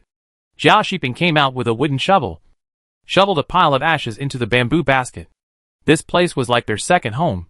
Half of the family belongings were moved in. Pots and pans, wooden shovels and bamboo baskets, buckets and water tanks. The buckets and water tanks at home could not be moved, and these 2 were newly bought. "Close the door, and do not receive guests for the time being." Sui Yu poked his head out and said. The room was in a mess. The bowls and chopsticks were soaked in the wooden basin and had not been washed. There was soup on the table, and there were wet footprints all over the floor. All of these had to be cleaned up. Zhao Xiaomi cooked 5 bowls of soup noodles and served them on the table. Dunhuang scooped out all the stewed vegetables in the pottery pot, and then they began to eat. The radish was stewed until it was melted, and there was no radish taste in the mouth. The soybeans were cooked until they burst, and they melted with the tip of the tongue. They were soft, smooth and tasty, without the raw taste of bean porridge. Sui Liang stood up and scooped the soybeans with a spoon. When he had enough, he scooped them all into his mouth. He puffed his cheeks and chewed them one by one. Eating happily, Sui Yu waited for him to swallow it, knocked him with a chopstick, and warned him, "Don't eat like this again. Everyone likes to eat delicious food. If you eat it all, what will we eat?" "It's okay. You are not an outsider. Dunhuang said. Yes. We will eat the same thing next time. Zhao Xiaomi said. Sui Yu didn't say anything. And Sui Liang sat down honestly and admitted his mistake. I won't do this again. Sui Yu then said him. The 5 people shared the remaining stewed food. Zhao Xiaomi scooped out the noodle soup from the pot to wash the dishes. She and Dunhuang washed the dishes and chopsticks. And Zhao Shiping was responsible for cleaning the wood ash in the stove. Sui Yu led Sui Liang to count the money. She taught him to count and asked him to count out loud. The dishes and chopsticks were washed with water in the noodle soup to remove the oil. The water with oil was poured into the swill bucket. Zhao Shiping picked up the shoulder pole, hooked up the basket of wood ash and the swill bucket at the same time. He opened the door and walked back. There were still pigs, sheep and camels waiting to be fed at home. My God! We made more than 2,600 coins in half a day. Sui Yu grinned happily. She gathered the copper coins strung in the money box and said happily, including the evening. Even if the guests only buy buns, we can make 3 taels of silver in a day. Many people have booked tonight and tomorrow at noon to deliver meals to their homes. Zhao Xiaomi said. Sui Yu turned around to count the wooden signs. She wrote them and was most familiar with the markings. There were 27 orders tonight, and a total of 64 bowls of soup noodles had to be delivered. It's a lot. Let's start kneading and rolling the noodles. Sui Yu hung up the wooden sign and instructed, Dunhuang, you are responsible for peeling and cutting radishes. Liang Gear, you put on Xiaomi sheepskin coat and go out to buy 5 pounds of tofu. As for the stewed soup, Sui Yu prepared more. The stewed eggs in the jar were poured into the pottery pot, and the soup was poured into the pottery pot for stewed dishes. There was no need to worry about the stewed eggs, stewed dishes, and stewed soup in the evening.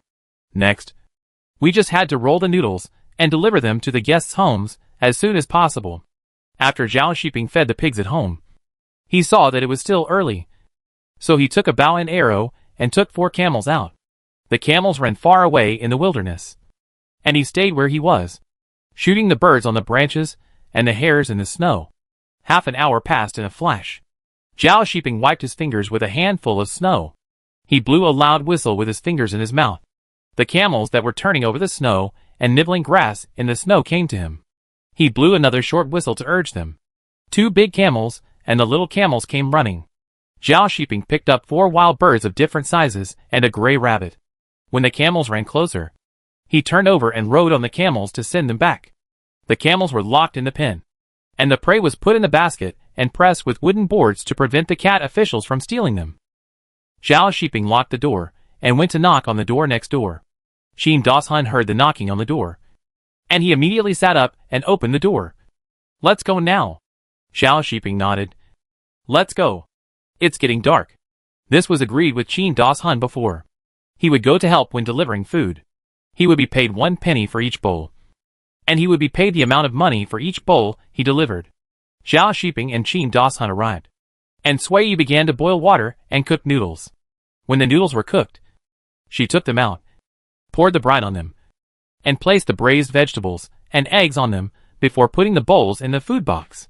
A food box can hold 3 bowls, but she only bought 4 food boxes, which were only enough for 2 people to take out. 6 bowls of soup noodles were put into the wooden food box, and Sui Yu carefully closed the lid and said, Brother Qin, please hold it firmly, and don't spill the soup. If the box falls over and the noodles spill, remember to bring it back and redo it. In addition, check the marks on the wooden sign, and don't give too much or too little. I know. You told me 2 or 3 times before. Qin Dashun took the food box with steady arms and said, I'm going out. Before he went out, he saw someone peeking out of the door, and he said loudly, Eat. Right? This is it. Sui Yu walked out after hearing the voice, and the work of cooking noodles and collecting money in the house was handed over to Zhao Xiaomi and Dunhuang, and she went out to receive the guests. I heard that a new food store has opened here, and it can deliver food to your door. Is it you? The woman who came in asked. We are, but we only deliver to 3 nearby alleys at the moment, and the farthest is Nanshui Street. If we deliver it too far, the food will get cold. Sui Yu led people into the house and said, It's warm inside, so you can sit inside. A bowl of braised soup noodles costs 12 cents. If you bring your own bowl, it costs 11 cents. Delivery costs 13 cents. As he was talking, Zhao Shiping came back with a food box. Sui Yu turned around and asked, "So fast?" Zhao Shiping shook his head and smiled, saying, "The 2 orders just delivered are just across the street. It only takes a short time to cross the street. Third brother, I've cooked 3 more bowls. You can serve them." Zhao Xiaomi shouted, and turned around and said, "Auntie, wait a minute. I'll cook for you." There was a place to sit, and the house was not cold, so the new guests were not in a hurry. The merchant next door, who smelled the aroma of the brine, shouted across the wall, "Nansher, send 2 bowls of brine soup noodles over, plus 6 bean sprouts and tofu buns." "I'll send them?" Tong Hua felt that Zhao Xiaomi could handle the job alone at this moment. Sui Yu waved her hand and said, "When they come back, they can send them, and we can just guard the shop." She didn't plan to let the woman run a delivery. People's hearts are hidden in their stomachs. Who knows if there are bad intentions among these people? In winter, everyone is at home. There are few people on the road, and the wind is strong. If something happens, no one will respond even if you call them. After the 2 bowls of brine soup noodles were cooked, Tong Hua brought them to the table. Seeing that the light in the room was dim, she lit the oil lamp and sent them over. Another guest came, the owner of the oil shop and Hushan. Sui Yu led them in and said to Tong Hua, "These 2 have taken good care of us in the past, so send an extra braised egg." The owner of the oil shop walked to the stove to warm himself and said, "It's still good to have a shop. There is a place to eat, and it's warm. There is no need to worry about bad business." As he was talking, Qin Dashun came back with a food box. He threw the wooden sign he had collected into the basket, and took 2 more, saying, "Xiaomi, cook 4 bowls. Okay. Sit aside and warm up first. Cook 6 bowls. Brother Qin, send 2 bowls to the next door. They also want 6 buns. You go there first and collect the money." Sui Yu ordered. Tong Hua immediately put 6 bean sprout and tofu buns on a plate and handed them over. Qin Dashun ran away. Seeing this, Hushan was puzzled and asked, "What are you doing? Delivering food to your door?" Sui Yu nodded. "It can also be delivered to Nanshui Street. Do you want to order food? Can it be delivered anywhere?" the owner of the oil shop asked. Sui Yu smiled and shook her head, saying, "No, it's too cold. At present, we only do delivery business nearby. The conditions in all aspects are not mature, so she dare not take a big step." Chapter 106: A Busy Family. The last guest checked out and left. Sui Yu scooped water to put out the fire in the stove. The 4 of them worked together to clean the pots and pans and prepared to go back. The heat in the house had not yet dissipated, and the wind was howling outside. People walked out of the house, shivered, and half of the heat on their bodies dissipated. "It's so cold." Zhao Xiaomi walked against the wall with his hands in his pockets, and said in a trembling voice, "I want to sleep here. It would be great if I could keep a fire burning all night." "Walk slowly. Hold Sui Liang." Zhao Shiping picked up the swill and would ash. He bumped into Sui Liang and said, "Follow Xiaomi. Don't walk or you will fall." Tong Hua was close. She came over and held him by the hand. Sui Liang followed her. Zhao Shiping looked inside the door. Sui Yu was still inside checking the stoves.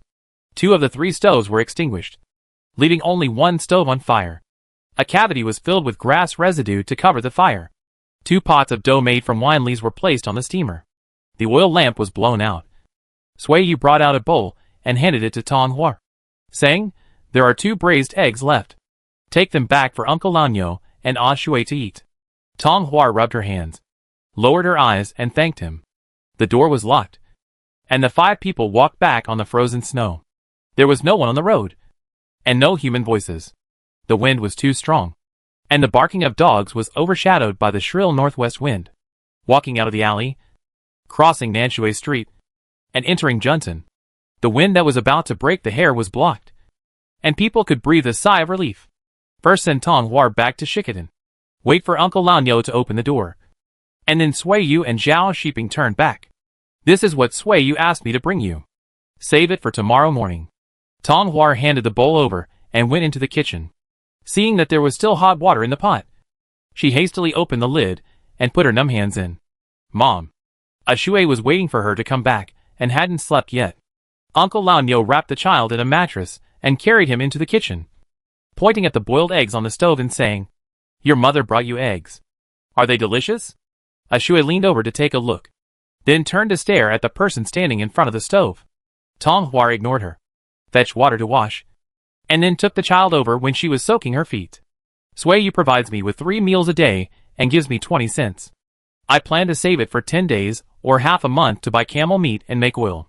Suiyu said that she cured the chilblains on her hands and feet by applying camel oil. Dunhuang endured the stinging pain in her feet and said, I won't give you this money. I don't want your money. I have my own salary. Uncle Lao picked up Shui and said, just think about the child. She loves you. At the end of the year, I will buy her a few feet of cloth to make a new dress.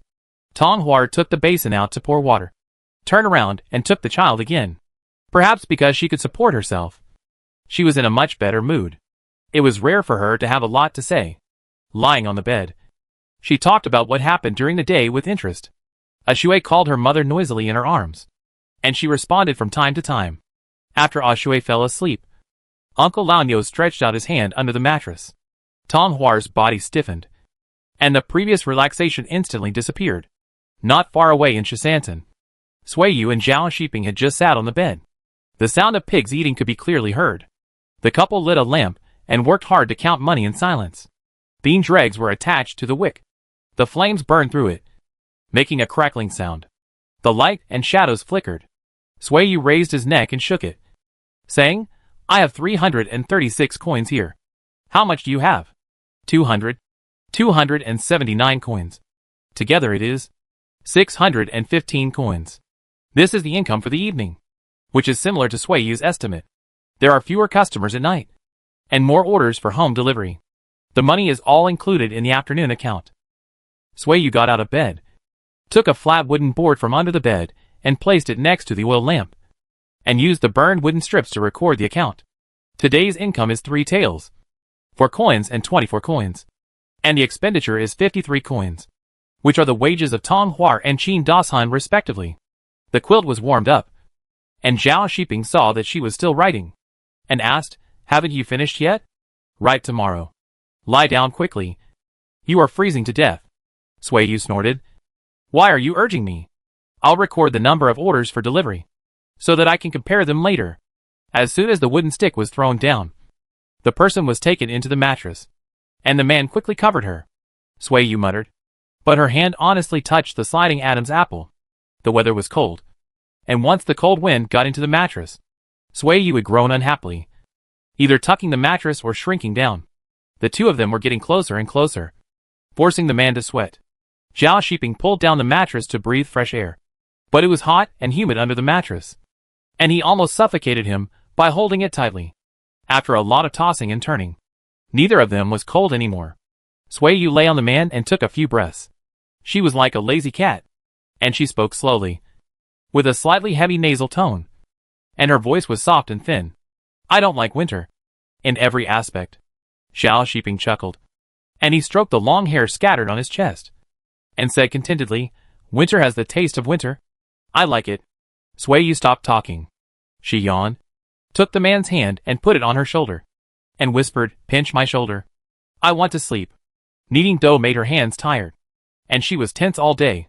When she relaxed, her bones and skin were sore. The man's palm was thick, strong and hot. He pressed along the bone, and the soreness in the bone seemed spurted out. It was painful and pleasant. Suiyu gritted her teeth and groaned. Under the dim candlelight, the man's eyes became dark. He endured and served the lying woman comfortably. He took the opportunity to do it again. After the pig finished eating, it lay in the haystack. The black pig arched up the hay and huddled in to avoid the cold. Just after falling asleep, it heard the door open again. It groaned a few times. Seeing that the owner was not coming to feed it, it quieted down again. The night finally quieted down. The dawn was late in winter, but Suiyu's family got up before dawn. Zhao Shiping got up when the rooster crowed 3 times to cook porridge. The steamer was moved away. Now there was an open pottery pot on the stove. The stove mouth was wider than the pot mouth. A circle of yellow mud was patched around it. It looked like there was no gap. But every time the fire was lit, smoke would come out of the stove mouth. The cat official choked out, shook its head, and walked outside the woodshed to meow. What are you meowing for? Zhao Xiaomi shouted. It's so noisy early in the morning. I woke up and got up. I haven't collected the wild rabbits and sparrows I hunted yesterday. After the cat official reminded him, Zhao Shiping remembered that there were still wild animals in the woodshed. One sentence woke up the three people who were lying in bed, and the frozen wild rabbit was brought out. The cat official smelled the blood and meowed even louder. Sui Yu and Zhao Xiaomi worked together to peel the rabbit's skin. One tore, and the other to pull. The torn pieces of meat were all the cat officials. The rabbit head was difficult to collect. And this was also the cat's. It was enough for it to gnaw for a day. The taro porridge was cooked, and the rabbit meat and sparrow meat were also collected. Sui Yu marinated the meat with onions, ginger and garlic, and planned to bring it to the shop. At noon, he fried it for the whole family to eat. Running a shop is busy all day, and you can't make do with food. In order to make money, you are picky about your mouth, and your body will not be able to bear it sooner or later. There was a knock on the door. It was Tong Hua who came over. Sui Yu asked her to get some rice from the pot. After breakfast, the sky was slightly brighter, but there were still a few dim stars in the sky. No one was walking on the road yet.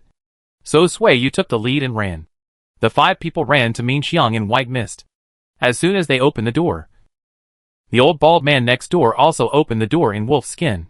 He poked his head out with a disheveled face and asked, "What do you have for breakfast? Do you have soup noodles?" "No soup noodles in the morning. We have steamed buns." Sui Yu thought for a while and said, "If you want to drink something porridge, I will cook another pot of porridge. You can bring a few people to eat for me." "Breakfast is not delivered?" Sui Yu and Zhao Shiping looked at each other. She thought for a moment and said, "Breakfast is not delivered. There is not much porridge. It can only be convenient for the 10 or so families nearby." "Forget it." The old bald man gave up. "I have to go out to buy food, so it is better for me to light a fire and cook a pot myself." Sui Yu did not force it. It was convenient for her not to cook porridge. Not cooking porridge in the pot was just convenient for her to stew bone soup. Zhao Xiaomi and Tong Hua had already lit the stove and added water to the steamer. Sui Liang sat aside and watched the fire, and Tong Hua went to dig radishes in the sand pile in the corner. The water in the pot was heated. Zhao Shiping rolled up his sleeves and scooped water to wash his hands. He, Zhao Xiaomi, and Sui Yu were responsible for kneading the dough. Kneading the dough and rolling out the buns. 60 buns were put into the steamer and put into the pot. It was daybreak outside, and the house became brighter. Zhao Shiping sped up his work, kneaded 2 bowls of dough and put them aside, took the copper coins, and went out to the butcher's shop to buy bones. The sky was bright, and people were walking in the alley. The old man who collected night fragrance knocked on the door from house to house. The men who opened the door with the dung bucket yawned, and when they saw Zhao Shiping passing by, they waved and greeted him. "Is the shop open?" Zhao Shiping nodded. "The steamed buns will be ready in another incense stick." "What else do you have in the morning besides buns?" someone else asked. "Will you deliver it to your door?" "No. Only buns. You can go to the shop to eat. It's warm inside." After that, Zhao Shiping quickened his pace. He was thinking about whether he could add another stove and pottery pot to cook porridge. But the porridge water was not worth selling. Another reason was that people didn't work in winter. Many people only had 2 meals a day. Few people came to drink porridge early in the morning. With this thought, he gave up. After buying bones in the cold wind, the first pot of lard and radish buns was already out of the pot. Zhao Shiping used a wet rag to pad and pour out the water in the steamer. The water vapor in the pot dried up. Sui Yu first stir-fried the black beans with dry sauce, and then fried the soybean paste with oil. After it was fragrant, add water, and put the large bones chopped into several sections. Put the steamer on top. Stew bone soup at the bottom, and steam buns on top. Zhao Shiping looked around. Tong Hua was peeling and cutting radishes. Sui Liang was cooking eggs. Zhao Xiaomi and Sui Yu were rolling noodles and stuffing. And there was nothing he could do. Wooden sign. Get some water to wash off the marks on the wooden sign. Dry it and hang it on the wall. Sui Yu reminded. There are also eggs and tofu. In another hour, everyone in every household will be up. Go back and ask Sister Lame to collect about 300 eggs for us. Zhao Shiping was busy again. Nansher, send a basket of buns over here. The merchant across the wall shouted. You're so lazy. I'll go and send it. Zhao Shiping stood up, picked up the steaming steamer, and asked, What does Nansher mean? It's just a nickname given by some boring people. Let them call it whatever they want. Sui Yu didn't care. Zhao Shiping went out, and the buns were delivered. He collected the money, and went back to continue painting wooden signs. Customers came to the store. Seeing that the store was warm, they bought a plate of buns, and sat for most of the day. After the bone soup was cooked, Sui Yu scooped the soup into the pottery pot. She cleared the pot to prepare to fry rabbit meat, and stew bird meat for lunch. The aroma burst out, and the people in the store couldn't sit still. So they left one after another. After everyone left, Sui Yu said to Zhao Shiping, "When you go to buy tofu in the afternoon, you buy the bones for tomorrow. I will stew the bone soup in the evening, and stew it in the pottery pot in the morning to avoid being seen how we stew the stewed soup." Zhao Shiping obeyed the instructions. Rabbit meat and bird meat were fried in a pot. As soon as the meat came out of the pot, Dunhuang came. Zhao Shiping asked him to sit down and eat together. "I took advantage of you again." Dunhuang was a little embarrassed. He came early because he was afraid of being late. But he just caught up with others for dinner. The food was so delicious that he couldn't say no. So he sat down shamelessly and said, "Brother Zhao, when you go to chop wood again, call me and I'll help you." Chapter 1078 Person who eats for a living. The reputation of the stewed pork shop spread, and the feature of home delivery attracted many people. Businessmen from other places also heard about it. The first to follow suit was the owner of the oil shop. He went to Sui Yu's shop specifically to order 10 bowls of soup noodles and 20 stewed eggs, and asked them to be delivered to his shop the next day. After finishing a bowl of soup noodles, he did not leave, but waited for nearly an hour to hear the preferences and demands of the shop visitors in person. As the number of customers gradually decreased, Sui Yu became more relaxed. She untied her apron and walked out, smiling and saying, "Boss Long, do you want to talk to me about something?" Boss Long felt a little embarrassed, and he bowed his hands to apologize, saying, "Boss Sui, please forgive me. I really have something to do here. You set up a stall in front of my shop before, and you know my business. It can't be said to be bleak, nor can it be said to be prosperous. The income from opening a shop in a day may not be as much as the income from your stall. That's why you misunderstood. It's not that profitable." Sui Yu waved her hand. After hearing this, shopkeeper Long stopped talking about making money. He continued, "There are more than 10 oil mills in the city, all of which sell lamp oil and sesame oil. If the price is 1 cent higher, customers will leave. Business is difficult. I also want to make more money. I have thought of many ways, but I can't attract more customers except lowering the price. To be honest, this time I saw you doing the door-to-door business, and I was also tempted. After thinking about it for several days, I decided to give it a try." Sui Yu understood that he wanted to imitate her. The two of them knew each other, and had a thin relationship. Shopkeeper Long went to her house to talk to her so as to avoid the two families becoming enemies. Sui Yu suddenly had the idea of taking over the delivery business. She asked someone to pick up the goods at the door, and then arranged for someone to deliver the goods to the door. After all, she had knowledge in this area and a complete set of process arrangements. But she quickly suppressed this idea. This was a feudal dynasty, not a civilized society with a sound rule of law. She had a flawed status and no backing. If the delivery business grew, the benefits would be immeasurable. She had an idea but could not hold it back. All her troubles would be for others. If she blocked the way of a big businessman or a powerful person, her current stable situation would become precarious again, and it might also endanger Zhao Shiping. Okay, why not? Sui Yu was a little dazed, but still had a smile on her face. She said frankly, "Although I came up with this idea, I can't stop others from imitating it, let alone asking for money. You are willing to tell me and place a large order. What do I have any objection? I have nothing to say. Just do it with confidence." Shopkeeper Long bowed again and said, "It's the uncle who is shameless and took advantage of you. I asked someone to send you a can of lamp oil. It's cloudy in winter, and the house is secretly wasting lamp oil." Sui Yu accepted it happily. "If I don't understand something, please correct me, Mr. Sui." Shopkeeper Long laughed a few times. Sui Yu was smart, decisive, opinionated, straightforward, and approachable.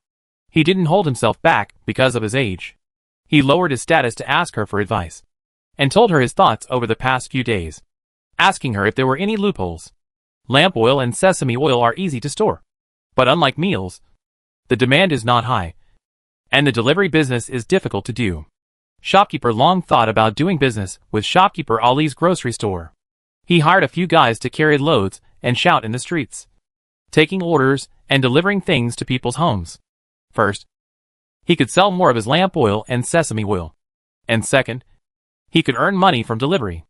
After listening to this, Sui Yu sighed a few times. It's true that we can't underestimate the ancients. How can they not have short knowledge if they have long hair? Their brains are really fast. I don't have anything to point out. Uncle Long is very thoughtful. Sui Yu smiled and said, if you succeed, you may be able to take orders from me in the future. Shopkeeper Long sighed and said implicitly, I don't have the ability to dominate the market. I am satisfied if I can make more money. Don't be greedy. Another thing is that the food must be served hot. If it is served to places far away, it will be cold. If there is only 3 bowls of soup in 10 bowls, the profit is not enough to cover the loss. Sui Yu nodded. This is indeed a technical problem. Shopkeeper Long left, and Sui Yu went back to the house and sat down. She stared at the swaying flames in a trance. Zhao Xiaomi passed by several times, and she winked at Sui Liang. What happened to your sister? Sui Liang didn't know. He looked outside and saw that it was going to snow again. Why hadn't his brother-in-law come back from collecting firewood? After washing the dishes, Zhao Xiaomi walked to Sui Yu and sat down. She whispered, third sister-in-law. What happened to you? Sui Yu came back to her senses and said puzzledly, nothing. What are you thinking about? You've been in a daze. Sui Yu smiled and didn't say anything. She was just worrying about nothing. She was too greedy. She wanted to make big money after making a small amount of money. She was not satisfied with the status quo. And her identity and Zhao Shiping's official position both reminded her not to mess around. Unless Zhao Shiping could protect her after being promoted, she could only make money by working hard to do small business.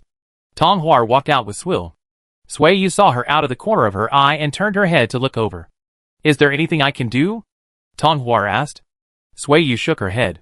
She was thinking about what happened when she left the brothel, and thinking about herself today. She had made progress after all. Sui Yu, there is something you don't seem to know.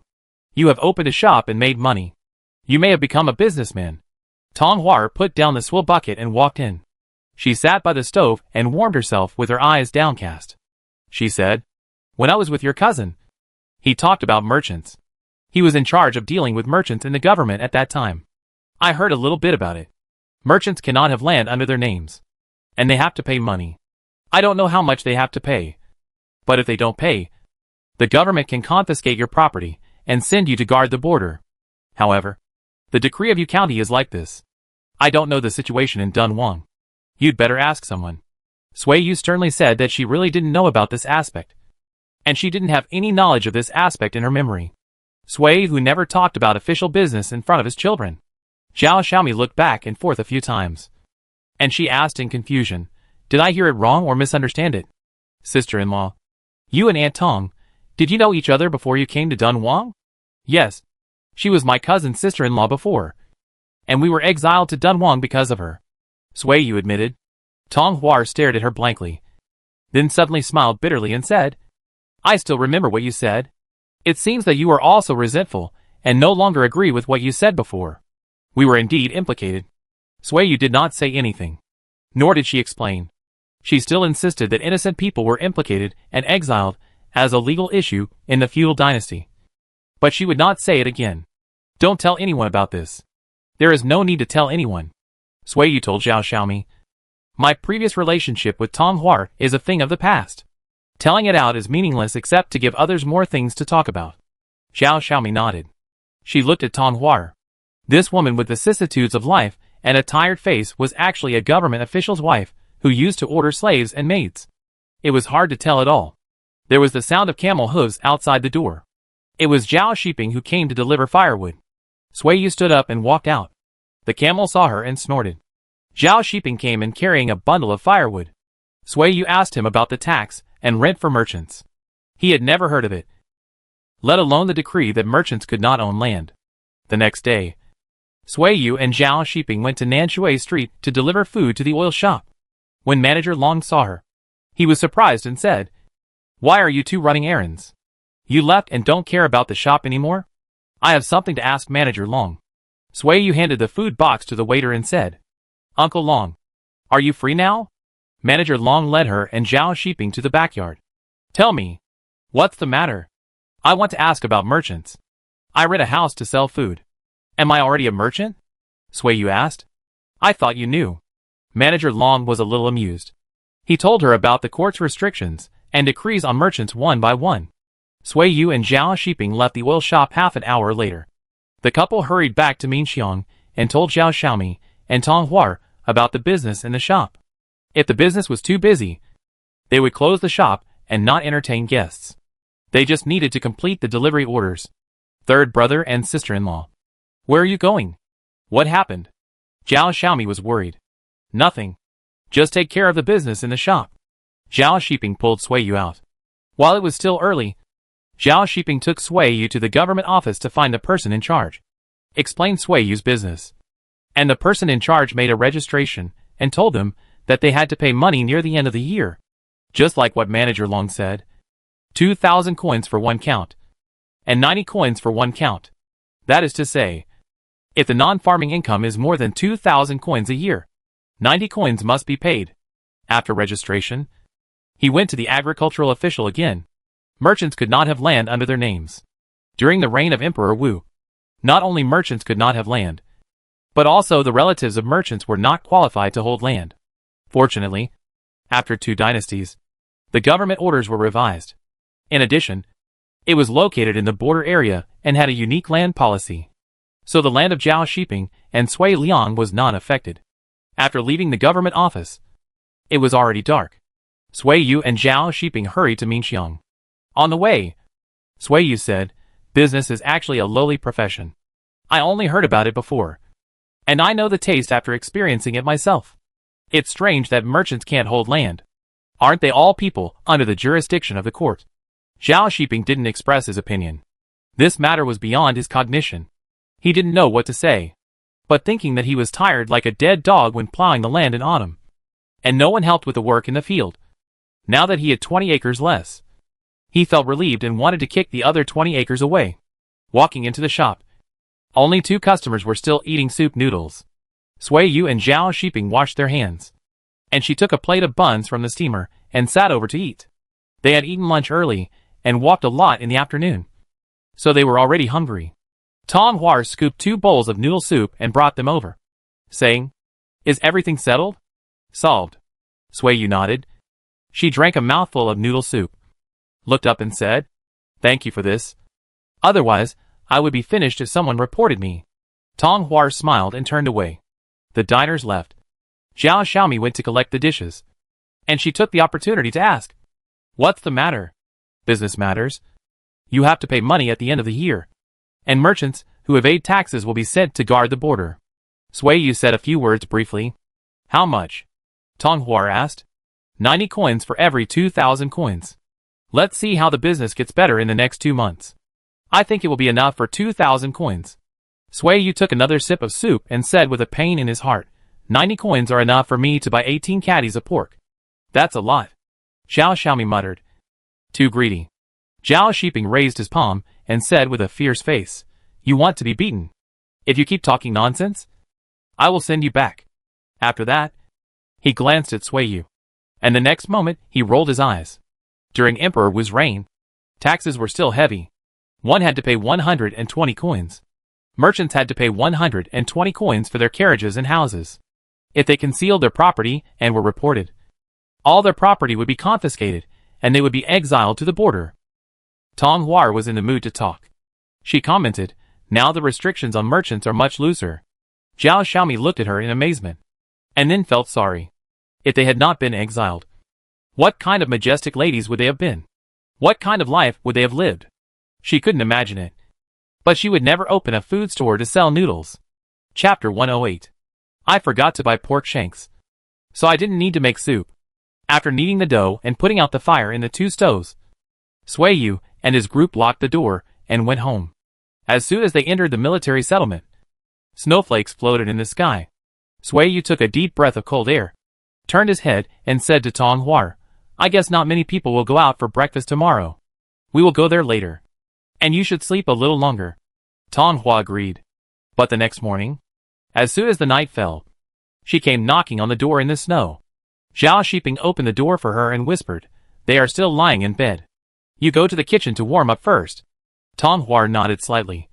She walked into the kitchen, sat in front of the stove and lowered her head to burn the fire, and didn't talk much with Zhao Shiping. Zhao Shiping stood in the kitchen for a while. Then he turned and went out to feed the camels and sheep with grass, thinking that it was really hard to go into the kitchen without saying anything. He carried a basket and a shovel into the pen to clean up the feces after feeding the livestock. "You're late today." Dongzi's father came in carrying a jar and said loudly, "I came out to fetch firewood and saw that your chimney was smoking. I thought someone was at home, so I brought you some mesh flour first. Are you short of radishes? I'll bring 2 baskets to the shop today." "Wait a minute. There are still a few shovels of pig manure to shovel," Zhao Shiping said. Dongzi's father was about to go into the kitchen to warm up, when he walked to the door and saw that it was not Suiyu who was burning the fire. He was stunned for a moment, turned around and walked outside the livestock pen to look at the pig. "Oh, your pig is quite fat, weighing about 200 jin. Right? Han Dynasty Jin Liang." Dongzi's father called twice and saw that it was a sow. He wondered, "You've raised it for 2 years, right? It hasn't had a pig yet?" Zhao Shiping looked at the pig with disdain. "It was fat and didn't do its job. It has no piglets, and I have never seen it in heat. It eats and sleeps at home. It will still sleep if you drive it out." Zhao Shiping came out with a dung basket and said, "I wonder if it will be in heat next spring." "Haven't you seen a boar before?" Dongzi's father asked. He looked into the pen again and said, "When it gives birth, I will pick one to raise." Zhao Shiping waved his hand. "It's not my pig. I can't make the decision. You ask Boss Sui." Dongzi's father laughed. It was really interesting. He looked into the room and said, "Boss Sui is at home? I thought she had gone to the shop." He whispered, "Who is sitting in front of the stove? Don't mess around." Zhao Shiping gave him an elbow in disgust. Suiyu opened the door and came out. She said hello to Dongzi's father and ran quickly into the warm kitchen. Zhao Shiping and others washed their hands with her face wash water, and he shouted to the side room, "You two get up quickly. The meal is ready." "I'm up," Zhao Xiaomi answered with a raised voice. She started to dress when she heard the noise next door, but she was still a step late. She had long understood that if her third sister-in-law didn't get up, she could stay in bed with her. But once her third sister-in-law got up and opened the door, another heartless person would start to urge her. Dongzi's father collected the money and left, and Suiyu and his group started to eat. After dinner, they walked through the snow to the shop to prepare for the midday business. Just when the business was good, Dongzi's father led someone over. Zhao Shiping was not there, and he called Suiyu, "Your brother from the in-laws is here." "Second brother?" Suiyu was shocked. She put down the bowl in her hand and came out. Seeing that Zhao's second brother was covered with snow residue, and his face was frozen purple, she hurriedly led him into the house to warm up by the fire. "Second brother, why are you here at this time?" Zhao Xiaomi was shocked and scared. She scooped a bowl of noodle soup for him to drink, and asked anxiously, "But something happened at home?" Zhao Urge was so cold that he couldn't speak. He shook his head slightly, and sat by the stove with the bowl in his hand without saying a word. "Let the second brother warm up first," Suiyu said. The guests were waiting. Zhao Xiaomi didn't bother to ask any more questions, and was busy with business first. Zhao Shiping came back from the delivery. He took out a handful of copper coins from his pocket and gave them to Suiyu, saying, "2 families have ordered soup noodles tonight. 1 order for 3 bowls, and 1 order for 1 bowl. You write 4 wooden signs for me, and I will deliver them on the way later." Suiyu pointed to the stove and said, "The second brother is here." Zhao Urge had been roasted and warmed up. He continued to drink water, with the noodle soup bowl in his hand, seeing that Zhao Shiping didn't give him a good look. When Zhao Shiping learned that there was no accident at home, he had a guess in his heart that it was probably because of him and Xiaomi. This matter was not a big deal. He picked up the food box and hurried to deliver the food. After an hour of hard work, Jean Dawson counted the dishes and chopsticks he had collected, paid his wages, and left quickly.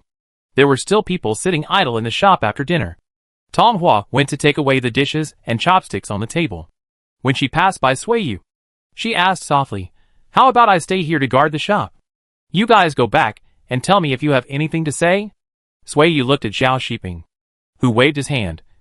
You guys are busy. I'll talk to my second brother. After the second brother Zhao finished the last chopstick of soup noodles, he looked at the third brother with a stern face and asked angrily, You came back, and didn't you send a message home? Zhao Shiping was silent. He had overlooked this matter. And you? The second brother Zhao took a stick of firewood and hit Zhao Xiaomi. You left home, and there was no news.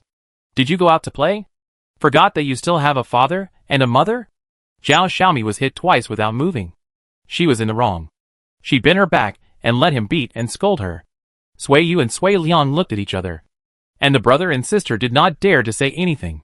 No news is good news. Why are you worried? We plan to go back for the new year, Zhao Shiping said. I thought I would go back for the new year every year. You should know it. So I didn't send a message.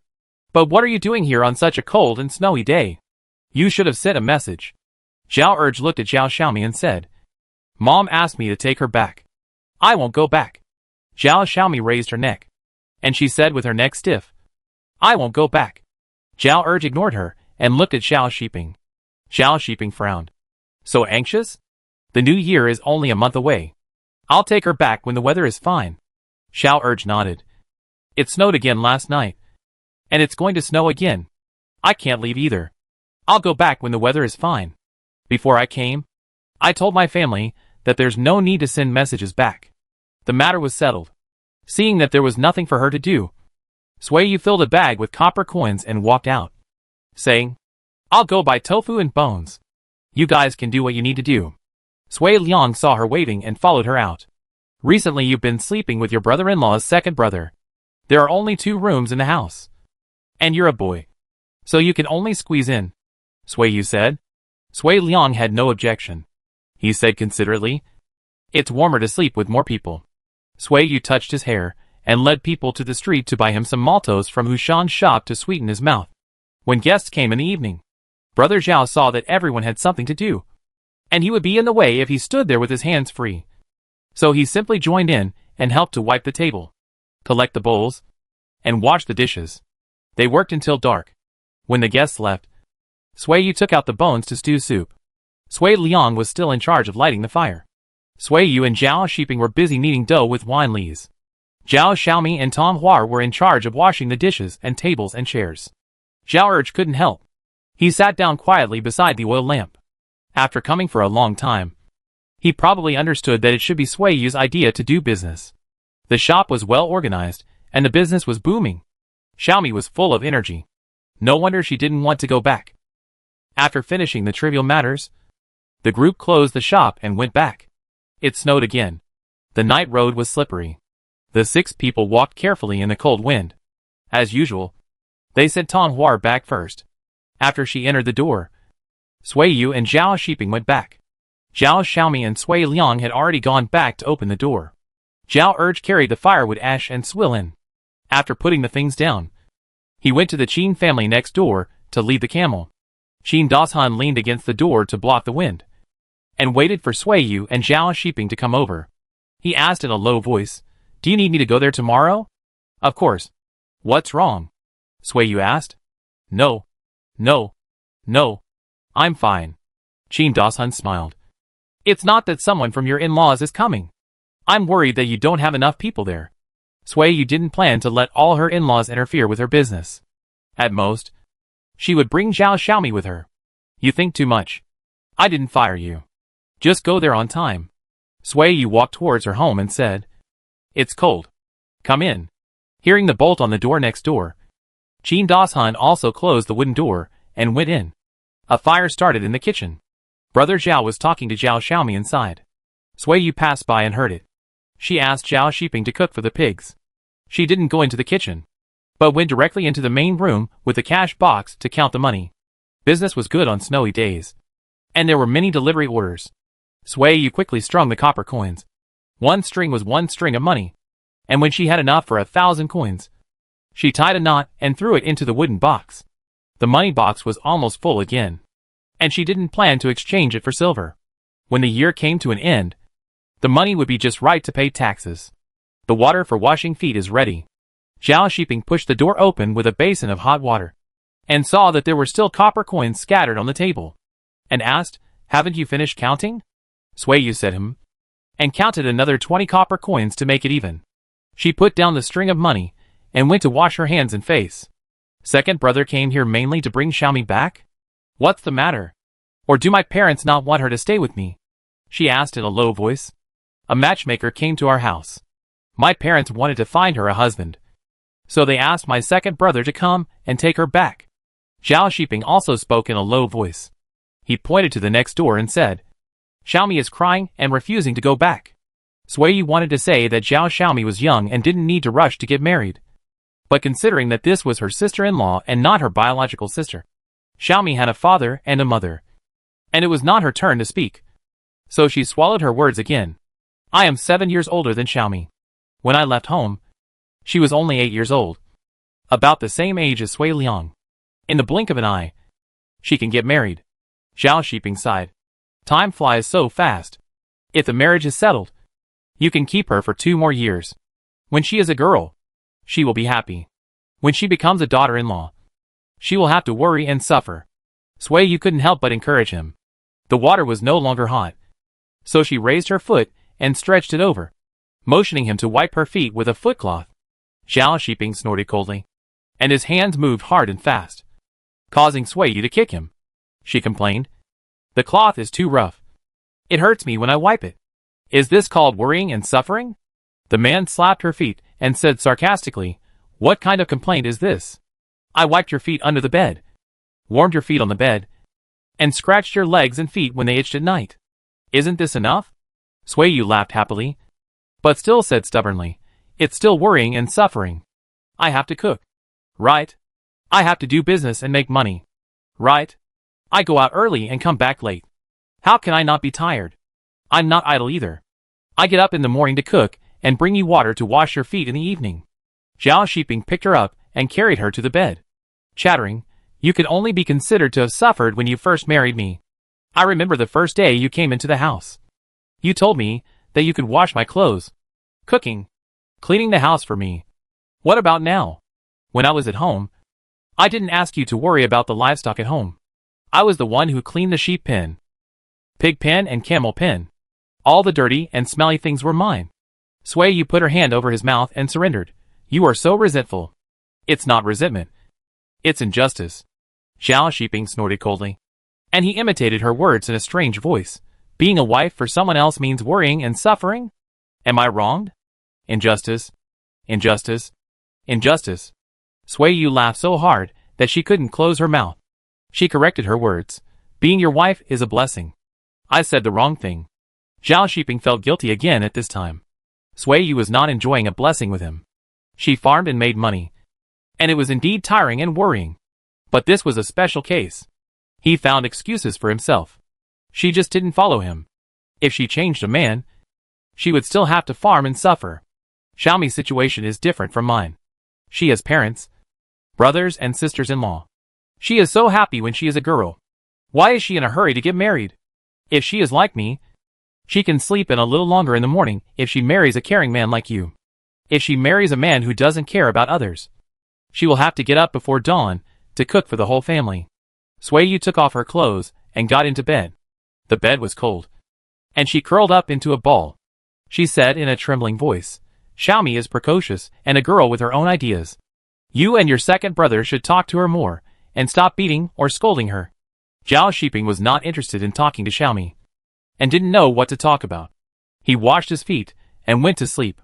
But the next morning, seeing Xiaomi's eyes swollen and her face depressed, he felt a little uncomfortable and promised, I will tell my parents when I go back. If you don't want to get married, just wait for another year or 2. Don't cry. It's so ugly.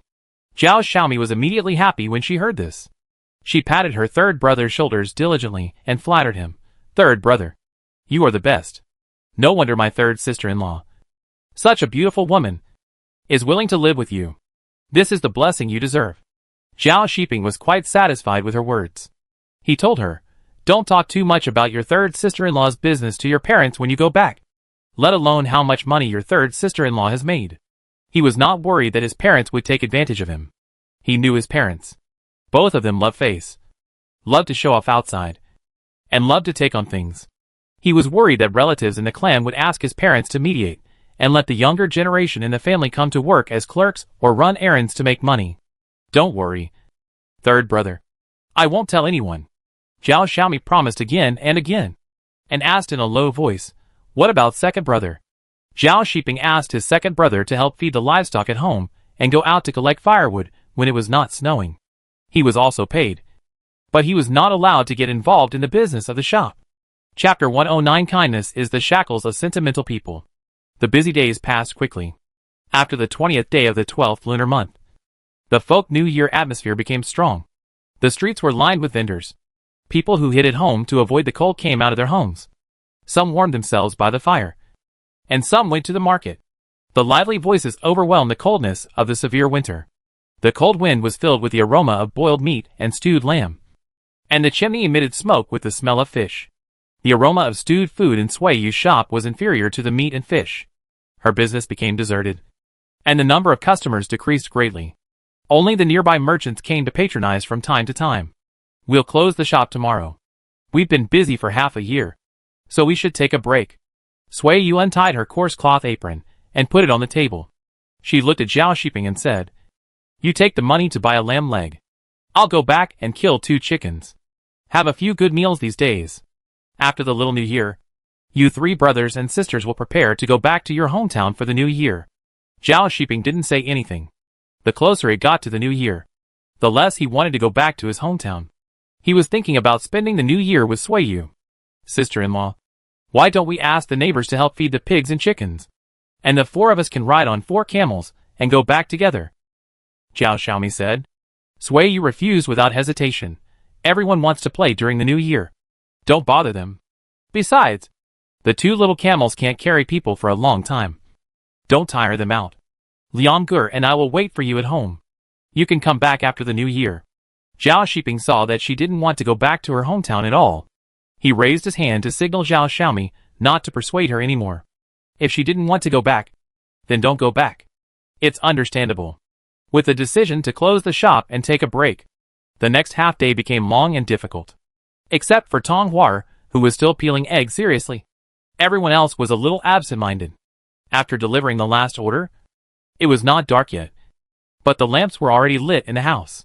Sui Yu looked at the gloomy sky outside and said, close the shop early to save some oil. Zhao Xiaomi ran out in 2 steps and quickly closed the wide-open wooden door, refusing to let any more customers come. The shop was closed, but the people did not leave. The house with the stove was really warm, and no one wanted to go out and freeze. Sui Yu saw that there was still some dough left in the basin, and there was oil, salt, sauce and vinegar here. So she suddenly came up with an idea. Let's roll noodles and cook flatbreads to eat, so we don't have to cook when we go back. Shiping, go back and call the second brother, and then call Uncle Lanyo, and ask him to bring Ah Shui to eat, and we'll have a meal together. Zhao Shiping immediately got up and walked out. When he opened the door and saw someone coming, he waved his hand and said, it's closed.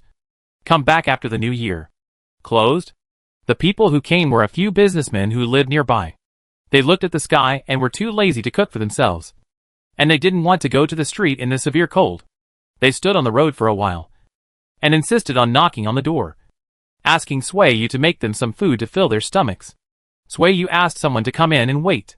There were still stewed dishes and stewed eggs. She cut some noodles, and cooked a few bowls of soup noodles. 5 bowls of hot soup noodles were served on the table. Sui Yu wiped her hands and started to cut and fry the stuffing. When she saw the radish, she stopped. She was tired of eating radish buns these days, and wanted to change her taste. Xiaomi, you roll the dough first. I'll go back.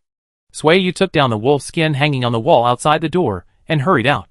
Halfway, she met Zhao Shiping, who shook the pickled cabbage in the plate and asked, do you want to go back and get this? Yes. Yes. Yes. But Sui Yu didn't stop and hurriedly said, you go first. I'll go back to see if there are any chives planted by Aunt Do. I haven't eaten chives for a long time. It was already dark. Zhao Shiping stuffed the pickled cabbage plate to his second brother, and he turned to go back with Sui Yu.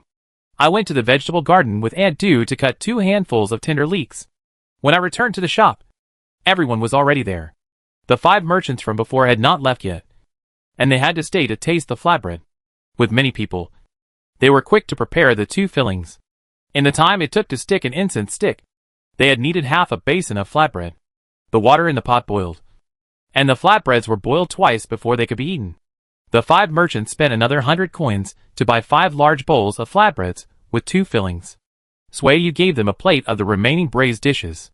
A dozen people sat at 2 tables and ate their own meals. Boss, your cooking is delicious. You can also sell flatbreads when you open the shop next year. Flatbreads are more convenient to deliver than soup noodles. And you can sell them raw. For example, those of us who can't cook can buy raw ones and take them home to cook them by ourselves, the merchant said. Sui thought for a moment and said, I'll prepare the dumplings when we open next year. That's right. After the meal, the 5 merchants left with satisfaction. Sui and others packed up the pots and pans and closed the shop to go home. It was dark, and the road was difficult to walk. Uncle Nyo asked Zhao Shiping to help him hold Shui. Shui was well-fed, chubby, and not shy. He wanted anyone to hold him. She lay on Zhao Shiping's shoulder, hugged his neck in a familiar way, and mumbled something that only she understood. Zhao Shiping rarely held such a small child. He held Xiaomi when he was a child, and later held his nephews and nieces. But that was a long time ago. Now when he holds a child again, his movements are a little stiff. Maybe it's not his own child. He is not used to the tiny breathing sound in his ears. When he returns it to Uncle Nyo, his movements are impatient. How does it feel to hold a child? Uncle Nyo smiled. He looked at Sui and Zhao Shiping and said, You have been together for more than 2 years. Right? Still no movement? It's time to have a child. It's not the right time yet. Sui stroked her belly and said, When it's the right time, the child will come. You can't force it. Go see the doctor. That's what Uncle Nyo meant. Okay.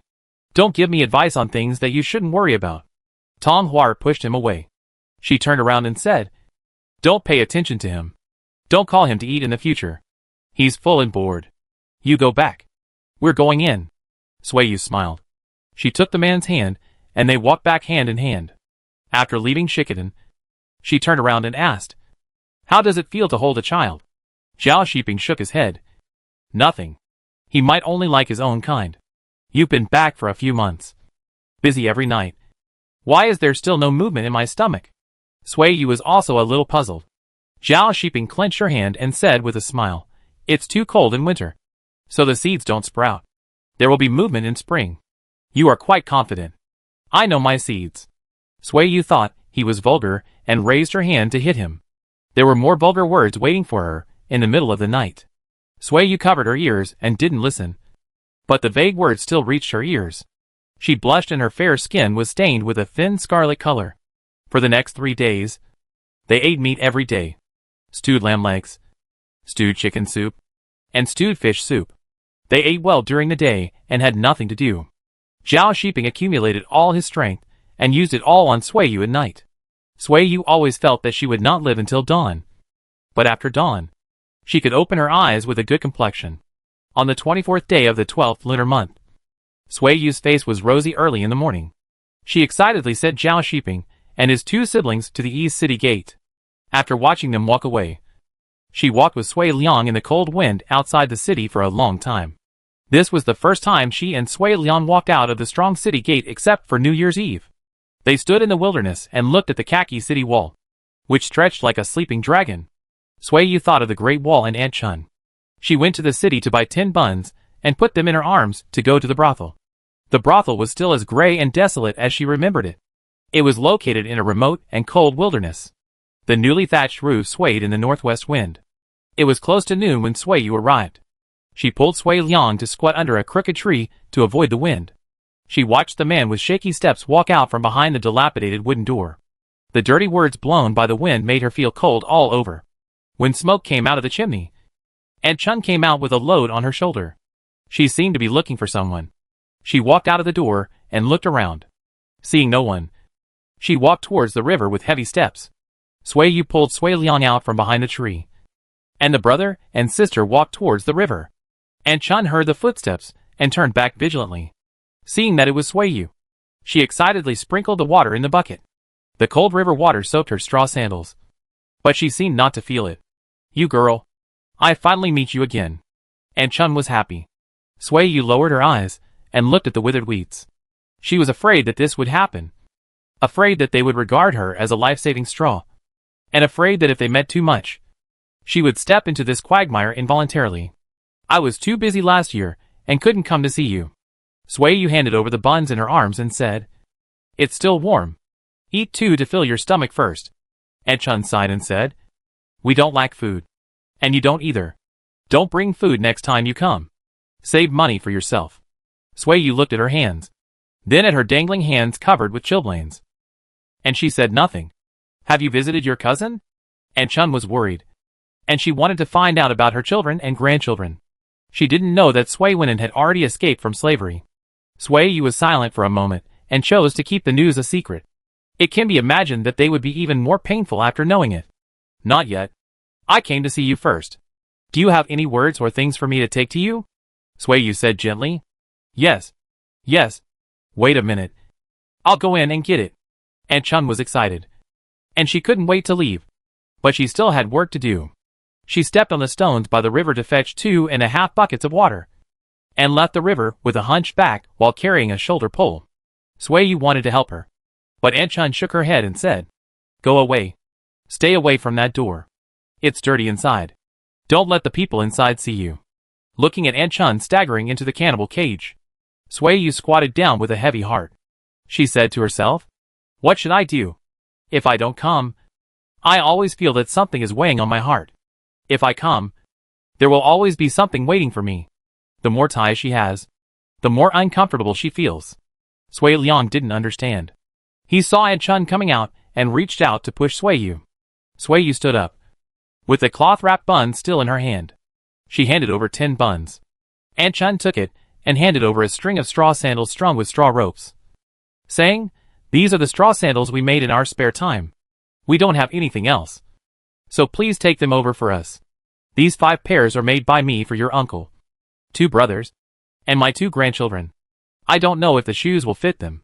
The rest are made by your Aunt Wu, Tian Urseo, and your cousin for their families. So you can take them all." Sui Yu took it and said, "I'll go there tomorrow." Aunt Chun rubbed her hands, wanting to say something but not saying it. She watched Sui Yu and Sui Liang walk away, and she chased after them and said, "The new year is coming soon. Don't come." She was afraid of hearing bad news. Chapter 110. Before the troops move, the food and grass must go first. Tong Hua heard the knock on the door. She put down the cloth in her hand and walked out. She did not answer, but tiptoed to the courtyard door and tried to see who was there through the crack. Sui Yu heard the footsteps, and she said, "It's me." Tong Hua walked over quickly and unbolted the door. She was afraid that the people in the brothel would come again. When she was alone at home, she would not open the door if she could. "Is Uncle Lan Yo not at home?" Sui Yu asked. "There is not much firewood at home. I am watching Ah Shui at home. He went out to collect firewood." Tong Hua closed the door again and said, "There is a brazier in the room. Come in and sit." Ah Shui was crawling on the bed when she saw Sui Yu coming in. She giggled and showed a few small teeth. Sui Yu smiled at her and said, "Ah Shui's mouth and nose look like yours." Tong Hua said nothing. She picked up the cloth on the head of the bed and wiped Ah Shui's saliva skillfully. "Why are you here?" She knew Sui Yu would not come if she was fine. Sui Yu stopped smiling and said, "I went to see Aunt Chun and planned to go to the Great Wall tomorrow. Did you ask me to bring anything?" Tong Hua's hand trembled and her finger poked into Ah Shui's mouth, poking her tooth root. She cried in pain. "Don't make a noise." Tong Hua picked her up in annoyance. The firewood in the brazier was burned out, and a thick smoke rose. Sui Yu took the opportunity to walk out and said, "I'll go back first. You can send it to me in the evening." Tong Hua hurriedly saw her out. When night fell, Tong Hua knocked on Sui Yu's door, and stuffed a jacket with reed fluff hidden in her arms to Sui Yu. Time was too tight, and she had limited money, so she could only hurry to the street to buy 2 feet of cloth and 2 kilograms of reed fluff to sew a jacket. "Don't tell your cousin about me. Help me. Help me."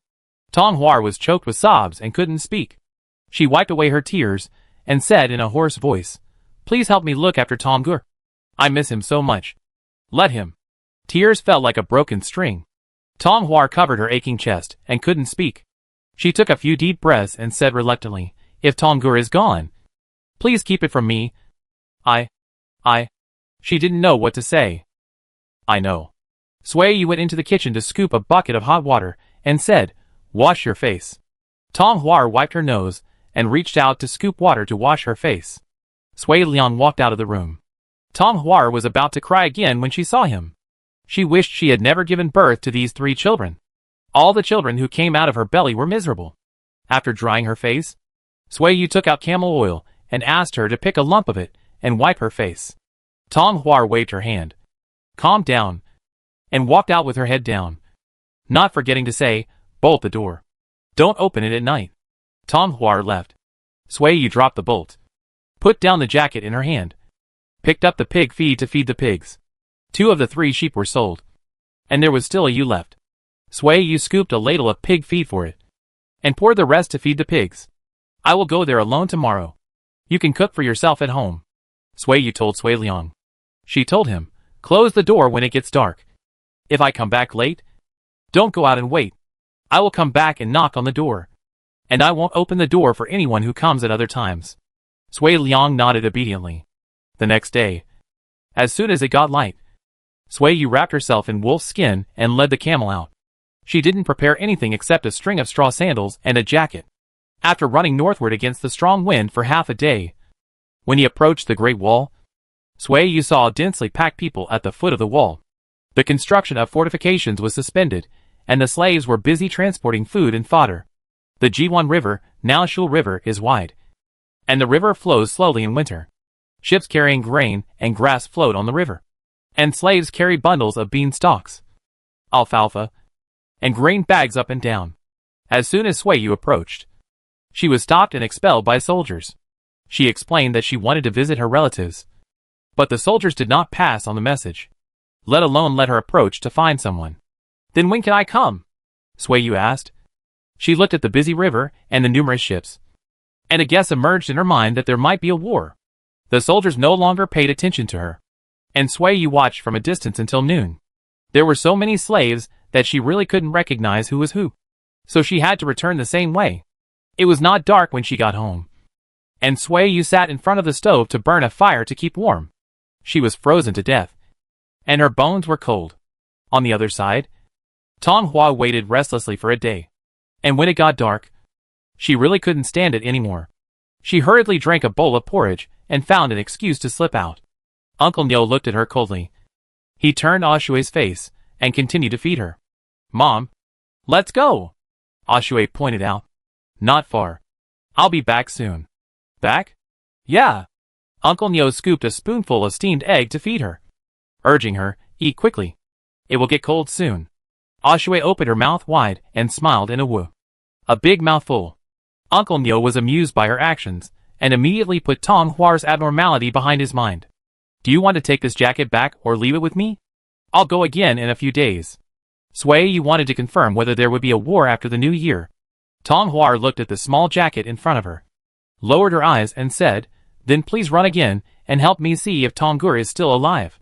Sui Yu rubbed her brows and sighed imperceptibly. Sharing other people's emotions is also very tiring. Tong Hua packed a bowl of pickled cabbage and left. This was her excuse for coming here. After locking the door, Sui Yu boiled half a pot of boiling water to fumigate her legs and feet. She also covered her face with a slightly hot cloth. Her cold cheeks were reddened by the heat. Sui Yu felt much more relaxed.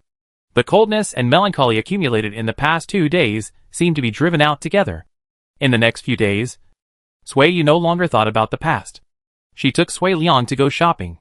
The brother and sister bought a pair of new straw shoes in the shoe store. Passing by the cloth store, Sui Yu went in to buy 3 feet of fine cloth. She planned to go back and cut a few new underwear and sew a few replacement menstrual belts. A vendor was shouting on the street with 2 baskets of leather hats. Sui Yu touched her ears. She had been riding on a camel for a day, and her ears were always hot and itchy in the past 2 nights. It is estimated that the frostbite will relapse. She went over to choose for hats. Sheepskin hats, dog fur hats, rabbit fur hats, and a few hats made of broken wolf fur. Sui Yu chose a gray rabbit fur hat and put it on her head, and then tried the wolf fur hat. "Little sister, the wolf fur hat is wide and is worn by men," the vendor said. Sui Yu nodded. "I want to buy one for my man." "How much is it?" "Rabbit fur hats are cheap. 12 cents each." and wolf fur hats are 20 cents each. Sui Yu compared them repeatedly and bargained with the vendor. After a long time, she bought 2 rabbit fur hats and 1 wolf fur hat for 40 cents. After paying, she and Sui Liang put on the hats on the spot, and they were no longer afraid of headaches caused by the wind. In the next 2 days, Sui Yu bought peach charms, tissa wine, peach branches and peach roots, which were necessary for the new year, and bought 2 caddies of pork and 1 caddy of mutton. She didn't need to buy anything else. Little sister, a big man called Sui Yu, took off his dog fur hat and said, "Do you remember me? You bought camel meat from me in the East Market last year, and we talked about buying camels." Sui Yu stared at him carefully. She still remembered the incident, but she had forgotten the man's appearance. "Brother, what do you want to see me for? I'll say hello when I see you on the road. Do you still want to buy camels? I recently got 2 new camels, and my teeth are good." Sui Yu thought it was okay, so she followed him to the East Market to have a look. On the way, she learned that they were going to the desert to catch wild camels in the spring of next year. She joked, "Can you bring one more person?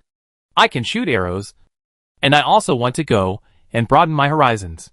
The man looked at her, smiled and shook his head. "You are not suitable." Sui Yu didn't force it. She just said it casually.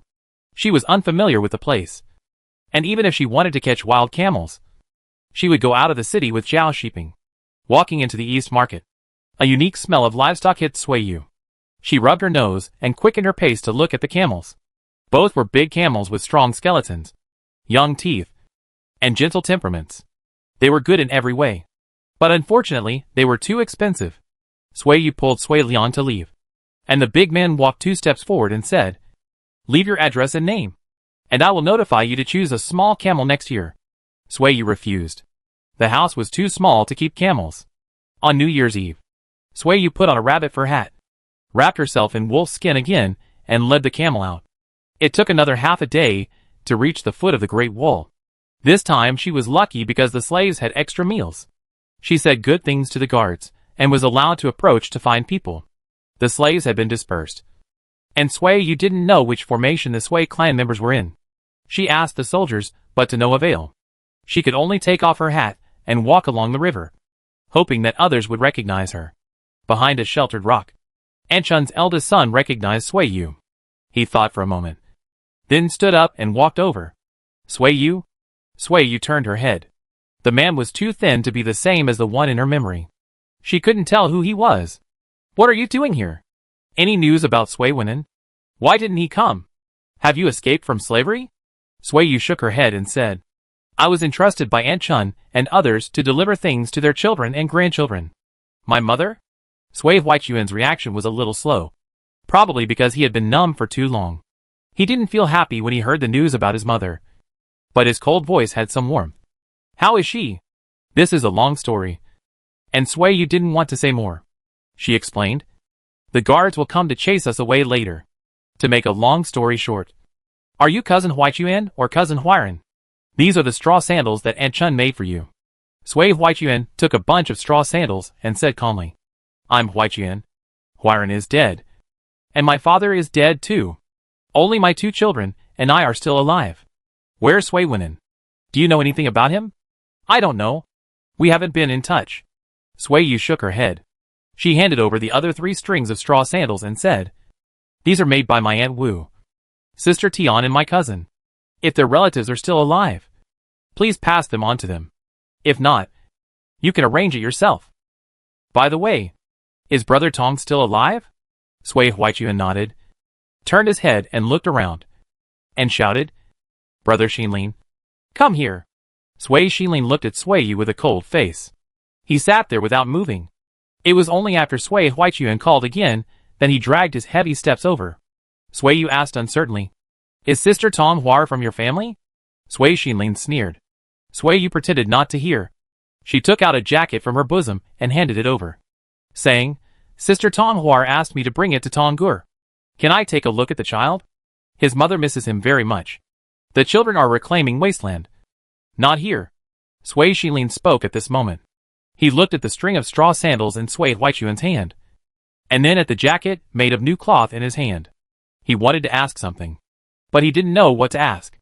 "Is the war going to start?" Sui Yu asked in a low voice. I came here once a few days ago, but they were loading food and grass here, so I couldn't get close. Sui Shilin nodded woodenly. It seems so. The news outside hasn't come out yet? Sui Yu's heart tightened. She looked at the indifferent man in front of her and asked again, Are you going to the battlefield too? Well, do you know the news about Sui Wenin? Sui Shilin looked up. Sui Yu still said he didn't know. Chapter 111 Facing a Choice. Sui Liang didn't know what Sui Yu was thinking. After finishing the New Year's Eve dinner, he was eager to go out with a torch. When Datu and Arya passed by, he ran out to show them his big torch, which was filled with lard and burned quickly and vigorously. Sui Yu, are you going? Lamei's sister called. Sui Yu responded. She put on a rabbit fur hat, took the torch and walked out. Did you make this hat yourself or buy it? Lamei's sister asked. I bought it. I met a vendor selling fur hats on the street before. Sui Yu locked the door and walked to the alley with a torch. Boss Sui, Happy New Year. Qin Das Hun stood in the yard and shouted. May you make a fortune in the new year. Happy New Year. Everyone will make a fortune. Sui Yu smiled. Where is sister-in-law? Have you finished your meal? Let's go to dance the new dance together. Sister-in-law Qin wiped her hands and walked out, saying, The dishes haven't been washed yet. You go first. Then we'll go first. Sui Yu and sister-in-law Lamei continued to walk. The people on both sides of the alley heard the sound, and those who had nothing to do came out to say good luck. The children carrying torches joined Sui Liang and Datu Arya's team and led the way. In previous New Year's Eves, Sui Yu's family was intentionally or unintentionally excluded, whether going out or coming back from outside the city. Others would go in groups of 3 or 5, and would not bring Sui Yu to play with them. This year, thanks to her kindness, a large group of people, led by Sui Yu, gathered together, and people in half of the alley walked together and went to the street in a mighty manner. The sound of drums echoed through the streets and alleys with the wind. The firelight lengthened people's shadows, and Sui Yu was sweating profusely amid the chanting of Nu and the dancing of Nuo steps. She regretted wearing the fur hat when she went out, but when running out of the city, her fur hat protected her head from the cold wind. Sui Yu ran faster and faster, overtaking the shivering people. When she arrived at the fire pit panting, there were only a dozen people around her. The burning torch was thrown up, and the strong wind pulled the flaming flames. Behind her was noisy laughter, and messy and brisk footsteps approached. Sui Yu looked at the falling torch and made a wish in time. Sister Yu, you ran too fast. I almost couldn't catch up with you. Lamei came over breathlessly. She threw away the burnt torch and said, Aren't you tired? You danced the Nuo dance and competed with the men to run out of the city. Fortunately, I'm not tired. Sui Yu looked for Sui Liang in the crowd, seeing him running with some children.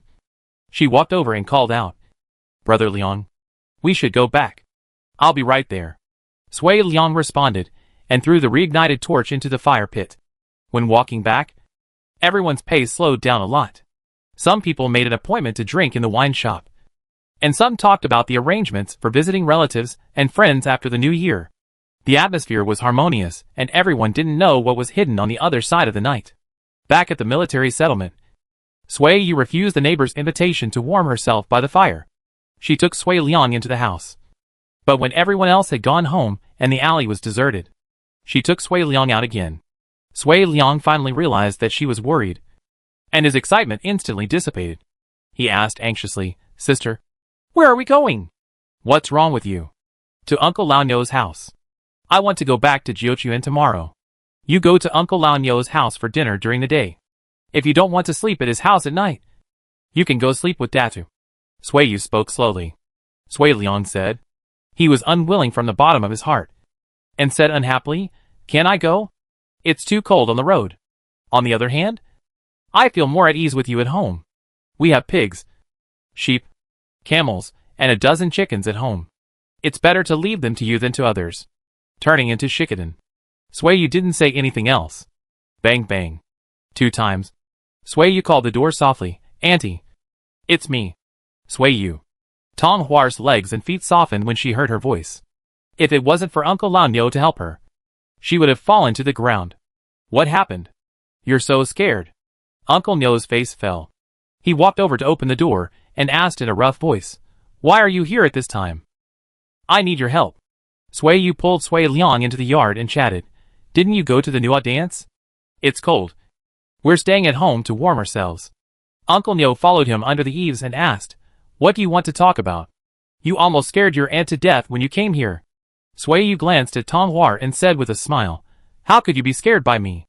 It's not a bad thing for me to come here. Dunhuang came back to life, like a dead tree sprouting new leaves after hearing this. She was energetic, and her face flushed. Her legs and feet were still shaking. But her heart was no longer panicked. Come in and sit down. It's warmer inside, she called. I'm not going in.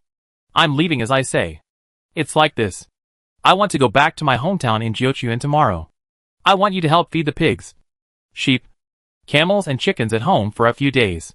And Lianggur. He will bring his own food to eat with you these days. Sui Yu revealed his purpose. I will be back on the 15th day of the first lunar month at the latest. And I will be away for half a month at most. Why do you suddenly want to go back to your in-law's house? Uncle Nyo was puzzled. Sui Yu smiled and said, I'm going to pay New Year's greetings to my parents-in-law. Uncle Nyo was a little unconvinced. Why didn't you go with Zhao Shiping when he went back before? I didn't want to go at that time. But now I want to go. I've been married for 3 years, and I haven't been to my in-law's house to pay New Year's greetings once. The more I think about it, the more unwilling I am. Sui Yu was talking nonsense. I'll go back tomorrow, and come back with Zhao Shiping then. Uncle Nyo didn't want to explore.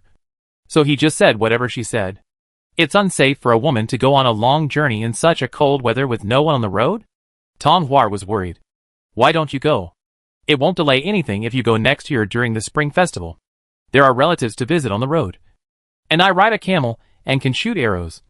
So nothing will happen. Sui Yu insisted. She held Sui Liang's head and said, When I'm not at home, you have to take care of him. He knows where to put the things to feed the livestock. Sui Liang didn't resist, which was considered as an agreement with her. Uncle Lao Nyo didn't say anything else to Dunhuang. Then I'll go back. I'll leave early tomorrow morning and won't come again, Sui Yu said. Dunhuang nodded. And when she sent Sui Yu out, she suddenly asked, Did something happen? No. Everything is fine. Don't think too much. Sui Yu stepped out of the door and walked back with Sui Liang. This time she was very tight-lipped. She didn't tell anyone the real reason for leaving home. Not even Sui Liang knew. When Dunhuang asked about it later, Sui Liang didn't know anything.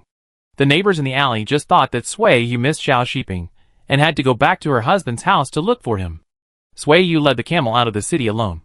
She carried a bow and arrow, wore a wolf skin, a fur hat, and wrapped her face with a cloth towel. She followed the team going out of the city to visit relatives and walked eastward. Zhao Shiping and Zhao Xiaomi rode 2 big camels a few years ago. Sui Yu rode a 1.5-year-old camel this time. This was a long journey for one person and one camel. She was afraid that the camel would be exhausted.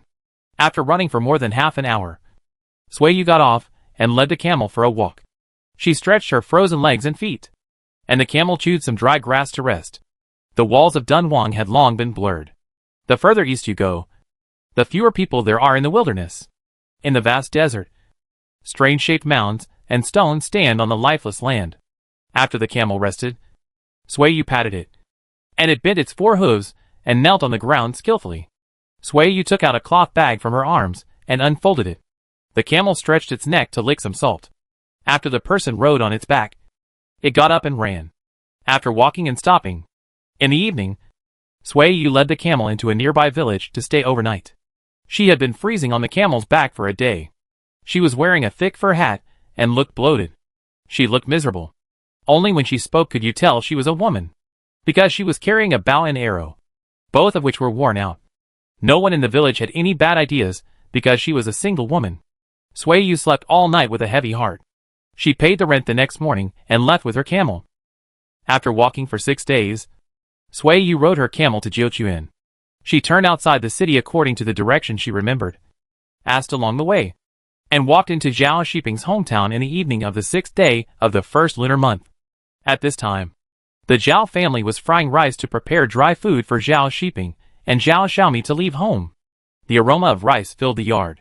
5 children gathered outside the kitchen door, stretching their necks to eat the delicious fried rice. Mom, bring me 2 jars of pickled cabbage you pickled. Zhao Shiping walked out of the house and was about to enter the woodshed when he heard the sound of hooves outside the wall. Sui Yu heard his voice outside and quickened her pace. It seemed that she remembered correctly. This was the house. The door was open. Sui Yu led the camel straight in, and saw the man standing in the yard at a glance. Her eyebrows curved and she said, "Guests are coming. Why don't you come to greet them quickly?" Zhao Shiping was so shocked that his eyes widened. He stared at the tightly wrapped man and looked at him repeatedly. The camel that came in called out to him, and Zhao Shiping then moved his eyes away and looked at the camel, recognizing that it was his own camel. He strode over, walked 2 steps and then ran, and hugged the person. "Aren't you worried about hugging the wrong wife?" Sui Yu laughed. Zhao Shiping patted her, walked out and looked outside. "You came alone?" "Yes.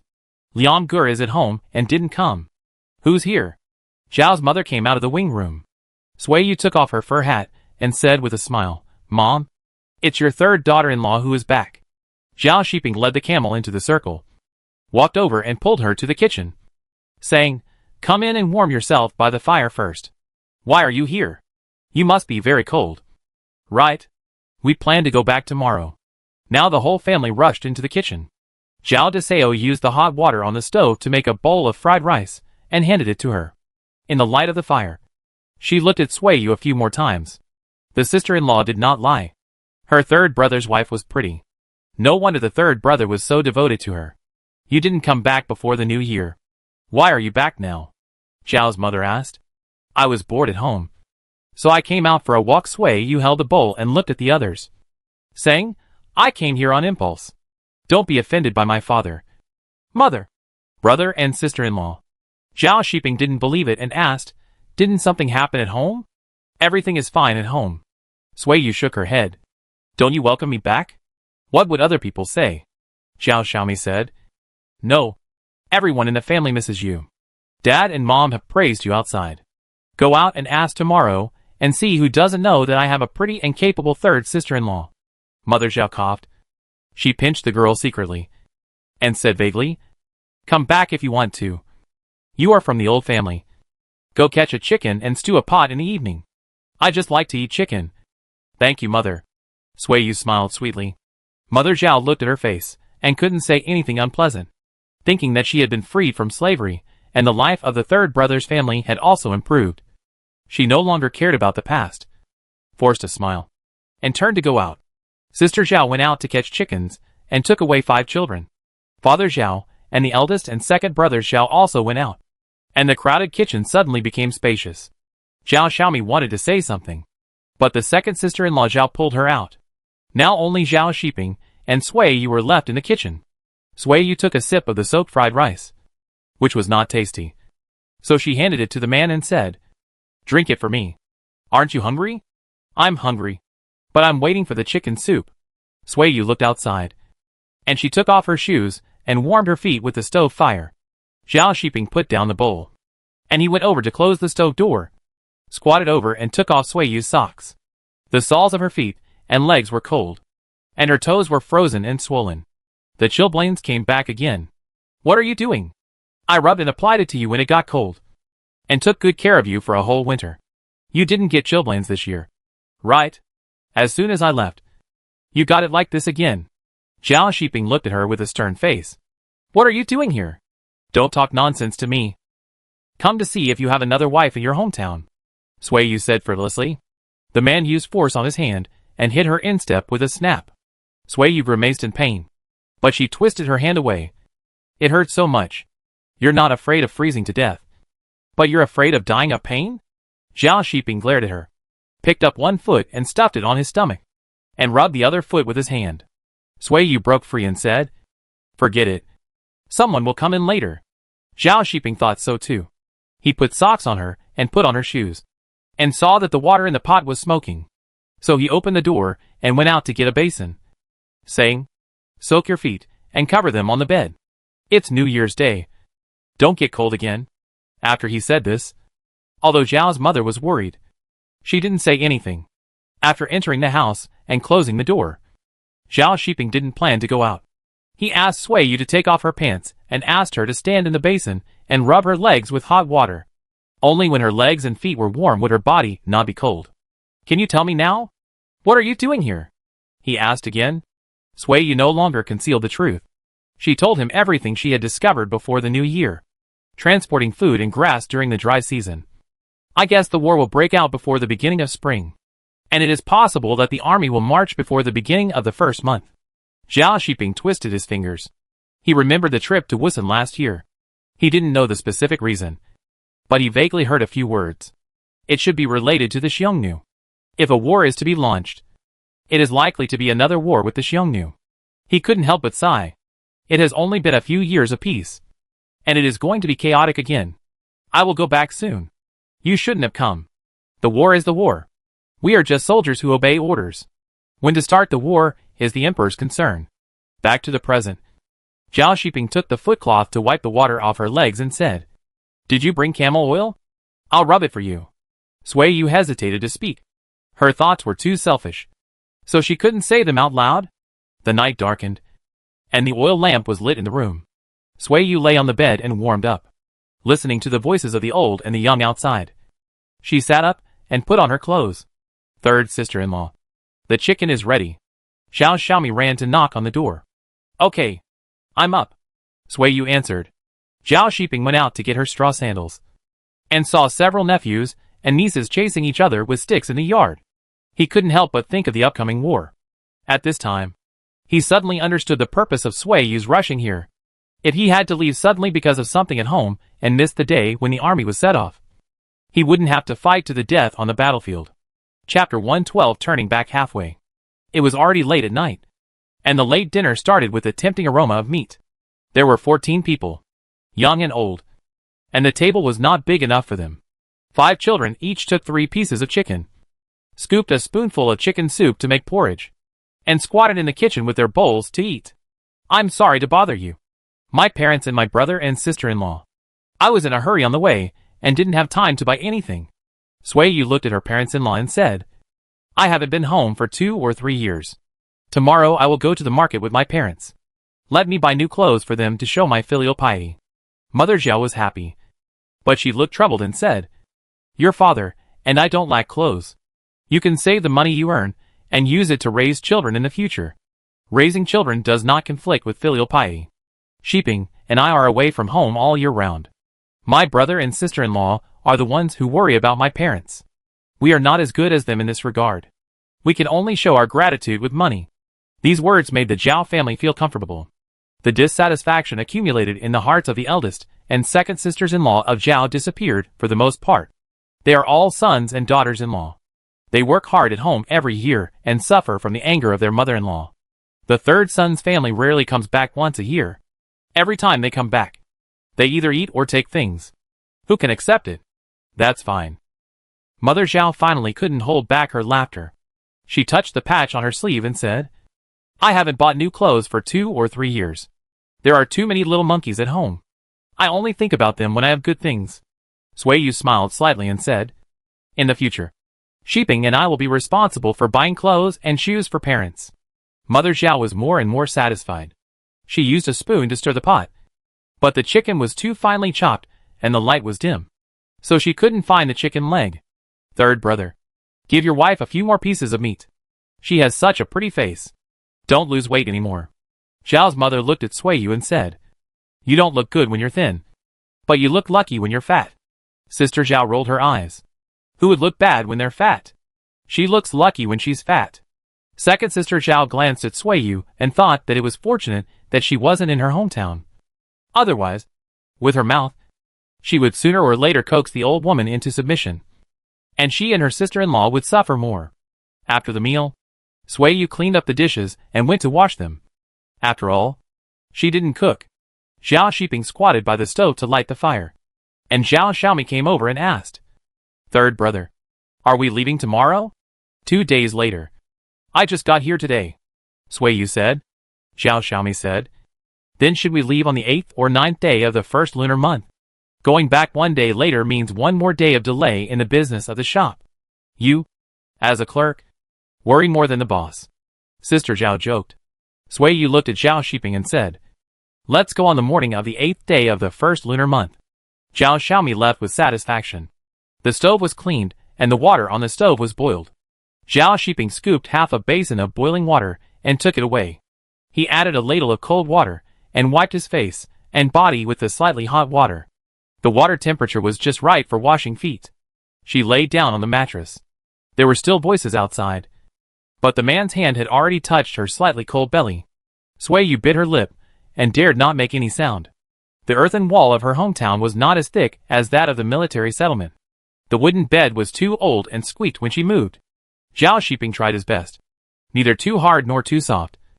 But he couldn't scratch the itch. Both of them were not very happy. Stop it. Sui Yu was impatient. The man gritted his teeth. He leaned over to cover Sui Yu's ears and finished the action with 2 hard hits. Sui Yu kicked him, and she hugged the mattress without saying a word. Zhao Shiping understood. He pulled a piece of clothing and huddled into the mattress. As soon as he touched it, Sui Yu shivered. She closed her eyes tightly. Her slender neck was sweating in the cold air, and her fair skin became smooth under the dim candlelight. Everything was over. Her cold legs and feet warmed up. Sui Yu was so hot that she wanted to lift the mattress. Zhao Shiping came in to rinse his mouth. He held a bowl of water in his hand and picked her up to feed her. No more. Sui Yu turned her head. The bowl was placed on the wooden box. The man lifted the mattress and lay down in it. The wooden bed made a few more noises. He said angrily, I will chop it up for firewood sooner or later. Sui Yu laughed out loud. Are you happy now? Zhao Shiping hugged her neck and whispered, Are you comfortable serving me? Sui Yu bit her lip and said nothing. Zhao Shiping let out a long sigh. He held the pillow with one hand and looked at the dark roof and fell into deep thought. Why don't you say anything? What are you thinking about? Sui Yu turned around, resting her chin on her slightly cool chest. She reached out to touch her chin with a beard and muttered, It's a bit prickly. Zhao Shiping laughed, raised his hand and stroked her flushed face, saying, Kiss me. Sui Yu didn't move. She was a little disgusted. Zhao Shiping didn't force him. He said, You know, I'm afraid of death. I wanted to live before, but now I'm afraid of death. If he died, the woman on him would not be his. Sui Yu put down her hand. She pressed his neck and said, Your father dreamed of your grandfather a few years ago. Go back to Guangzhou and see if you can find the old man's grave. If you find it, burn some incense and wait for your parents to pass away, and send them back to their hometown. Zhao Shiping didn't say anything. After a long time, he said, Sui Yu felt relieved, and her heart dropped. She propped herself up with her strong chest and kissed the corner of his mouth gently. The next morning, Zhao Shiping and Sui Yu took the old couple to Jiuquan. When they arrived in the city, Sui Yu paid for 2 sets of thick clothes for the old couple, and went to the butcher's shop to buy 3 pounds of meat. Passing by the grocery store, she went in to buy 50 coins of maltose, and then went out of the city to go home. On the way, Zhao Shiping told his parents the news Sui Yu got, and the words they agreed on. On the morning of the 8th day of the first lunar month, Zhao Xiaomi got up early to prepare for the upcoming trip. As soon as smoke came out of the chimney, Zhao's father suddenly shouted in his sleep, and Zhao's mother yelled a few times. Zhao Shiping and his 3 brothers hurried into the old parents' room. I dreamed of your grandfather. He hasn't eaten for 20 or 30 years. He is so poor that he can't even beg for food. He is chased and beaten by other ghosts every day. Father Zhao sat on the bed and looked at his 3 sons, saying, Third son, go back for me. Repair your grandfather's grave, and burn more incense. You have been married for 2 or 3 years, and still don't have a child. Go back and talk about it, and ask the ancestors to bless you more. Zhao Shiping glanced at his father, went out and said, Sui Yu, Dad dreamed of my grandfather. I have to go back to Guangzhou. Let my second brother take you and Xiaomi back today. Zhao Xiaomi wondered, Wasn't there a flood in my hometown at that time? Can it be found? Mother Zhao raised her hand and scolded angrily, You dead girl. It's none of your business. Get out of the way. Get out. I'll leave today. Zhao Xiaomi snorted heavily. She ran to Sui Yu's side and said, Third sister-in-law, my third brother can't accompany you, so I will accompany you. I will go back with you. Okay. Sui Yu looked at Zhao Urge and said, I have to trouble you again. Sister-in-law, your second brother is fine at home. He will stay to help you when he goes there. He will come back when the spring planting comes. Zhao Urseo spoke. Zhao Deseo moved her mouth. She hated that she was 1 step late. Her husband could also do the job with a salary of 1 yuan per month.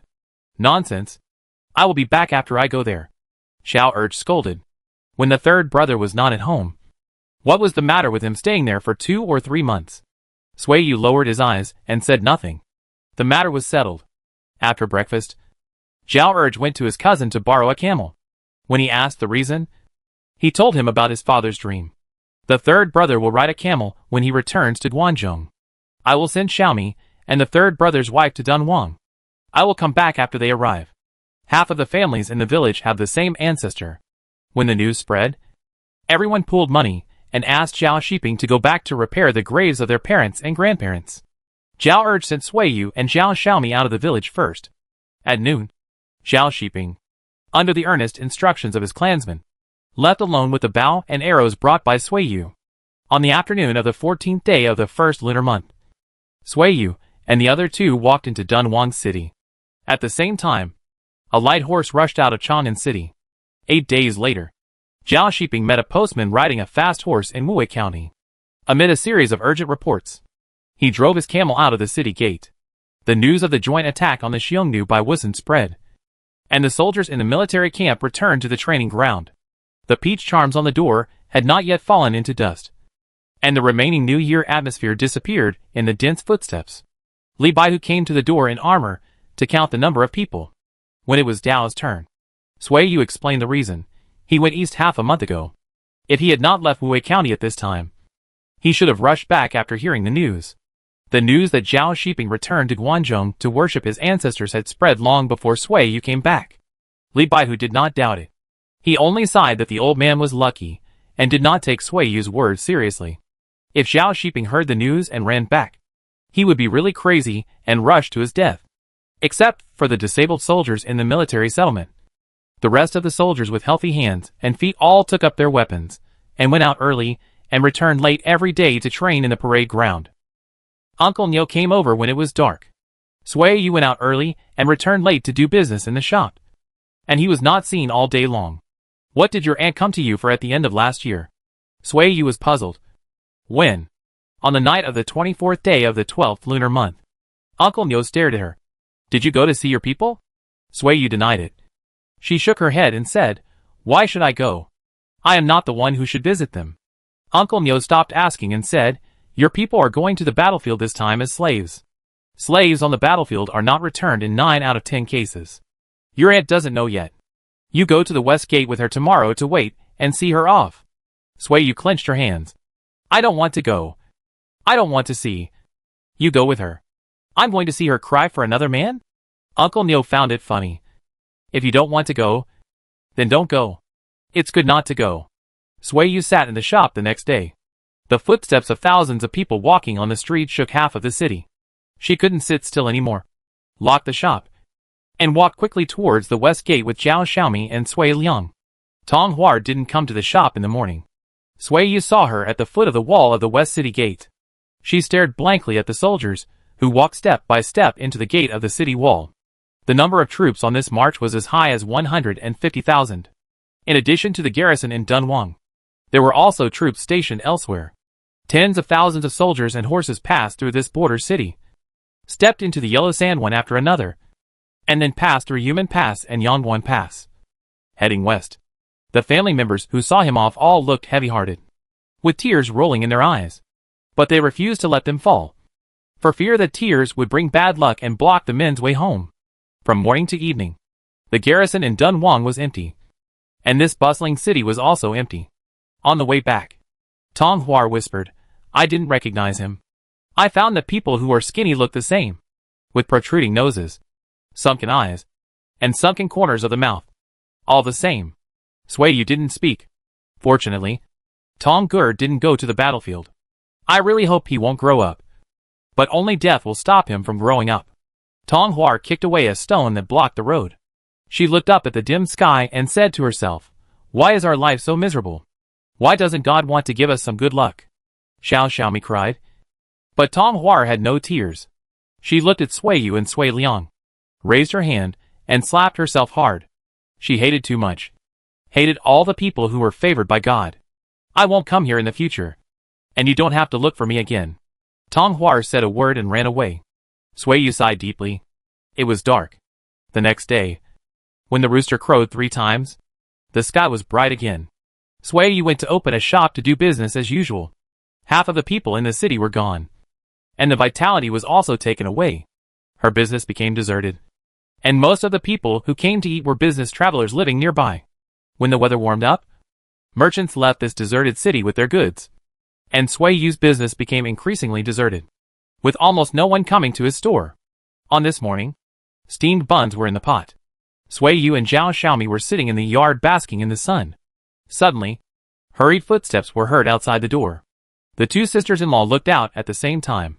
Sui Yu, I met Captain Chang on the road. He was the envoy who went to Wusun last year. I am going to Wusun with him. Zhao Shiping did not enter the door. He stood outside the door and looked at her with fiery eyes. He said firmly, as a soldier, I receive a salary.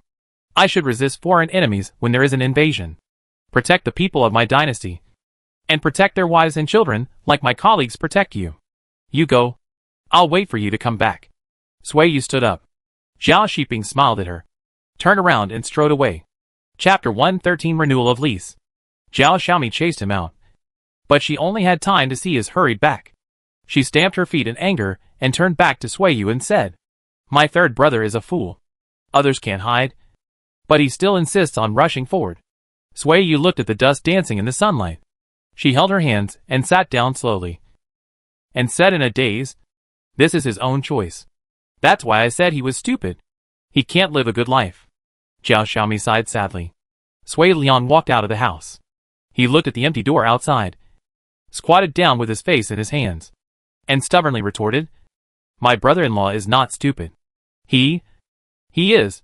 He couldn't find words to describe his mood, so he could only say with admiration, My brother-in-law is very powerful.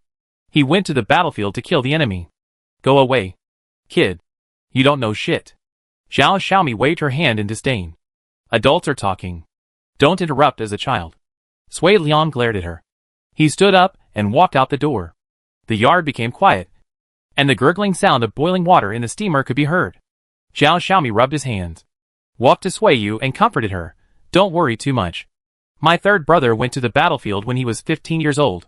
He is a veteran, and nothing will happen to him. Sui Yu pulled the corner of her mouth and said slowly, I underestimated him. It's okay. He has his choice. We will wait for him to come back at home. Afterwards, Sui Yu went to the post station. She wanted to send a message to her parents-in-law, but because of the war, there were many official documents to be exchanged, and the postman had no time to send the family letters of the soldiers. She had to go back again. Just then, she met a group of merchants going back to Chang'an. Sui Yu gave them the wooden board with a message and asked them to take it to Jiuquan Post Station. In mid-February, another army passed through Dunhuang and headed for the battlefield. The people of Dunhuang watched the soldiers leave with numb eyes. In less than a month, this border town guarding the northwest was filled with a huge army, and the dust along the road was trampled an inch thin. After seeing so much, the initial panic has become numb, and the reaction has become slow. Ordinary people turned around and invested in their own 1/3 acre of land to prepare for the upcoming spring planting. As the weather warmed up day by day, merchants from Guangzhou poured into the northwest with camels. They brought bright fabrics, exquisite lacquerware and jade, as well as tea unique to the south. With their arrival, the market became lively again, and Sui Yu's business also picked up. Merchants stayed in Minxiang and found that there was a food store in the alley that could deliver meals to the door. When the merchants who were tired from all the way did not want to go out, they asked the children in the alley to run errands to order meals. In order to earn money by running errands, Sui Lian often hangs out with the kids in the alley. When the merchant opens the door, he runs over to catch a handful of copper coins, then runs back to get a wooden sign to mark it and deliver it to the merchant. Sui Yu and Zhao Xiaomi sit under the eaves and make dumplings. Now the cooking is done by the 2 sisters-in-law. As for the delivery business, they find honest and quick-handed aunts and sisters-in-law in the alley. They come every time it's mealtime and leave after mealtime, so as not to delay the work in the field. Third sister-in-law, we have to plant 40 acres of land this year. How can we handle it? Zhao Xiaomi asked. The government should have made arrangements, either sending garrisons to guard the city or sending volunteers from nearby villages. They must send people to help with the farming. Sui Yu was not in a hurry. Most of the men in the military settlement had left, and the government did not arrange for anyone to help with farming. Most of the land under the name of the soldiers would be left barren and overgrown with grass. Anyway, whether they planted or not would not affect their salary. The women who stayed behind would definitely work on the land under their name that could get them food first. Zhao Xiaomi raised his hand and rubbed his hair with his sleeve, saying, "Then we don't have to close the shop during the spring planting season? The shop will expire by then." Sui Yu turned his head to look at the next door and thought, "Should I renew the lease?" Zhao Xiaomi was delighted and encouraged. "Renew the lease. It's more profitable to open a shop than to set up a stall."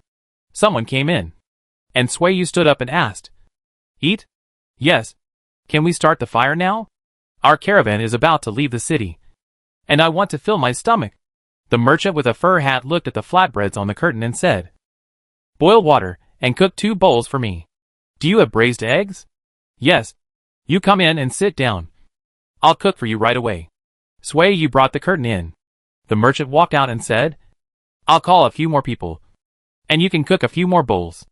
After a while, 7 or 8 merchants came into the yard. There was no wind, and the sun was shining in the yard. They went in and carried 2 benches out directly, sitting in the sun and chatting about the road. Zhao Xiaomi brought in another bag of flatbread covered with a curtain, and came out to ask, "There are still buns. Do you want some?" "What fillings?" "Shepherd's purse and egg fillings and lard and radish fillings." "Don't eat them yet. We'll buy 2 baskets when we leave." With that, the merchant strode out. After a while, he came back with a cloth bag. Zhao Xiaomi took the cloth bag and went in to fill the buns for him, reminding him, 2 baskets of buns contain 60 pieces, and the 2 fillings are the same price, 3 cents each. The dumplings were cooked, and Sui Yu took a bowl to serve the soup. 1 spoonful of soup was enough for 12 dumplings in 1 bowl, and a boiled egg was added to each bowl. She leaned out and asked, "Do you want chopped green onions?" "Sure. Add more." "Do you want chopped green onions for all 8 bowls?" Sui Yu asked again. "Yes. All." 8 merchants came in to serve the meal. The boss lady is quite quick, so it won't delay anything. The first merchant who came over brought a bowl. He smelled vinegar and said, "Give me a spoonful of vinegar. I have a strong taste." Sui Yu asked him to scoop it himself, and at the same time said, "There is also stewed soup, which can also be poured. Give me a spoonful of stewed soup. It smells very fragrant." The bowl was handed over, and the merchant looked up at her for a few more times and asked, "Do you want to pay for the stewed soup?" Sui Yu shook her head. "If you buy stewed eggs, the stewed soup is free. It's quite affordable. When our caravan comes back, we will come to take care of your business." Zhao Xiaomi looked over and saw Sui Yu nodding. She was happy in her heart. It seems that her third sister-in-law is planning to renew the lease. 8 merchants each ate 2 bowls of flatbreads and a stewed egg, plus 2 baskets of buns. A total of 360 coins. Sui Yu collected the money, washed her hands, and continued to make flatbreads. It is more profitable to open a shop here than to set up a stall in Nanshui Street. There are many merchants here, with as few as 7 or 8 people, and as many as 10 or 20 people. 1 order is equivalent to her waiting in Nanshui Street for half a day. "Sister, a big customer asked you to prepare 400 braised eggs.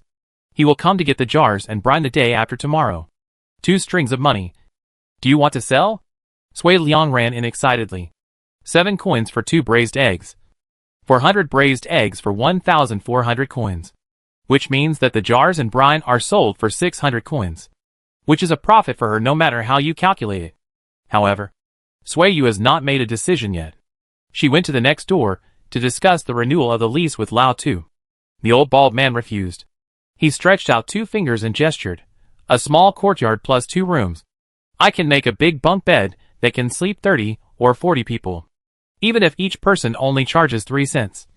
I can collect at least 1 tael of rent a month. To be honest, my small courtyard made me 22 cents a month at most." Sui Yu thought for a while and said, "You can rent out the other room." The old bald man shook his head. He was also at home when Zhao Shiping came over in armor. He heard Zhao Shiping's words clearly, and was really shocked, thinking of the soldiers fighting outside. He couldn't help but take better care of his family. He explained, "Many merchants are not particular, and some of them go in and out without clothes. You are good looking, And your sister-in-law is an unmarried girl. I am afraid that she will offend you. I don't plan to rent out the other room before you move out. There is still 1 month. And at the end of March, you can move the boiler out. If you want to rent my house, come back in winter, and I will rent it to you at this price. Sui didn't say anything for a while. She thought about it and told him about the big merchant buying braised eggs. If you renew the lease with me, I will still give you the business of selling braised eggs. Last year, I sold it to you for 4 cents each, and this year I will sell it to you for 7 cents for 2. As for how much you sell to the caravan, I don't care. I only sell scattered eggs, not to the caravan. The old bald man began to calculate in his mind. As for the brine, if someone buys the brine with a jar, I will only charge you 100 coins per jar. According to this order, you will make 400 coins just from the brine and the jar. Sui calculated the price for him, and seeing his wavering expression, she continued, I will rent the other room for another 2 coins. If I come up with other food in the future, I will still give priority to selling it to you. Lao Tu knew what he was doing. He only sold the braised eggs but not the brine. He would charge 4 cents for each of the 400 braised eggs, which would give him a net profit of 200 cents. If he did 10 orders a month, he would have the rent. Okay, he agreed. Starting from April, the yard next door will be rented to you at a monthly rent of 7 cents. He went into the house and took out another key for her. This was the key to the other room. He gave her 1 month's rent. Sui thanked him. When he went back at night, Sui knocked on the door of Sister La May's house. She asked her to dry more vegetables this year. She would take whatever she wanted. There was no use for the other room for the time being. He would use it to store dried vegetables and sell them to the passing caravans. It would be no problem to earn back the 2 cents of rent. In March, more and more caravans entered the city. The battlefield was to the west of Wusan. Only the big caravans would travel so far, which had little impact on the small caravans. The caravan stopped by Dunhuang for 2 nights to replenish their food and then set off west again. There were also travelers who followed the caravan westward, or they formed groups on their own, following the traces of the army's march westward, with the intention of making a fortune from the war. Heading straight to Wusan, the business in Sui's shop became prosperous again. 8 out of 10 orders were big orders. The merchants and travelers who came to the shop had to take away the buns after eating. The number of buns they bought ranged from 1 basket to 5 or 6 baskets. The business of stewed eggs at Lao Tu's place was also good. Sui had to stew stewed soup every night before she could go back. She was so tired that she slept directly in the shop. Lao Tu lived next door, so she didn't have to worry about safety. Life was too tight. Sui was so busy that she fell asleep as soon as she fell down. And she was so tired that she couldn't even dream of Zhao Shiping. It wasn't until the beginning of April that the passing caravan brought news that the war in the west had started.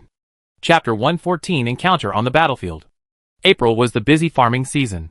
As Sui guessed, the government arranged for the garrison guarding the city to drive the oxen to the fields in batches to plow the land. The volunteers from each village responded to the call. Families with a large population each assigned 1 or 2 men to help with farming. The camp prostitutes in the prostitute camp, the little slaves who stayed behind to reclaim the wasteland, and the laborers who built the beacon towers, all rushed to the fields in groups, regardless of age, carrying loads, holding plows, sowing beans, and busy for spring sowing. The moist soil of the crop fields was turned up by the iron plows, and the little slaves followed the oxen, holding wooden sticks to break the clumps of soil. Families with a small population would be assigned 1 or 2 camp prostitutes. The camp prostitutes followed the mistress of the military household and were responsible for sowing seeds and then dragging wooden rakes to turn the soil. Sui's family was given a camp prostitute and 2 young male slaves. The supervisor may have arranged for someone to investigate in advance, and these 3 people had no relationship with Sui's family. The camp prostitute was lifeless, and the 2 skinny children had no childishness at all. The short body seemed to contain the soul of an old man who was about to die. They were indifferent and calm. When they were farming, they seemed to know no fatigue. They walked barefoot through one ridge after another in the field. They did not drink water or take the opportunity to urinate and rest. They were more hardworking than the oxen pulling the plow. In order to plant in spring, the shop was closed. Sui came to work in the field. Zhao Xiaomi stayed at home to cook and delivered meals to the field at mealtime. This time the slaves came to help with the work, and each family was responsible for their food and drink. At noon, the garrison said goodbye to Suiyu and left. Seeing this, the male slave led the oxen to eat grass.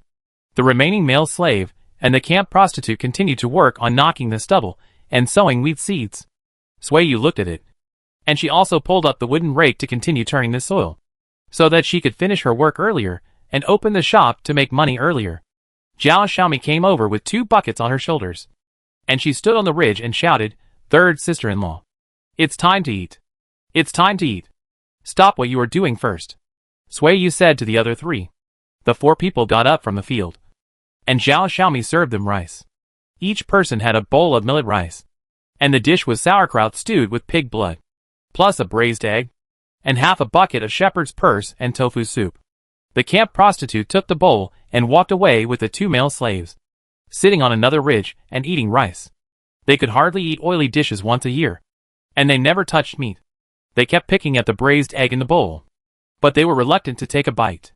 Suiyu glanced over from time to time, and she turned to Zhao Xiaomi and said, "Buy 2 more bowls of pig blood tomorrow, 2 braised eggs for each person, and add more oil when cooking." Zhao Xiaomi nodded. She poked the rice grains, and said sympathetically, "They are so pitiful. When I handed the bowl just now, I found that one of the boys actually had white hair." Suiyu looked over, but she didn't notice it. Sui Liang ran over.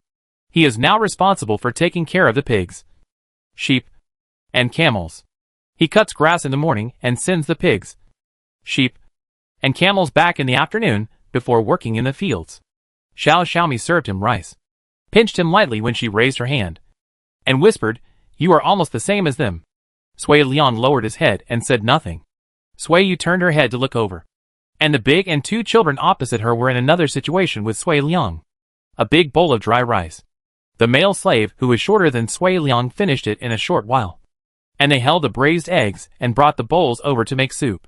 Seeing Sui Liang eating slowly with the bowl in his hand, the white-haired male slave said hoarsely, "Young master, are you full? Give me the leftovers." Sui Liang stared at him in a daze, and he handed the bowl over. The male slave quickly snatched the bowl, fearing that others would stop him. He quickly raised his hand to grab 2 pieces of pig blood from the bowl and stuff them into his mouth. "Don't be too full. Tomorrow we'll have the same food," Suiyu said. "No, no, no." The child, whose age could not be seen, said something vaguely, and he pulled out a smile that was uglier than crying, and said flatteringly, "Madam, you are a good person. Thank you for your mercy." Suiyu felt bitter in her heart. What kind of hell is this world? She choked and couldn't speak. The sound of hurried footsteps sounded at the end of the field. It was Dunhuang walking hurriedly. She looked around anxiously, looking at the male slaves standing or sitting in the field, her eyes full of uncertainty. "Tonggur?" she called tentatively. The 2 male slaves were silent. "Do you know Sui Song? His nickname is Tonggur," Dunhuang asked. The 2 male slaves shook their heads. Dunhuang was disappointed. She exchanged glances with Suiyu and hurried to the next field to look for someone. "Go back and help ask around. If you find someone, tell him." Suiyu looked up and looked around. There were large fields of crops and nothing to mark them. How could a child with limited mobility find him? "Forget it. It's okay." Suiyu changed his words. "Just pretend I didn't say anything. Let Dunhuang go and ask one field at a time." The 2 male slaves shared Sui Liang's bowl of rice.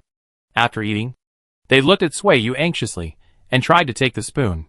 Seeing that she didn't change her expression, they happily held the soup bucket to scoop up tofu. They were so full that they were about to vomit, but they didn't want to stop.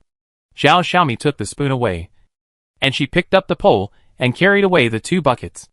If it was a little later, she was worried that the 2 children would die of fullness in the field. The supervisor's whistle came from afar, and the 2 male slaves were shocked. One hurried to lead the grazing cow, and the other picked up a wooden stick and then buried his head in beating the hard earth stubble, returning to their previous appearance, like 2 pieces of wood that only knew how to work. The camp prostitute silently picked up the basket and continued to sow wheat seeds. Suiyu and Sui Liang also got up to work. Although there were many people scattered in the vast farmland, their voices were not as loud as the wind. There was nothing else except the sound of the station soldiers and the volunteers driving the cows. This year's vibrant spring was filled with a dead silence and oppression. From April to May, the weeds on the edge of the field grew almost knee-high, and Sui Yu's 40 acres of land were sown. The first wheat planted had already sprouted, and the soybean seeds in the lower reaches of the river were sown. After the farm work in the field was finished, the camp prostitutes and male slaves evacuated in groups, disappearing quickly and silently, and their traces could not be found in this densely populated city. The food store that had been closed for a month was reopened. Lao Tu came to eat and said, "You closed the store in the month with the most business. How much business did you miss, and how much money did you lose?" "That can't be helped. I can't just give up the work in the field." Sui Yu sat in front of the stove and asked, "Is there any news from the front line?" "I haven't heard anything. I don't know what's going on." "Sui Yu, the big merchants haven't returned yet. There will be news when they come back." "No. I mean there is no movement on the battlefield." Lao Tu drank some noodle soup and said, "Although the big caravans haven't returned, the small caravans are running in the west, and we can always get some news. Last month they said the battle started, but this month there is no movement.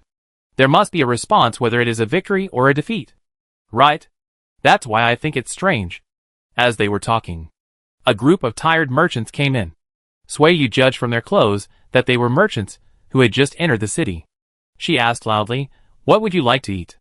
"There are steamed buns, braised soup noodles, and flatbread stuffed with eggs and pickled vegetables.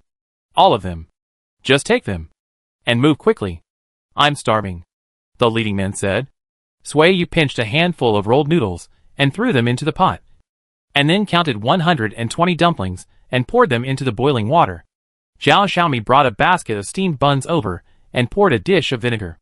These merchants were hot-tempered and blunt-tongued, and they liked to dip everything in vinegar.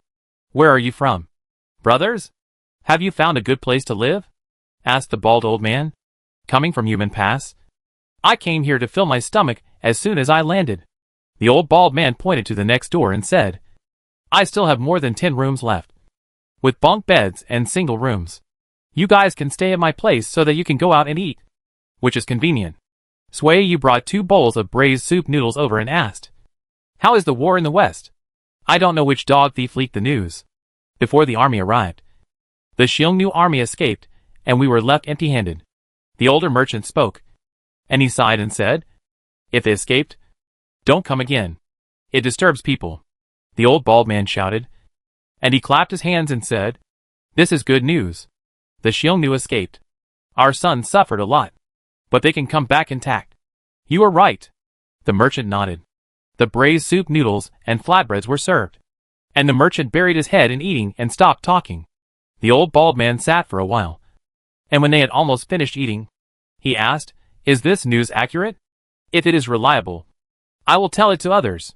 "The news from the Hu merchants coming from the west should be almost accurate." The older merchant waved at Sui Yu. "Boss, do you have any garlic? Give me a few cloves. Garlic sprouts have grown." "Where is the garlic?" Sui Yu walked to the corner and flipped through it, saying, "There are still a few cloves. They have already sprouted. Do you want to eat them? Bring them here." Sui Yu handed it over and asked, "Uncle, do you know who the general leading the troops is?" "I don't know." "Wait a little longer. The news will come in a few days." The merchant looked up at her. He looked at her, and said frivolously, "Are you admiring the general leading the troops? Or is it an old acquaintance?" Sui Yu understood that he had misunderstood. She stopped smiling, retreated behind the stove, and said, "My husband followed Lieutenant Chang to the west. I don't know which army he is in." The merchant changed his previous frivolousness and said seriously, "I am offended. Little sister-in-law, wait a few more days, and you will have news." When paying the bill, the merchant gave an extra handful of copper coins as an apology. As the merchant said, with the entry of Hu merchants into the city, news from the battlefield quickly spread to thousands of households. Sui Yu opened the door to do business, and she could hear fresh news from the mouths of customers every day. She also found out that the general leading our army was not named Cheng, and that in addition to our dynasty, there was also the army of Wusun. At this time, the Han army, which had failed to catch up with the enemy, was turning back along the original route, while the 50,000 Wusun army led by Lieutenant Cheng took a detour to the north, marched for half a month, and caught up with the Xiongnu army that had broken camp and fled. Under the clear sky, the sound of fighting was deafening. The Wusun army cut off the Xiongnu's retreat, and the Xiongnu cavalry fought hard, trying to break through the encirclement and kill their way out. Zhao Shiping stood on a camel, mixed in with the Wusun cavalry, wearing armor, holding a bow and crossbow, and shooting the hideous Xiongnu cavalry. People around kept falling down. The barren sand was stained with blood, and the desperate wails were covered by the sound of weapons colliding. The camel was stimulated by the sweet smell of blood. It lost its pace, kicked its hind legs, kicked hard when someone approached, and bit the approaching horse with its sharp teeth. Zhao Shiping tightened the reins. He took the time to whistle, and tapped the camel's belly with his knees. But the camel was out of control. The docile camel no longer obeyed orders and ran around. Zhao Shiping hurriedly observed. He leaned down and stuck to the camel's hump to avoid the saber that was chopped. And when he looked up, he saw a Han face. His face was cut and bloody, and the cruelty in his eyes shocked him. Without time to think, he hooked his feet on the reins and turned around to pull the crossbow. The next moment, the Hun who was sitting on Sui Wen'an was shot in the back, and the knife that was chopped down lost its strength and fell to the ground. Sui Wen'an threw the man on his body over, dropped the broken kitchen knife in his hand, picked up the saber that fell on the ground, and rushed towards the direction where the military flag was waving. Chapter 115. Kill the general and seize the flag. A Xiongnu cavalryman was shot and fell off his horse. Zhao Shiping took advantage of the chaos to grab the fat and strong warhorse. The Xiongnu scimitar on the ground stabbed at him, and he leaned over and quickly passed through the horse's belly. The scimitar stabbed the horse's leg. The warhorse was frightened and kicked hard with its hooves. The horse's hoof hit the head, and the Xiongnu man broke his neck and fell to the ground vomiting blood. The frightened warhorse ran away. Zhao Shiping pulled the reins and ran fast with his legs. He carried a crossbow on his back and held a sharp saber in his hand. With the cover of the warhorse, he harvested heads all the way. The arm holding the saber became sore and weak under the killing, and his legs and feet could not keep up with the speed of the warhorse. The bloody man was almost dragged away by the frightened horse. A feather arrow fell from midair, pierced the sky and pierced into the horse's belly. The warhorse neighed in pain, and the speed of the rush slowed down. Zhao Shiping took the opportunity to break free from the reins in his hand, fell to the ground and rolled, avoiding the kicking horse hooves, dragging the fallen body to resist the scimitars, and killed 2 more Hun soldiers. He ran quickly to the pile of stones not far away. In the whistling hot wind, the rapid panting made his eyes dizzy, and the arm holding the knife drooped with pain. He climbed up the pile of stones with difficulty. His throat was dry and tight, and the fishy and sweet taste of blood flowed out of his mouth. Neighing warhorses, the sound of fighting, and the drums in the distance were more and more rapid. Zhao Shiping hid behind the stone and panted. He wiped the sweat on his face, and the blood on his hands came into his eyes. Maybe it was someone else's blood. After all, he couldn't feel the pain. His tight and dizzy mind gradually became clear. Zhao Shiping counted the arrows in the quiver and twisted the last 2 arrow shafts with marks on them with his fingers. He leaned out and looked at the battlefield below. It was a sea of blood and corpses. Smoke was rising everywhere, mixed with the diffuse dust, and the sky and the earth changed color. The shaking arm pulled out 2 arrows, and the feathers were loaded into the crossbow. The sharp sound of breaking through the air quickly fell on the Xiongnu cavalry, who was swinging the sword. The Wusun general, who was kicked off the horse, was able to catch his breath, and quickly added another sword, pulled the man off, and turned on the horse. The Gong Chao, who was recording the military exploits in the distance, quickly added a stroke on the wooden board, looking at the wave of soldiers attacking the Xiongnu general's flag. There are 4 major military exploits on the battlefield. First to climb, break the formation, kill the general, and seize the flag. Sui Wen'an followed the Han envoy to the battlefield as a wandering merchant and mixed into the Wusun army. His purpose was clear, which was to make merit. He knew his own abilities. If he wanted to earn military exploits that would not be robbed by others, he could only try to seize the flag. There were many soldiers who had the same idea as him. They attacked the direction where the general's flag was erected, and fell one after another. The later ones stepped on the crooked corpses on the ground and moved forward step by step. After killing a flykeeper, Sui Wen'an shook off the blood on his hands. The blood was sticky and slippery, which made it difficult for him to swing his sword to kill the enemy. He wiped the blood with his hands, took off his single clothes neatly, tied up the hideous knife wound on his right arm, pulled up a warm corpse from the ground and tied it to his back, and continued to fight desperately. The saber was cut off, and the thigh was shot. Sui Wen'an was almost exhausted. He heard his heavy breathing and the thumping heartbeat under his skin. The dripping blood became blurred in his sight, and the sound of fighting around him faded away. He looked up. People, wolf smoke, earth, distant mountains.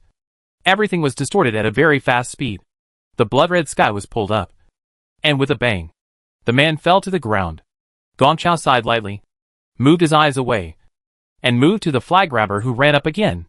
Heavy footsteps stepped on the exposed chests.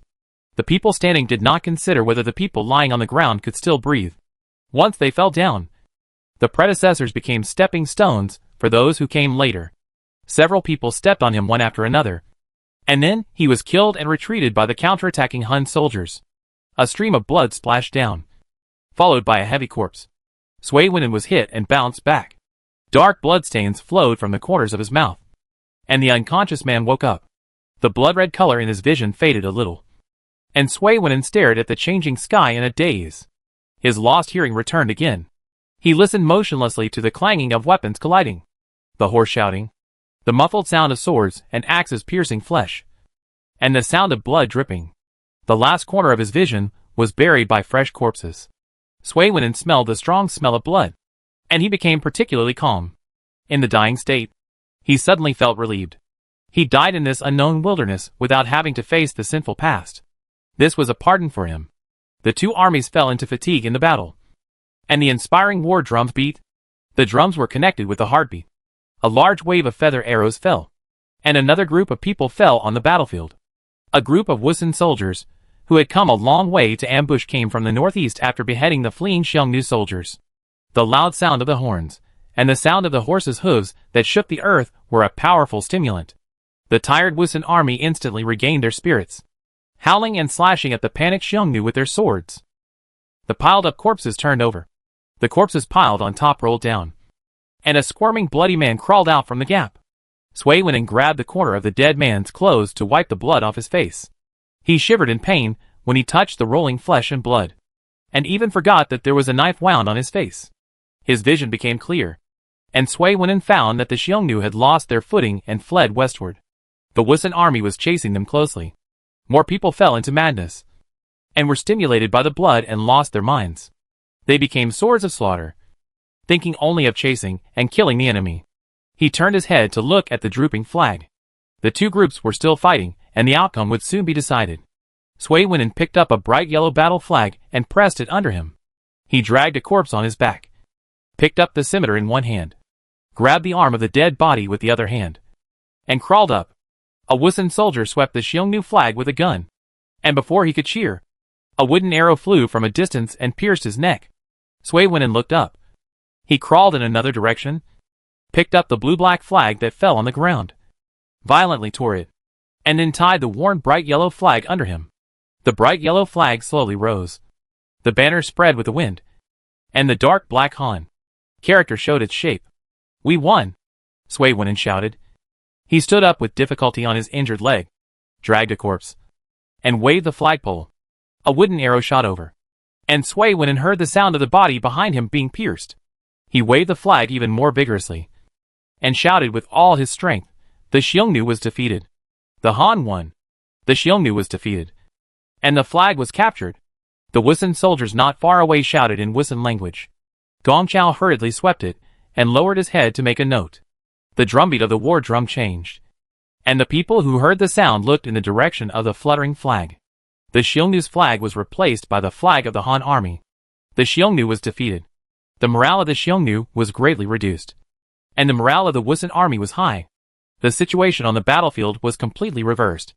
Zhao Shiping stood on his horse, and saw the archers moving on the high ground. He immediately turned his horse's head and ran over, and at the same time shot arrows to intimidate. But he was still a step too late, and watched the arrows that broke through the air shoot at the soldiers holding the flag. As the sound of breaking air got closer, Sui Wen'an realized that it was a wooden arrow flying from the side. His injured right leg trembled, and he leaned sideways. The wooden arrow that was shot at his neck hit his shoulder, and the arrowhead hit the shoulder bone. He heard a teeth-grinding sound of sawing wood. Zhao Shiping arrived and shot the archer guarding the flag with one arrow. Later, the Han army led by Captain Chan arrived. He turned his horse to clean up the fleeing Xiongnu cavalry. It was getting dark, and the army was gathering. The battlefield full of dead bodies was ablaze with fire. The people cleaning the battlefield held torches to count the casualties of both sides. The firemen set up pots and cooked in a cleared space. The doctors walked around to stop the blood flow and set bones for the wounded. When it was Zhao Shiping's turn, he tore off his sleeves and let the doctor apply medicine to his knife wounds. He was wearing armor, and there were no arrow wounds or knife wounds on the areas covered by the armor. Captain Zhao, come here. Captain Chang's subordinates came to find someone and said, "We didn't bring many people. You come to help sort out the follow-up matters. Is your injury not serious? It won't affect anything." Zhao Shiping walked over. Chapter 116, Speak Out to Help. Zhao Shiping led a team of people to the mountains to cut wood and make coffins overnight. It took 3 days to make 53 coffins. The dead soldiers who followed Lieutenant Chan from Chang'an were put into coffins and carried to the mountainside to be buried. The tombstones faced the east, and the heroic souls looked back. The Wusun people were responsible for digging pits and burning the killed Xiongnu. The smoke and meat fragrance floated on the battlefield for 7 days.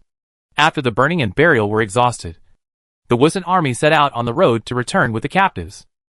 The horses captured from the Xiongnu, camels carried the wounded, and the captives followed on foot. The return journey took 7 more days than the way there. When they entered Wusun again, it was already close to July. The king of Wusun held a celebration banquet for the victorious soldiers. As one of the few Han soldiers, Zhao Shiping had the honor of walking around the palace. While walking, he carefully looked at everything in the palace and planned to tell Sui Yu about it when he returned. As night fell and the banquet came to an end, Zhao Shiping followed a group of soldiers out of the palace. As an unknown person, he sat at a seat and no one paid attention to him. He just had to eat and drink all night. Walking out of the palace gate, he looked back at the brightly lit palace. The night wind blew from the dark alley, carrying faint cries and laughter. "Brother Zhao, let's go for a walk on the street." The soldiers invited him. Zhao Shiping thought for a while, raised his feet and followed him, saying, "Okay. I'm full, and I can't sleep when I go back." Wusun is connected to the desert in the south. The summer night wind is much cooler than the daytime, and it is cooler outside than inside. Many people go out of their homes and sit under the trees to cool off, or roll up bamboo mats and spread them on the ground. And the whole family sleeps on the open space outside the house. Zhao Shiping and his companions passed by, and the chattering people looked over. Someone recognized their Han faces and asked in difficult Chinese, "Are you from the battlefield?" The sergeant in front asked, "Old man, what's the matter?" The Wusun old man chattered a lot, occasionally interspersed with 1 or 2 words like "people" and "come back," and no one could understand. The leading sergeant apologized and led the group away. After walking away, the leading sergeant said, "The son of the old man just now also went to the battlefield." He asked if everyone has returned. His son hasn't returned home yet. Zhao Shiping seemed to be back on the battlefield again, with a strong smell of blood in his nose, broken limbs and arms, human heads and horse heads. He couldn't think about it anymore. He took a few deep breaths and suppressed the violence in his heart. "I want to go back and rest." Zhao Shiping stopped. "I suddenly feel tired and don't want to go shopping anymore." "Wait. I'll take you to a good place." The sergeant 2 steps away from him stopped him and said, "Are you awake every night after coming down from the battlefield? Brothers will take you to relax." Zhao Shiping was silent and continued to walk with him. It happened that the army returned victoriously. The night market was still very lively. There were many people walking on the street. Zhao Shiping saw Han merchants hawking. Merchants are worthy of being called wandering people. They dare to go anywhere to make money. After walking through the street market, the leader took the lead and turned into a dark alley. When he walked out of the alley, the sound of Huqin and Pipa broke into his ears. The singing of a singing girl came from a house, and the singing was mixed with the noise of toasting and changing cups. Zhao Shiping realized where they were going. He stopped and said, "I suddenly remembered that I have something else to do, so I'll go back first. Since you are already here, why are you leaving?" A soldier stopped him and said, "You have been lying in Dunhuang for several years, but I think you haven't seen such a good place. The Huji is so charming. Brothers will take you to see the world." Zhao Shiping resolutely refused. He turned and walked into the alley, saying as he walked, "I have already started a family, and I am in a hurry to go back to see her. I can't do anything to let her down." "Hey! You are really stupid. The soldiers cursed. And seeing that the footsteps had gone far away, they cursed to disappoint the mood and walked straight into the alley.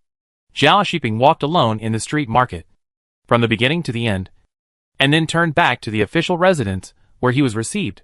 The people in the official residence were still awake. The soldiers who had said goodbye in front of the palace gate saw Zhao Shiping coming back alone. And some wondered, "You are back so soon? Are you the only one coming back?" "Well, I didn't go." Zhao Shiping took a straw ball and sat over and asked, "Do you know when I will go back? I want to go back." A grown man still misses home? Some people laughed. Zhao Shiping also smiled, but did not refute. He really missed home in Suiyu, and did not want to fight anymore. "It is estimated that we will return to Beijing in 2 or 3 days. It will be cold on the road if we are late." Gongqiao spoke, and he looked at Zhao Shiping and said, "You came at the right time this time. You have made merits by coming to Wusun with us. If you follow the 150,000-man army, you will not have such a good thing." Zhao Shiping touched his chin in thought, and asked, "What kind of reward can I get?" "See if there are any vacancies in the garrison in your city. You can probably be promoted to 1,000 households. If you are lucky, the military commander will be transferred or die, and you can be promoted."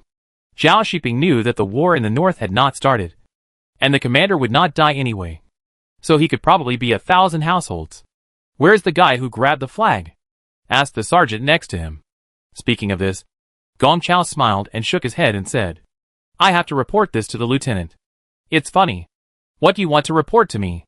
Lieutenant Chong walked in with his subordinates. "Hello, sir."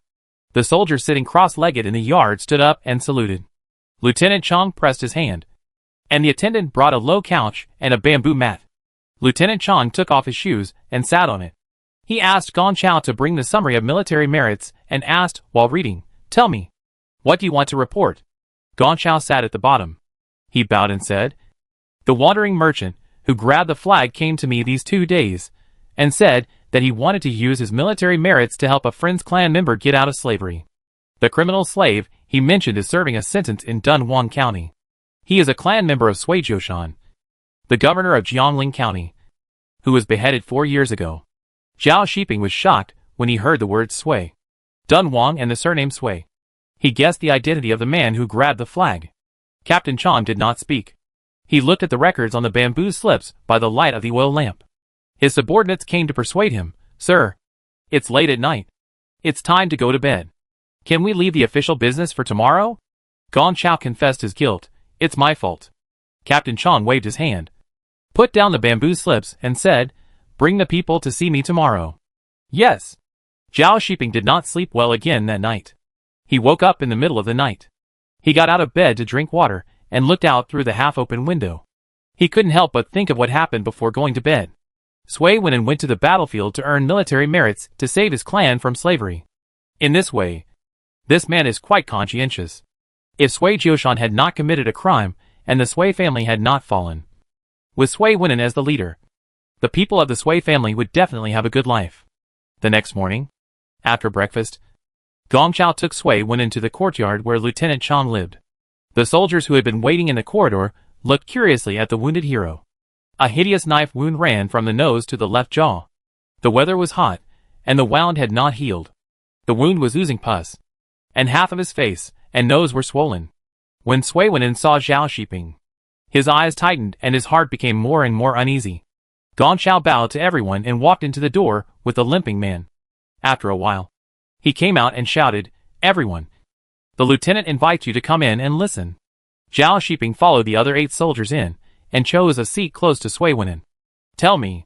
Lieutenant Chong gestured to Sui Wen'an and asked, "What is the name of the hero?" Sui Wen'an clenched his hands in his sleeves. Yesterday, he thought about making up a fake identity, but he was worried that he would not be able to find the person when he returned. "My last name is Wen'an."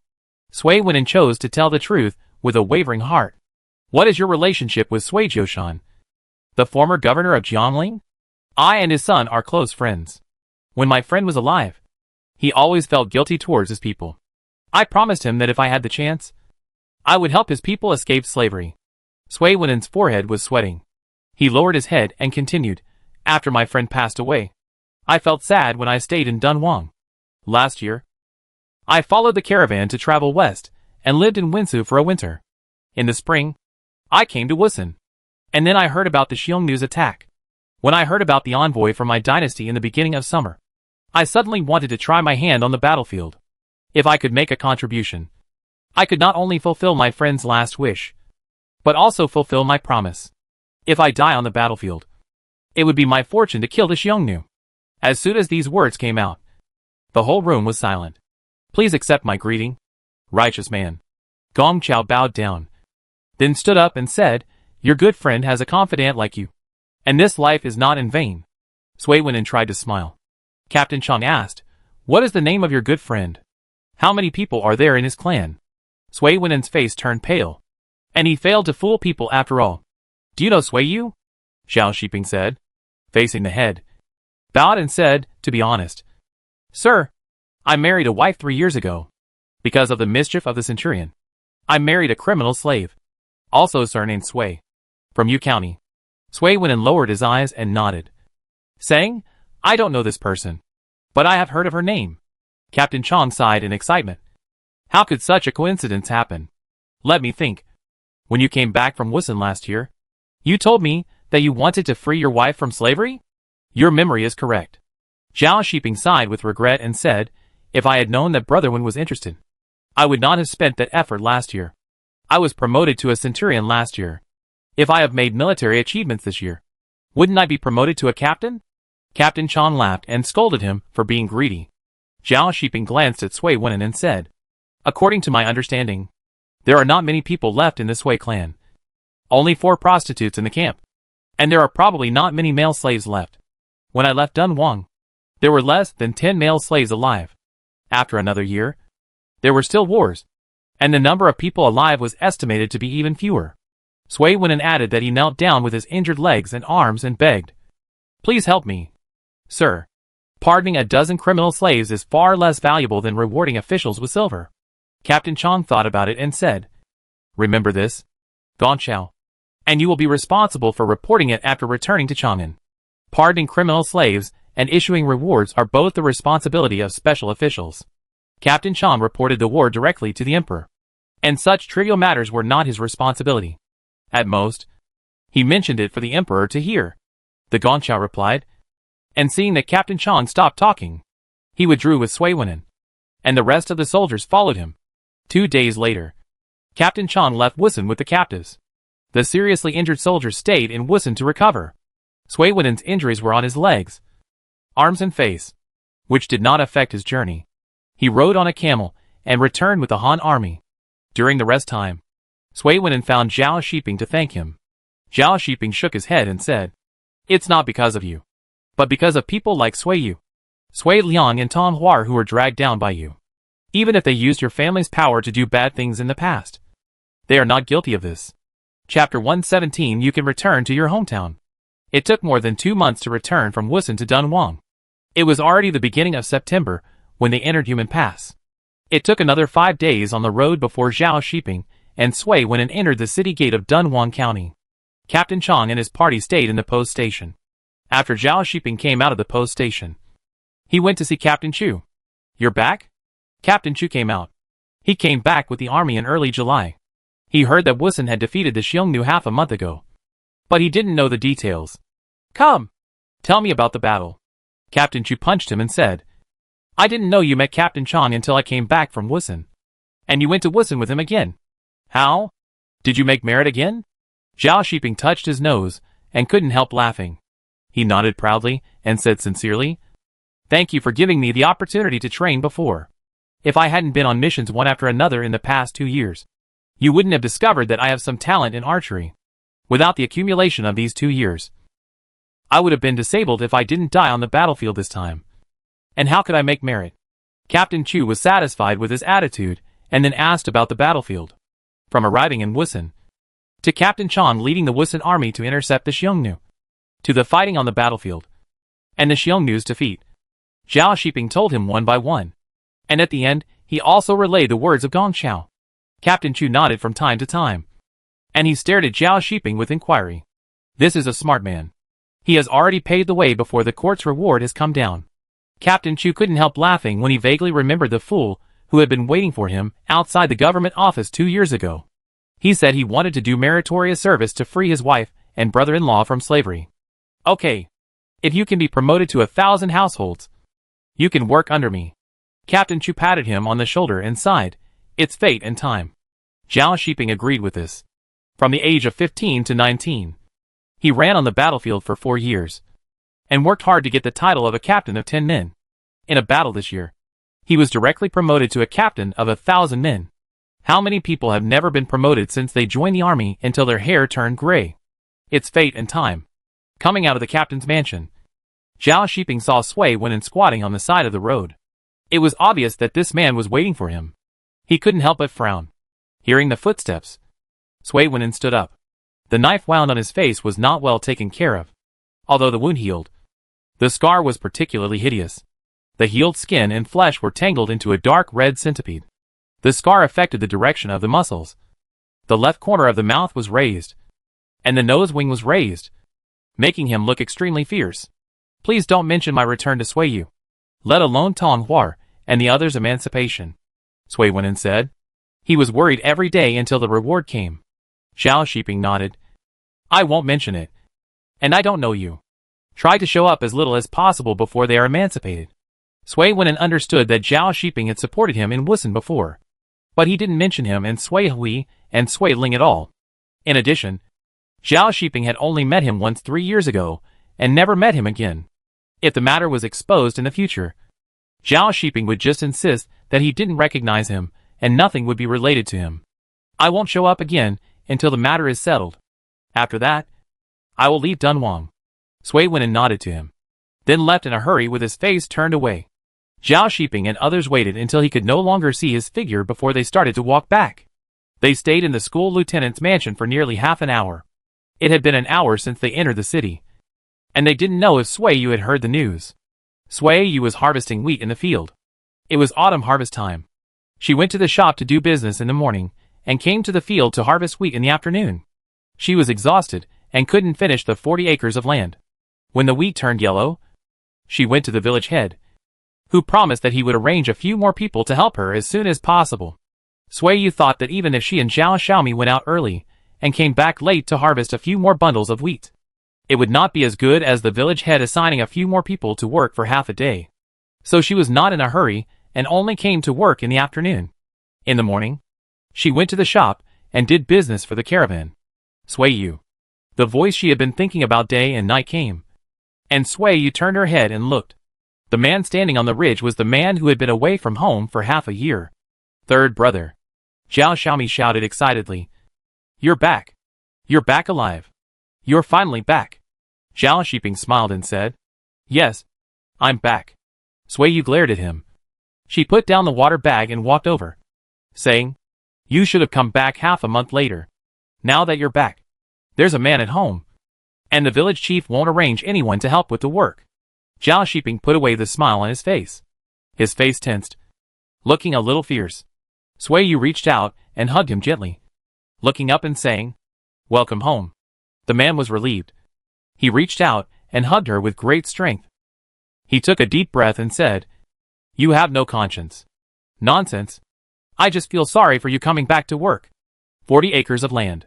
Sui Yu noticed that something was wrong with him. She gave up struggling, and let him hug her in front of his brothers and sisters. Zhao Shiping tilted his head to look at the golden wheat in the field. The scorching sun was scorching the wheat ears, and the wheat field exuded a reassuring smell.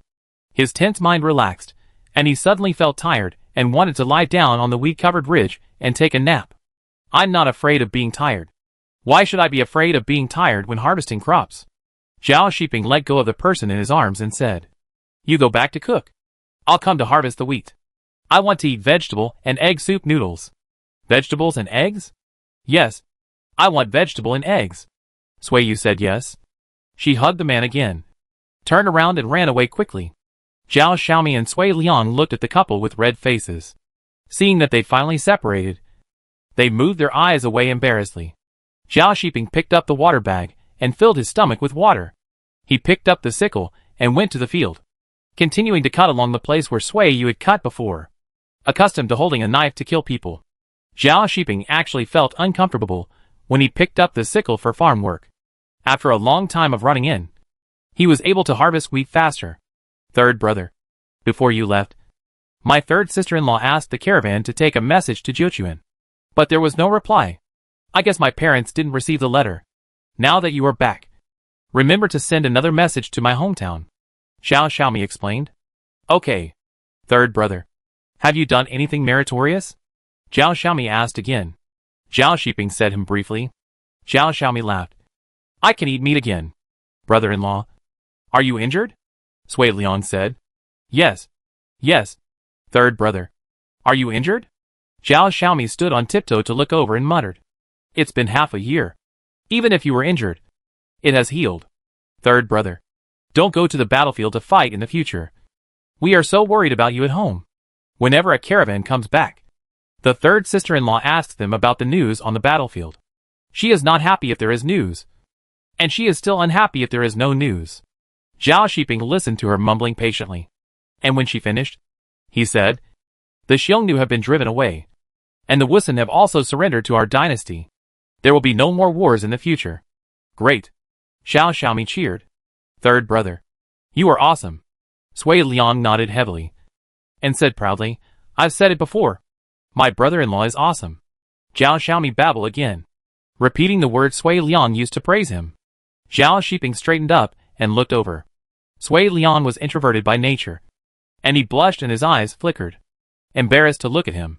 Zhao Shiping bent down and continued to cut wheat in a very good mood. He was the equivalent of Sui Yu and Zhao Xiaomi, and it took him half a day to cut 2 rows of wheat. If Sui Yu hadn't called him to eat, he would have continued to cut. The water in the pot was boiling, and when people came back, they cooked noodles. The oily eggs and the tender green radish seedlings were poured in and cooked together.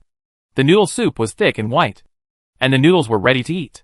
Sui Yu took out a dish of peeled braised eggs and said, Try it. I have improved the recipe. The guests who come to eat here all say it is salty and tasty. Zhao Shiping ate half of the braised egg in one bite. He drank the noodle soup smoothly and said, It's tasty. However, he still likes egg and vegetable soup noodles the most. When he is away from home, he suddenly craves for this taste. The less he can eat it, the more he misses it. Sister-in-law. My third brother said that the Huns have been driven away and there will be no more wars in the future. Zhao Xiaomi said. Sui Yu looked over in surprise. Really? Zhao Shiping nodded. I will stay at home from now on. That's great. Sui Yu sighed knowingly and repeated.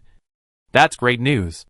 After dinner, Zhao Shiping took his clothes and a shoulder pole to take a bath in the river. When he came back, he had wet hair. When he saw Sui Yu coming out of the camel pen while putting on the clothes, he told him, Stay away from the camel I brought back. Don't get close to it for a while. It got frightened on the battlefield. It barked from time to time after it was found.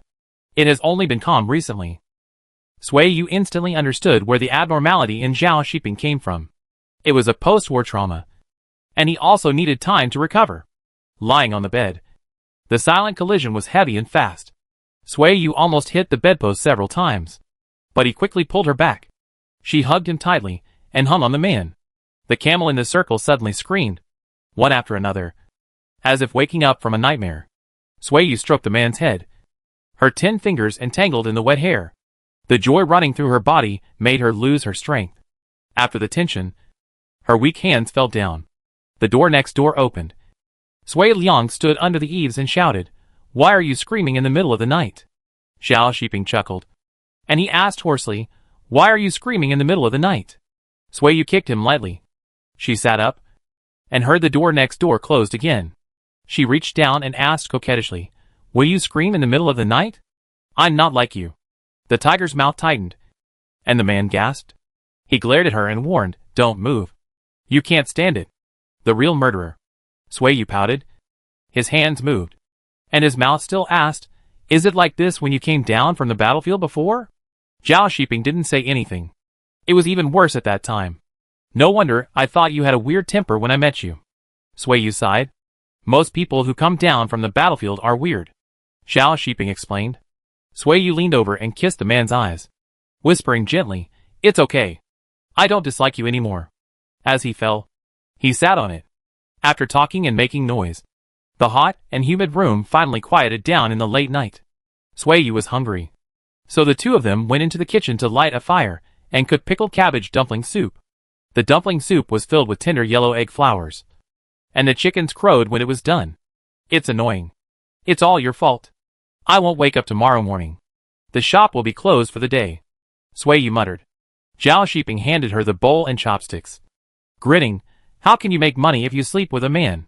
Sui looked at him in disbelief. What did she learn outside? Zhao Shiping laughed. And he took the bowl out to sit in the yard to drink the dumpling soup. The night wind was gentle. The stars were twinkling. The whole city fell into a deep sleep. And the sound of insects came from the fields in the distance. After eating and drinking, the rooster crowed. And the rooster's cry drowned out the chirping of insects and birds. The two tired people fell on the bed and fell asleep.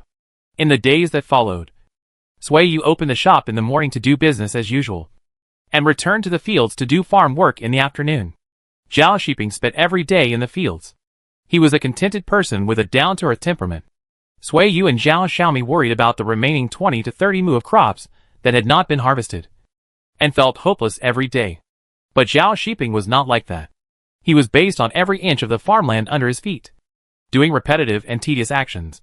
And he had never been seen to get irritated and complain. The wheat fell in rows, and then bundles were transported away. After harvesting wheat, he harvested millet, and after harvesting millet, he pulled out the stalks, day after day. In this trivial and heavy labor, Zhao Shiping's mood gradually calmed down. He worked at sunrise and returned home at sunset, abandoning the identity of a garrison soldier. He was just a hard-working old farmer. Even the camel that came down from the battlefield calmed down in the day-to-day farm work and no longer neighed every night. After the autumn harvest, 2 official documents arrived at the Dunhuang post station. After the chief of the thieves registered them, they were sent by the postman to the county governor. The official document was issued, and Lieutenant Chu ordered to promote Zhao Shiping to the rank of 1,000 households, reward him with 100 caddies of meat, 1,000 coins of annual salary, and move him to a new house. Supervisor who ordered the people of the Sui clan to be deregistered as slaves and returned to their hometowns. Chapter 118. Leaving Dunhuang. Sui Huichuan carried a mud brick and walked towards the beacon tower with his head down. His bent back showed a fixed arc. The wooden stick hit his back, and the bones clattered. Sui Huichuan? The supervisor called out. Sui Huichuan shuddered, and he raised his hands to hold his head skillfully, fearing that the swinging stick would hit his head. You are Sui Huichuan, right? The supervisor asked again impatiently. Yes. Yes. You are freed from slavery. Go and call down all the people in your clan. Someone has freed you from slavery with military merits, and you can return to your hometown from now on. When these words came out, Sui Huichuan froze. He slowly put down his hands protecting his head, turned his head, and looked at the supervisor. Those carrying bricks, carrying sand, building walls, and carrying wood on the city wall all stopped what they were doing and looked over. Their hungry and thin faces were filled with numbness, and their lifeless eyes gradually ignited with fanatical flames. They were like lone wolves in the wilderness, wishing to devour Sui Huichuan and replace him. What are you looking at? Work. The supervisor was like a hunter with a bow. He waved his stick to intimidate, and the stick fell, hitting bones with a sound. The slave bent his spine. The flames in his eyes went out, and he continued his previous actions. Sui Huichuan put down the mud bricks, and he hurried to find his tribesmen, shouting excitedly, Xinlin, Jiamin, Gu brothers, we are free. We are free from slavery. Where are Uncle Qingyu and his eldest nephew? Where are they? We are free from slavery. The slaves along the way tilted their heads to look at him, watching them run down the city wall with envy, watching them fall to the ground and cry, and then quickly ran away to find their living children and grandchildren. On the other side, the female manager of the brothel was receiving a clerk who came to deliver a message. She took the 5 bamboo slips and walked towards the kitchen with a complicated expression. Chun knew. Come out for a moment. Aunt Chun responded hurriedly. She covered the pot and walked out, smiling and asking, Madam Manager, do you want to add any dishes? You are no longer a slave. The female manager handed over the bamboo slips in her hand and said, This is the household registration of the 5 women in your clan. Take this, and you can return to your hometown. Aunt Chun had not reacted yet. but her hand had already taken the bamboo slips. The thing in her hand was not empty. She cried with joy, and salty and bitter tears ran across her cheeks with ravines, and the tears soaked into the dry wrinkles. What is going on? Is it just the 5 of us? Or are my sons and grandsons also released? Aunt Chun reacted and asked anxiously.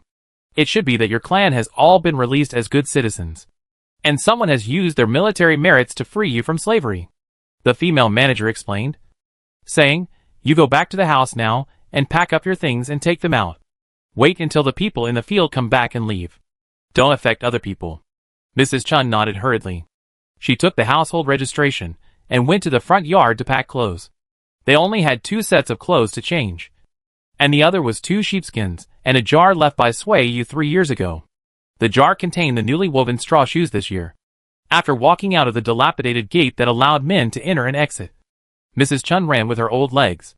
She ran to the river in one breath. She looked back at the house built by women's tears, and then looked at the way the camp prostitutes came back. The camp prostitutes only ate 2 meals a day, leaving in the morning and returning in the evening. When the sunset glowed, the tired camp prostitutes carried farm tools and walked slowly back along the river. Ah Wu! Come here! Mrs. Chun saw people. Where are Xiaoyan and Hongxia? Come quickly. The prostitutes all looked over when they heard the noise. They saw Aunt Chun carrying a bag, holding a sheepskin, and a pottery jar at her feet. Her face was filled with joy. They slowly stopped walking as they began to speculate. Auntie, this is us. Sui Hongxiao was afraid that her speculation was just wishful thinking, so she clenched her mud-covered fingers and looked over expectantly. We are free from slavery. Mrs. Chun took out the warmed bamboo slips from her bosom and said, Here. This is yours. This is Shukin's. Ah Wu. Give it to you. We are no longer criminal slaves. This is Tonghuar's. I don't know if she got the news. Mrs. What about us? The prostitutes in the camp not far away asked in a shrill voice. Is it the imperial amnesty? Can we leave too? Mrs. Chun's joy faded a little. She shook her head and said, It's not the imperial amnesty. It's the men who used their military merits to free us from slavery. During the waiting time, Mrs. Chun thought carefully.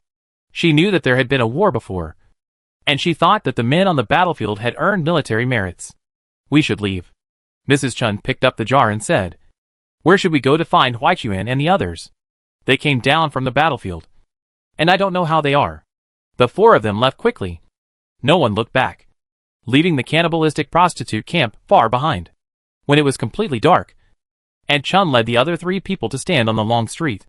No one was walking on the street, and all the shops were closed. Only the loud crying of children came from the alley behind the street. Where are we going? Sui Hongxia asked. To find Sui Yu? Aunt Chun shook her head. I don't know where Sui Yu lives. Let's find a place to sleep for one night. When it gets light, we will go to the foot of the Great Wall to look for him. Entering October, the nights in Dunhuang were already a bit chilly. Aunt Chun and her friends found a haystack, dug 2 holes, and the 4 of them huddled in the haystack to sleep for a night. They left before dawn after tidying up the haystack. At this time, the 9 men of the Sui family, including adults and children, also left from under the Great Wall.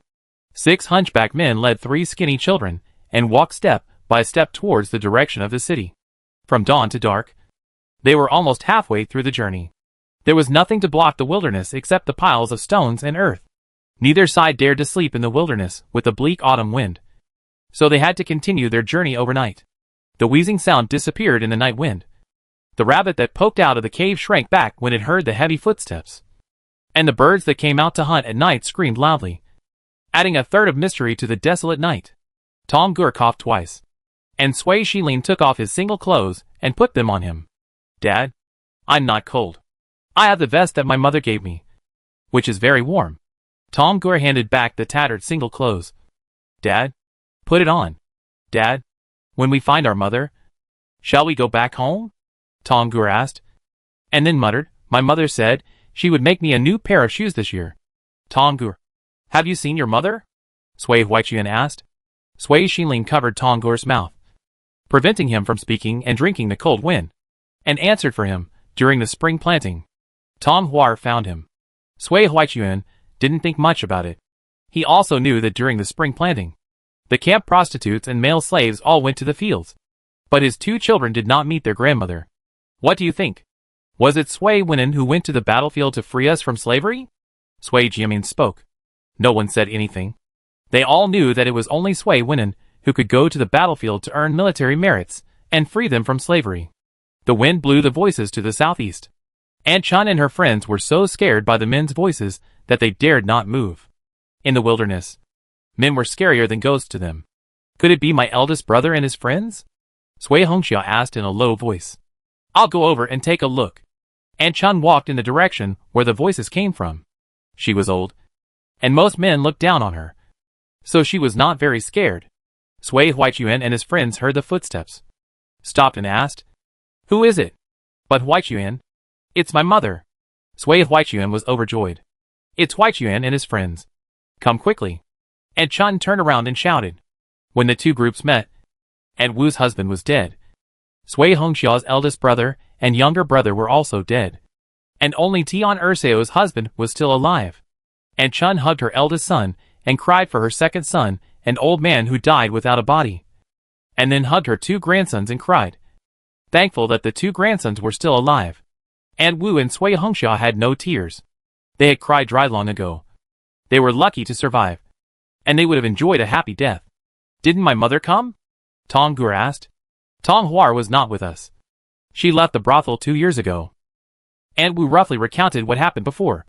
According to the date, the child is estimated to be 2 years old. We don't know where she lives. And we didn't look for her after leaving the brothel. So we came to you first. Sui Huaichuan looked at Sui Xilin and asked, Are you still going to look for her? Sui Xilin looked down at Tong Gur and said, Go. See if she is willing to go with me. Tong Gur was unable to react for a moment. And murmured, My mother didn't tell me. The group continued to walk into the city. On the way, Aunt Chun asked her son, Huaichuan, Are we going back to Yu County later? Or stay in Dunhuang? Sui Huaichuan and the other 6 had discussed whether to leave or stay last night. They planned to leave, but not to return to Yu County, but to go to a place where no one knew them and start a new life. Is there any place you want to go? Sui Huaichuan asked. No one spoke up. These people had never thought about leaving before. What happened to us getting rid of slavery? Sui Hongxia asked. We thought you guys earned military merits on the battlefield. It should be Sui Wenin. He got rid of slavery a long time ago. Sui Huaichuan said. We did go to the battlefield and almost died on the road. Fortunately, the Huns escaped. Once the war started, none of us 6 would come back alive. Not to mention earning military merits. Slaves are not as good as cattle and horses. Even if we kill the enemy, the credit belongs to the master. He is still responsible. Aunt Chun sighed. Sui Xilin laughed sarcastically. If it weren't for his father, we wouldn't have ended up like this. This was true. And no one refuted him. When the sky was about to brighten, a group of people walked out of the wilderness. The old and the young sat on the ground to rest, squinting their eyes and watching the slightly warm sunlight shining on the earth. This is a new day. After taking a breath, Sui Xilin took Tong Gur and stood up, saying, Let's go find Tong Huar first. Where will we meet later? At the city gate. Let's go and ask if the government has arranged a place for us to stay. Sui Huaichuan said. The others also stood up and planned to go into the city together. Not far away, they saw a man with a cloth wrapped on his face coming over. Sui Wenin breathed a sigh of relief. Fortunately, he caught up with him. He took off the cloth covering his scar and said, It's me. Looking at his face, Sui Huaichuan and his group had complicated eyes. He became a criminal slave because of his father. But it was his credit to get rid of slavery. He had grievances and gratitude. They could not let go of the old grievances. Nor could they thank him. Go away. We have nothing to do with each other in the future. I don't want to see you again, Sui Huaichuan said. Sui Wenin also had this intention. But he came here for another purpose and asked, Are you going back to Yu County? Where are you going to go next? Or stay in Dunhuang? This is none of your business. Sui Xilin clenched his fists and stared at him angrily. There is a hidden story behind the matter of getting rid of slavery. If something happens one day, we will probably have to return to slavery again. So I plan to leave Dunhuang, go west, and find a small country to live in. Sui Wenin looked at them and said, This is all I can do. It's up to you to choose in the end. I only make a suggestion. I suggest you find a place where the laws of the Han dynasty cannot reach and start a new life. What's going on? Sui Huaiyuan was uneasy. He didn't want his son and nephew to become slaves again. Sui Wen'an refused to say. If you are willing to leave Dunhuang and go west, I can take you away and give you some money to stay.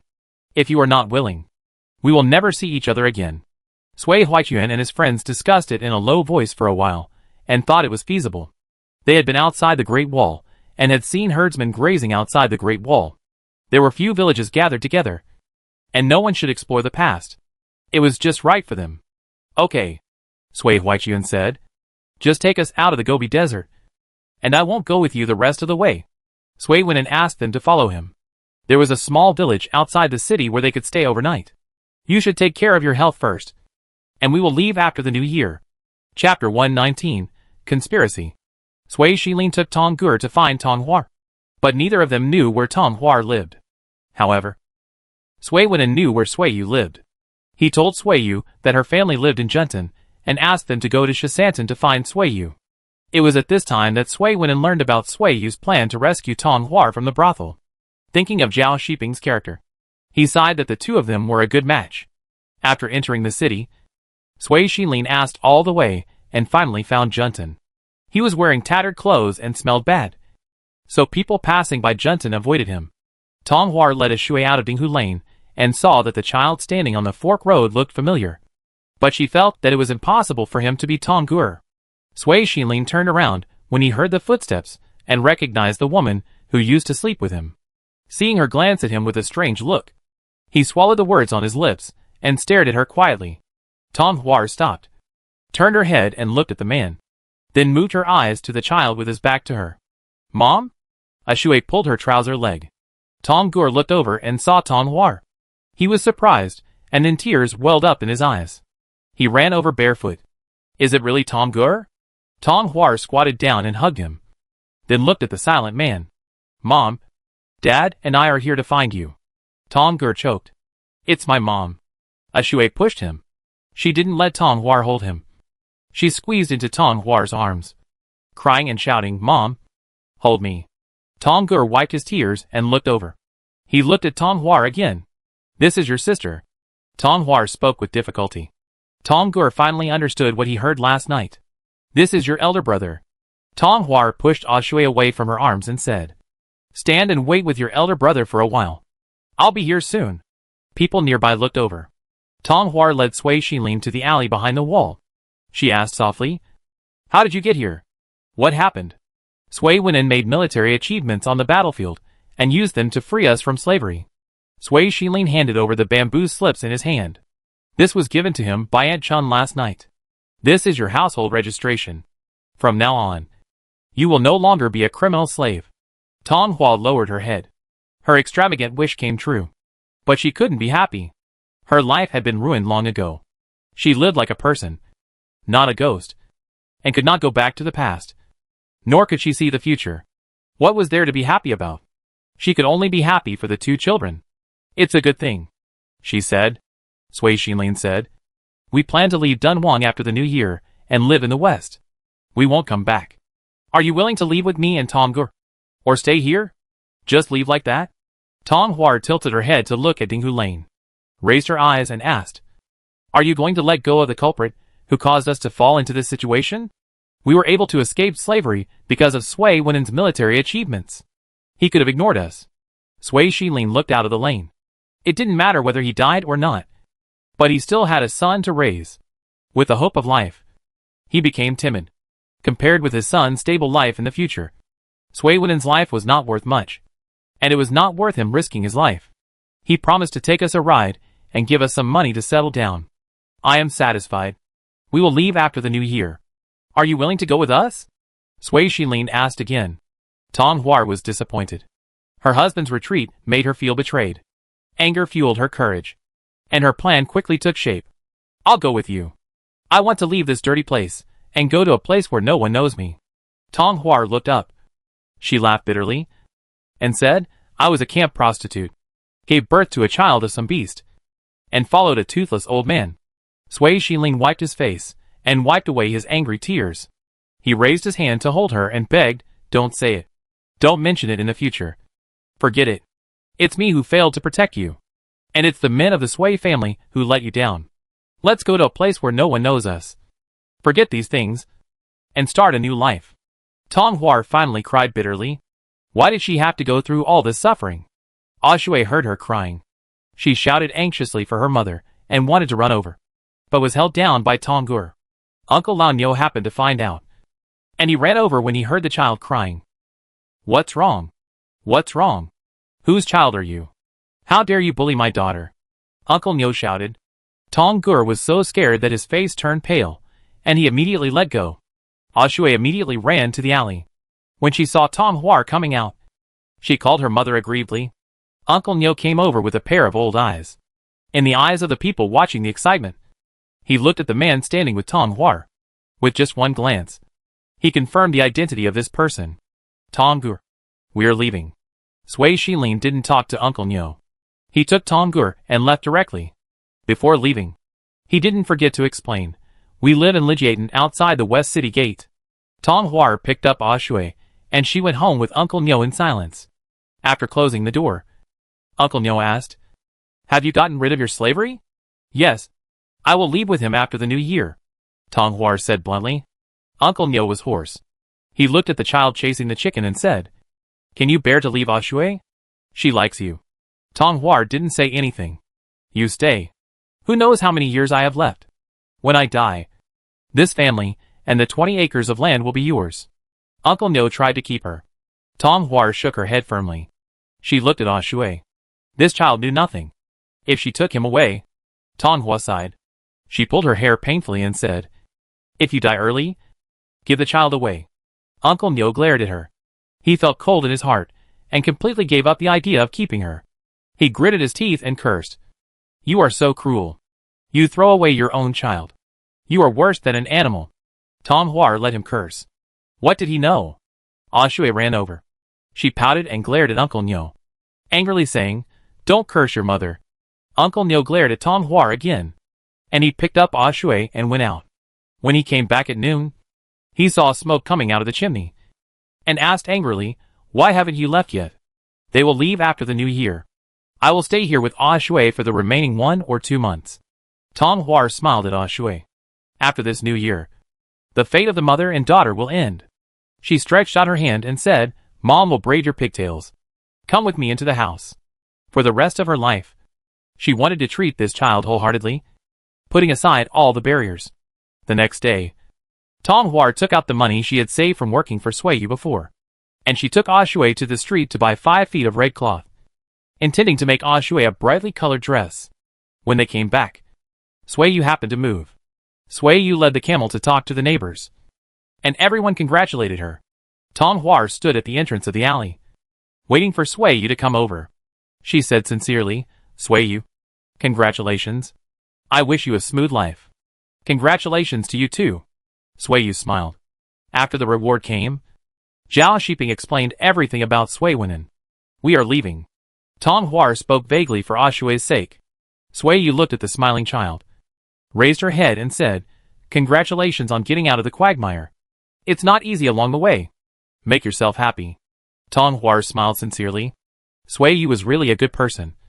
Good in every aspect. She envied him. She envied Sui's character and the life he lived.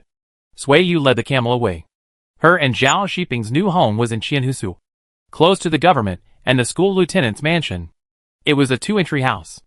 People lived in the front yard, and servants and livestock lived in the backyard. The previous owner of this house divided the backyard into 2 courtyards, one large and one small, which just suited Sui's wishes. The pigs, sheep, camels and chickens were kept in the west courtyard, which was spacious enough to accommodate 4 more camels. The east courtyard was given to Zhao Xiaomi. When she returned to her hometown, this courtyard would belong to Sui Liang. Sui and Zhao Shiping lived in the front yard, without worrying about the walls and ears, and they could do whatever they wanted. All the things in the house were moved over. And on a good day, Zhao Shiping prepared 2 tables for guests, first inviting Captain Chu and the other 9 captains of the captain's office.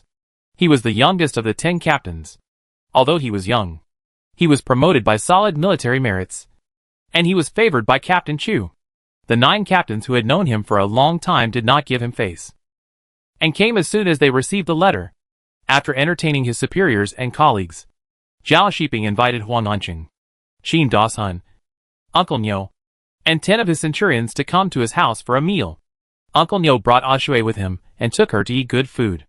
After Uncle Niu and Ah Shui left, Tong Hua took the few remaining copper coins and went to Dinghu Lane. It was snowing, and there were not many people outside. The gatekeeper was also lazy. She handed over a handful of copper coins, and the woman guarding the back door smiled and asked her to come in to warm herself by the fire and chat. Tong Hua had been familiar with this woman for a long time. When talking about the concubine in the backyard of Captain Hu, she revealed, in fact, I am Wen's distant cousin. I was asked by her brother to come and inquire about her situation from time to time.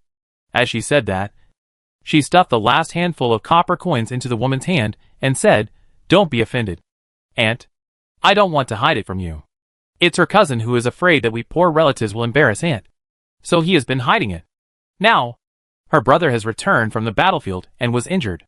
He has only recovered recently. I took the time to come and tell her. Aunt, please pass on a message, and will appreciate your kindness in the future.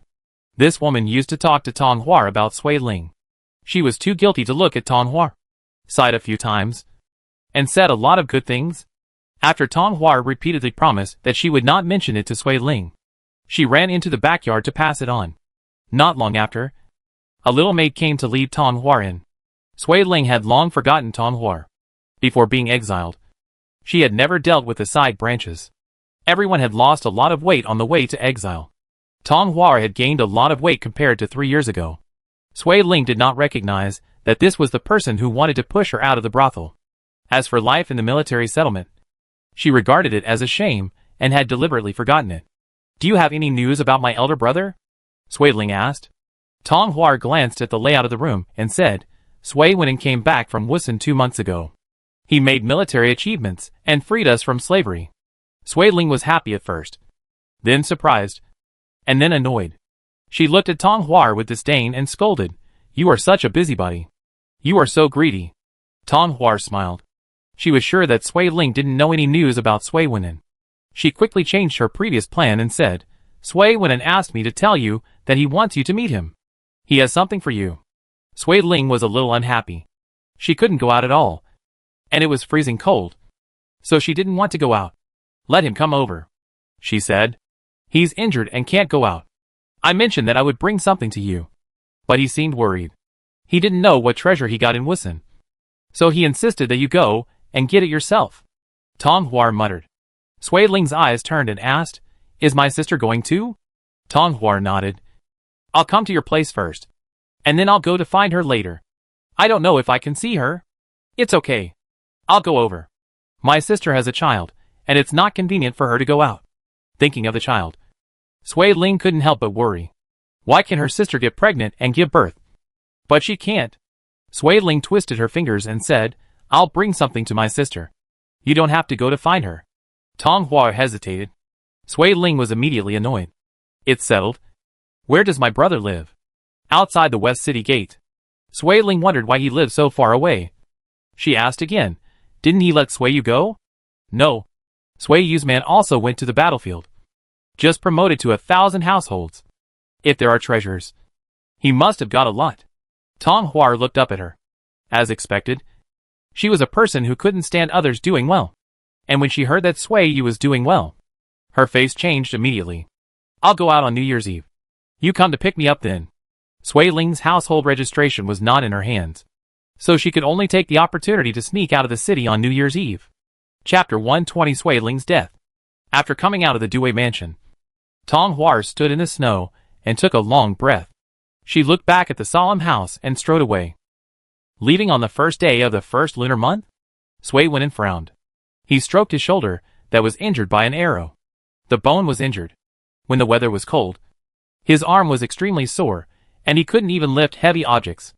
If he met a wolf, he would probably not be able to draw the bow. According to previous years, it will snow in the first month of the year, so why not leave in February? Sui Wen said in a negotiating tone. If we leave in February, we may meet Hu merchants returning home, and it will be safer to follow the caravan. Dunhuang shook her head and said, "The old man I am following now doesn't want me to leave. I sneaked out this time when he was not at home. The longer I delay, the more I worry that he will cause trouble. I ran out in the chaos on New Year's Eve, and we packed up and left at dawn. When he reacted, he couldn't catch up even if he wanted to. Then let's leave on the morning of the first day of the new year. And leave here first," Sui Xinlin said. Others had no objection, and they would see the situation after leaving Dunhuang. If it was too cold outside the pass, they would find a place to stay in Human Pass for a while. If it didn't snow after the new year, they could also leave the pass directly. They had walked through such thick snow on the way to Exile. So what was there to be afraid of? Sui went and saw this and said nothing more. He would feel at ease if he could leave earlier. "Okay. Then everyone should prepare during this time. Auntie, you should make more bean cakes for the journey and prepare more bundles of hay." Auntie Chun interrupted him and said, "We are familiar with this and have experience, so you don't need to explain." Sui went and lowered his head in shame, barely pulled the corners of his mouth to hide his embarrassment, and continued dryly, "Cousins, you should go outside to find some tough branches, make a few bows, and cut more wooden arrows. Once you enter the desert, you will rely on hunting for food." Sui Huaichuan nodded. Dunhuang was thoughtful. She glanced at the others and said, "I have to go back. I won't come here again." And Chun sent her out and asked her about the child she gave birth to later. When she learned that she didn't plan to take the child away, she sighed. "Well, it's better to live with the old man than to wander around with us. At least you won't be hungry or cold." Dunhuang didn't say anything and didn't want to talk about anything. She gathered her clothes and left. The New Year atmosphere in the city was getting stronger. Farmers outside the city pushed carts and carried loads, led goats, drove thin pigs, or carried chickens and ducks to sell poultry in the city. Dunhuang was mixed in with them. She was in a trance for a moment, but she woke up instantly when she saw the workers repairing the road in the city. It was half dark, and Dunhuang hurried back to the military village. After passing Shisantan, she subconsciously looked into the alley. Sui Yu had moved away, and a new owner moved in that family. After walking a few more steps, there was another alley. The house where Sui Ling once lived had already been occupied. A couple came out of the door. The man stared at Dunhuang for a few more times, and the woman cursed a few words. She glared at Dunhuang and spat in disgust. "Go! Go! Go! Why are you shaking your waist outside my door?" Dunhuang looked at where she was standing. She was standing on the main road. Who is she in the way of? But she didn't argue. She was going to leave this dirty place. "Mom." Ashui ran out in a red skirt. She shyly pulled the hem of her skirt and looked over with expectation. "It's beautiful." Dunhuang smiled. She walked over and held Ashui's hand and asked, "Why did you run out? Where's your father?" "Dad is cooking. Ashui is looking for mother." Ashui jumped up and down, pointing at the cat on the hem of her skirt. It was a rough outline of a cat drawn by Dunhuang with black lines. She liked it very much and named it Maoguan. "Sister, you said it was beautiful," she boasted. Dunhuang didn't want to listen anymore, so she asked, "What did you eat at noon?" "Meat. A lot of meat." The mother and daughter walked into the house, and as the door closed, only a series of footprints were left in the snow. It was the 12th lunar month, and the Chinese New Year was approaching. This year, Zhao Shiping didn't want to leave home for the Chinese New Year.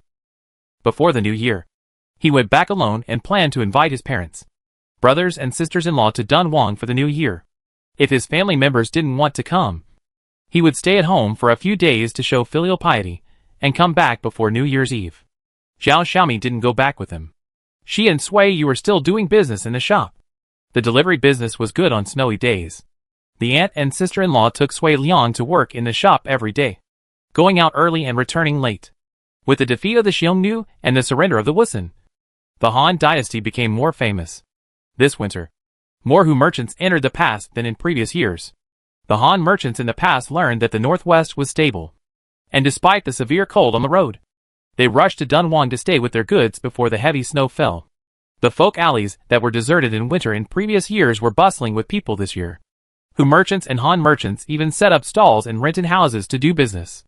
Sui Yu went there several times and bought 2 pieces of fox fur to cut 3 scars, one for Zhao Xiaomi and one for Sui Liang. The 3 agreed to wear them during the New Year. He also bought a few bags of beans from the Hu merchants, intending to spread them on the ridges and plant them in the spring after the new year. Zhao Shiping entered the city at noon on the 27th day of the 12th lunar month. There was no one at home, so he rode a camel directly to the shop. "Hey, Captain Zhao is here." The old bald man met him and said politely, "I haven't seen you for a long time. I heard from Sui Yu that you went back to your hometown. It must have been a hard journey. It was quite cold. Fortunately, it's warmer this year than in previous years, so it's not that cold on the road," Zhao Shiping said casually. "It snowed once this year, and I don't know if it will snow again after the new year. If it doesn't snow, it will be dry again next year." The old bald man looked at the sky and said, "I won't bother you anymore. I'm going back." Zhao Shiping walked into the shop. It was sunny today, and many diners who came to eat brought benches to sit in the yard to eat.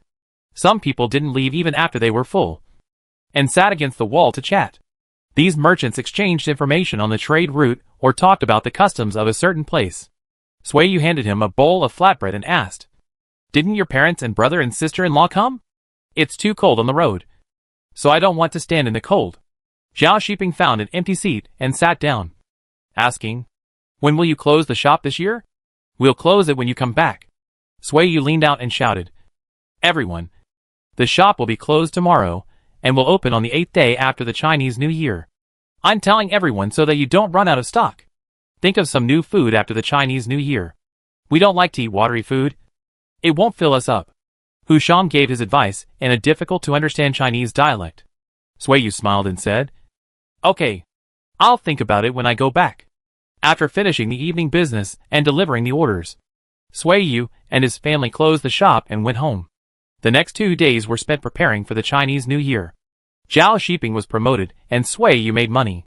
This new year, Sui Yu bought and fried meat, and didn't make vegetarian buns.